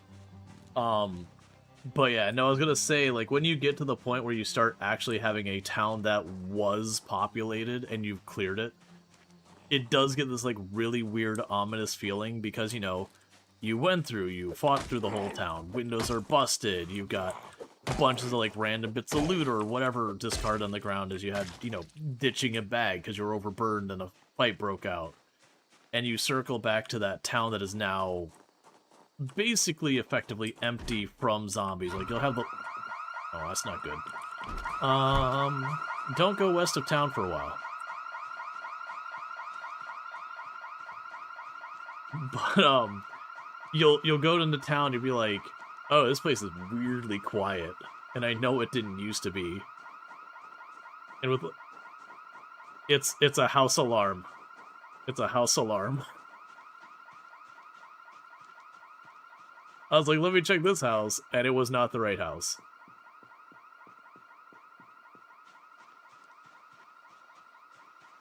To be fair, it might be causing problems for me, too.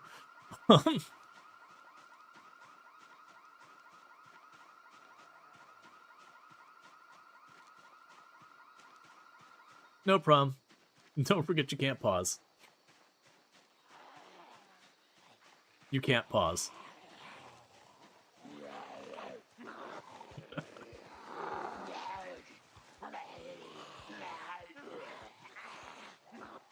And for those who don't know, the house alarm, unless something's changed, is the single loudest thing in the game. If you saw off a shotgun, you go well, it gets weird when you're considering the helicopter, because the helicopter does draw zombies from farther, but it's because it spins and it moves over area, so it is a mobile sound. Versus for a static sound, the house alarm is the loudest sound in the game. Last I checked. That could be out-of-date information. Which it's funny, because the way pinpoint hearing works, is it effectively multiplies how far away a zombie can hear a sound. And it gets wild because we had a time at build 41, not even when it was bugged, just normal, that you could have a house alarm happen on kind of like the north end of Rosewood, and you could hear it all the way in roughly the middle of Muldrow if you did a house alarm. That's how far the zombies could hear it with pinpoint hearing. Sadly, I can't give you any meaningful context of how far that is. To suffice to say, it's beyond absurd distance.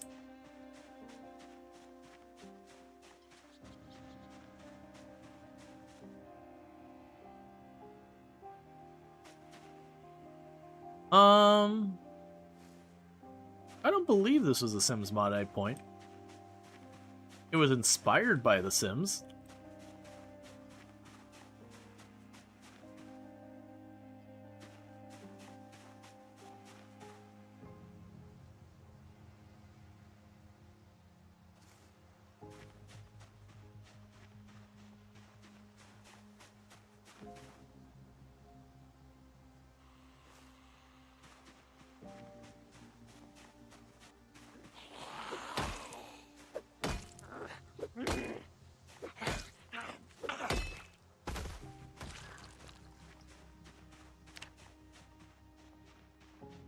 Okay, so the good news is, with the house alarm and all the zombies moving, it did seem like we got a lot from the north, but almost nothing from the east, which is a really good sign, because to the east is where we live.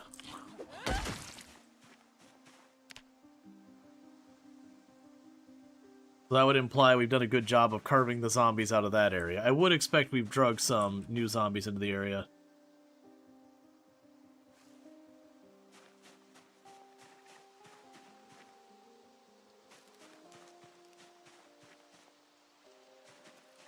Yeah, I think we're gonna work our way back home, drop stuff off.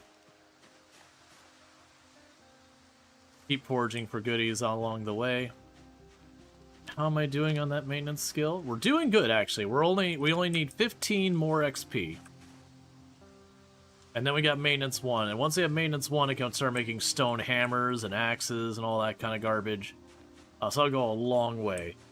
We are using a ratchet wrench. It's at about half its condition, so that's okay.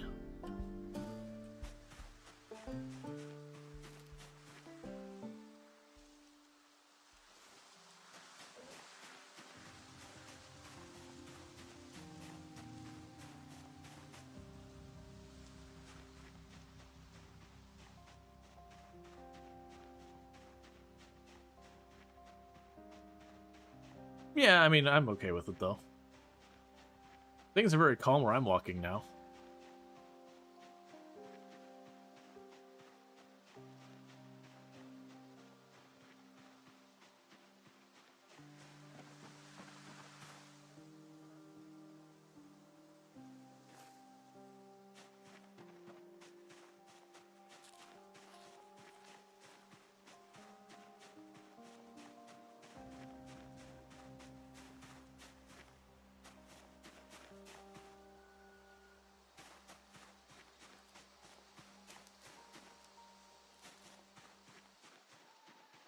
Yeah, where were you at with all that, like, roughly?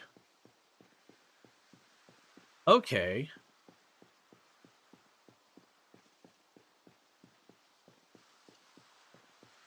Oh, I'm surprised you didn't hear. Oh, a whole cell. Okay, that makes sense. I was gonna say, if it's like just one block, it's like, oh man, I'm surprised you just didn't straight up hear the alarm at that distance. Yeah, no, I was mentioning to chat that, like, I don't know if it's still true with build 42, but in build 41, the house alarm was the single loudest sound in the game. The helicopter. Yeah, the helicopter's weird. I believe it doesn't have as much distance it carries by itself, but it moves. So when it circles, it kind of covers more of an area. So it's like, is it louder? It's like, it's sort of.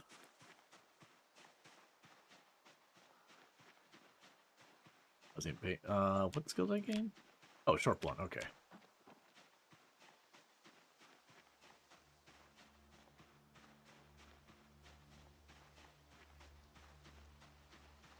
Yeah, I'm starting to work my way back home as well. I'm getting pretty close to getting maintenance 1. And then we can start making weapons. And once we can do that, we can start actually pushing town, because... Yep.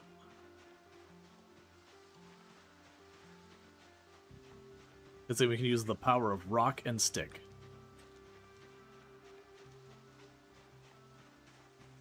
Yeah? Is it like Quiet's weekend or anything? Like...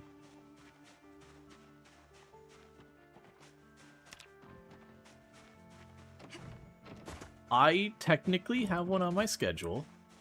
I was gonna say, it is technically on my schedule. It is not followed with any real faith. But if I am going to take the day off, it'll be one of those days.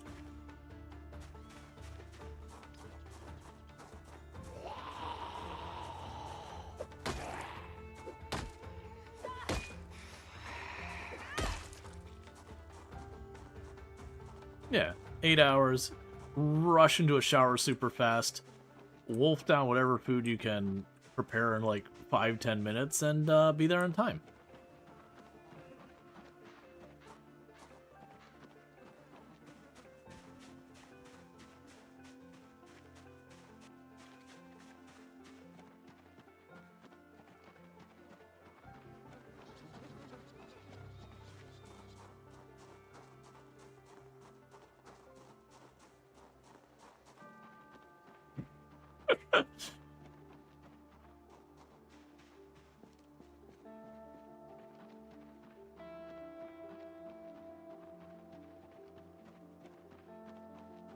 Yeah, no, and it's this kind of thing, like, if I'm gonna be home, well... Like, I do game for me, but, like, if I'm gonna be home... Right now I'm actually doing Planet Coaster 2. Because I have achievements I don't have, and that needs to be corrected.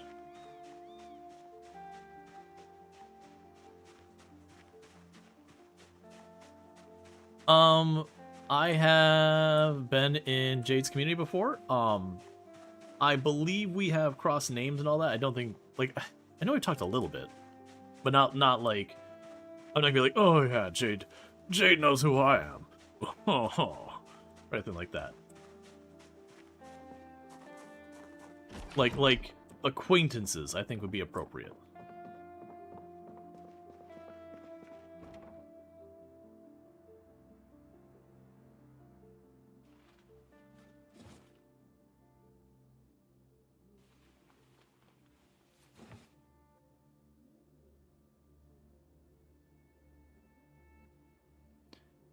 Yeah, no, and absolutely, like, if I need time off, I take time off. And it's definitely like, usually if something's going on, then I'll actually take the day off, because like, all right, let's go do the thing. But like, if there's nothing going on, we're just gonna be at home. It's like, all right, well, might as well stream if I'm just gonna be sitting at home anyways.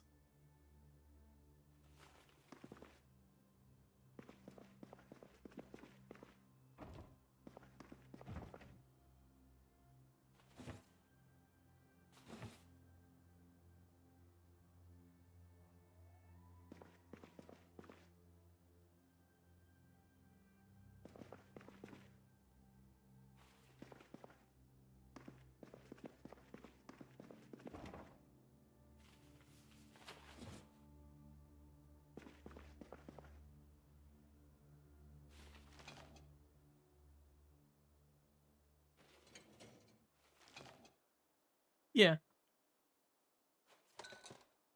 I mean, I also have a...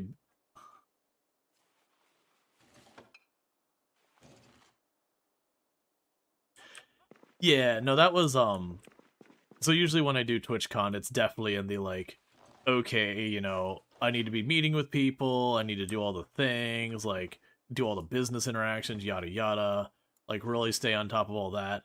And then definitely with, like, TwitchCon Rotterdam, it was definitely like, you know, I'll meet with people. Yeah, and like, I was actually thinking about it after the fact, I probably did meet with a similar number of different groups while I was there. Right, it just wasn't one of those things where it's like, okay, I gotta be here at this time, I gotta be there at that time, there's this thing over there. It was just like, oh, there's this whole thing where a bunch of people getting together. Yeah, cool, I'll go to that.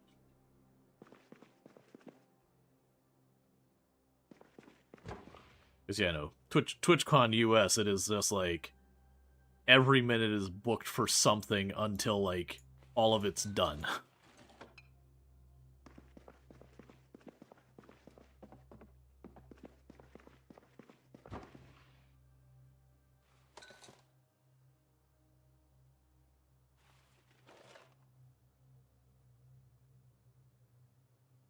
Foraging is your friend.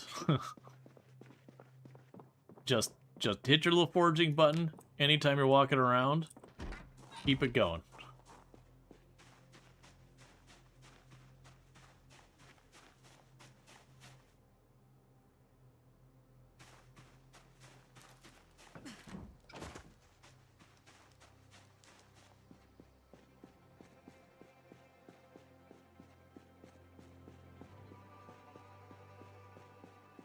That sounds like fun.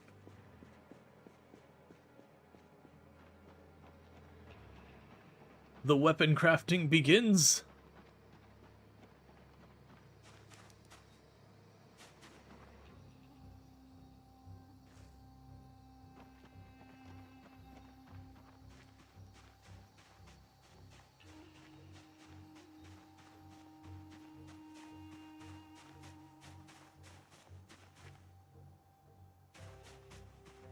No idea.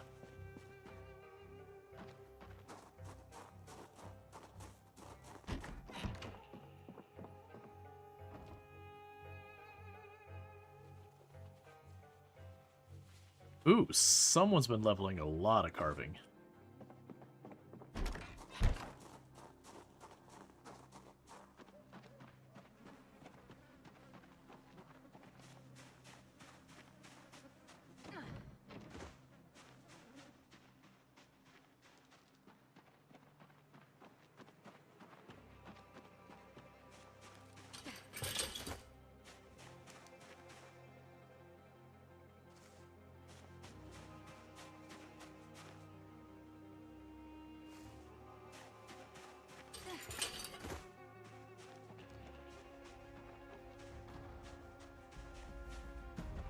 It's also a thing to give you an idea for people who haven't played on like the sweatier difficulties loot-wise. Very genuinely, even if you nerf the foraging down to the one tick above none, and then set the loot itself to none, you can actually survive just fine on that. It's tedious because you're spending your entire time just walking back and forth foraging because you've literally disabled loot, but you can generally survive and thrive on it.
Yeah. So with like no, you had everything, excellent. I was gonna say with the search focus thing, generally speaking, if you have it set to nothing, you're just like on your normal search, you will end up overall with more stuff. You just won't get specific stuff. I also don't generally set a focus. But yeah, no, pretty much everything there is on the money, and that's like where you mentioned at the beginning of the day you have the best search, and that's usually because you have the least tiredness. But it's usually that's just your routine. Wake up in the morning, do some searching, get what you need for the day, go do your other stuff. It levels very, very fast, and what you can find, there's actually a loot table, gets bigger as you level up. So you can straight up just find a generator. Just poof, generator. And yeah, like it's ridiculously strong. You can poisonous mushrooms are death. You nibble on it even the tiniest bit, you know, like that's just it. You're done. Poison berries you can get away with eating, but you need to do so very sparingly. If you're queasy or anything like that, don't do it.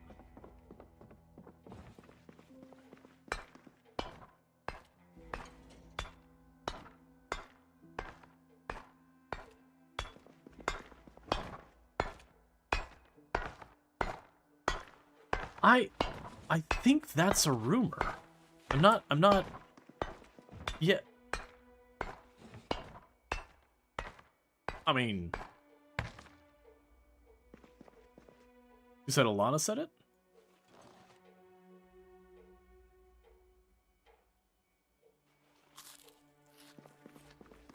Yeah, I think it's one of those rumors that has gone around a lot. I don't think that's the case. Like yes, that'd actually be helpful.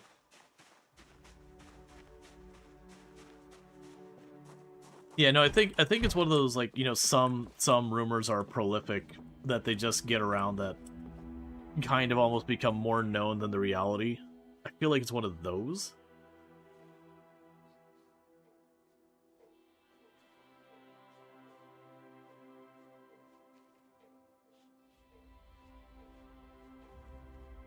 Yeah, and don't worry about like, oh, my bandage dirty, take it off, replace it.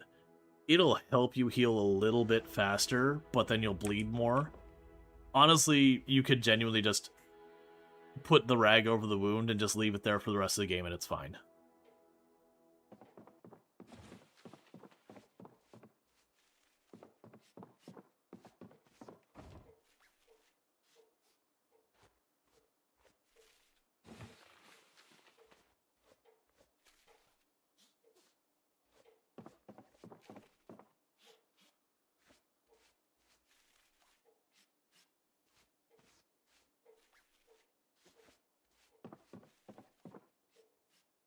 And I'd be curious to look at. I mean, I'm willing to bet if we went to the that thing I mentioned, the how not to make a game. I'm willing to bet they go into the details of where it started from. I thought it was because they were AAA developers already. Well, two of them. I'm surprised if it would be a mod at that point versus just something they made. Because they were working on another game at the time, and it was one of those games that got a lot of work into it, and just, you know, they just kind of weren't happy with where it was at, and then they pivoted to Project Zomboid. Oh, there's PB... Well... Oh, it is a PBJ sandwich.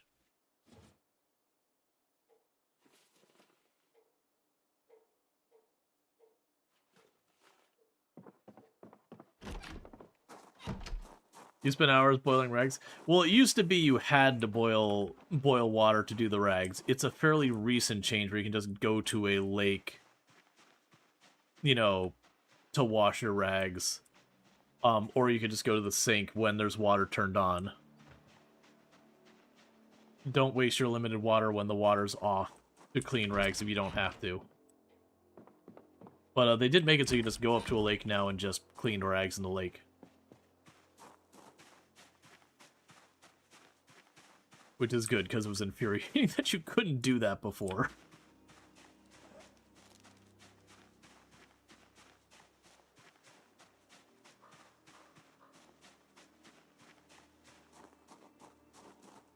I don't remember if they ever got the laptops off that were stolen. But I want to say in hindsight it ended up working out for the better because they re-implemented the things that added in.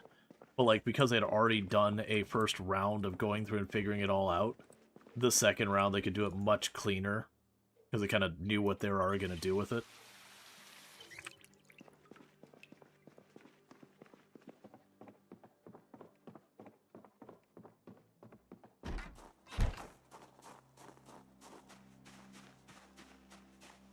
You add preset 102.6, give it a name, and then save, and then tune in.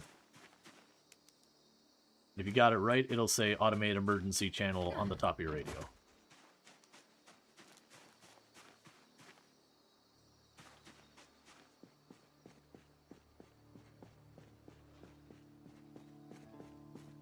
So, fun trick, you can actually use a screwdriver to uninstall car radios, and they just work as a radio. I mean, unless it changed, which is very possibly, because it's weird the idea of just, like, going into the car and, like, ripping out the radio, you know, and shoving a AA battery in it, thumbs up, you got a radio.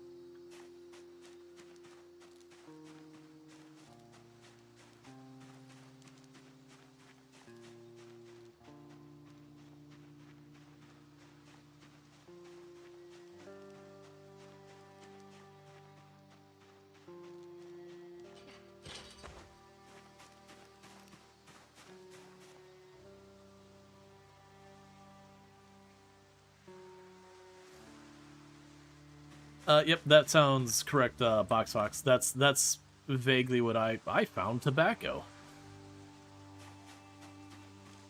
That sounds correct. That, they start as an open-ended zombie survival sandbox, not a mod. Because it was fairly later on. I think they'd already broken off to making their own studio when they were going to start. They had another game they were working on that was just... You know, they made it, it was functional, like there's nothing wrong with the game, but they just kind of, you know, were just like, it's just not there. It's not where it needs to be.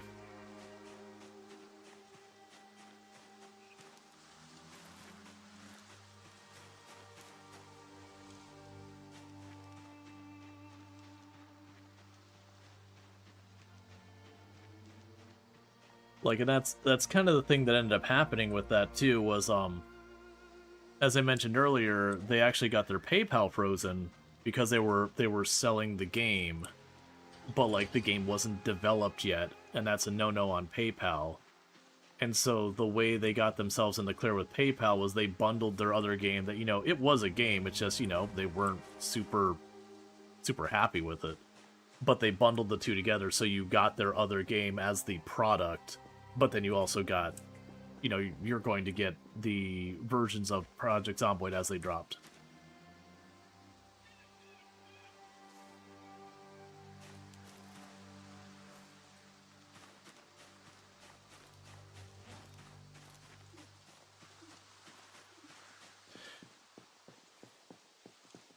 Oh, yeah. It's also a thing when you're standing there and just someone, like, comes running by, you're like, oh, God.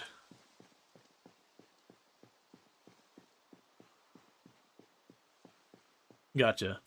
We have spare tree branches? Or did you use them all? No, it's okay if you did. I just want to know if we should use at least one or two of the axes to make sure we are able to make more axes.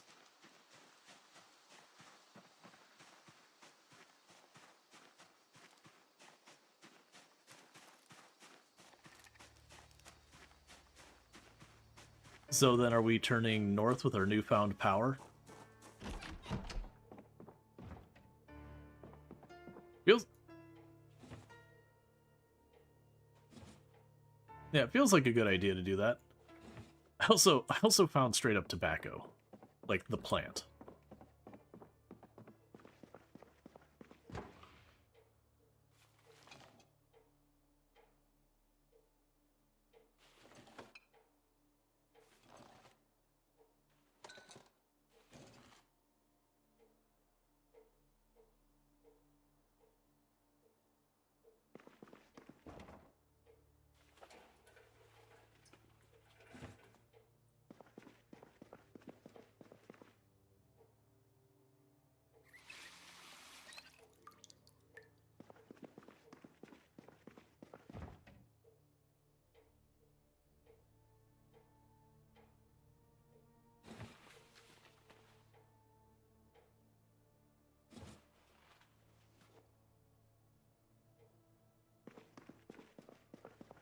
I would have actually answered no. I didn't think about the fact that you can anger the bulls and it's a bad time.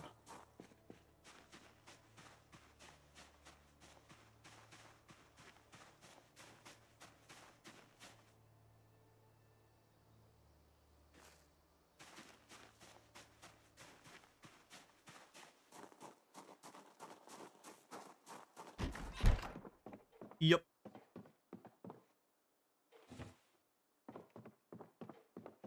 Yeah, no, and when I know they improved it, some of the animals would get agitated so quickly when it first dropped. Did you hear, like... Yeah, so it just...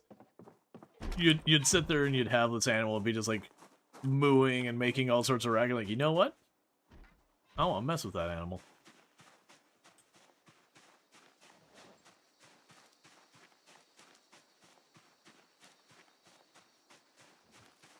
Like, I know for me, I didn't get caught by a bull, but I had like the sheep, like the rams.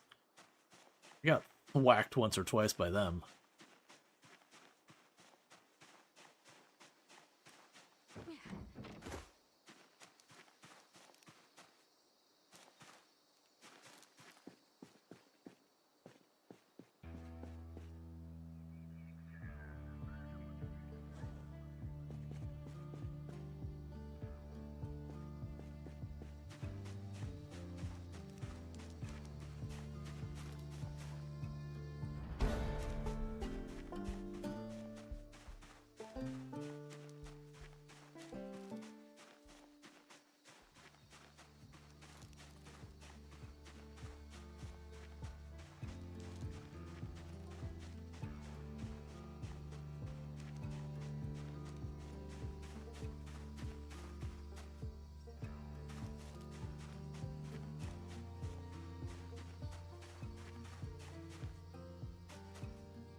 And I'll be back in 2 seconds. Let me just... We'll mute. Mute. Yep. I'm clicking on all the wrong things. Hey, and thank you so much for the raid. I do appreciate that. Welcome in, raiders. I hope you had a good time. I am assuming you were playing some Product Zomboid. If we can get a shout out for Valora Plays, I'd really appreciate that. If not, I can go ahead. Actually, I can get that myself because I'm standing here cleaning myself up. But I hope you had yourself a good stream and all that good stuff. I can't see what you're playing because I'm on the wrong window. Okay, Product Zomboid. I hope you had a good time with Product Zomboid. Is your first time playing? It was very stressful. Enjoy it. It is a stressful and unforgiving game, but also you only get to play it for the first time once. We actually had the comments honestly about half an hour ago about like not being able to go back and all the things we were doing that, you know, you're like, oh man, I gotta get this done. Oh man, I gotta do this. That you know, it's kind of when you know, and you're like, oh, that thing I thought was important, it wasn't. You know, and then there's other things that are important, obviously. I won't spoil any of that. But no, it's an excellent game. I'm glad you're enjoying it, I assume. And thank you again so much for that raid. For those who don't know me, I am Rual Storge. I do play variety games here on Twitch, including this one, Project Zomboid, which I used to hold a world record in for the highest kill count run ever streamed. 135,121 zombies killed in one character with one life with no mods to change itemization or vehicles on sweaty tryhard settings. You'll notice there's a past tense on that record. That record has been beaten by a very large margin, but I did have it at one point. We're doing some collaborative 16 times pop, which is the maximum population this game supports, with our friend here, Ultrasaurus. We also do have other people in the community on the server and all that stuff, and so it's all good times. So again, thank you so much for that raid. I'm going to go ahead and unmute myself so Ultra can hear us again, and we'll get back to it. All right. We just had raid come in from a person who's new to the game.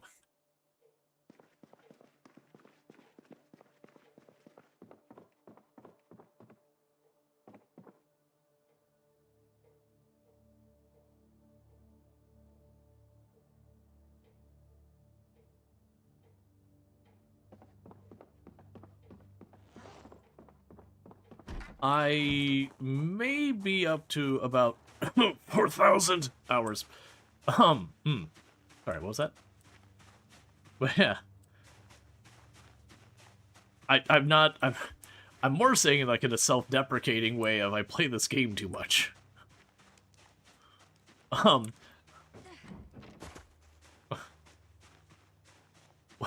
What is it? It's only not a competition if you're in second.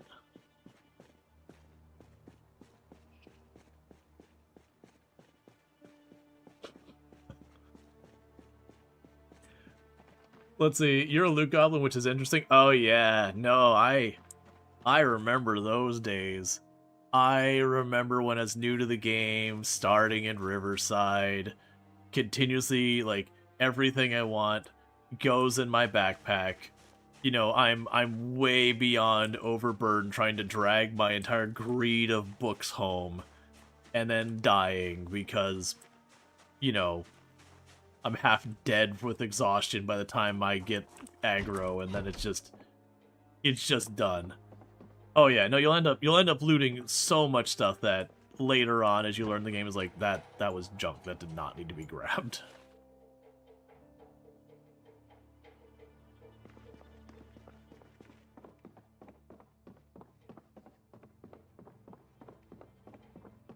I'll bite.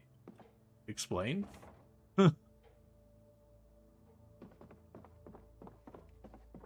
Oh, yeah. And genuinely the answer, like 9 out of 10 times, is just to walk away.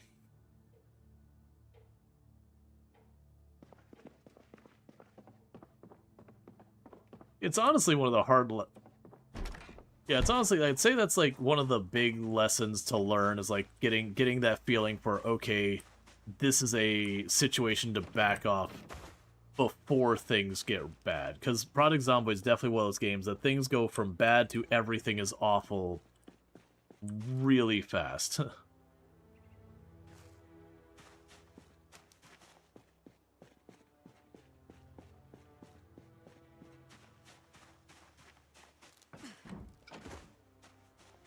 Luke's question.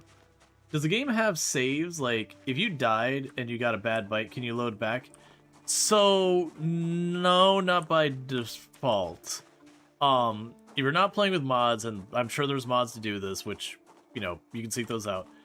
Project Zomboid is a game that is very much around the idea of you are going to die. Like, you are meant to die.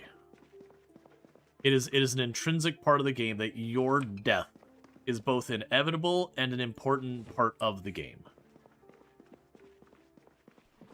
Because if you want to think about it when you're playing the game, think about it, you boot up the game, and this will be something like when you know the game better. No, it's not an AI. That was maybe Queet or maybe someone else. But, no, there's someone else. But, it is a thing that you almost like boot up the game. It's also, yeah, that's like big to-do list of like all the things, like secure a renewable source of food, secure a safe source of water, get the generator magazine, get the generator, get yourself a defensible place, whatever your list might be, get a car. And you kind of have that to-do list. And every time you get one of those things to done, it comes off that list and the list gets a little shorter. And eventually you get to the point where the list gets really short and you go, you know what, I actually don't want to do that one or that one. And then you kind of flounder and go, what do I even have left to do? And that's what happens if you live too long. Meanwhile, if you die, the list starts over. So it is the thing, because very, very generally, Project Zomboid is a game once you start living too long, like you get past like 6, 7, 8 months, that kind of time, you'll start being like, I gotta come up with things to do, because like survival is already locked in now. Sure, I'm gonna go collect all the plushies. I'm gonna go try and get all the magazines. I'm gonna start collecting massive, massive numbers of friendship bracelets so I can write friend on the driveway, then come to the realization that you've taken those friendship bracelets off of dead people and it gets to be a lot less wholesome. And yeah. That was...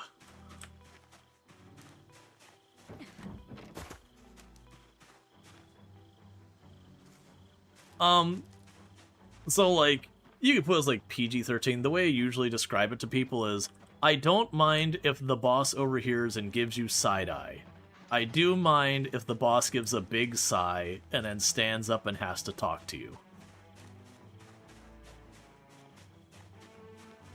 That's fine. You're reading it for the articles. Getting all your hotties.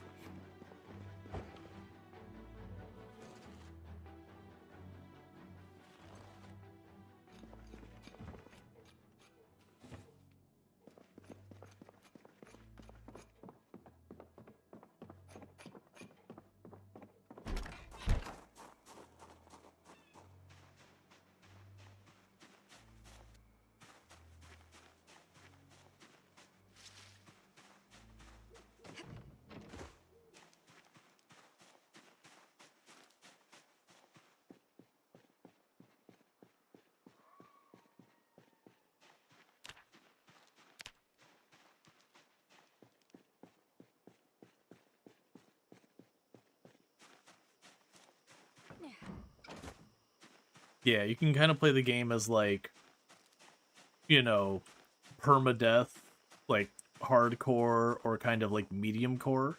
So medium core being where you kind of drop your stuff, but you can go back and get it. Permadeath is when your character dies, you start a new world. It's all gone. And I honestly recommend, once you've played for a little while, that's a way to keep the game more interesting. But, otherwise, when you die, you can go collect your stuff. The big challenge you run into that I find personally with reclaiming your stuff and continuing on is you'll find yourself approaching fights as if you were on the character that just died, who might have had much higher skill levels than you do now. And so you'll just end up dying again really fast and getting frustrated.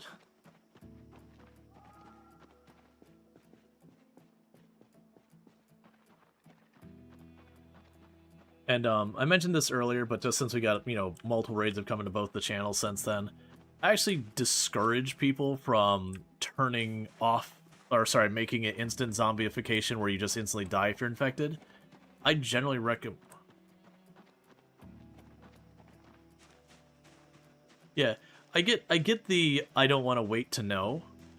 But I genuinely recommend you wait, and when you realize you are infected, that's when you go and you do the stuff that you're like, I'm not comfortable doing this, like, I don't think I'll survive. Instead of doing it on a character who's alive who has something to lose, you take that character who's already dead and go, yeah, you know what, let's see how fast I can take a corner in this car.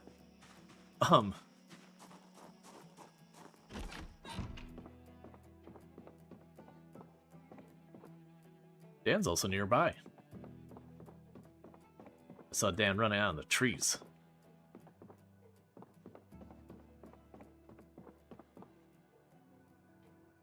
Oh, if you've booted up Project Zomboid, you've lost characters before.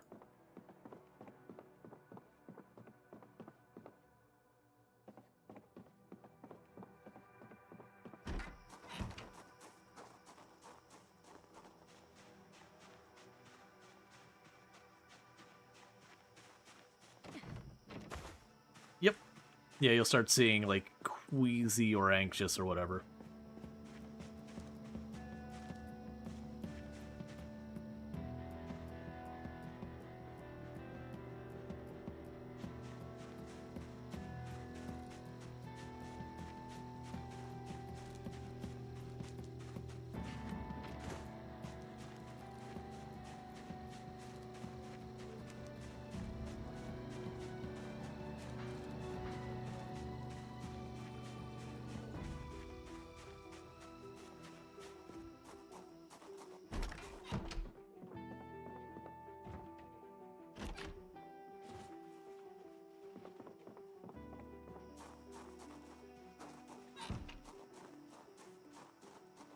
I will by the time we break the weapons I've got. I was gonna say, do we want to make our first hit on Lake Paulus?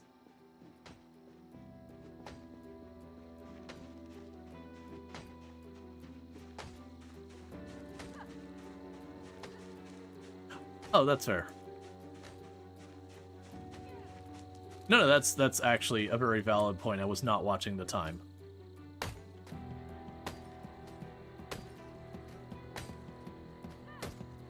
Besides, I haven't shattered my shins yet this run. How is the forging in the new build? The forging mechanic hasn't meaningfully changed since build 41. That's, like, they've changed a lot of stuff, but that's one that, you know, there's more items on the loot table because there's more items in general. But, it's basically the same. I'd say the mechanic that got the biggest change was fishing.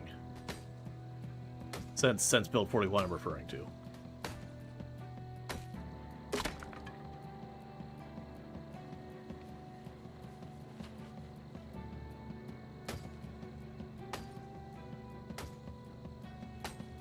No, Dan. You'll disappear. It's pretty quick. Like 10, 20, 30 seconds, something like that. I think the server can change the settings, but you'll just disappear from the world.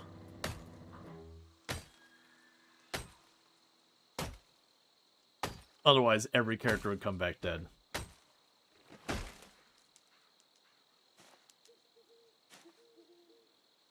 Yep, you will awaken exactly where you like went to where you logged off.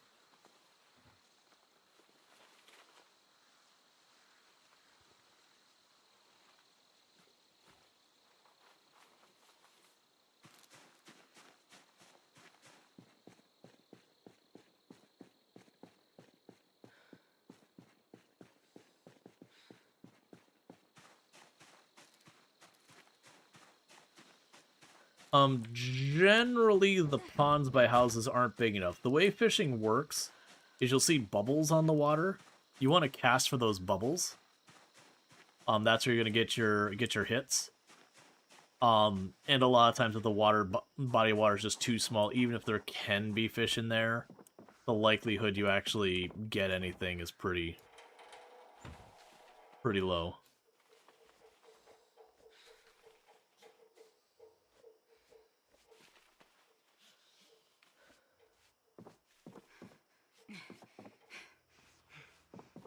I looted the pants off a zombie, and then the hoodie was sitting on a bed.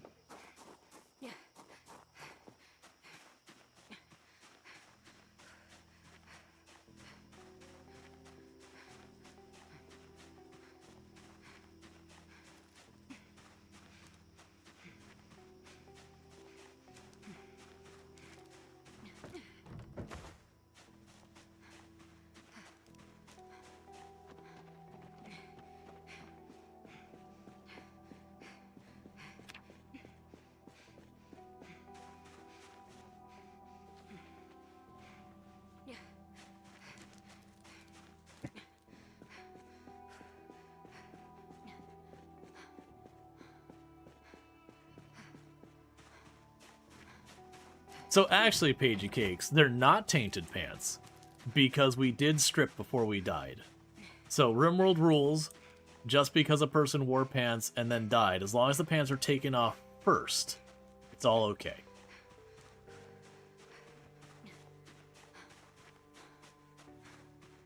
Oh, right. I did get from a zombie first, and then wore it, and then did the rest of the stuff I said. Well, that's just a mood penalty. It just means at some point I'm just gonna get in a social fight with Ultra, and that's just what's gonna happen. Yep.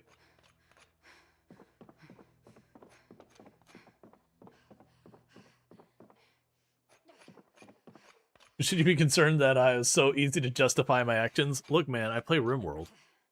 You have to be ready to justify your actions, or else you can't play that game.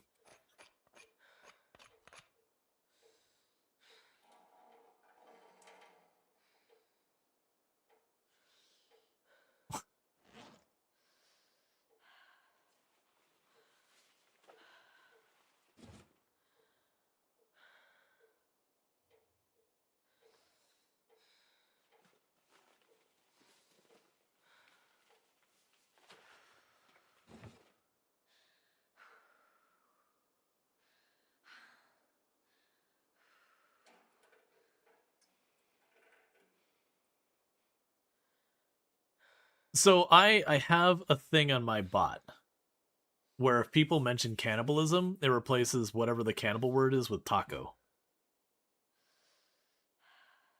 And it was a gentle thing because like I don't have problems with people mentioning it or whatever. It was one of those things that because I play RimWorld, any other game I play, it came up, and eventually got to the point where it's like, look, I don't want to time people out. It's not that big a deal, but also, holy crap, I'm tired. Because you'd be like playing City Skylines, like, oh, guess your people are gonna have to turn to cannibalism. It's like, come on, please. So it was just a kind of a gentle nudge. Was that?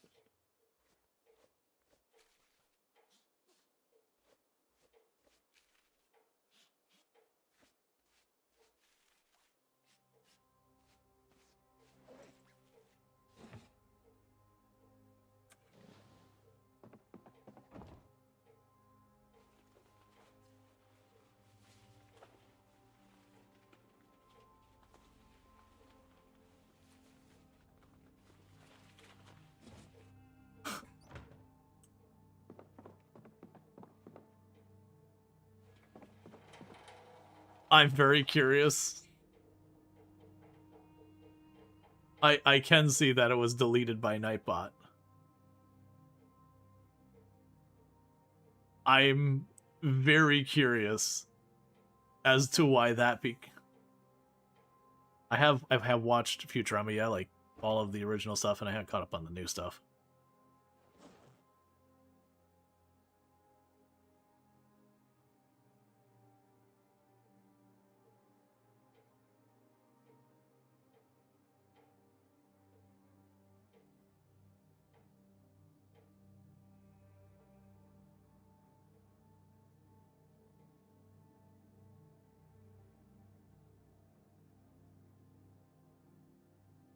Oh,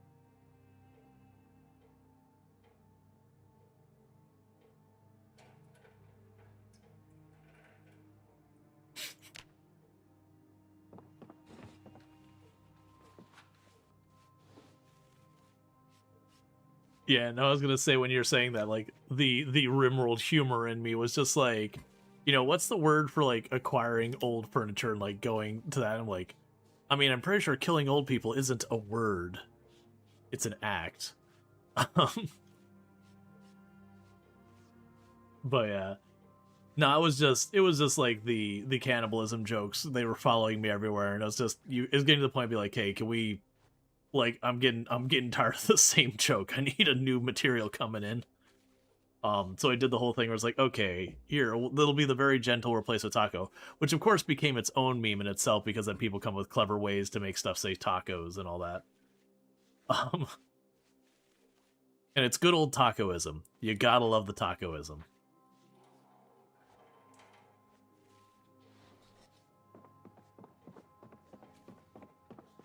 I imagine the taco game up there is probably not amazing. I'll say it's pretty bad halfway up the country. I can't imagine it improves as you go farther north.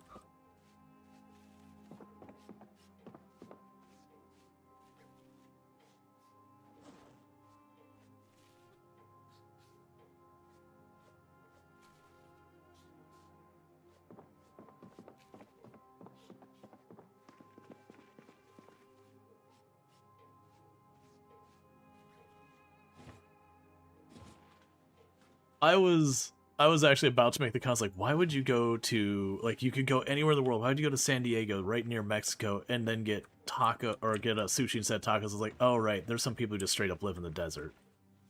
That's probably fair. It is also by the ocean, so the sushi's probably also good.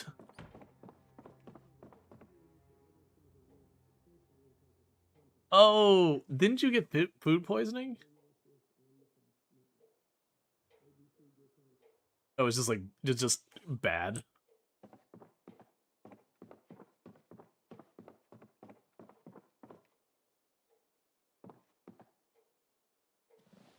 I got, I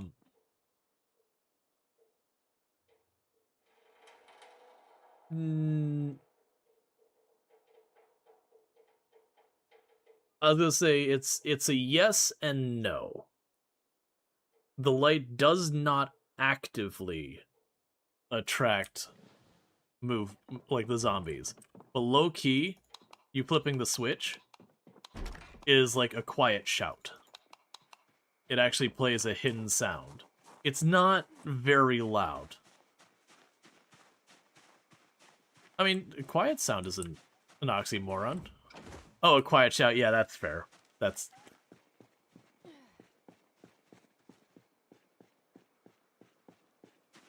Well, I was talking about the game mechanic shout. No. This. It's a shout but quiet.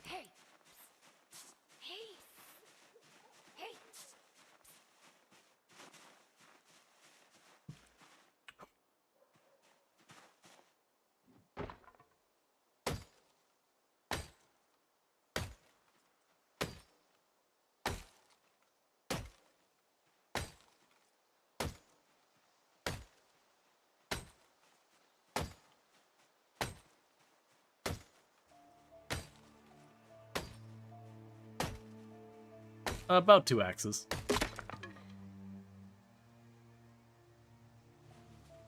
Yep. That's axe number 1.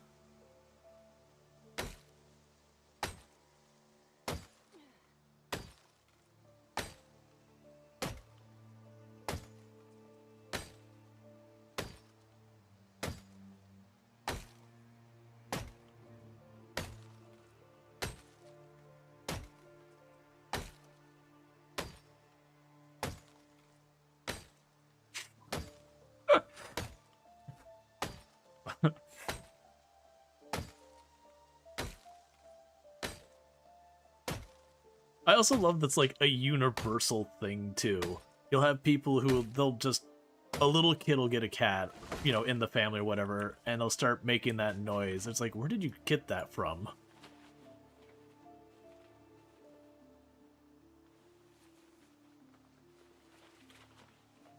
No, I'm good. I grabbed a couple of axes and went back out because I knew it was gonna potentially wear through one or two. You know, big trees give you 6 branches each. And a ton of logs and saplings.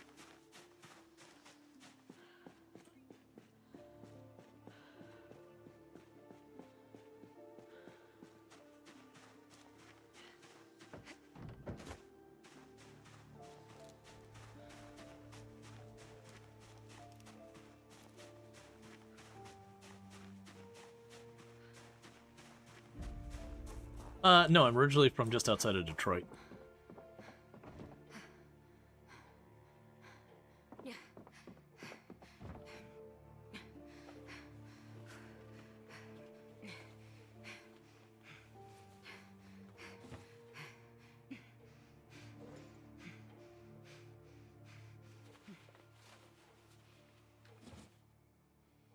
I mean, yes. So, like, I would say there's a lot of animals in Florida that you get safety about, but most of them, the whole point is to not interact with the animal in the first place. If you're interacting with the animal, you done goofed already. Um, and that's stuff like when you can't see through the water and it's fresh water, you don't go in it unless it's like a designated swimming area, because that's where the alligators and there's a snake called water moccasin or cottonmouth are. Um, and yeah, if you're at the point where you're considering what to do about the animal lunging at you now, it's too late. But that said, there's also like barracuda in the waters down here, which means don't have shiny things on. Don't wear your shiny little necklace. Barracuda get real excited. Um,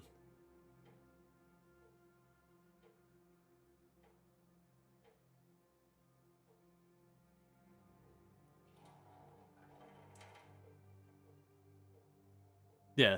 Now, generally when you're out swimming, you do not want a bunch of shiny things all over you. Because then you look like food.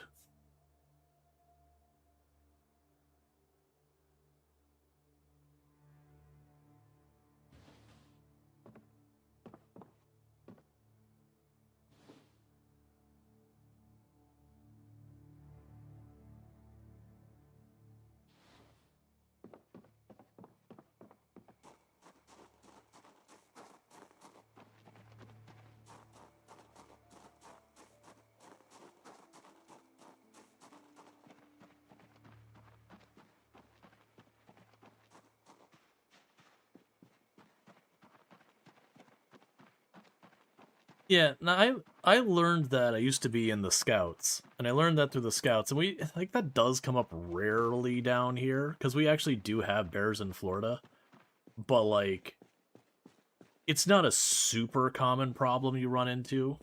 Like they're out there, but there's not that many interactions. But even then, like for stuff like rattlesnakes and all that's kind of the same advice. Like, yeah, just don't be quiet. The snake wants nothing to do with you. You want nothing to do with the snake. If you're making a bunch of obnoxious noise, you're walking around. The snake's gonna be long gone before you get there. You know, same with coyotes and all that. Up in Michigan, we had wolves, but there were not many of them, so you just didn't run into them unless you're.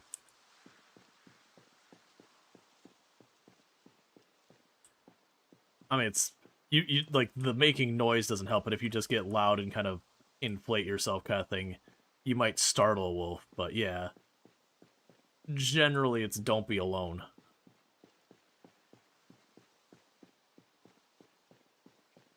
I mean, that's definitely one way it can go.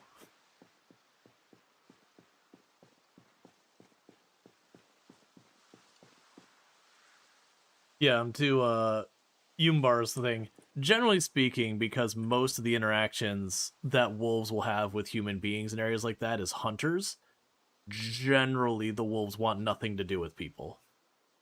There usually has to be something going wrong.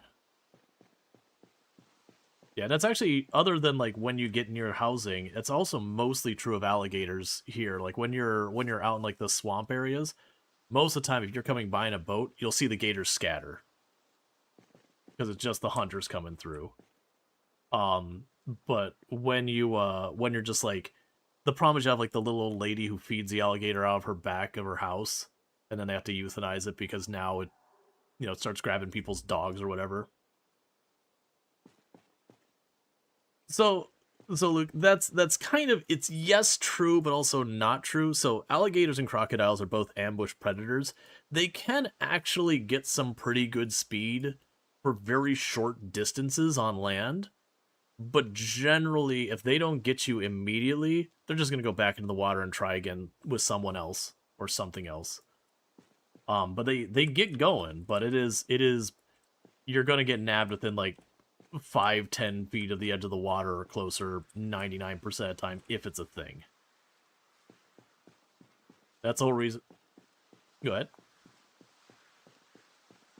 Uh,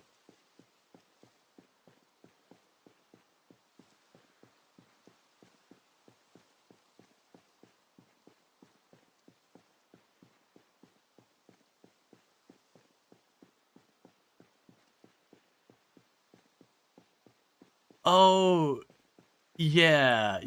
I've seen that before, like the pictures that people have, not of the actual thing.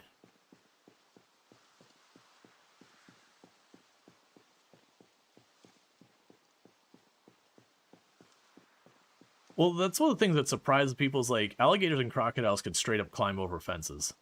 Like 6 foot high chain link fence, they can go right on over it.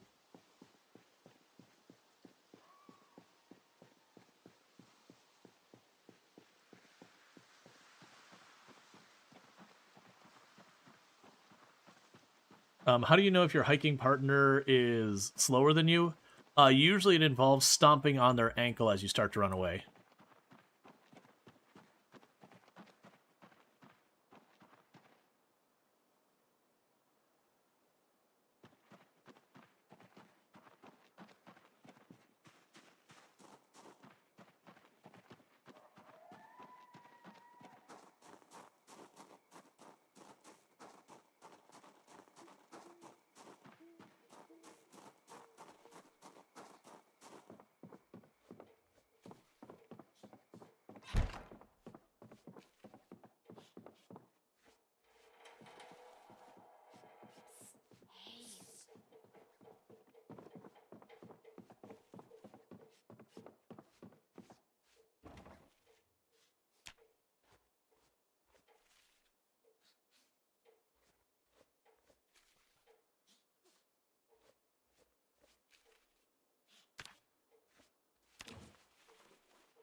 Yep.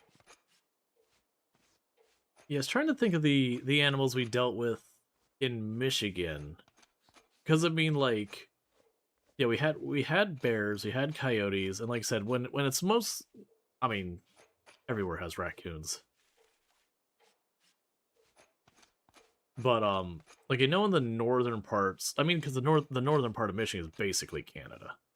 Um, it's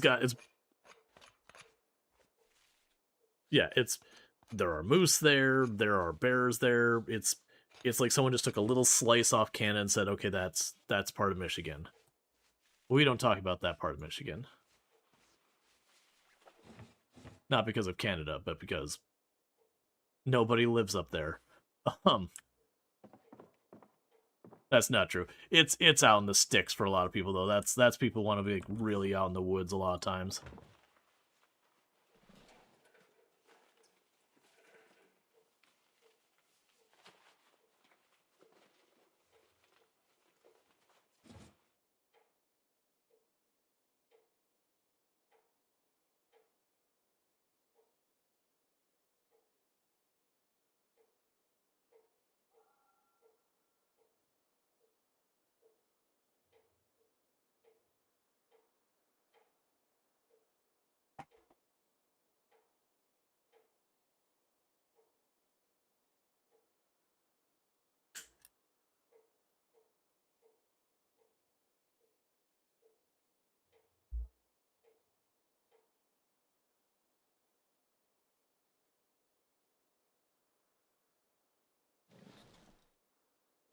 There's a lot of animals that have like different sounds based on thing like with the orca and the dolphins they actually have like different language. Yeah.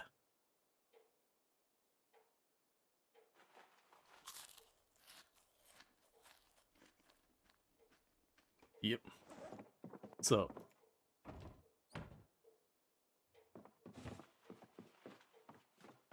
okay, I grabbed as much as I could. I'm gonna push to one axe away from being. Oh, really? Can carry that many?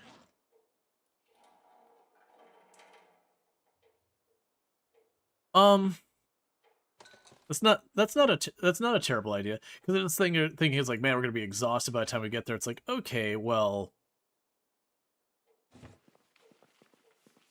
I'll push to overloaded. I don't think I want to go much higher than that, just in case.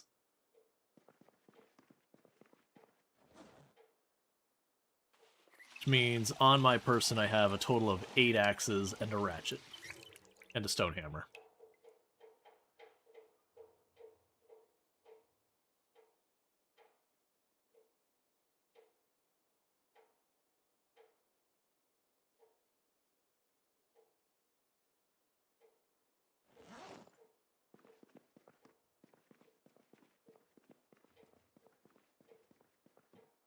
Trying to remember what the bird here that's like super duper aggressive when you're near their nest. I think it was sparrows? They're tiny, like they're small little birds, but like you get, you know, they'll nest up in a tree and you'll be even like near the tree and they'll just dive bomb you again and again. I've seen like them like chase off hawks and eagles and all that, and you're like, man, you are one angry little bird. Like,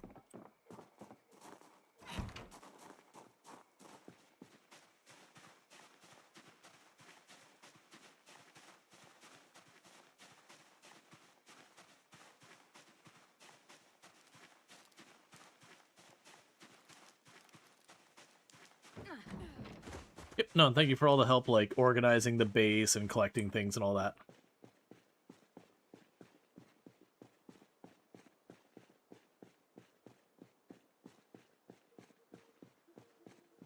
I'm assuming he burned zombies, is my guess. Yeah, so I'm assuming he drug zombies through a fire to kill a whole bunch.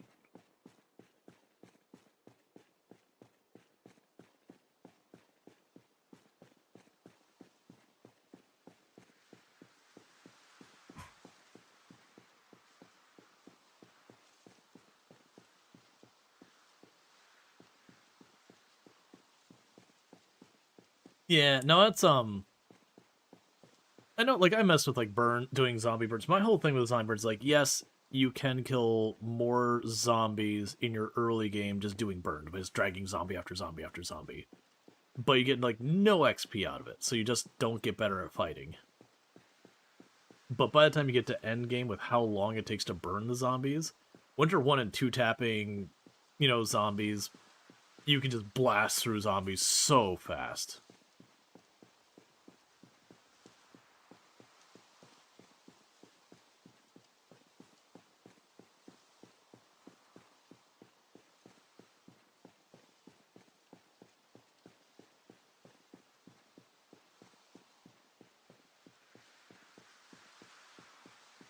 But yeah, no, for those who don't know the problem with burns, beyond like what I mentioned, but like the actual issue on normal settings, is zombies will catch fire. They take a long time to die to fire. Like, they burn very, very slowly. So you do have to kind of like keep kiting them around and kiting them around and kiting them around, and that's not too bad. But they end up setting everything on fire nearby. They'll end up burning down buildings and all that. And I definitely remember watching people pushing like the Rosewood prison, be like, I can't wait to get this in, yelling to draw the zombies out and then setting them on fire. And like one zombie breaks away and goes into the building, then burns down the prison. And you're like, well, so much for that. Prison's gone.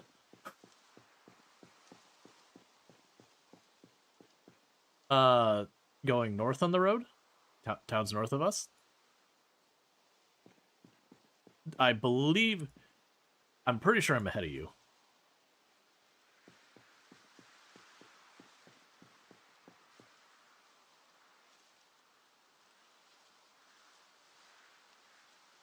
Trying to see if I could see you looking back.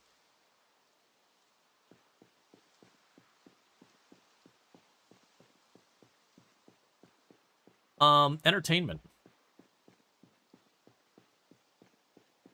I didn't say fun. Not all entertainment is fun.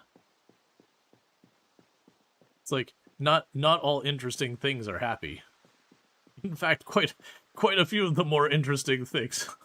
Yeah. You can have is like, that is a very interesting and intriguing thing. Thanks. I hate it.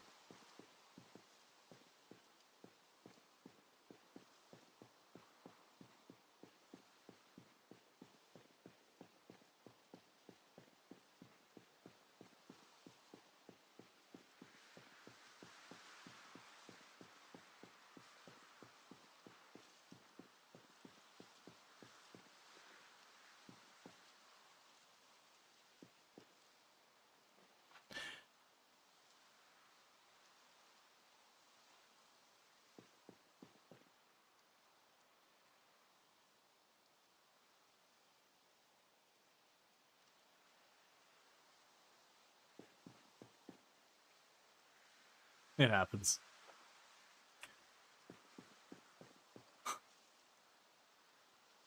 Every once in a while, you just lose the game. And then you roll your eyes.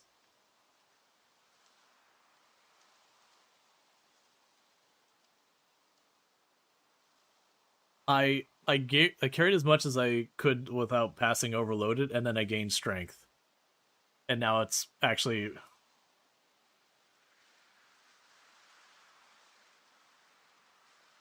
Yeah, no, I was trying to avoid that just so when I got up here, I wasn't like, alright, let me sit down for 20 minutes to recover. I'm exaggerating, obviously, like a minute or two. Alright, I'm good.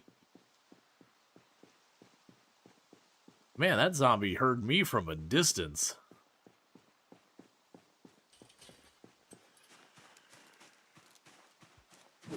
I'm not a doctor, but I don't recommend carrying axes in your ass.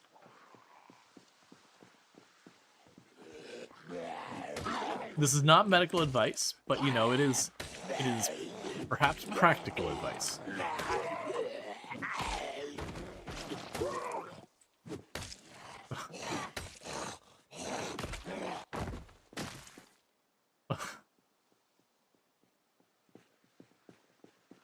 Hey chat, this is known as bait.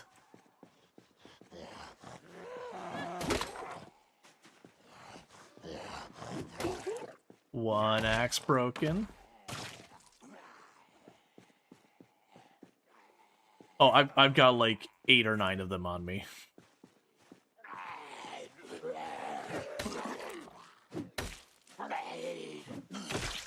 Oh man, I forgot. Oh, go ahead.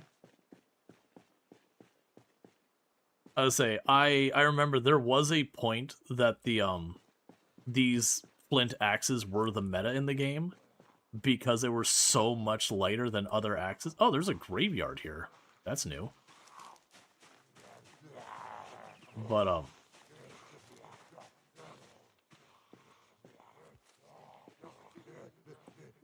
yeah, no, that's fine.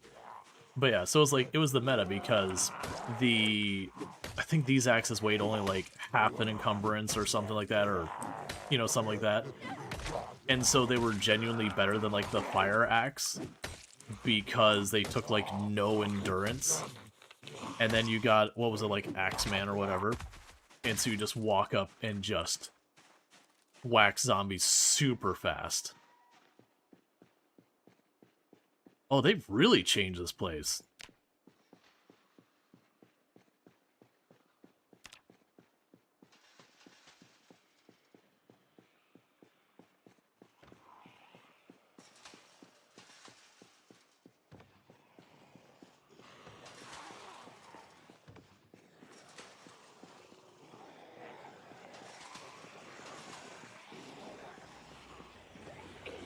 They can't...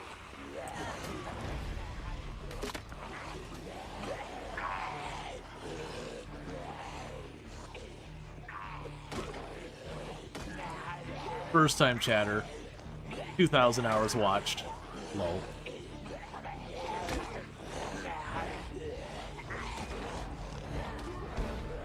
Hey, maintenance 1.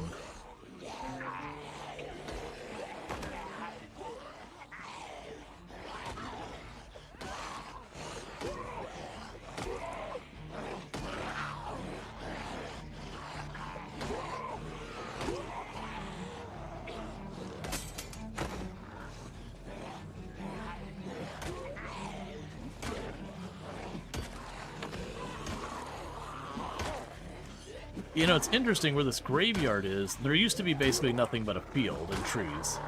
I think it's actually more trees than anything. Because it used to be there'll be a east-west road with a couple of houses on it. And that was like the farthest south. That wasn't like, you know, just farms out in their own kind of area.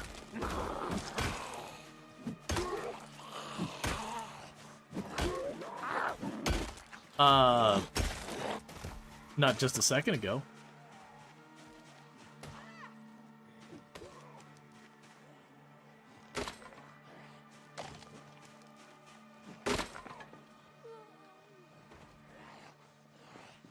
believe so.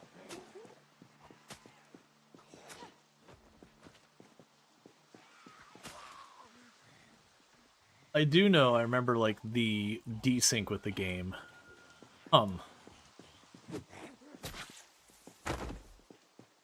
The desync with the game when you're playing multiplayer, and it looked like your friend's walking away, and you're just seeing them get grabbed and hearing the crunch again and again. You're like, oh my god. They're like, no, I'm fine. No injuries.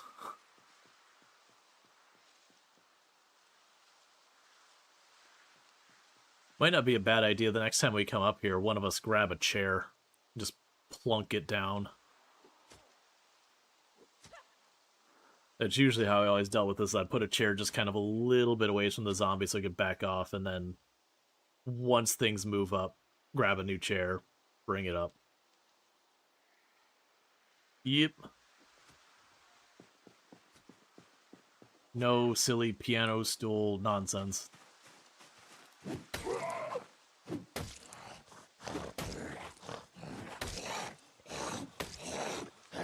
Yeah, I've done that. Because if nothing else, even if it's like too worn to be worth putting on an axe, you can then use it for carving or whatever.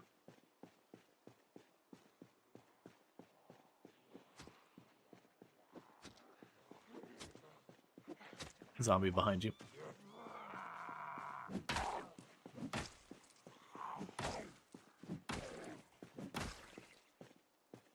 You don't see what progress you're all trying to make? So there's a city just north of us called Lake Fallis, and we're going that way. And at 16 times pop, yeah, at 16 times pop, the way this works is we get to what's referred to as the cell border, because the map is broken out in grids, and the zombies will generally go up to the edge of their cell. And so you kind of just war of attrition the edge of the cell until one of the two of you breaks. And then you just kind of stroll in like you own the place. Or you're dead.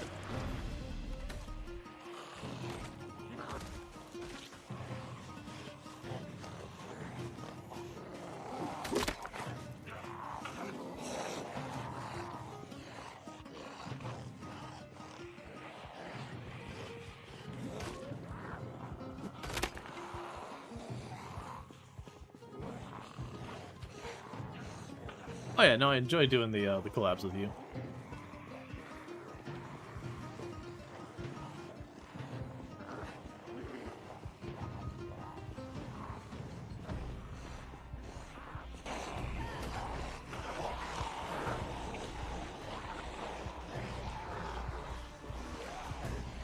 Well,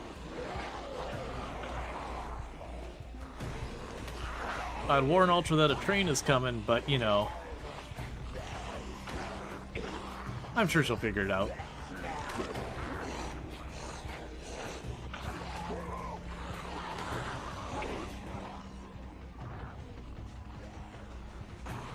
See Ultra stand up and immediately back off. Which is the correct decision.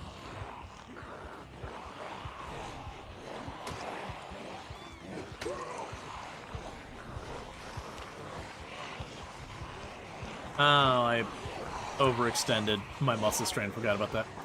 And all that good stuff, thank you for the follow and whatnot. So we're gonna go and bring these back up and ditch them. This muscle strain means I'm gonna do terrible damage, and we're now at the point of having to craft our weapons. So if I sit there and just keep on pushing that, all that's gonna happen is I'm gonna burn through weapons faster without actually going.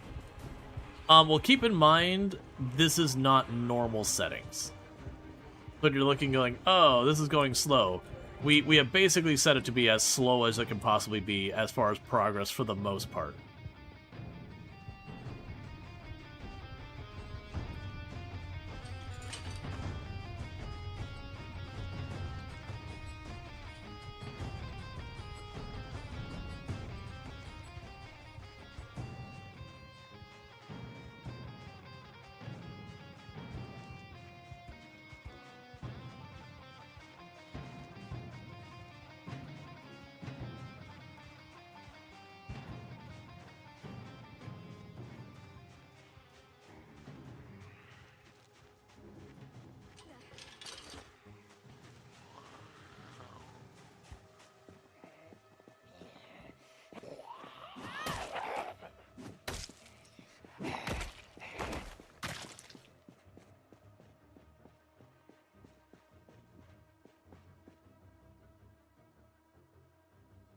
Okay. So basically what we're doing right now is we're waiting for this muscle strain to go away. It'll just get worse and worse and worse. And that'll penalize our damage a lot. It is a thing that as you gain levels in whatever weapons you're using, it will gradually improve. Both from the fact that you will need to swing your weapon less, because you'll do more damage. But also, just in general, your character has that slowly get better too.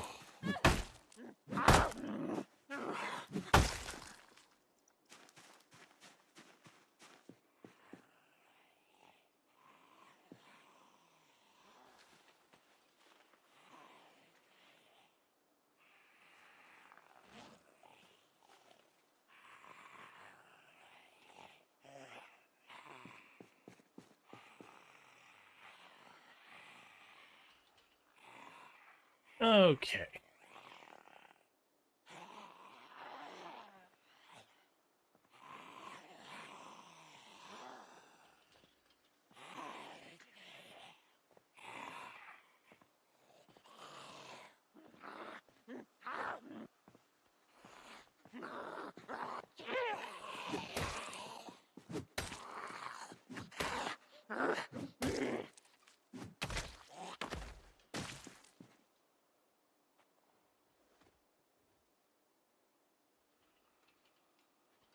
Oh, we've got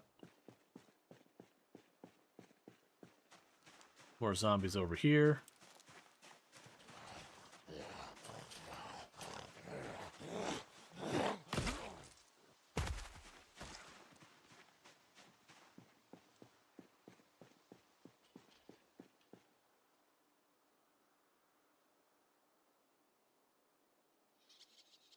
All right.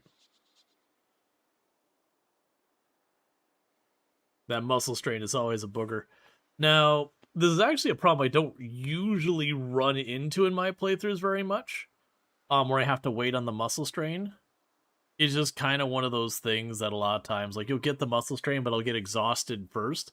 But because of multiplayer where sleep isn't a mechanic by default and all that, it really changes the rate you get tired, and we've also bumped up the endurance recovery a little bit on the server, because there is no fast forward.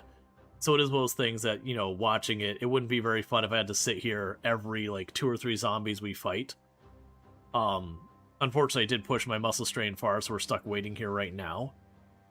But, without that, it would be just a painful thing. Alright, so we've got our maintenance 1. We're about halfway to leveling up axes. Hello.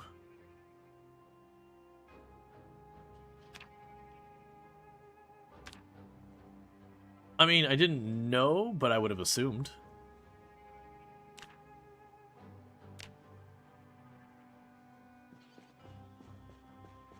The big question is, how does that compare to the Shrek smut?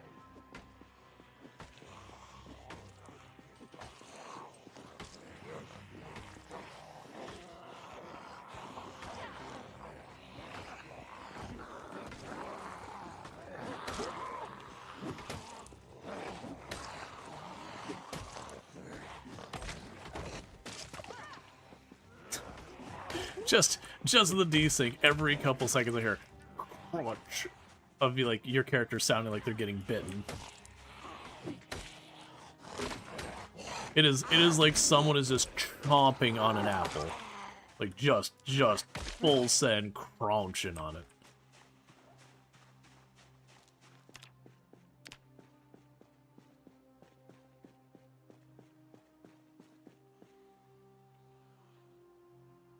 Yeah, I was just watching for my endurance. I'm like, man, I'm good to fight more. And I was like, oh, wait, I got a lot of pain. Oh, my muscle strain is terrible. Okay, let's maybe back off a minute. All right, Luke, you have a good one. Thank you for hanging out and tuning in.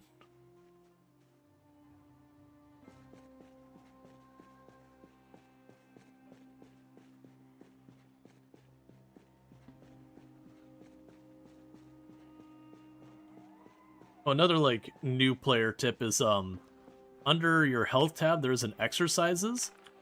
They can be useful, also they can be dangerous. Generally speaking, when you do your exercises, They will give you a little bit of strength and or fitness depending on which one you do, but they also come with consequences. So like make your character a little bit slower the next day, or they'll make him hit weaker. I see him.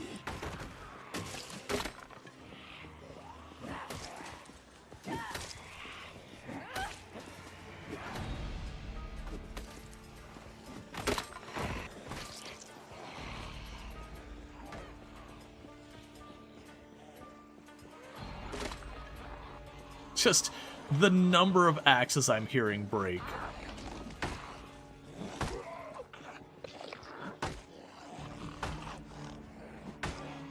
Yeah, because the branches don't give stats.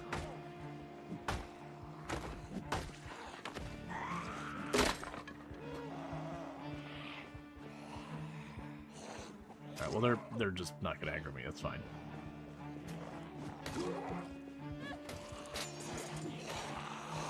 So I actually will clean up after myself when I'm not in the middle of the fight.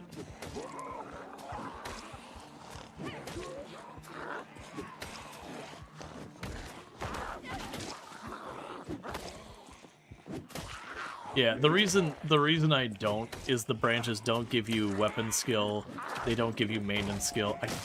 I think they give you strength and fitness. Oh, I mean, but you're gonna get maybe one more kill out of a branch and then be more spent that you'll have to rest for the next one anyways. Like, making weapons is honestly not that bad.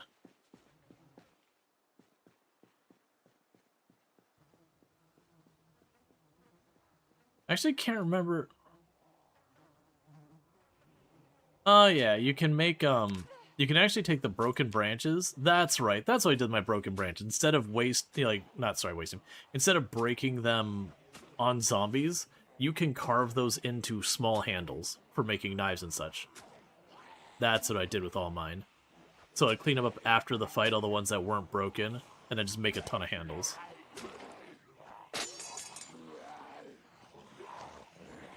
That's fine.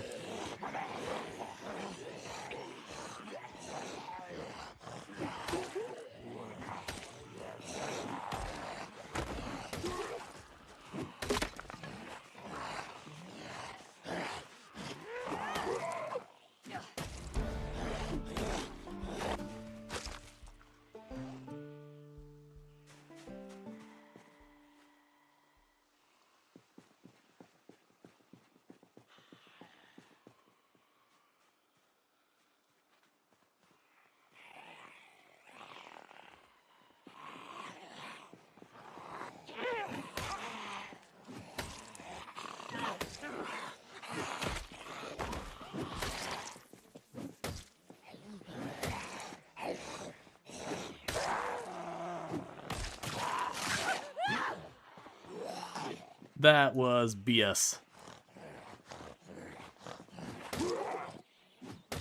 It did a down hit after it highlighted the, like, it had highlighted the one in front of me and then switched to the one on the ground as I was getting ready to swing. I was like, that's not what I want. Alright, but it's just, it's a laceration, which is still not great.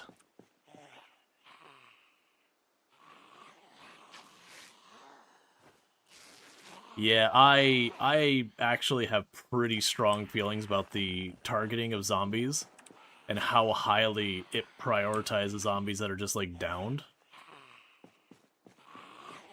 Yeah. Because the one that usually gets me in trouble is there'll be a crawler and, like, a zombie just straight up that laying on the ground that I just hit. And I'll be like, cool, it's going to target the zombie that is a crawler, because that is my immediate threat. And then the other one will just begin moving to get up, and it'll switch over to it as I'm swinging. I've gotten my ankles chewed more than once that way. Alright, I need to get away from the bodies just a little bit.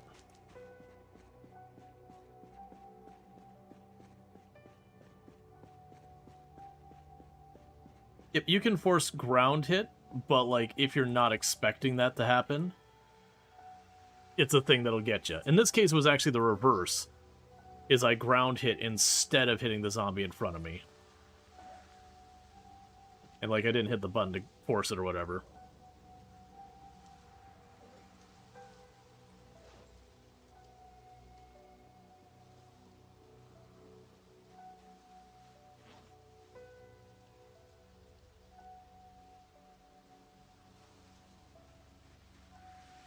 Doom does that quite often, not with the couch, but like she'll just fall asleep at her computer, or sometimes when she's tired, there's a beanbag chair behind my green screen, and she'll just zonk out in the beanbag chair.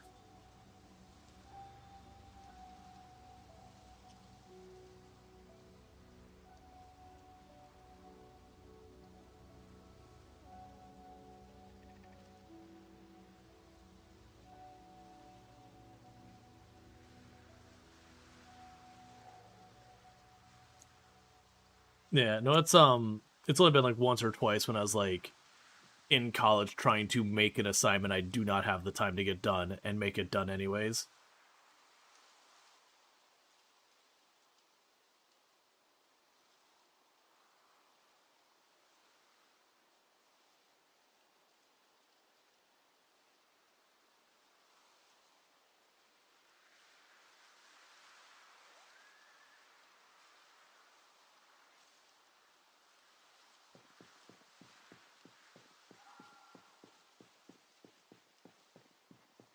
But yeah, no, if I'm definitely, because it's like, I mean, part of it is most time I'm gaming, and while I do like play like the tycoon games or whatever and all that, especially at the time where I was kind of pushing my luck with sleep, usually the games I was playing were like permadeath and all that kind of stuff. So you just like the moment you start getting tired, like, nope, I don't need to kill this character today.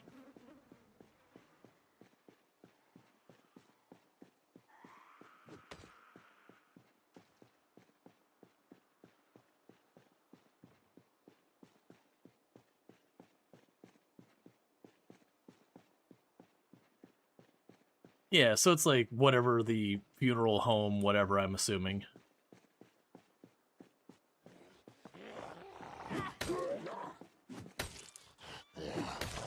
Yeah, so probably like where they might cremate people or, you know, work on the grave. So it's like I haven't walked in yet to look at it. That'd be my guess.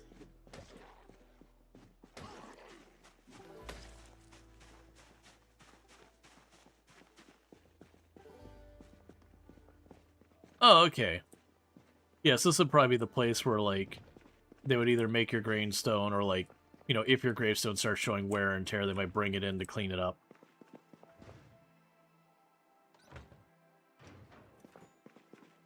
I'm so used to, like, where time goes so much faster because of sleep and everything else. It's like, wait, uncooked sausage that isn't, like, super rotten by now? How's that work? Oh, right. Yeah. It's fine. I don't think it's bad. It would make it actually worth farming, because like the big problem is even if you get a good yield from farming, it doesn't matter. It rots before you can get through it all. Kind of defeating the whole point of doing it. But with the food lasting longer, I could see someone putting together a decent-sized farm. You know, and actually having it be there long enough for people to eat it.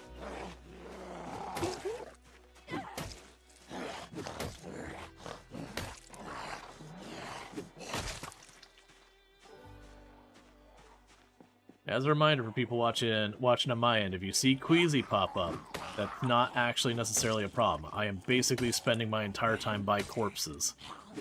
I'm gonna get Queasy. That's just how it's gonna be. If we see Anxious, that still also doesn't mean necessarily certain death, but that's way worse.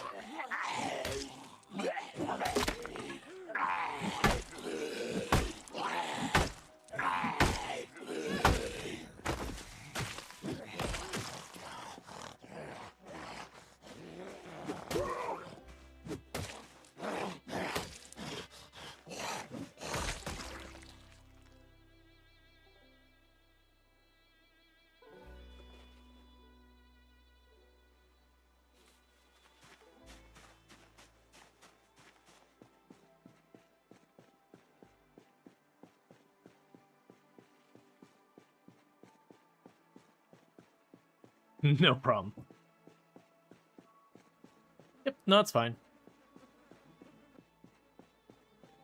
Such admin abuse. Invulnerability. It's fine. Alright, let's see. Okay, so grab this, attach this to our back. Yeah, especially with going to, like, overwhelming stench and all that again and again. We're almost certainly going to be, honestly, pushing maybe all the way to nauseous by the time the day is over.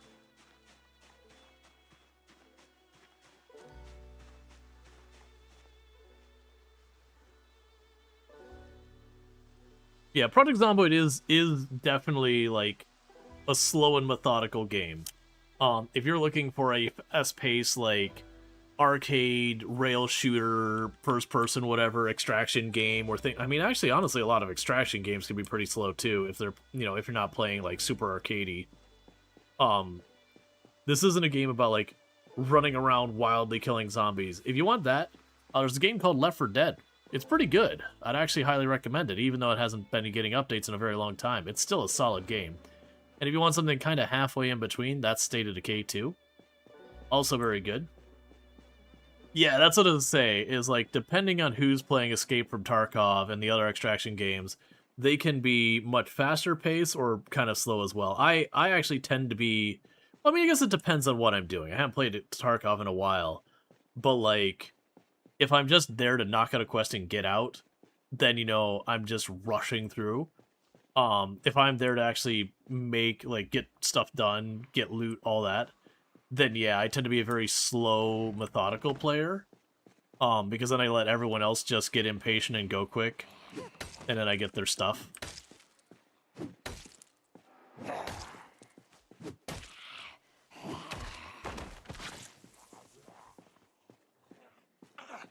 Yeah, no, the questing in Escape from Tarkov, especially after you've done it for, like, the billionth time, you're like, by a billionth, I mean, like, 5th. Once you've done enough time, you're like, oh, it's time to get the watch? Alright. Give me my hatchet, we're running.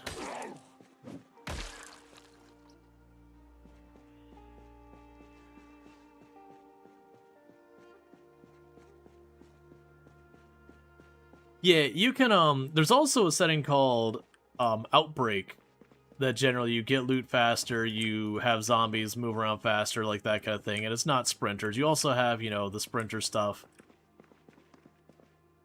Another thing, is that like just a straight up bucket?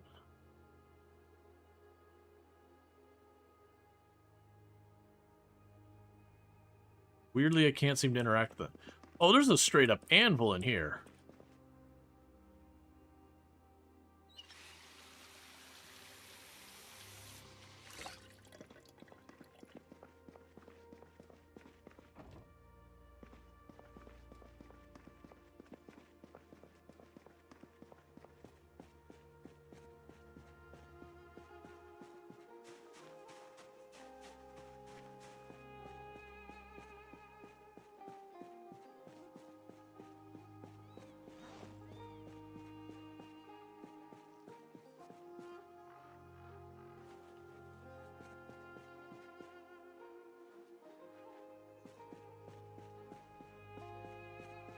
Okay.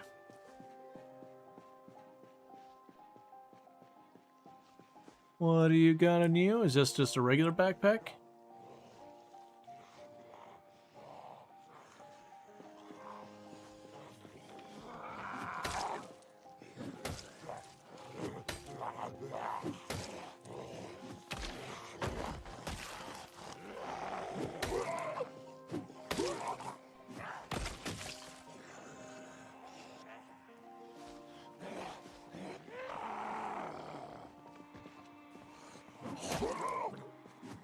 Okay.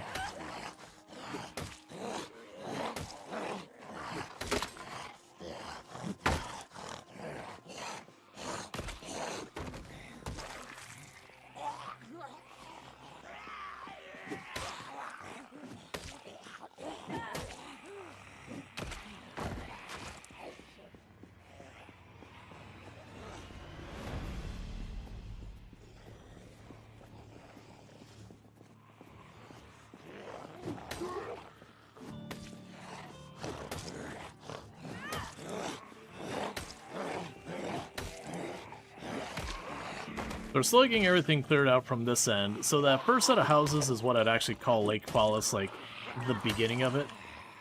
This tombstone place is new. Hey, how's it going?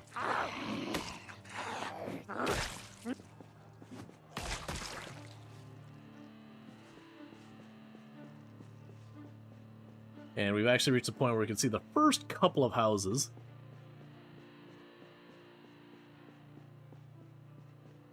Honestly, this is not looking like it's going to be that bad. I think that house alarm may have drug a bunch of zombies away earlier.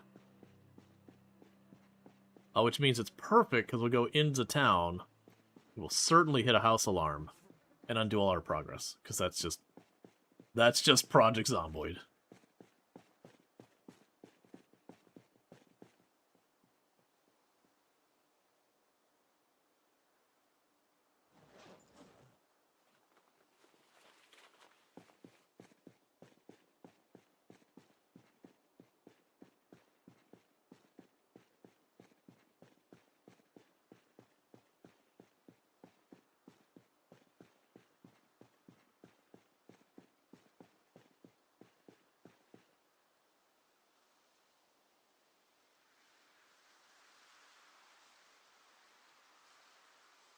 Oh yeah, and that's Oh, did I miss the answer? Let's see. Quick question. Your memory is hazy. As soon as you get a wound, does the game know if you're a goner? Yes. The exact moment you take the hit, the game rolls a dice and says you died or not. There is no action you can do after that point without mods that will do anything one way or the other. I mean, other than, like, deliberately just killing yourself. But that's not really what we're going with that. But yeah, no, when it comes to, like, clearing the towns and all that, it's when you're working as a team in multiplayer, like, you can see how much faster we're getting through this. Like, we're kind of taking shifts, and it's not just, oh, well, it's like we didn't stop. It's kind of a force multiplier in that we both can keep going. It doesn't let the zombies get a chance to kind of really gather up and push again. And you can just kind of chew through a place pretty quickly.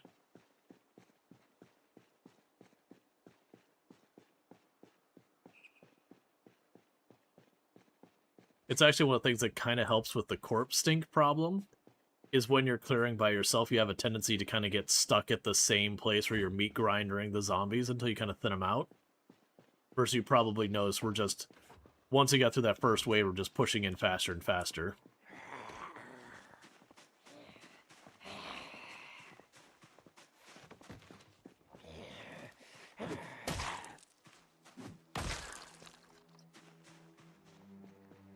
Yeah, I'm curious to see how all these houses looks compared to what I'm used to, because this is probably one of the areas I was most familiar with, you know, before I started doing Louisville nonsense. Oh yeah, that's not even remotely the same as... Yeah, go for it.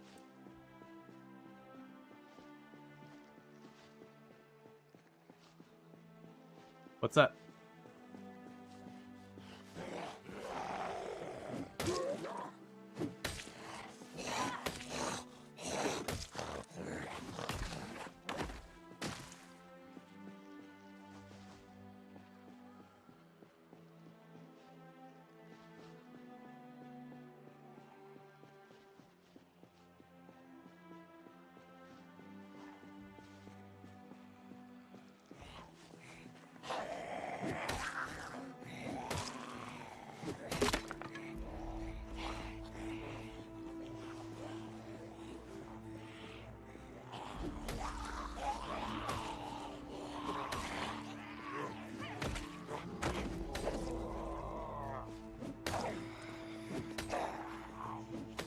Oh, it's got like a carpentry setup?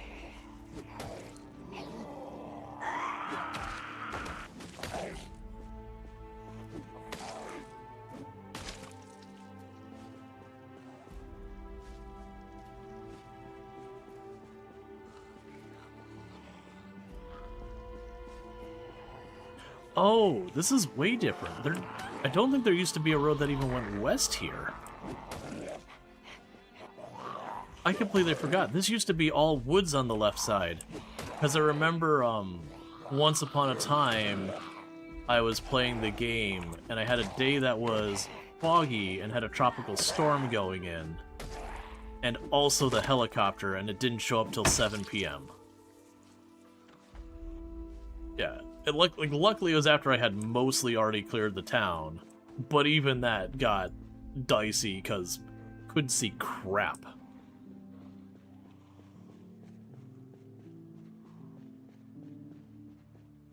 And yeah, Box, I took a break a little bit earlier. I'll probably go just a bit longer, and then I'll probably end up having to wrap up.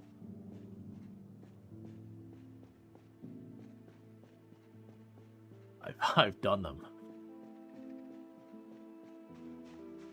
That's the things that surprise people. It's like, oh, like, you know, how on earth do you stream this much? Like, this is my reduced schedule. I used to stream 7 days a week, 11 hours a day.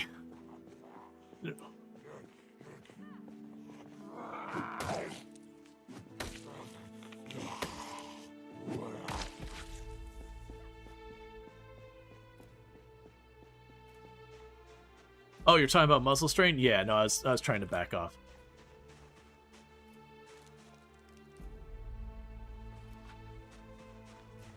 Yeah, no, I've always been a and you know, it's very much like an ADHD thing. I've always been someone who, like, I am either all in or not in at all. And so that's been like with work, like, you know, work, school, everything. And so, like, with streaming, it's not a thing that I burn out from that. If I'm gonna burn out from something, I usually either not need to be like not enjoying it or finding it like, it's got to be something I'm not interested in.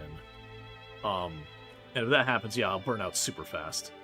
But as long as I'm enjoying it, I'm interested in, I'm excited for, yada yada. Like, obviously there's a point where I'm not getting enough sleep and that's a problem. But like, I can just go and it doesn't bother me. Which is always tricky when it came to work, because, you know, new job, you're excited about the new thing going on, you're learning the new skills and all that, and you're super into it, and then a year later, and you're like, man, like, I gotta keep doing my work and all, and I did fine. But, like, staying engaged is so much harder then.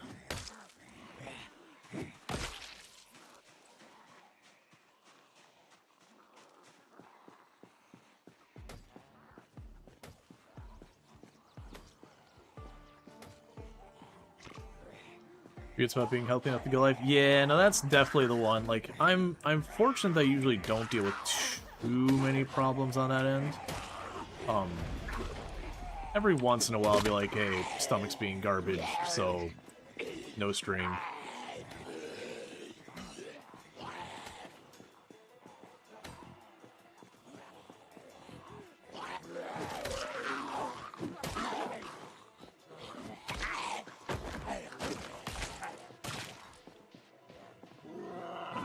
Oh, tell me that's a hunting knife. I'm still relatively close to town. Ah, it's a fillet knife. I mean, I can carve with that, that's fine. I think I'm just, like, right next to the graveyard, actually.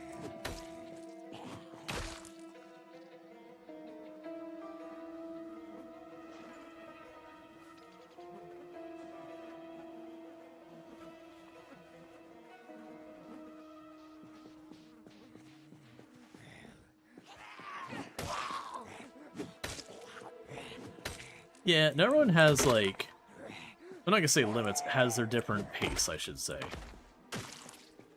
Of, like, what is... I mean, actually, it's not even, like, everyone has a different pace. Like, even the same person, your pace can change wildly from time to time.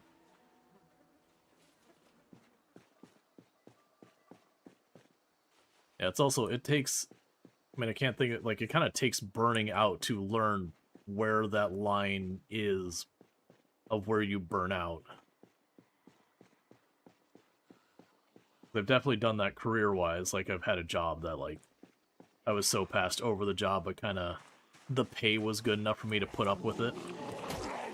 Yeah, that's just not worth it.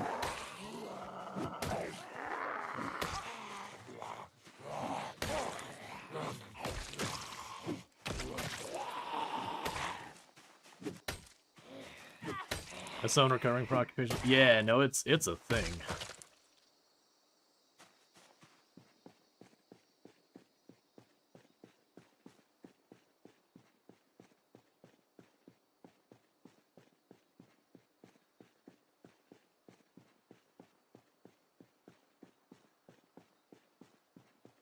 Yeah, my personal, yeah, agreed.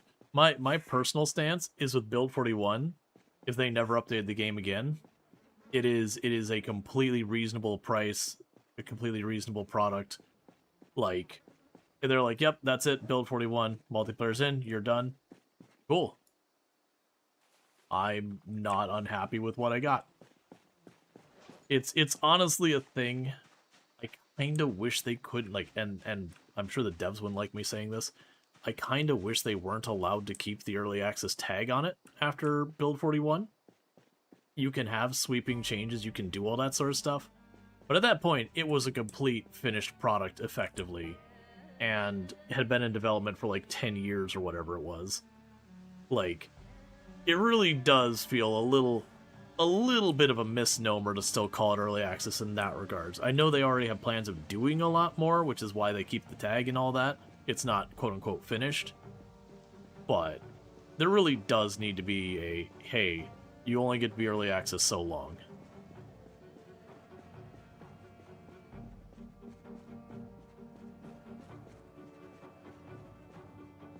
What they'll do is they'll put a, not release game, what they'll do is they'll put a thing on your Steam page that's like, you'll still be early access, but it'll be like, hey, this game has not been updated in 1 year. But they don't quantify what qualifies as an update, so people have already started gaming it by just, you know, okay, we fixed some of the text. You know, push an update that's just like kind of, you know, cleaning up some text, and that's good enough to keep that disclosure from showing up.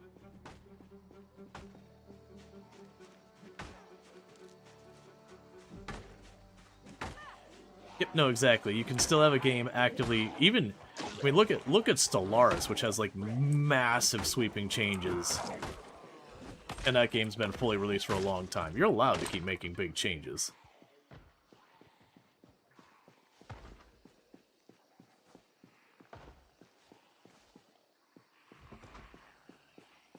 Well, that's a rain barrel. We should, I mean, I guess I don't care if they can destroy that. I was about to be like, we should get that. It's like, oh, right. Rain barrels are really nice, but really not that important. Rain barrels only become kind of super useful when you're building your own base and you want to chuck it over on the roof so you don't have to, like, boil your water or anything.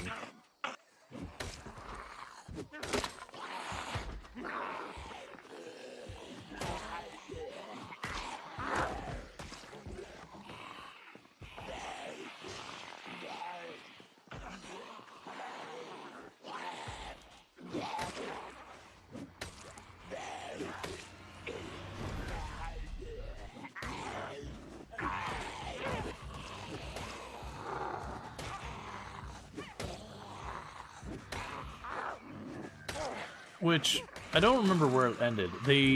I believe Steam actually does have a lot more rules for new games coming out in early access than they used to. Yeah, you have to have like an actual roadmap of here's what we're going to release, and then roughly how long it's going to take, that kind of thing. Because they've been getting more and more conscious about abuses of, like, you know, using early access updates for marketing kind of stuff to, like, dilute early access and all that. Which I find interesting because you can actually filter Steam to be like, don't show me anything that's labeled early access at all.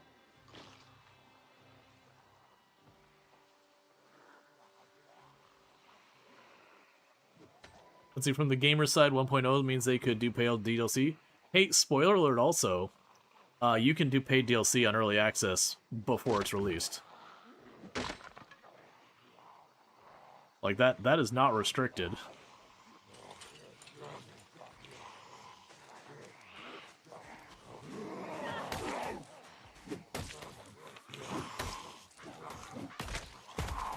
Like, and don't get me wrong, some DLC, like, people are okay with, and some people are very not okay with. Like, when you're doing, you know, oh, well, you can get a pretty dress in your Sims kind of early access game. People are generally okay-ish with that.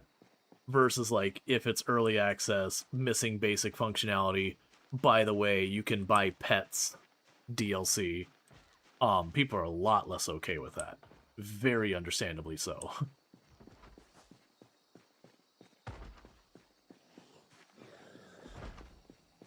Yeah, no, I wouldn't even say DLC during early access is not even rare.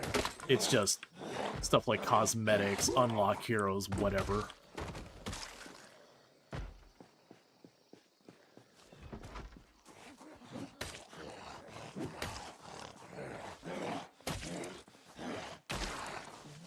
Oh yeah, when you get going, you get the zombie carpet.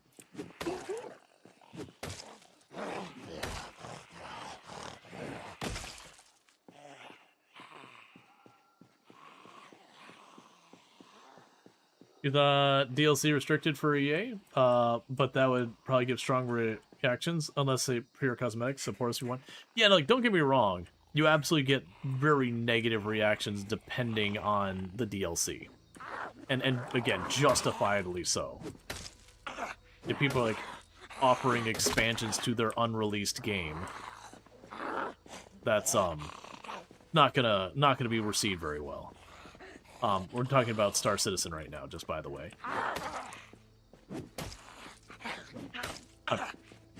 I'm trolling. It's not really expansion. They'll be like, you can buy a plot of land that doesn't exist in our game, but it'll exist at some point. By the way, $1,000 something dollars.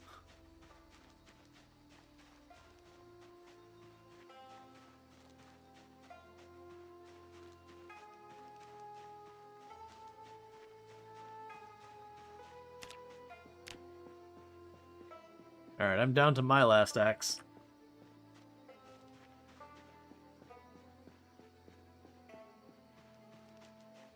Just smack this one zombie crawling past this car and then probably back off. Got most of the zombies cleared from that house.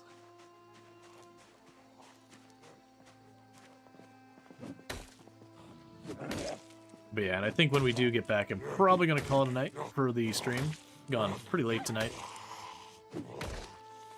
You gonna keep going longer, or...?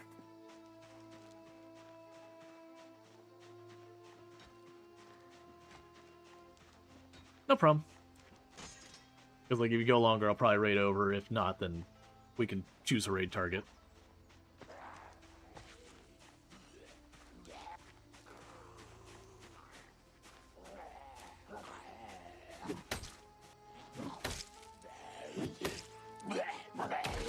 Yeah, no, I was someone who kickstarted Star Citizen, all excited for it, and then, like, the support gimmicks they've done, and it's like, okay, I understand the game's come a long way since then, but also, it just gave me the ick way too much.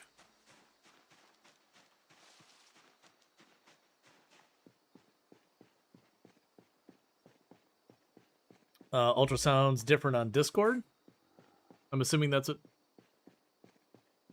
Yeah, I mean, it's probably one of those things that, like, you're going to have some types of filters in OBS that may not be on here, and then I have my filters on OBS that may not be present there. It's all going to mess with the audio. As long as it's not something like I can't understand them, or, you know, it sounds bad or whatever. Yep. Mr. X did pay $50 for early access, where the base game was $20, an extra $30 for DLC content, and for the first year it came out for early access. Oh yeah. Well, that's kind of the thing, is you could, like, a lot of the mechanics are very pay to win.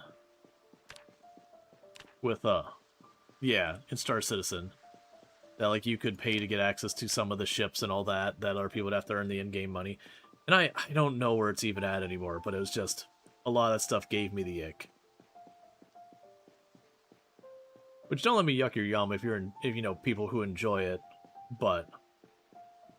Oh, it wasn't Star Citizen? Ah, gotcha. Oh, you're just talking about an early access game that people paid for a bunch of extra content? Yep, there's no restrictions on that.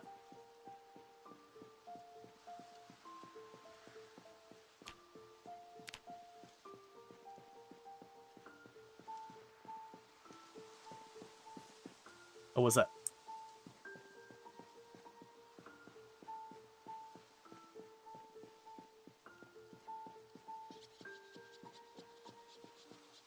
No one I know.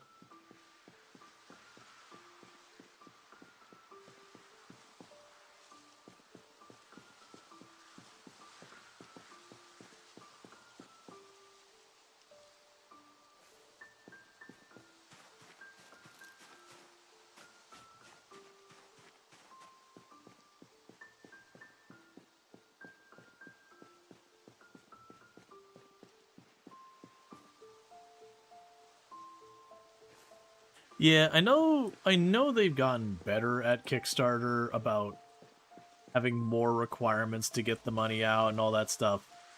But yeah, no, it's definitely one of those things that, like, I didn't even stop doing, like, kickstarting. I, like, literally only did Star Citizen, but even then, like, it wasn't a thing. I'd rather pay for the game what's done. I know that's part of why some games don't happen, is they just don't have the funds, but...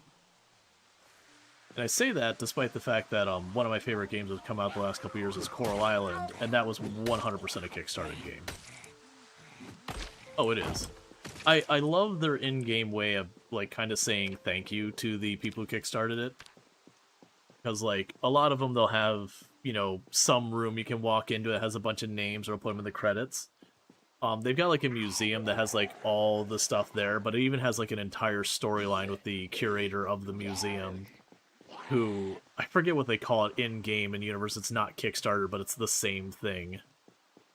But basically, in the game universe, they kickstart to fund renovating the museum. And, you know, it gives them lots of opportunity to be like, thank you, this wouldn't be possible without you.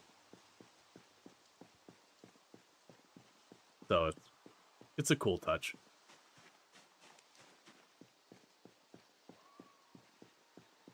Kind of break the fourth wall just a little bit.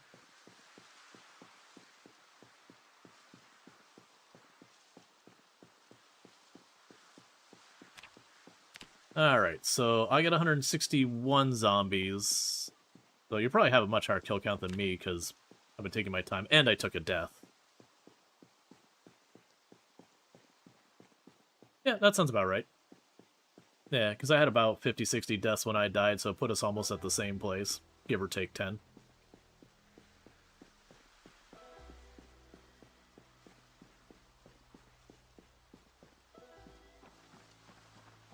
Yeah, I definitely heard that name before. It's also one I don't recognize.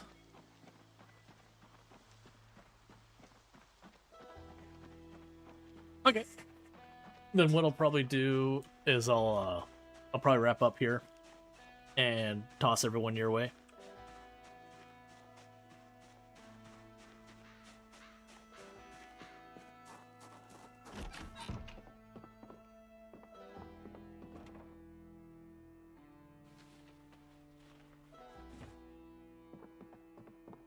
Oh yeah, no, and I do think it is something that we kind of bounce off each other, which it's fun because we have very different backgrounds.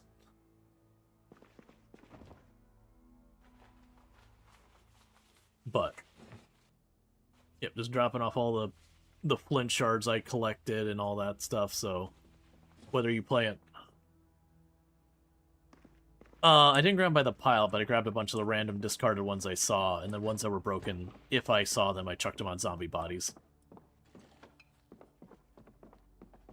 Alright, so with that said, what I'm going to go ahead and do is I will be exiting off the server and hopping off the Discord call. And maybe we play more on the server later, if we play our solo games, whatever it ends being. I'll be down for more. Yeah, I'll probably, if I end up finding some time where I'm not streaming, I'll definitely be on the server. I'll definitely be on the server, just not during stream time. Not unless others are doing stuff or whatever. Anyways, with that said, I'm going to go ahead and hang up the call. Thank you again for hanging out. It's always a pleasure. Alright, see you in a few minutes. Okay, so with that, chat, you probably figured out what's going on here, that we're going to be wrapping up. Who owns the server? Her? Yeah, so she has the server hosted with Bisect, which is the I can't remember if they're sponsoring her or not, but it is through Bisect, the hosting service. But she is the server admin. If that's what you're asking. We do have on both my Discord and her Discord. If you are subbed to either channel, you can join on the server as 16 times pop. You will spawn. I actually don't know where they're spawning, because she can see where everyone's on the map just because she is the admin. It's not like she's trying to cheat, it's just the way it works. Product Zomboid doesn't actually let you take away a lot of your admin settings without creating like a whole separate thing. But you can hop on the server, you'll spawn elsewhere. It's not super far away, but the idea is, like, at least for the beginning, we wanted to be able to have like our creation stuff going on without a bunch of people swarming around. More than likely, as the server runs, we'll start doing more like get everyone together, do stuff like, hey, let's push the military base, let's push the prison, all right. You know, the hoorah, let's see how far we can smash into Louisville before the whole thing buckles. You know, we can go ahead and figure all that out. Have good times. But with that said, most likely I will stream again tomorrow. That's not guaranteed. It all depends on like what me and Toom are up to. Because technically tomorrow is my day off, but I do tend to stream a lot of my days off. Most likely we will jump back into either our Rimworld run for a day, the high-rise challenge, or split stream between those would be my guess. I do still have the 16 times pop solo character alive that I do intend on continuing. I'm liking the high-rise challenge, or was it Top of the World? I'm really enjoying the Top of the World. It's a very different challenge. That's kind of one of the things I worry about when I do the 16 times pop on my own time, is it is a challenge I've done many, many, many times again. So people are kind of familiar with how it works. It's a very slow pace. Versus the Top of the World was definitely a lot more just, it's in your face going. And I do imagine it's going to slow down a little bit, but definitely nowhere near 16 times pop. So with that said, if you have enjoyed tonight's content and you're not already following the channel, don't forget to drop a follow. That way you can find your way back here in the future, because that's how this whole streaming thing works. If you're over on YouTube, don't forget to like and subscribe, but the stream will be ending over there abruptly because I do not have a host ready, but thank you so much for tuning in. And with that said, I'm going to go ahead and put up my ending stream screen and see who I can